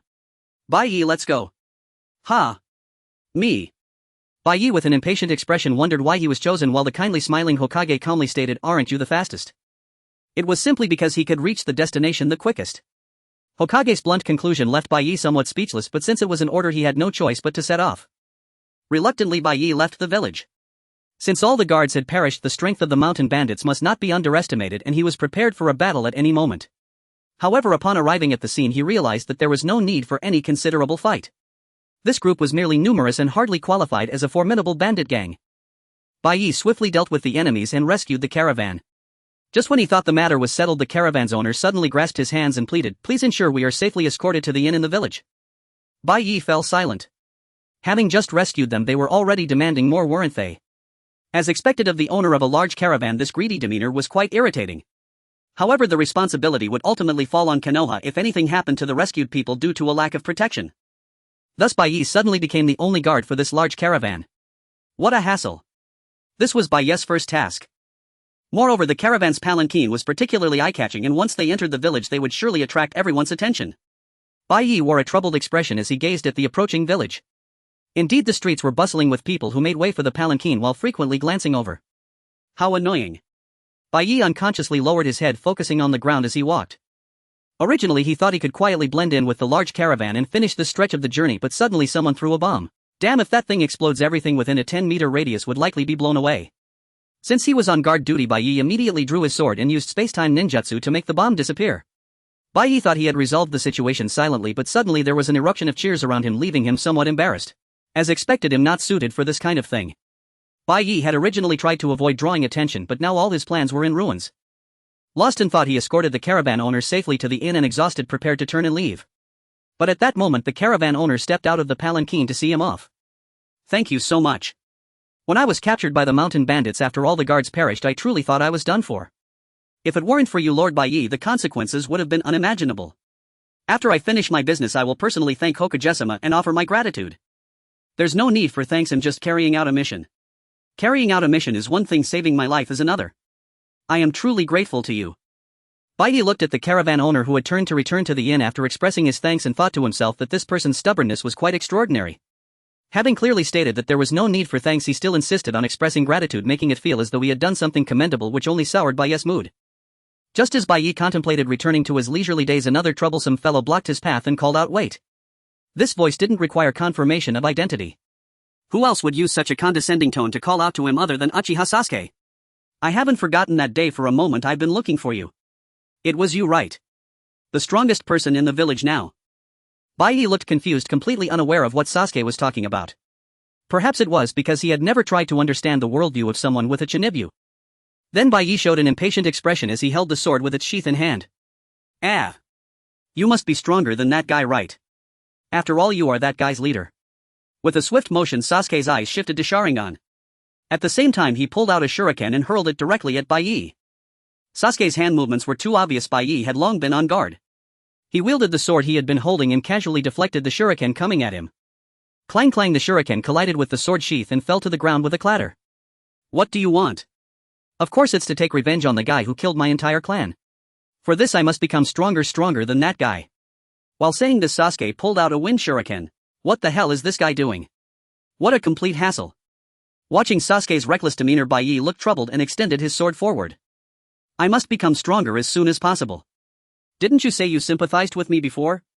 If so, use that sympathy to help me." As Sasuke finished speaking, he forcefully threw the wind shuriken at Bai Yi. But the wind shuriken didn't even touch the tip of Bai Yi's extended sword before it vanished into thin air, only to reappear the next second, flying back towards Sasuke. Sasuke seemed completely unprepared for the shuriken to fly back towards him, staring in surprise with wide eyes. The wind shuriken grazed his cheek, leaving a long cut on his face, and continued its momentum, embedding itself deeply into the tree behind. "As expected. You are strong. Even stronger than Uchiha Itachi." Bai Yi looked at Sasuke with a troubled expression, already feeling that dealing with him was becoming a hassle. Just as he was contemplating that it was about time to leave, he suddenly caught sight of another person running towards them from behind Sasuke. "Naruto." Bai Yi slightly widened his eyes, filled with a hint of surprise as he watched Naruto rush over, panting heavily from a distance. He had not intended to meet Naruto so soon. Bai Yi had originally planned to make his appearance only when a villain of Orochimaru or Akatsuki's caliber showed up. Moments later, the mind that had been contemplating whether to flee returned its gaze to Sasuke before him. Perhaps this opportunity could be useful. Sasuke was right before him, why not make use of him? With this thought, Bai Yi firmly gripped the hilt of his sword, sheath and all. "It seems you've misunderstood something." "What?" Bai Yi, who spoke for the first time, fixed his gaze accurately on Sasuke. At the same time, it felt as if the air around them had suddenly solidified and Sasuke's movements came to a complete halt. Can't move at all. Sasuke lowered his gaze slightly, staring at his trembling hands. He could barely manage to breathe. Death. Merely by locking eyes with that pair of eyes, Sasuke felt as if he was facing death itself. Frozen in places, cold sweat streamed down his cheeks. Killing intent. How could I be immobilized by mere killing intent? Sasuke felt all his nerves focus on the sensation of the cold sweat sliding down his chin. Just as he couldn't even blink, Bai's figure instantly appeared before him. Couldn't even react. Sasuke's pupils constricted in shock, but his body was engulfed by fear, rendering him utterly immobile. In that instant, Bai struck his chin hard with the sheath of his sword. Couldn't even react. Sasuke's pupils constricted in shock, but his body was engulfed by fear, rendering him utterly immobile. In that instant, Sasuke. Naruto had run closer, witnessing Sasuke sprawled on the ground and Bai slowly drawing his sword behind him. No. That gaze. That aura. It truly carried a strong killing intent on killing Sasuke. What to do? What to do? Naruto hadn't fully grasped the situation before him, his hands trembling uncontrollably. If this continued, Sasuke would die. But he was that uncle. How could an uncle do such a thing? No, even Naruto himself wasn't certain. A civilian murderer. Perhaps the person before him wasn't the one he recognized at all. No more hesitation. Action must be taken. Naruto gritted his teeth, pulling out a shuriken, but his hand trembled and it fell to the ground. Damn it. Get it together. I must pull myself together. Naruto pulled out another shuriken, throwing it toward Bai with a trembling hand. That shuriken posed no threat at all. Yet as he watched the shuriken fly toward him, Bai's expression remained unfazed, as if he had no intention of dodging at all. Why not evade? Naruto was startled, and just as he was about to charge forward, someone jumped in front of Bai, accurately knocking away the shuriken he had thrown. Naruto, stop it. Kakashi-sensei. Naruto froze in place, feeling completely drained as Kakashi's appearance relaxed his tense body. Although he still couldn't comprehend the current situation, at least Kakashi-sensei had arrived. He felt certain that things would be resolved. Kakashi. Kakashi was quickly assessing the situation when he heard Bai's cold voice behind him, causing his heart to tighten as he turned slightly. Why is he so angry again? Kakashi looked at Bai, whose fierce gaze was fixed on him, revealing a troubled expression. Your teaching methods are problematic. They are all skills that lack substance. Bai spoke words that seemed to evade responsibility, sweeping his gaze over Sasuke and Naruto, clicking his tongue in dissatisfaction. I apologize on behalf of the children for their rudeness. But your treatment of the children is still excessive. You should be grateful I didn't kill him. Naturally, Bai had no intention of truly killing Sasuke. Kakashi helped Sasuke up from the ground, glancing back at Naruto. Naruto was staring at Bai with trembling eyes fixed on him without distraction. He had wanted to see him so much, yet now he couldn't even move. Kakashi thought that perhaps all of this was Bai's intention. Were you doing this on purpose? Because of Naruto. Upon hearing Kakashi's words, Bai's movements faltered for a moment. Kakashi squinted at Bai before him. This guy had put up spikes against everyone who approached him, as if he believed that anyone who got close would not have a good ending. Perhaps he had intentionally used Sasuke, wanting to push Naruto away. But why? Was it out of guilt for the past? Or was this a choice made for Naruto's sake? Did he think that associating with someone who had lived in darkness would bring no benefit to Naruto? Stop meddling in others' affairs. Fine, do as you wish. Bai's reaction only made Kakashi more certain of his suspicions. Kakashi shook his head and tried to mediate the situation. Bai shot Kakashi a displeased glance and abruptly turned away. Wait. Don't go. I still haven't. Sasuke, supported by Kakashi, shouted at Bai's back, but Bai paid no mind and instantly vanished. Kakashi looked at the gritting teeth of Sasuke and then at the pained expression on Naruto's face, letting out a deep sigh. Am I the one who has to clean up this mess again? Stop pressuring him, Sasuke. Kakashi sighed and gently patted Sasuke's back where he was slung over his shoulder. Honestly, whether here or elsewhere, it's nothing but troublemakers all around. Alright, put me down. I can't do that. I'm obligated to take you to the hospital. It's not that serious. Let me down now. Kakashi held Sasuke steady as he writhed on his shoulder, then lowered his gaze toward Naruto. The boy appeared stunned, completely frozen in shock. Perhaps Byakuya had done this deliberately. At the thought, Kakashi spoke with deliberate calm. Naruto, you'd best keep your distance from him. I don't understand. I've been searching for my uncle for so long, yet the uncle I know. He couldn't possibly be that person. All I ever wanted was to find the uncle who'd hold an umbrella over me, who'd gently ruffle my hair. All I wanted was to tell him I'd become a shinobi, and that I'd grow stronger, still strong enough for everyone to finally recognize me. Yet something felt profoundly wrong. Was the uncle I knew truly him? Naruto searched desperately for an answer, but found none, staring blankly at Kakashi. What a headache. Watching Naruto's expression, the raw pleading look of someone seeking truth, Kakashi's face tightened with quiet reluctance. There's little I'm permitted to tell you. Then who is my uncle really? Strangely, it seemed everyone who knew Byakuya had asked that very question. Hearing it yet again, Kakashi's eyes crinkled into a faint knowing smile. He's a man who says one thing and means another, stubborn, unyielding, never quite honest with himself. But he's a good man. That's precisely why he's always protected you. Naruto suddenly recalled a truth he'd long forgotten. Someone who had quietly watched over him, cared for him, through all these long years. Kakashi's words unearthed that buried memory. Clenching his fists, Naruto straightened his previously slumped shoulders and declared, voice renewed with resolve, I know. Sensei Kakashi and the others told me not to see him again, but I still want to see my uncle. Even if he's changed, he'll always be my uncle. That's out of the question. As I said before, you must stay away from him. Then why? Why is that? Naruto tilted his head, baffled. No one would give him answers, only warnings to stay distant, to refrain from probing deeper. Denied the truth he sought, Naruto felt a tight, suffocating ache in his chest. What secret is my uncle hiding? You'll learn it in time, but not now. That's enough. Both of you, Sasuke and Naruto, are hereby assigned disciplinary duty. Sakura is excused tomorrow. The two of you will carry out the mission alone.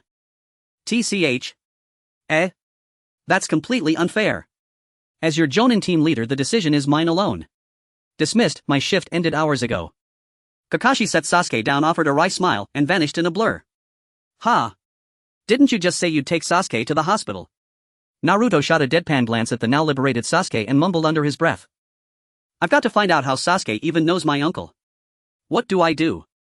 Naruto's eyes darted sideways, flickering nervously toward Sasuke again and again. Rubbing his jaw, the spot struck by Byakuya, Sasuke suddenly turned, fixed his gaze on the flustered Naruto and asked, how much do you really know about that man? Why, you re the one who should explain. How do you know Uncle Byakuya? I was going to ask first. Naruto scrambled to mask his panic, eyeing Sasuke warily as the name Byakuya rolled off his tongue. Sasuke nearly got killed by my uncle. What on earth did he do to him? I've never seen my uncle wear such a terrifying expression. Oof. Even if I knew anything, I wouldn't tell you. He must have done something utterly reckless. Naruto reached that conclusion and sharply turned his head away from Sasuke. Sasuke watched Naruto's retreating profile and shook his head, resigned. This guy truly knows nothing. Utterly clueless. A complete waste of time. With that, Sasuke turned without another word and walked away. What the? Hey. He started the conversation, how dare he just leave like that? Naruto stomped in place, venting his frustration in empty air, then scratched his head awkwardly and strode off. If you care about them this much, why not be a little gentler? Perched silently in the branches above, Byakuya had watched Sasuke and Naruto depart until he turned, meeting Kakashi's gaze behind. This man, inexplicably grating. Earlier he'd deflected Naruto's kunai, a gesture that rankled on more than one level. Even before now, Kakashi had brought nothing but complications into Byakuya's life. I've never understood your motives, and now they're utterly inscrutable. Why do you insist on keeping your distance? Why do you need to know? It's me who doesn't understand. A faint involuntary crease appeared between Byakuya's brows. Seeing the undisguised irritation in his eyes, Kakashi fell silent, then inwardly reflected, it's precisely because of this that I can't let go of him. He pushes everyone away with desperate force, refuses to let anyone remain close, yet wears such unbearable pain upon his face. If you know nothing, then stay silent. Stop meddling where you're not wanted. If you don't know anything, just shut up and stop meddling. Facing the furious questioning from Bai, Kakashi finally spoke, is it about the refugee incident? Ha! Bai was taken aback by Kakashi's nonsensical statement, looking utterly bewildered. What is this guy suddenly talking about? I have seen the confidential documents regarding you. Including that it was an order, including the seal placed on you and the fact that you have been coerced. All of it is written in that confidential doc. You actually saw that thing. It was somewhat ridiculous. Bai himself had never seen that confidential document, thus he was shocked by the detailed information it contained.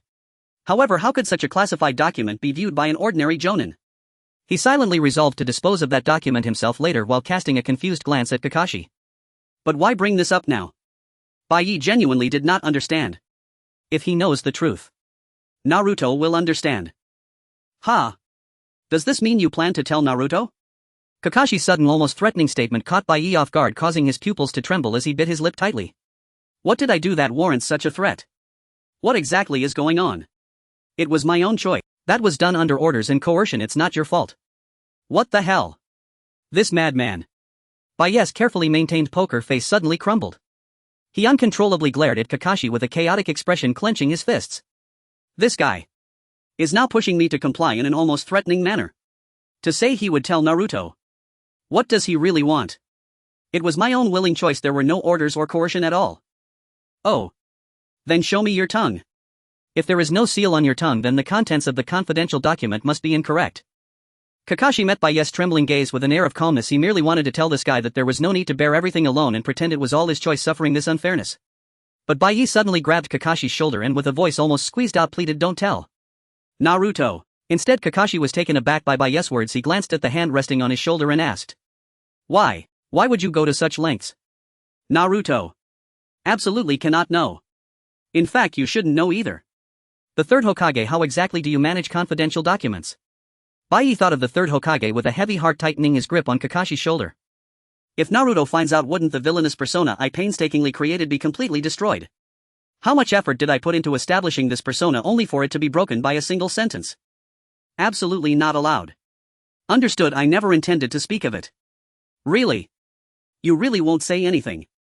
Bai stared at Kakashi with a look full of suspicion, releasing the hand resting on his shoulder. He intended to ask for confirmation again, but when he looked up he saw Kakashi looking at him with a strange pitying expression. What does that gaze mean? Although he couldn't understand, he felt uncomfortable all over and couldn't decipher his intentions. Bai awkwardly avoided Kakashi's gaze and turned to the side. Since he agreed not to speak, he shouldn't, right? Although Kakashi isn't exactly trustworthy, he isn't the type to agree not to speak and then spread rumors everywhere. Just as Bai thought this and was about to leave, Kakashi suddenly said something that left him puzzled. "Don't worry, I will protect Naruto." You're his team leader, isn't it natural to protect him? Bai found this statement inexplicable and completely unrelated, turning to look at Kakashi. Does this guy know something? Like about my deal with the demon? And such?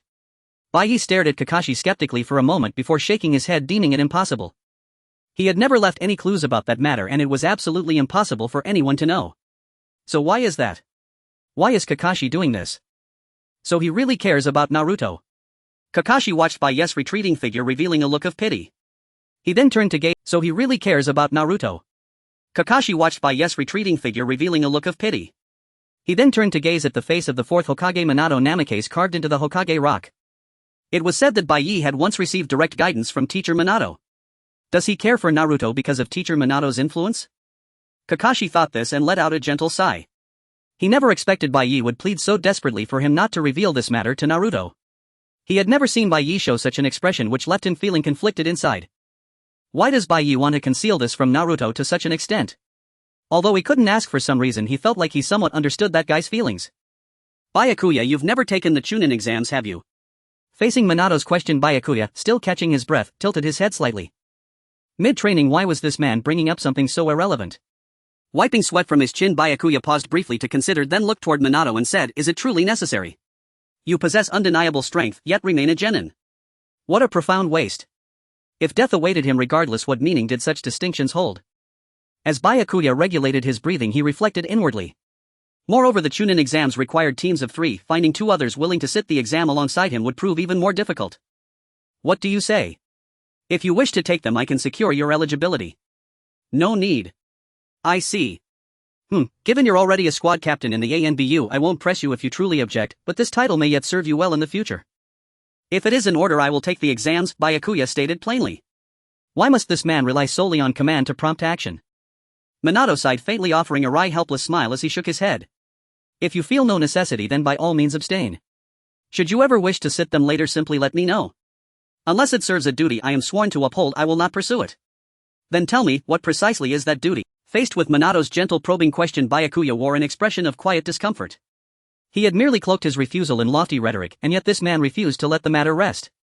Though uncertain what answer Minato expected, Byakuya lacked confidence in delivering the right one. After a hesitant pause, he ventured carefully. To protect the Hokage, Lord Minato. No, that's incorrect. So this was not the answer Minato sought. Byakuya glanced upward uneasily, meeting Minato's gaze. Observing Byakuya's flustered demeanor, Minato found it endearing, reaching out to ruffle his hair gently, his signature sapphire eyes crinkling with warmth as he smiled. Your duty is to protect the village, not me alone. To protect the village. For Byakuya it was an impossibly weighty charge. Did he in truth deserve such a solemn responsibility? Still gazing at Minato, he nodded, reluctantly but resolutely. After all, the Hokage himself had entrusted him with this duty, he could hardly decline outright. Understood. Still, guarding the village requires neither the rank of Chunin nor Jonin. Given your strength Byakuya, you are more than qualified for Jonin status. Do I truly possess that level of ability? I cannot say for certain. You overthink things. With your capabilities, Jonin rank is unquestionably within reach. Is it true?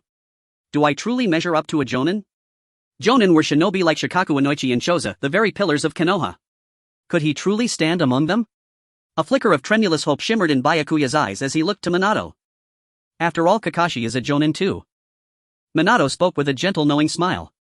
His earlier surge of emotion vanished instantly, his spirit plunging into icy stillness. He had not anticipated being equated, however, indirectly with the legendary Ino-Shika-Cho trio and Kakashi. Byakuya fixed Minato with a gaze suddenly sharp and frigid, unblinking, unyielding. You should participate in this Chunin exam. Sorry Bai, I didn't expect Lord Third to be unaware of this matter. The two sat side by side holding their teacups, both directing their gazes towards Bai standing on the eaves. Bai shot a glance of grievance at Minato, then clearly expressed his stance to the third Hokage Sarutobi Hiruzen. I think it's completely unnecessary. Do you plan to just remain a genin while guarding the Hokage as the leader of the— Does this position really require the title of Chunin? Such a hassle. Bai's mind was solely focused on avoiding troublesome matters. With a determination not to back down, he engaged in a subtle psychological battle with the third. What am I so busy with right now? I have to train with Minato and also carry out ANBU missions. Even if I turned into two people, it wouldn't be enough. Do I really have to participate in the Chunin exam? Even 3 bodies wouldn't be able to handle this. I thought after I stepped down you would have already passed. His own desire is so strong, let's wait a bit. When Bai feels the need, he could easily advance to Chunin, if not even Jonin. Minato tried to smooth things over. Isn't it absurd that someone who graduated early and left the ninja school before anyone else is taking longer than anyone to become a Chunin? The third had a look of exasperation, saying, what? You still haven't become a Chunin? It startled me. Bai turned his gaze towards Asuma, who suddenly emerged from behind, making faces and grinning. Why is this guy always at home, showing up wherever I go? Bai. Put. You're still a genin. I have long since become a Chunin. Looking at Asuma, who began boasting without anyone asking, Bai couldn't help but twitch his left eyebrow. Who asked you? I didn't ask, alright. Hong is also a Chunin now. What does that have to do with me? Bai looked incredulous, glaring at Asuma, who was covering his mouth and snickering. Is this guy messing with me? What's so difficult about this? Then why don't you want to take the exam? It's a trap. When Bai saw the satisfied expressions of the third and fourth staring over here, he realized he had been completely set up. Bai looked at the two with impatience and finally reluctantly spoke up, alright, I'll take the exam. But isn't the Chunin exam supposed to have teams of 3? I don't even have a fixed team. How am I supposed to find 2 people to team up with? Just as Bai was thinking this, he had just breathed a sigh of relief when he saw Minato, as if he had been prepared all along, pulling out 2 documents from his pocket. Actually, I was afraid of any unforeseen circumstances, so I prepared them early on. Are you kidding me? Did these 3 guys coordinate in advance just to force me to participate in the Chunin exam? Bai looked speechlessly at the documents handed to him by Minato. Mori no Abiki 13 years old, Yutaka 10 years old, how could it be these 2 people? Bai slowly lowered the documents and raised his head to look at Minato. This choice is too strange, right? This isn't right. I think you'll pass on the exam. I believe you will definitely be fine, Bai. Right, Lord Hokage. Asuma suddenly pounced and wrapped his arms around Bai's neck, giving a thumbs up and smiling. No. Let go of me. Bai looked frustrated again at the documents and then covered his face with one hand. Upon their first meeting, the initial impression was utterly dreadful. Bai eagerly sought someone who could shatter the awkward silence. Everyone is here, huh? A radiant Shuei-Tu approached, seemingly glowing. Bai turned to him as if he were a savior, hoping he could rectify the current situation. Alright, let's not remain so stiff. How about we introduce ourselves? Let's start with it. Ibiki awkwardly uttered this phrase to Hongdo, and Bai in his self-introduction concluded rather hastily. Shuei-Tu found this overly succinct introduction a bit jarring and smiled awkwardly, quickly adding what Ibiki had left unsaid. As for Ibiki, he is here because his original teammate got injured and can no longer carry out ninja missions. Consequently, they couldn't form a 3-person team for the Chunin exams, which is why he came here. Next up is Hongdo. I am Yuzukiyo Hongdo. I'm 10 years old and I love sweets. The person I admire the most is the legendary Sannin Orochimaru. My dream is to become a ninja just like Orochimaru. Such vitality is wonderful. Hongdo just graduated from ninja school in May and is now assisting Lord Orochimaru. Although she has her own team, she has a strong desire to participate in the exam even alone. Since her other 2 teammates have no intention of participating, she also couldn't form a 3-person team and came here. It's quite a special situation. Observing these chaotic teammates who could hardly grasp each other's backgrounds without Shuto's explanation, Bai Yi cast a weary glance at Shuei-tu. Am I really here to participate in the exam? Is this combination really alright? Bai Yi looked at Shuto filled with questions, but Shuei-tu merely smiled back, urging him to introduce himself. This doesn't seem right. Bai Yi sighed helplessly and reluctantly began his self-introduction. I'm Heichang Bai Yi and I dislike self-introductions. This lackluster self-introduction failed to excite the listeners, resulting in various expressions among those present. Among them, Shuei-tu found it most challenging. He sighed briefly, wanting to add some context, but couldn't find suitable words to introduce Bai Yi, leaving him momentarily hesitant. Perhaps he should omit the part about being the Dark Faction's captain, but how should he introduce Bai Yi? If anything, the most unusual case here has to be him. Bai Yi, he didn't want to participate in the Chunin exams, which is why he hasn't taken them. What does that even mean? A strange person. Hongdo gazed at Bai Yi with a look of bewilderment. Is it really okay to participate in the Chunin exams with someone like this? Even if there was hardly anything good to say, such an introduction felt too odd. Bai Yi shot Shuei-tu a glance, shaking his head repeatedly. While it's true he hadn't taken the exam because he didn't want to, that's not how one introduces a person. Shuei-tu met Bai Yi's gaze, smiled awkwardly, and hastily attempted to manage the situation. Alright, since everyone is here, the upcoming Chunin exam should be fine. Now that we're gathered, let's discuss tactics and get to know each other better. I shall take my leave. Shuta, having stirred up a considerable mess, leisurely departed, plunging the scene into silence once more. Hongdo looked at the two boys who stood there in confusion, her shoulders drooping weakly. To think she would have to take the exam with such dull companions. At this point it felt rather ridiculous to say she didn't want to participate, but looking at these teammates she truly felt no confidence. Ibiki shared the same sentiment. He had absolutely no confidence in passing the exam with this group. However, since it was a team personally arranged by the Hokage, he felt it inappropriate to voice his concerns and finally spoke up first. Let's each share our ninja techniques and preferred roles to determine how to divide our tasks. Oh. Ibiki has a good idea. As for me, I can summon snakes and am quite adept with fire techniques. My specialty lies in throwing shuriken and my accuracy is quite high. I excel at binding techniques and can summon barriers to trap enemies. I'm also proficient in basic taijutsu and can assist with strategy. How about you? Both gazes fell upon Bai Yi, who pointed to the sword on his back. I have a sword and a few ninja techniques. Also, I can cook. Cooking. I'm quite good at cooking. I learned from Lord Akimichi Choza. Seeing the rare confidence on Bai Yi's face, Ibiki could no longer maintain his poker face. Initially he thought that since it was a team arranged by the Hokage he shouldn't complain. Yet he found himself participating in the Chunin exam alongside a 10-year-old kid who just graduated from ninja school a few months ago and another seemingly unreliable person. He felt the future looked grim. Ibiki was certain that this time he would likely fail the Chunin exam. Bai Yi now felt a deep sense of gloom. The reason perhaps was that he was about to meet a group of people he hardly got along with. It's been a long time since I've seen this combination. With those satisfied words from the third Hokage, a woman's hearty laughter filled the entire office. Indeed, why is it that we who are all from the same village can be like this? Ha ha ha. By the way, why do both of you look so grim? Has something troubling happened at home? Red Bean's gaze shifted to the two expressionless men beside her. These two guys were as stiff as wooden posts, utterly lacking in interest. I really can't understand why I ever agreed to participate in the Chunin exam with this boring bunch. Red Bean almost complained, then raised her hand and slapped Bai Yi hard on the back, shouting, "Cheer up." A Red Bean slap was quite forceful. Bai Yi rubbed his sore back, looking impatiently at the Hokage as he said, "I know the Chunin exam is about to start, but why was I called here? These two beside me are examiners, but why am I here?" Bai Yi was filled with confusion as he asked the Hokage, "I was already swamped with work, did I really need to take on more? Even if I run away directly later, no one would say anything, right?" The security issues for this Chunin exam need to be discussed with each of you examiners individually. Except for Red Bean, none of you are particularly good at communication, which is why I arranged for you to meet, hoping to discuss the relevant matters of this exam well. The security for the first examination venue will be handled by our interrogation department. We have sufficient manpower. Me. I am in charge of the second examination venue, the Forest of Death, so please arrange as many ANBU as possible. Anyone attempting to escape or intrude should be taken down immediately. Red Bean let out an "oh" of surprise. Ibiki also cast a plain glance at Bai Yi. Under the meaningful gazes of the two, Bai Yi looked impatient and deliberately turned his eyes away. He never liked being burdened by others. Fortunately, this time it wasn't about giving him extra work, so Bai Yi, wanting to quickly wrap this up, calmly said, "Since the security of the first examination venue is handled by the interrogation department, let's skip that for now. The second examination venue is too vast, the current manpower is simply insufficient to manage it comprehensively. We need at least 7 additional personnel for assistance." Only 7. Red Bean narrowed her eyes slightly upon hearing Bai Yi's words. She mentally sketched the outline of the forest and was pondering what 7 ANBU could do when she suddenly exclaimed, "Ah. As long as those 7 include you, I agree. Troublesome fellow.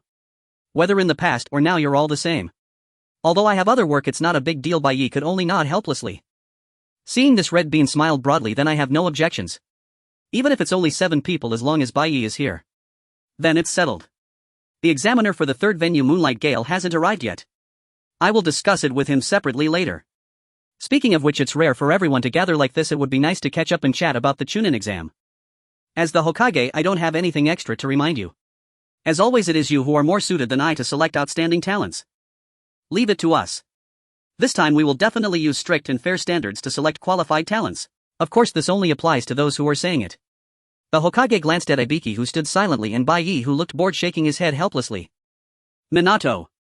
Although this combination was chosen by you back in the day, it's still quite a strange combination. Thankfully, Red Bean is there to liven things up. She was the first to suggest gathering together in the evening between the 2 men. But Ibiki, with his expressionless face, glanced at Red Bean and was the first to refuse. The Chunin exam is about to start and I have a lot of preparations to do. I must take my leave now. Isn't it just handing out a few papers and playing mind games? What's there to prepare? There are many preparations you don't know about. So what exactly is it? You don't need to know. You won't tell me. It's just a simple written exam. Why act all mysterious about it? No, this is an exam that requires a lot of preparation. Here we go again. Stuck in the middle, Bai looked at the relentless Red Bean and the earnest Ibiki rebutting her and quietly stepped back a few paces.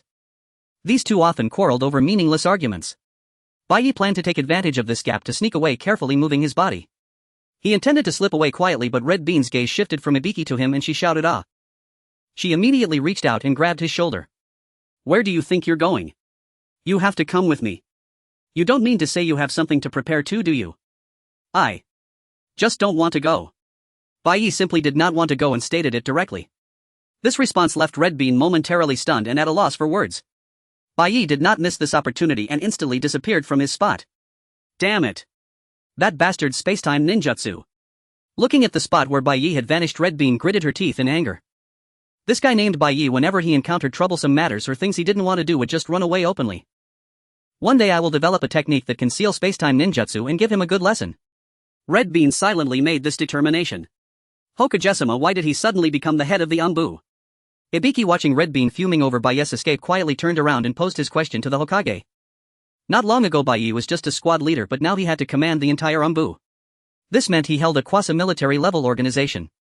At first glance this doesn't seem like a big problem, but there is already an organization called Root in the village along with its own leader. Moreover, giving him power equal to Shimura Danzo would severely disrupt the power balance in the village. What Ibiki was worried about was precisely this issue. Not long ago I personally appointed him. To put it simply, he is now in charge of all the ANBU and bears the corresponding responsibilities.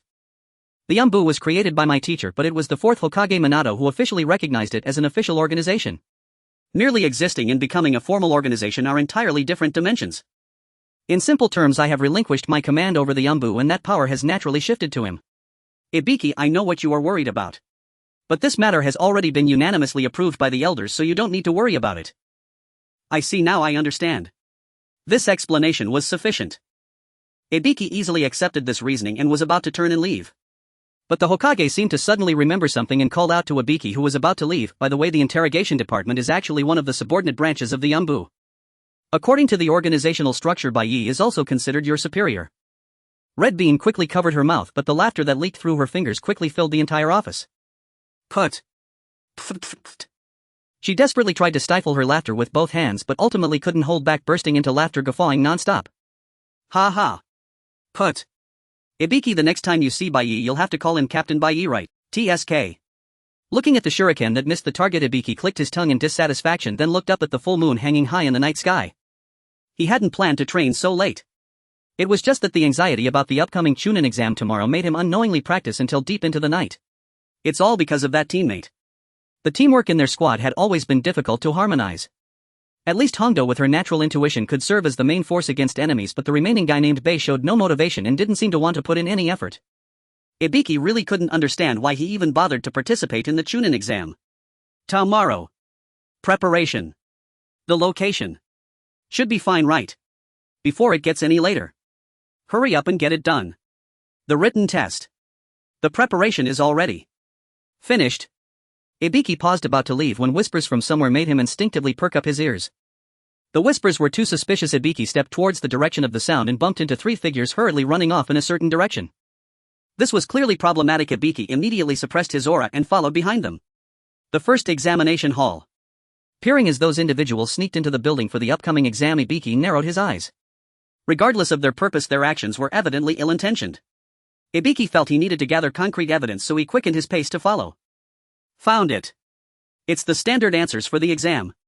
Should keep it down. As long as we have this, we can all pass. Walking quietly down the corridor, Ibiki heard voices coming from behind a certain door and suddenly burst it open.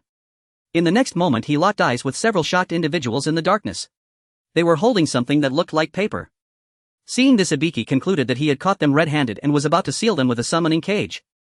This ends here. With a snap, a hand from behind grabbed Ibiki's wrist as he was forming the seal. Instinctively, Ibiki trembled and turned around sharply. ANBU. Seeing the person before him wearing a bird-shaped mask looking down at him and hearing a scream from ahead, Ibiki quickly shifted his gaze forward only to see the trio who had been holding the paper already subdued and tied up by other ANBU. The ANBU who had subdued the three suspicious individuals confirmed the papers they were holding and nodded. Indeed, these are the standard answers for tomorrow's Chunin exam. Tie up all four of them and take them to the interrogation room. 4 people. Hearing what the ANBU said, Ibiki was taken aback watching the approaching ANBU and quickly began to explain. Wait a minute. I just happened to discover these guys acting suspiciously and followed them. I'm not with them. The gaze of the ANBU revealed under the mask was cold, devoid of warmth. Ibiki understood that his explanation was futile and quickly turned his mind to think of how to persuade these ANBU. He could feel his palms sweating, and as he looked at the ANBU with trembling eyes, the figure of the fourth Hokage suddenly appeared in his mind. Lord Hokage. Please take me to see Lord Hokage. I am innocent. You arrogant little brat, do you think you can just see Lord Hokage whenever you want? Lord Hokage isn't that free. I really am innocent. If it's Lord Hokage, he would surely know I would never do such a thing. Ibiki believed this wholeheartedly. No, to be more precise, he was desperately hoping so. Take him away. The squad leader is also with Lord Hokage, and without the squad leader's permission we can't make any decisions. One of the ANBU who walked by spoke up to advise. In the end, the leading ANBU nodded, then tied up Ibiki and turned to take him toward the Hokage's residence. Fortunately, in the brightly lit Hokage office at this late hour, Minato and another ANBU were present. Ibiki breathed a sigh of relief watching the ANBU who brought him explain the situation to the Hokage. We caught the one stealing the standard answers at the first examination hall, and one little brat claims he is innocent. He said he followed some suspicious people going to the exam hall and insisted on seeing Lord Hokage first, so we brought him here. Alright, I understand the situation. You may leave for now. Yes. After the ANBU confirmed and bowed to Minato before leaving, Ibiki quickly spoke up. I only followed those suspicious people when I happened to see them in the woods while training. I don't know them at all. I understand. If it's Ibiki, I believe you wouldn't do such a thing, but the current situation is quite dire. After all, you did enter the examination hall to chase after them, didn't you? Well, that is. Ibiki was left speechless by Minato's words and his voice weakened. Even if he had no such intention, the fact that he had secretly infiltrated the examination hall where the exam was to be held was undeniable. Just based on this, it was enough to convict him. The Chunin exam requires teams of 3. If one person sneaks into the examination hall the day before the exam, it's enough to disqualify the entire team. I really didn't. Although he completely did not have that thought. Ibiki felt extremely wronged. But what the Hokage said was indisputable and he had no way to refute it. It's a bit of a pity. I was actually quite optimistic about your team. To be honest, I don't want to cancel your qualification either. What do you think, Bei? In this situation, being disqualified does seem quite unfair, doesn't it? Suddenly hearing that name, Ibiki looked at Minato in confusion. Minato's gaze was fixed on the ANBU standing behind him. The ANBU's eyes darted around, revealing a troubled expression, and then he gently sighed and took off his mask. It doesn't matter, I didn't really want to participate in this exam anyway. How could you be here? The ANBU who removed his mask was someone Ibiki was very familiar with. It was the guy named Bei with whom he had agreed to participate in the Chunin exam together. Ibiki completely didn't understand the sudden turn of events, staring in disbelief at Bei. It was the guy named Bei with whom he had agreed to participate in the Chunin exam together. Ibiki completely didn't understand the sudden turn of events, staring in disbelief at Bei. What shocked Ibiki even more was that the ANBU who brought him here had mentioned that there were Lord Hokage and squad leader present. Ibiki's eyes widened in shock as he looked at Bei, who appeared troubled. Having already been displeased from working late into the night, Bai was further infuriated when that so-called teammate of his actually sneaked into the exam venue and got caught. From that moment on, he was filled with rage. And what was even more frustrating awaited him. How do you want to handle this, Bai Yi? It's too unfair to be disqualified under these circumstances, isn't it? Bai Yi cautiously shifted his awkward gaze towards Minato. As a mere member of the ANBU, how could he possibly guess what the Supreme Hokage was thinking? Since he was already exposed, Bai Yi thought he might as well tease the panicking Ibiki. He removed his mask and said, it doesn't matter after all. I never intended to participate in this exam much anyway. You're here. Looking at the shocked Ibiki with wide eyes, Bai Yi felt a surge of satisfaction. He had originally wanted to exclaim Tada surprise successful, but he knew that trouble would soon come knocking and there was no time to be happy. As expected, trouble began to develop in the direction Bai Yi least wanted. It seems I need to reintroduce you. Minato smiled slightly at the shocked Ibiki and resumed his introduction. This is Hei Chang, Bai Yi, currently the captain of the ANBU subunit, serving alongside me all along. He has been on the front lines during the war and transitioned directly to the ANBU after the war, having no time even to participate in the Chunin exam, working tirelessly instead. At the same time, he is also a disciple of the Third Hokage and myself. Hokage-sama, I don't think it's necessary to tell him such things. Seeing Ibiki rendered speechless was amusing, but Minato's unnecessary words left Bai Yi even more astonished, his face displaying a troubled expression. Bai Yi couldn't understand what Minato was thinking by saying all this. Next, I'll explain the situation to you. As you know, the Chunin exam being held tomorrow is the first one since the end of the war. All participants in the exam are genin who have not experienced war. Just like Ibiki and Akane. Minato continued explaining while turning to look at Ibiki. I can no longer expect these genin to possess highly skilled abilities like before. After all, they are not from the generation that experienced war. The Third Hokage and I both believe that more opportunity should be given to new genin while also establishing stricter standards, which is why we planned a Chunin exam different from previous formats. What I worry about the most is that Bai Yi, you might take away the opportunities of other capable genin. To be honest, Bai Yi never expected the Hokage to put so much thought into the Chunin exam. He had thought he could just go through the motions and quickly finish this exam. But indeed, if he were to participate normally, it would basically mean the other teams he faced would be eliminated. I initially planned to just ask you to go easy on them before the exam, but now that the situation has changed, I hope you Ibiki can cooperate as well. What do you mean? Ibiki quickly rolled his eyes, anxiously glancing back and forth between Bai Yi and the Hokage, desperately trying to make sense of the current situation. I want to disqualify Ibiki for his cheating behavior. But as a substitute, I will impose a punishment on your team, which is this kind of suspenseful operation made Bai Yi's palms sweat unconsciously. Bai Yi, you are prohibited from using chakra. Ha! Ibiki exclaimed in disbelief, and Bai Yi felt exactly the same way. It was Ibiki who cheated, yet he was the one being punished. This absurd situation left Bai Yi completely at a loss. It means exactly what it says: you are forbidden from using ninjutsu or genjutsu. You can only participate in the exam using taijutsu. Me. But the Third Hokage previously said that my taijutsu is only at the level of a genin. Ah. Bai Yi, suddenly enlightened, stood there with his mouth agape. After all, he was participating in the Chunin exam as a genin. Ha! Well, that was true. It wasn't exactly something to be happy about, was it? Of course, just as the Fourth Hokage intended, participating with taijutsu at the level of a genin would avoid the elimination of other capable teams. But was this really the right situation? With this, the exam will be much fairer, right? Minato winked with a smile which made Bai Yi grind his teeth. Although Minato seemed to have a point, Bai Yi felt inexplicably aggrieved inside. Wasn't this equivalent to making him clean up the mess that Ibiki caused? Bai Yi turned to look at Ibiki with a speechless expression, his eyes clearly stating, it's all your fault. Why am I the one suffering? Only taijutsu. Hokage-sama, no matter how you put it, it's impossible to pass the Chunin exam relying solely on taijutsu. I admit I made a mistake, but this. Don't worry too much. In fact, there have been precedents of passing the Chunin exam relying solely on taijutsu. Moreover, Bai Yi's taijutsu is quite impressive.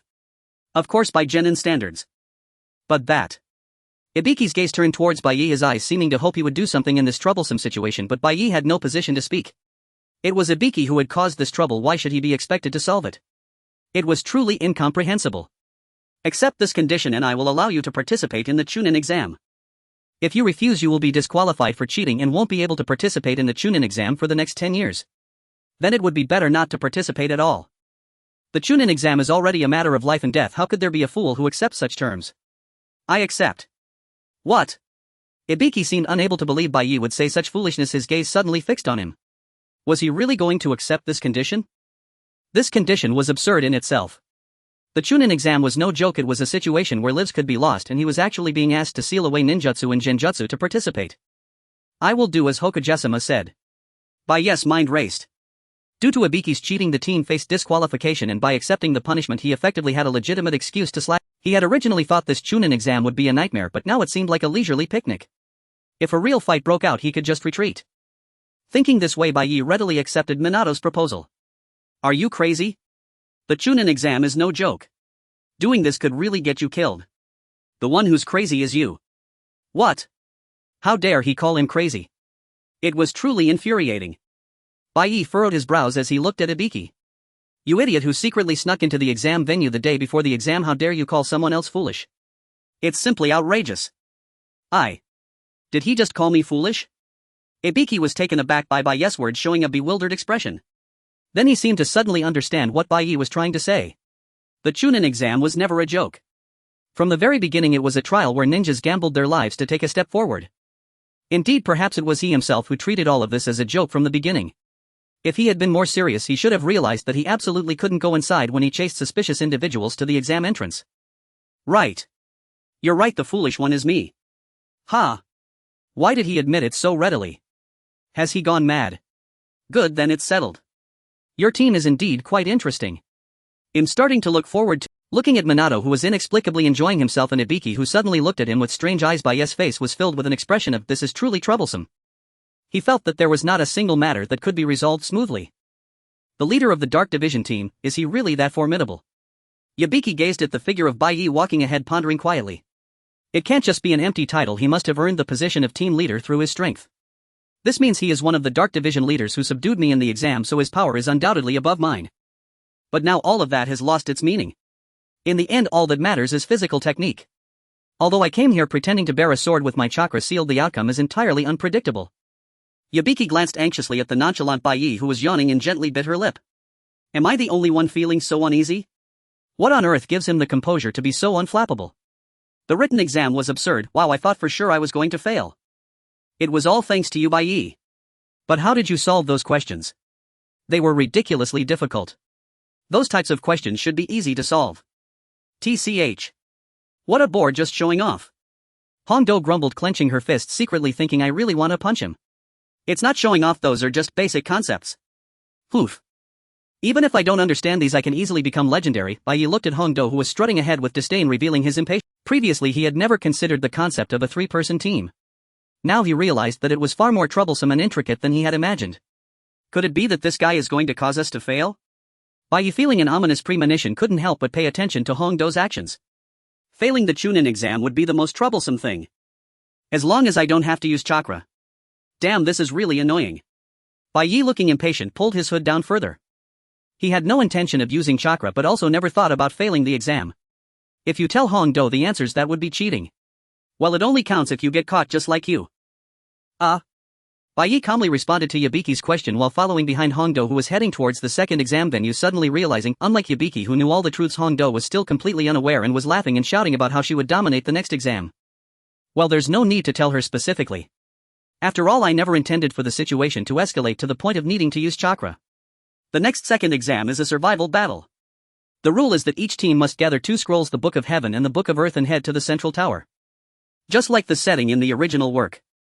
Bai Yi looked down at the Book of Heaven handed to him, originally thinking that the Third and Fourth Hokages would put in so much effort to create a completely different type of exam, but perhaps there would be no difference at all. Who will take care of it? Yabiki asked Bai Yi pointedly. Me. The oblivious Hongdo immediately raised her hand, jumping high. Alright, then you can take care of it. What? Awesome. Seeing Bai Yi pass the Book of Heaven to Hongdo, Yabiki's eyes widened in disbelief, questioning with her gaze why her and not you or me. But Bai Yi didn't care, completely ignoring Yabiki's gaze. After all, it didn't matter how things went. You really are. Next, it's your team's turn to enter. Okay. The examiner stepped forward, interrupting Yabiki, who was about to argue with Bai Yi, and opened the door to the forest. Bai Yi stepped forward, expressionlessly scanning the surroundings of the entire forest. A peculiar sense of exhilaration surged within him. How should I put it? It feels as though I have regained that feeling from the past. Is this really Yabiki walked up beside Bai Yi, who was staring dazedly at the forest, glancing at Hongdo, who was excitedly running around in the distance, and asked. He couldn't help but doubt whether with this team configuration they could really succeed.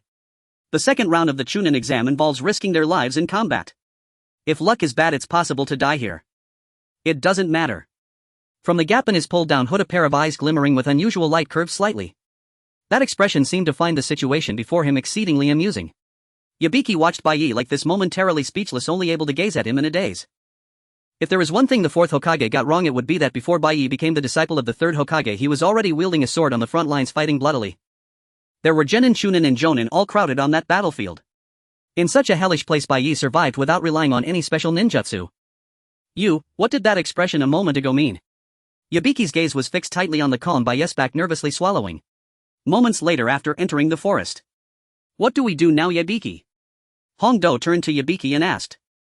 Why are you asking me? Yabiki was caught off guard by this question, looking confused as she retorted.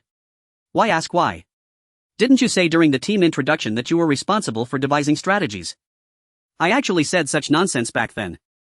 Yabiki recalled the scene from that time, secretly glancing at Bai's expression. She thought to herself, isn't this guy more suitable for the task than I am? But Bai was also looking at Yabiki as if waiting for her to make a decision. Damn. Why did I say such things back then? Yabiki scolded her past self 1,000 times in her heart, and faced with the concentrated gazes on her could only awkwardly clear her throat twice. Ahem, first, we have 7 days, so let's ensure our food reserves are sufficient. Let's have Bai handle that. After all, he's good at cooking. As soon as Hongdo finished speaking, Bai simply nodded in agreement. Watching this scene, Yabiki gritted her teeth in frustration. Why does the one who seems the strongest have to handle the most trivial task in the team? WWE can talk about this later. Why? Didn't you say securing food is important? Well, even if we consider it later, it won't be too late. But you just said securing food is the most important thing. That may be true, but there's no need to decide right now. Then why did you say to secure food first and suddenly change your mind? There are other important things besides food, and they all have their own priorities. But, what are these two even doing? Watching their endless argument, Bai felt bored, pulled out a ninjutsu scroll and walked towards a corner. Although he initially approached with a relaxed mindset as if it were a picnic, even while reading, the smell of burning from all directions, the piercing screams in his ears, the incessant clashing of weapons and the acrid smell of blood invading his nostrils were inescapable. Bai couldn't help but feel a sense of déjà vu. It felt as if he was right in the center of a battlefield, and he anxiously rubbed the hilt of the sword at his waist. Although I didn't intend to be serious, he was filled with thoughts of giving that mocking Asuma a tremendous surprise. Thus Bai snapped the ninjutsu scroll shut with a bang, tossed it casually on the ground, and charged directly towards Hongdo and Yabiki, pushing the two apart.